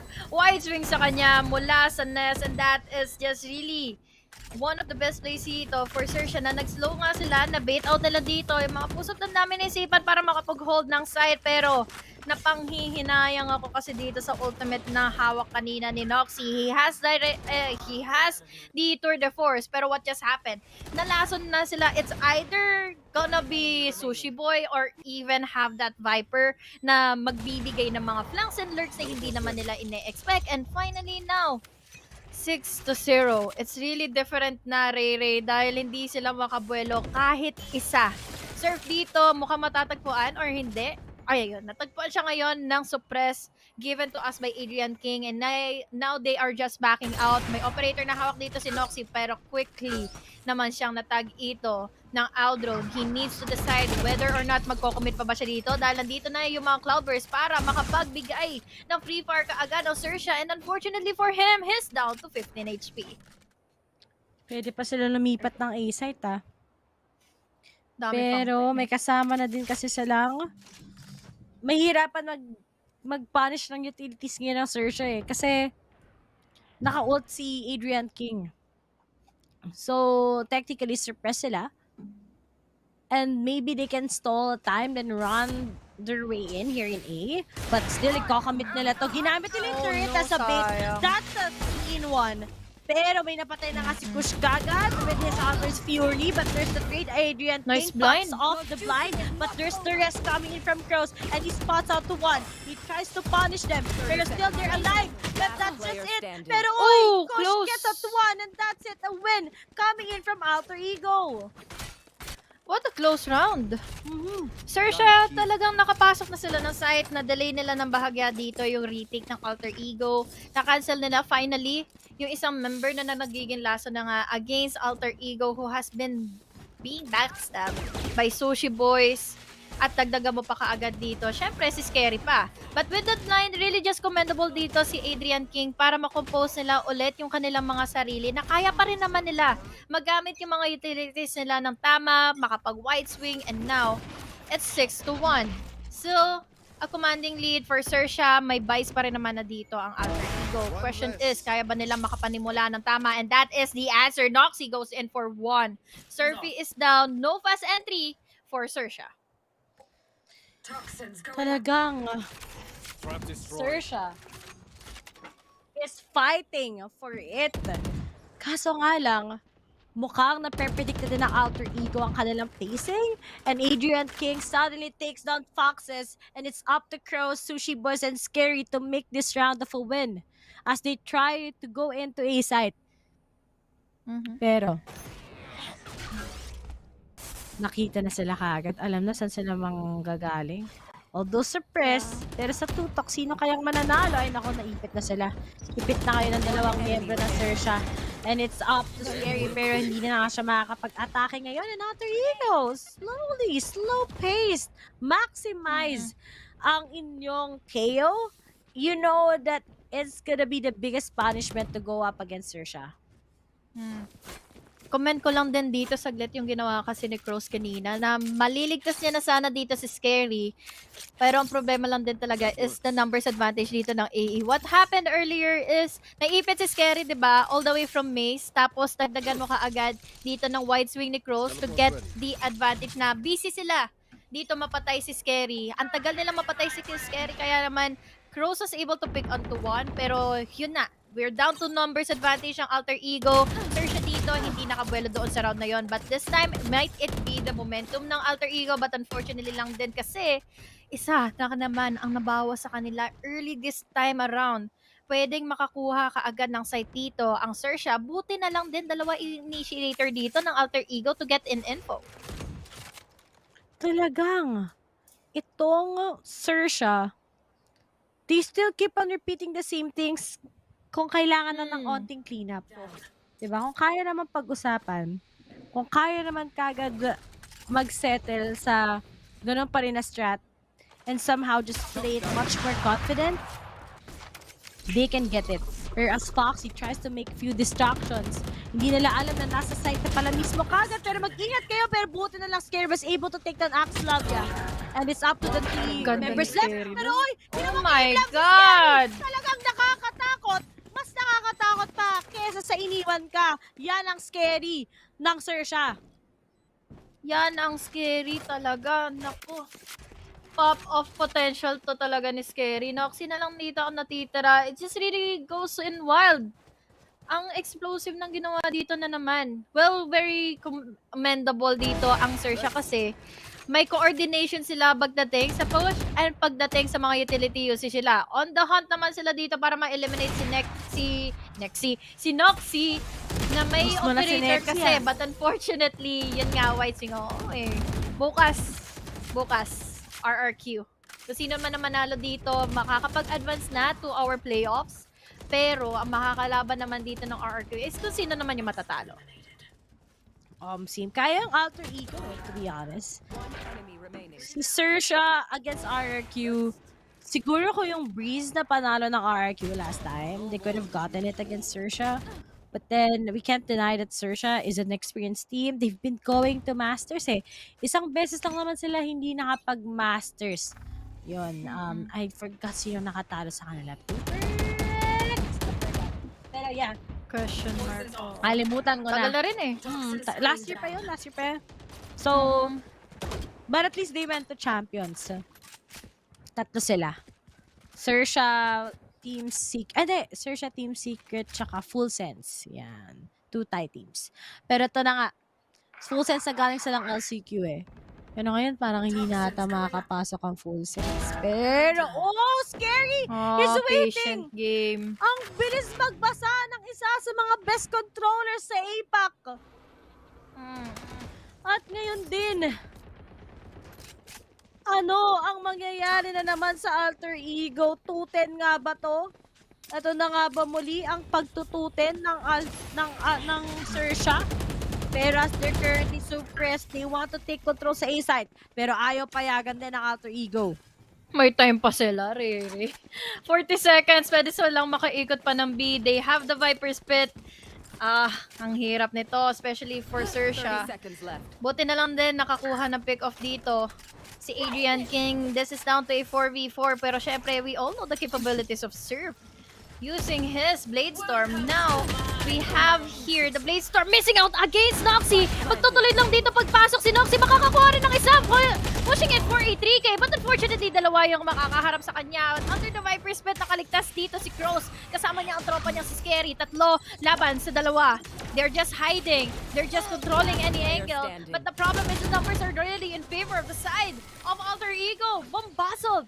Ang players natin ngayon for Xerxia, finally another round for them to take. But the Eco is just really going forward, and Xerxia, this is just really good para makuha nila. At least, momentum-wise, meron na ditong maipupush at may isa-struggle ang Alter Ego. Ipit lang. Ipit lang kagad, talaga. Mali yung call nila ng ng Scary ng kanyang Viper's ult. Ang pangit hindi you can play along with it Alam na din nila kagad saan sila. And yeah, that's just it sa side ng Xerxia. And pwede na lang ito maging 9-4 or 8-4. So medyo struggle pa rin sa Xerxia. Ito kailangan na nanalo talaga sila sa attacking nila. Yeah. That talagang makuha nila yung momentum na ito. Kundi baka makasakali kasing neck to neck pa sila dito ng AE. Katulad nung nangyari kanina, sobrang nakaka-pressure yun na umabot tayo ng overtime. Was really just a close match between Alter Ego that they gained their late game potential. Pero yun nga late game pa. So paano na lang din kung maagang nakapagbigay na ng dominating rounds dito ang Xerxia, nang ngayon pa nga lang din nangyayari na at kailangan nila makakuha na naman ngayon ng 7-5 para mamaya ang problemahin na lang nila is pistol round and their Spectre buys. 50 seconds remaining. Oh no!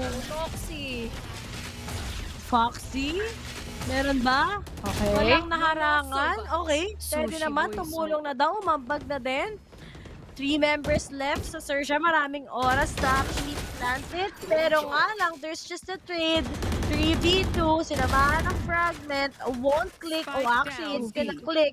And it's up to Foxy together with Sushi Boys to make it work. Then always check your corner. 1v1 with the great one. It's up to Foxy versus kay Axelove. Controller versus this guy na nakasova. Naghahanapan, but Foxy gets it. Nice one. Ray buff. Ray buff. Last round. Kaya ngayon, pero okay lang. Hindi, pero ang malapit na. Hindi man si Foxy yung highlight player, pero sobrang laki talaga ng impact niya sa initiator. He's been really consistent sa team niya talaga. Pero yeah, that's it. Siya ba yung IG? Alam ko siya pero hindi ako 100% sure.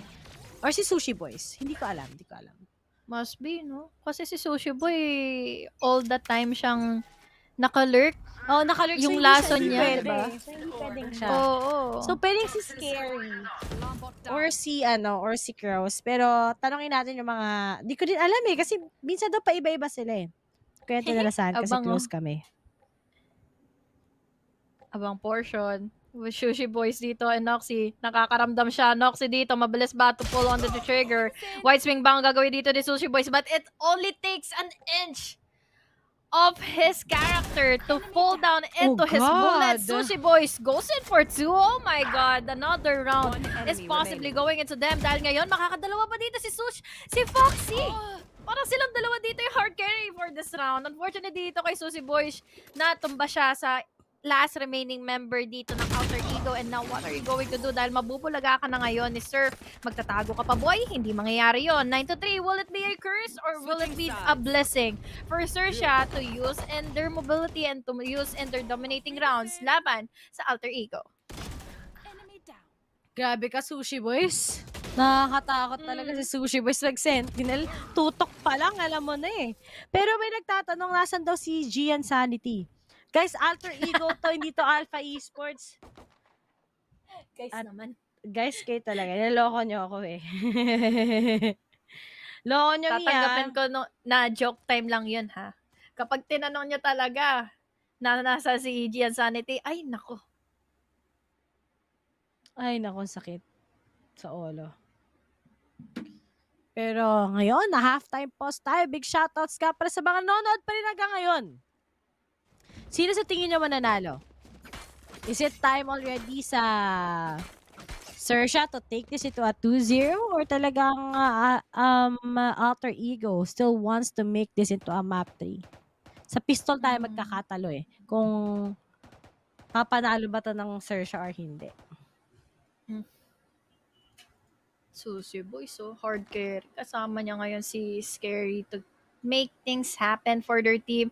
Equalize naman dito yung naging kill distribution, yung nagiging participation nila pag once the duel happens.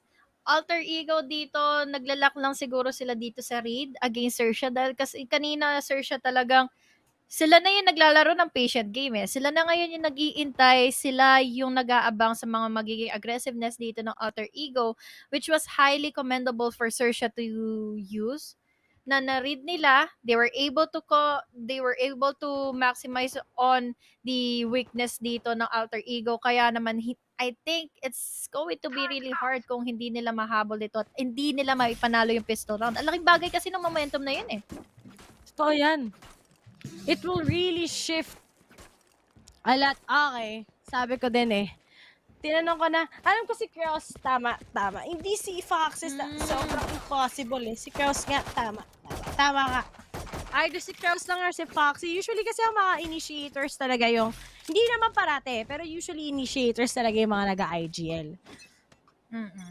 Or controller. Yeah. Either of the two. Pero yeah, ngayon na nandito na tayo. 9-3 it is. Who makes it sa playoffs na nga din kagad. Pero as it works. Oh my God. Uy, nag-push my God. sila. Oy, pero nice stop mula kay Axlavia. Tumalikod ang mga member ng Xerxia. Ako nga si Cross nga kagad nag-call siya. Yung parating marami sinasabi. Kita din naman sa camera, di ba? Pero nga na Cross is gonna go down. Pero nga na isa-isa. And it's up to Scary and Surf. Pero uy, pinasabog ang mukha. And that's it. Alpha Esports. Alter Ego! Wins the round against Xerxia. Where's Patan? Paras pang may al He eh. moved to OW. To Overwatch.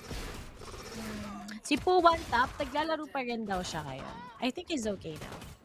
Hindi ko alam kung may magsasign sa kanya. Tarangin niya na lang siya. Hindi ako updated eh. Check Pero niya kayo lang mag-alala. din yung Twitter Kakausap kasi ko siya, PM ko. para may updates tayo, no? Ay, itong round na to, itong half na to, might be going good for Alter Ego. Pero kailangan nilang maging maingat sa magiging lason na gagawin na ngayon ng side natin in Xerxia. The Suppress won't be getting or tagging in anyone kung sino ba yun nasa loob ng site. Pero kasi, this is the gun advantage. AGN King goes in for 1. White Swing, kasama niya dito si Delv, goes in for 2. Down to 2 remaining members. At kukuha ka pa talaga ng ulti orb dyan, boy. Hindi po pwede yan sa akin. 5-9 is our scoreline. Still good for the side of Alter Ego. Dahil unti-unti na nilang nababawi yung composure nila or talagang nandito lang din sa attacking side yung kanilang momentum, yung kanilang winning condition. Cover up muna natin si Ate nyo Riri para sa round na ito dahil nga kailangan niya rin syempre magpahinga, mag-CR lang muna. But in this round, it's just really commendable to see that hindi nagiging impact yung 9-5 scoreline na ito for Alter Ego. What I mean by this is may confidence pa rin sila at meron pa rin silang effort para makakuha ng magandang momentum at magandang attacking phase. This is the buy round already for Xerxia and this is just really a question kung magiging sapat ba ang magiging position dito ni Surf and it will. Sayang lang dito yung wall ni Crows. Hindi niya na-engage agad kasi nasupresa siya. But this is just good of a hold for him and Foxy to eliminate in couple of members here from Alter Ego. They weren't able to completely dominate in the site dahil meron nang naging agapay dito si Crows. Although natumba na nga sila, dalawa na lang din ang natitira for Alter Ego. Naku po, mahirap to pero dapat hindi nila nasayang ito. There's the swing. That's it. 5-10. Clean take yung kanina ng Alter Ego pero Xerxia on that full buy takes this round against AE. Ang linis nun sana eh, pero medyo gumana lang kasi kagad yung yung top ni Noxy eh. Lugi talaga sa 100 na yan eh. Oo. Lugi eh. Saka, doon kasi sa round na yun, Ray, naging worth it yung aggressive push ni Surf sa nest. Nakakuha siya ng isa, so sayang yun for Alter Ego kasi pwede na sila eh. Pwede na sila makapag-rush ng site. Pwede nila makuha sana yung another round in this half para makahabol. Pero, ngayon na tatlo na lang. They lose this. AE loses this is gonna be crucial already. malaki ang ng chance na pera. match. Pero may pera pa naman sila eh. So maybe they can force pa rin yung next round. Maybe some half buys or maybe Vandal then half armor. At ngayon, sinisimula na nga ng alter ego ngayon ang pagpasok ng site. Ang Xerxia ay nananahimik lang. Pero that's the top from Noxy once again. Here it is. Axelovia goes for a plant. Although alam na kung nasaan sila. There's the retake coming in. Wala na nga lang si Sushi Boys. At wala na rin pang si Kraus. Pero Surf on the flank. Takes the top. May isa pa sa likod niya. Pero nga lang manatalo siya kagad. But that's already a big help mula sa side ng Xerxia for Surf to actually get the kill spirit with counter flashes. Ang ganda ng counter flashes ng Outer Ego, pero it's up to Scary together with Foxy to make the cleanness rounds here. Pero as they go for the top, mukhang nahuli na kami ni Scary. It's up to Dub. Naku, wala siyang release. Tabing na lang, pre. Pero Scary still goes for a defuse. Akala na defuse si Foxes. Pero hindi. Si Scary and Xerxia wins that round 16 against Outer Ego. Oh, the usage of utility of Scary is scary.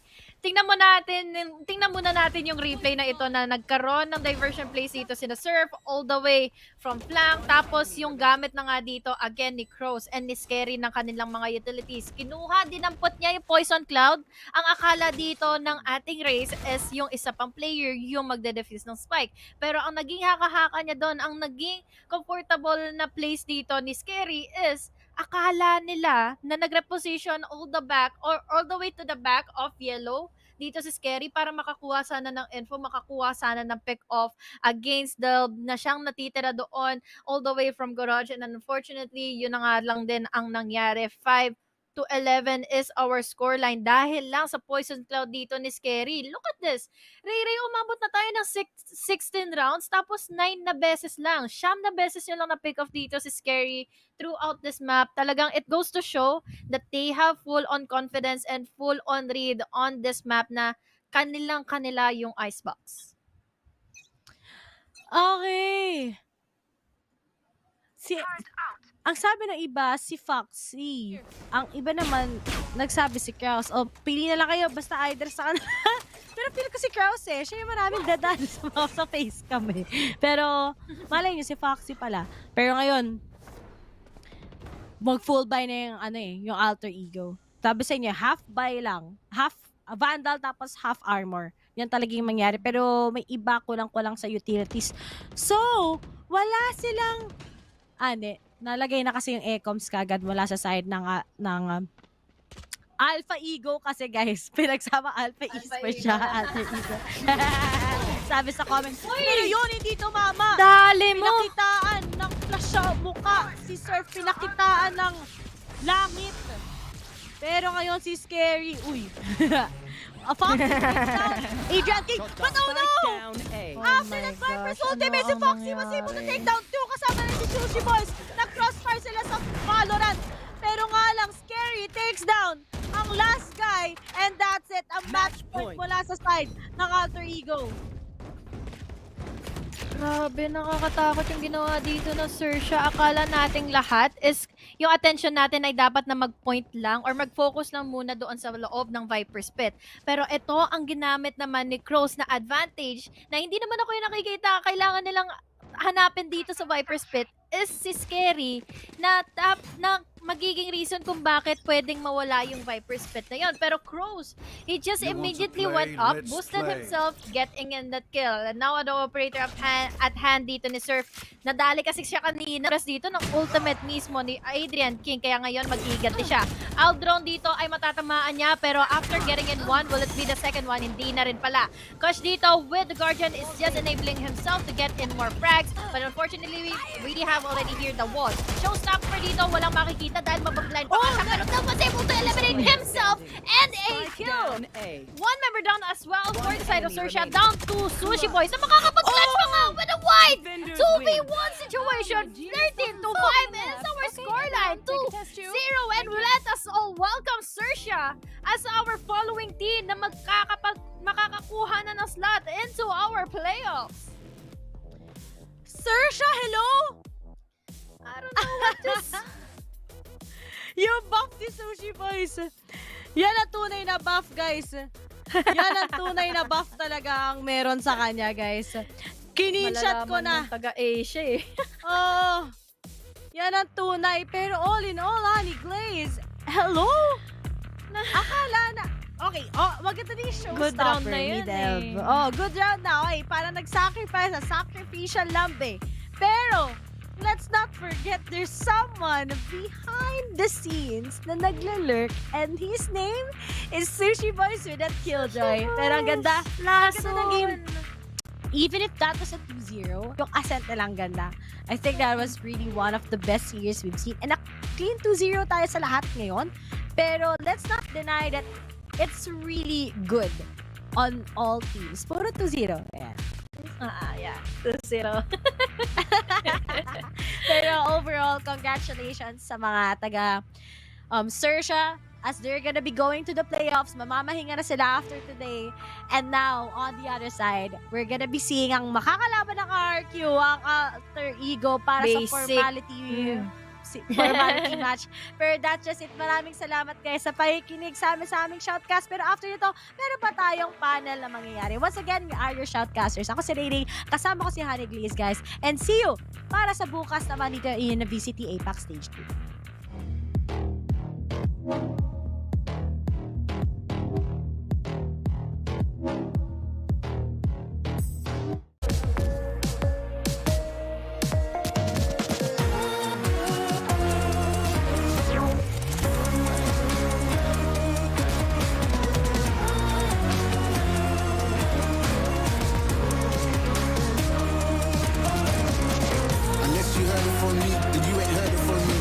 From me, all the energy extra.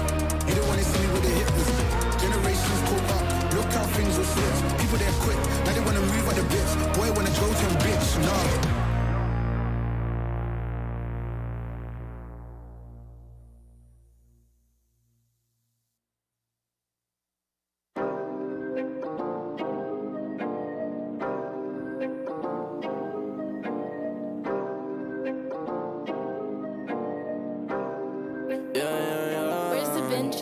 Working a 9 to 5, I had to go and feed the guys. Nobody did it right, I had to show them how to grind. I had to beat the odds, this is the life I live for God. Taking a step at a time, we going up, we headed to Mars. Taking them chances, making decisions, you know I'm never gonna lie. Till you let go, I'm copying all them, who you gon' be inside. I cannot fake it, I gotta face it, I gotta do the time. You gotta wait, make for a great pay, make sure you're doing your job. Gotta deal with the patience, 200 every occasion. Going to different locations, how they got when I need some direction. Me and Vinci go up every session. Cook it up, yeah, you know it's no pressure. Yeah, you know how we do what we all in. We can slow up and you never catch us. Working a 9 to 5, I had to go and feed the guys. Nobody did it right, I had to show them how to grind. I had to beat the odds, this is the life I live for God. Taking a step at a time, we going up, we headed to Mars.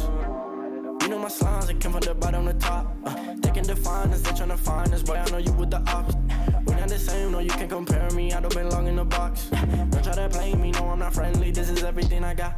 Ain't no playing around, this is no playground. It no matter, I do what I say now. I'ma go give them something to say now. Got them stuck on my back like a spray ground. CZs don't gotta complain. I'm a shooter, got eyes in my van. They said that I would never make it, they thought I was crazy. They said I'm insane. Working a 9 to 5, I had to go and feed the guys. Nobody did it right, I had to show them how to grind. I had to beat the odds, this is the life I live for God. Taking a step at a time, we going up, we headed to Mars.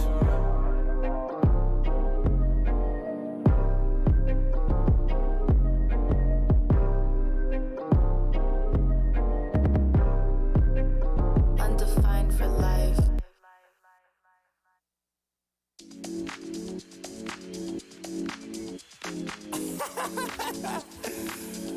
Oh man, what you talking about, man?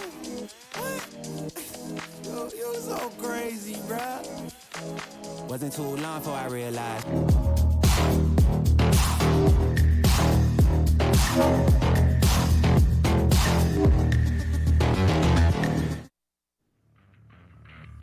Wow.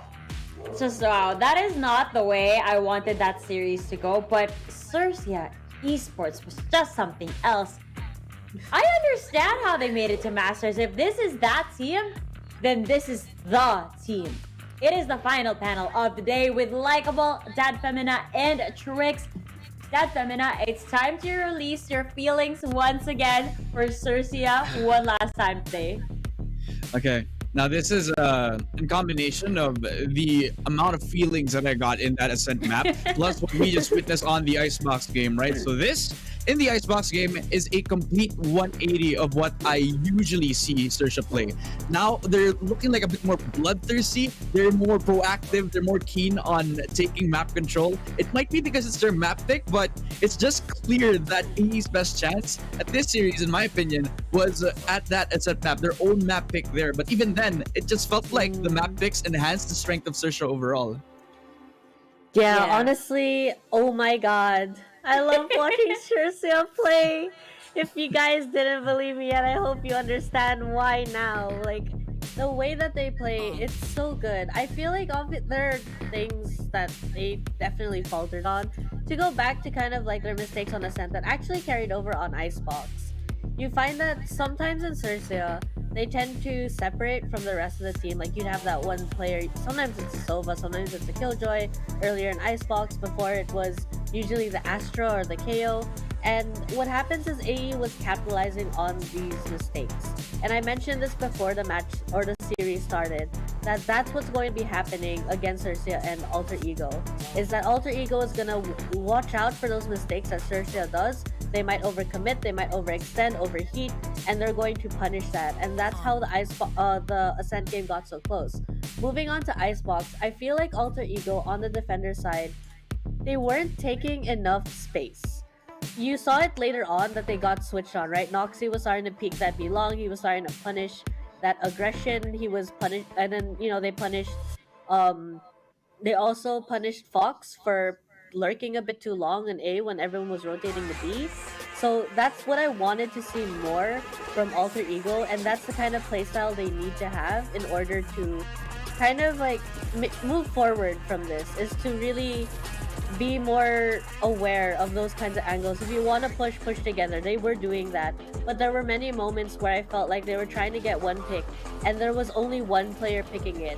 But when you watch Xerxia play, you'll see that two players are always cross-firing the same target. I feel like this could be like the type of game that really does humble the boys over at Alter Ego. I mean, they really did the best that they could, especially on that Icebox map. You can see that they were definitely trying a lot of proactive stuff. I mean, trying to surprise Xerxia at the pace that they wanted to. But again, since like this was their map pick, this was Xerxia's playground, I would say, it's just really hard for Alter Ego to even come up online whenever they wanted to. I mean, they had like glimmers of moments, they had like shimmers of brilliance, I would say, as well, but it came into a point where Alter Ego, in those moments where they needed to shine, they just weren't able to just get those final moments that would have actually pivoted over towards their way. And I feel like it also plays into the factor of how their mental is doing right after a very tight series in the Ascent map, then translating over to the territory of Xerxia. Just maybe the game was just half of how I'd say Alter Ego would just play that game. I mean, for Xerxia, it was mental diff at that point. Oh my god, though, the MVP going too scary. I know I pointed it out during the reveal of the lineup, but Scary's Viper was so good on Icebox. And I just want to point out that one round where he actually picked up his smoke that was on the spike and just pushed it a little bit forward so that the opponents, if they wanted to spam or if they wanted to check, they had to push through, got the kill and got the second kill as well because they just weren't sure what was like happening there. And I just thought that was brilliant. That's the kind of split decision you need to make to get that edge on your team, and I feel like everyone on Xerxia is able to make those decisions. Yeah, I mean, Scary, come on, this guy just does not fake.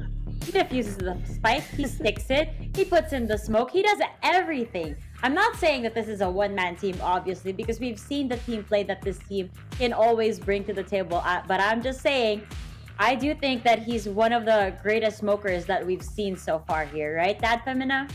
Yeah, I gotta agree, man. That this guy is just super consistent. I've been putting that word out very lightly all throughout, but you just have to wonder how much value a player offers to a team. And Scary is that type of person. Well, yeah, Xerxia has been, well, I would say all of the players of Xerxia have been contributing all throughout very evenly, but it's just that a lot of those moments, if it wasn't for the smokes and the utility pushed out by Scary, then a lot of the things that Xerxia were always make it possible to do, it was all on the back of Scary, like making or paving that way over for the team itself. I mean, we always talk about them being that team player or that patient kind of team all throughout the group stages, and it just showcased all throughout that without Scary in the lineup, they wouldn't have made these plays possible. And I feel like if they just get rid of somebody like Scary, Xerxia would be a different team overall. I think get rid of anyone on Xerxia would be completely different. True. I agree. But on Alter Ego side, I do want to commend just the aggression that they had. I remember that one round, I think the Viper's Pit came out, they were defenders, and they just rushed the Viper's Pit. And I thought that's the kind of confidence I love to see. Because a lot of teams, you know, they see a Viper Pit, they're kind of thinking, and they're questioning, should we go in, should we not? But Alter Ego was just like, no, we go in. And they went in there, they got the frags, they got the kills. You know, that's what I was hoping to see them do more often. Get that aggression, especially on that retake. Hold the angles while you're on the defender side. Get that early advantage, but don't overcommit to your angles. And with all of that, with the Alter Ego, like that's kind of the shining, I'd say, redeem quality that they had all throughout, right? If they are set on doing one thing, they're not gonna do one thing alone. They're not gonna do one thing individually, but they're gonna do just that one thing, focusing on that one goal all together. And that's what the point that I've been pointing out, like before we even started with the series. Like, they play as a family, they hold hands before they could even go towards that leap of faith, and that's pretty redeemable, I would say, for Alter Ego. A lot of things to pick up on this series as a whole, but Xerxia being the better team right here, they definitely show that they deserve it right now. Yeah, they definitely do. And that concludes the final series of the day. It's been a long day, but here we are. Let's look at how today's matches went on our recap. With the scores on the board and everything set in motion, look at that. 0-2, 2-0, 2-0 once again. We've got Team Secret, ONIC, G, and Xerxia Esports as the victors of today. Valiant effort to all of these teams, and we also do bid goodbye to FW Esports, because as they lost that elimination round, it was just evident that Team Secret is going to be moving forward in the lower brackets. But oh, and I forgot to mention, I didn't get to pinpoint this today or like give it more importance. The winner of game number 2 and game number 3 are actually qualified for the playouts, which we will be seeing in the brackets just a bit. I forgot to touch up on that earlier, which is why the matches today are incredibly important. See, over here, Dad Femina on Group A, ONIC has already qualified. Let's look at the consecutive 2-0s they had, and the nature of those 2-0s, just all out aggressiveness out from ONIC, just their identity clear cut ever since the beginning of these group stages. And I definitely had them on my number as being one of the top seeds here at Group A. Seeing this bracket right now, how it's been shaped, definitely all under my own expectations, and ONIC just gonna be proving that they're gonna be one of the biggest monsters coming out of Group A. They really are. I mean, Monyet with leading the way, as well as all of the rest of the team, just spot on for ONIC, and I can't wait to see them on the playoffs. But Group B, Trix, we just saw them. You gotta talk more about these guys. Xerxia is so good. I am so excited for them. I feel like they really have proved their worth. But that's not to say that Alter Ego and RRQ haven't done a great job themselves. RRQ really finding themselves. Alter Ego seeming to know exactly who they are, but needing to refine and polish their, just polish their gameplay in order to get that extra edge they need to be alongside Xerxia. I absolutely agree. Now here on Group C, Dad Femina, I know you've seen Tash Bunny here on the broadcast, and she's really looking forward to Order versus Paper X. Yeah, she's gonna be filling my spot the next time that you're gonna be seeing the panel right now, and I'm not gonna be surprised that she gets really hyped about the matchups right now, especially with the performance of Paper Rex and Boom Esports right here. Now on the lower bracket, we've seen that Boom Esports is gonna be waiting for whoever is gonna be losing on that upper bracket match. Definitely a banger. Both are gonna be very aggressive and gonna be putting out their best there. And of course, oh, sorry, do you have something to say, Trick? Oh no, I was just going to say, that's exactly it. Order really coming in from OCE hot. They're just doing so well. And then you're moving to Group D. We've seen Bleed all the way from play-ins doing fantastic work, improving themselves so much, knocking Team Secret down to the lower bracket. Thankfully for us, Team Secret won against FW Esports. And later we're going to be watching out for that Fancy United Bleed match, and I am excited to see if Bleed will be consistent with the growth they have shown thus far. Since you already touched up on it, this is actually our schedule for tomorrow. So again, we have some qualifier matches over here. The winners of Game 1 and Game 2 will qualify to our playoffs. So it's really exciting. That means that you're above the rest of the pack right now if you secure that slot already. And of course, if you do lose in this round over here, you will be at the risk, put at the face of risk of elimination. You guys better take care. And over here on Game 3 rather, that's an elimination game. Not to mention, Trix, this is the first rematch of the group stage. Am I right? Ooh. I believe you are right, actually, which makes me a little worried, but also excited because Griffin showing much better form than they have before. So we're going to see how that goes. But my favorite match that I'm looking forward to the most, Paper X versus Order. Don't worry, you're not alone on that one. I'm sure that our audience out there are feeling just as hyped for that match. But alas, folks, this is where the show ends for today. It has been an incredible journey getting to this point and watching all of the matches. Again, GGWP to FW Esports. We'll see you guys next time here on the show when you guys make it back to APAC one day. But for now, a lot of teams to look forward to, a lot of teams to watch out for. So always stay tuned here on APAC. This has been Likeable, That Femina, and Trix here on the panel. Thank you guys and good night. We'll see you guys tomorrow. Truth, just realize two groups faking the real guys, and both of them plotting on your meal size. Gotta be more, is this real life? Got a bad hand, but I still try. Try and knock me down and I still climb. I can see the promised land right over the hill line. And when I get there, yeah, we all gon' party. Learn how to surf cause the waves is gnarly. Gotta make the bread, gotta bake the barley. But it take a little time, be patient, darling. Working for the people, gotta rake them all in. But sometimes people make you hate your calling. Some people panic when the brakes is stalling. Me, I go to God when my faith is falling. Put it on the tattoos. A righteous man don't know bad news. Found forgiveness for my snafus. Nothing for the pretty girls trying to get a cashew. Bad dude. Sometimes life really suck like a vacuum. The devil I don't never turn my back to. I just wanna shower love like a bathroom and be a role model for the black youth.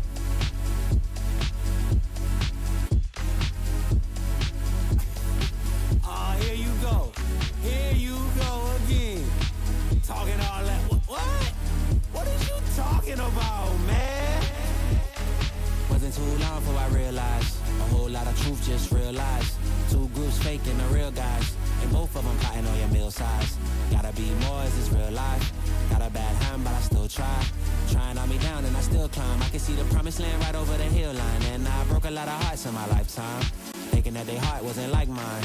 Finally got through a lifeline, and I stumbled upon a right mind. Love showed up at the right time. Put her in a white dress, get the white wine. Some people do it for the nighttime, but I'm thinking more, make your life mine. Yeah. Is it possible we could last forever and ever and ever?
I think I let my guard down.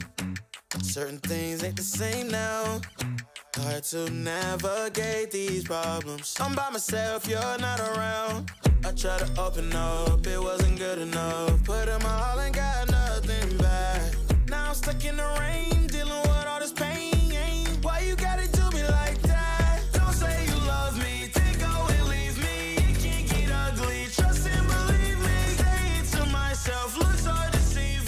Trying to fight back, too far from easy. I've seen your hands. Delilah, don't you know my I've seen your hands. Delilah, don't you know my heart turned cold, lost control. Looking at this beautiful distraction. Fell in love with a fatal attraction. I really let my guard down, now relaxing. Why did I open up? She taking way too much. Put in my all and got nothing back.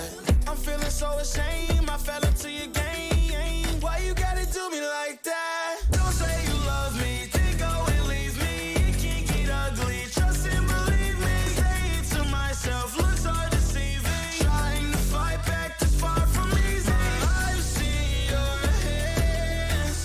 Delilah, don't you know my I've seen your hands. Delilah, don't you know my gave you all of me, had me so deceived. You chose to leave my life, so I'm on my own in the cycle.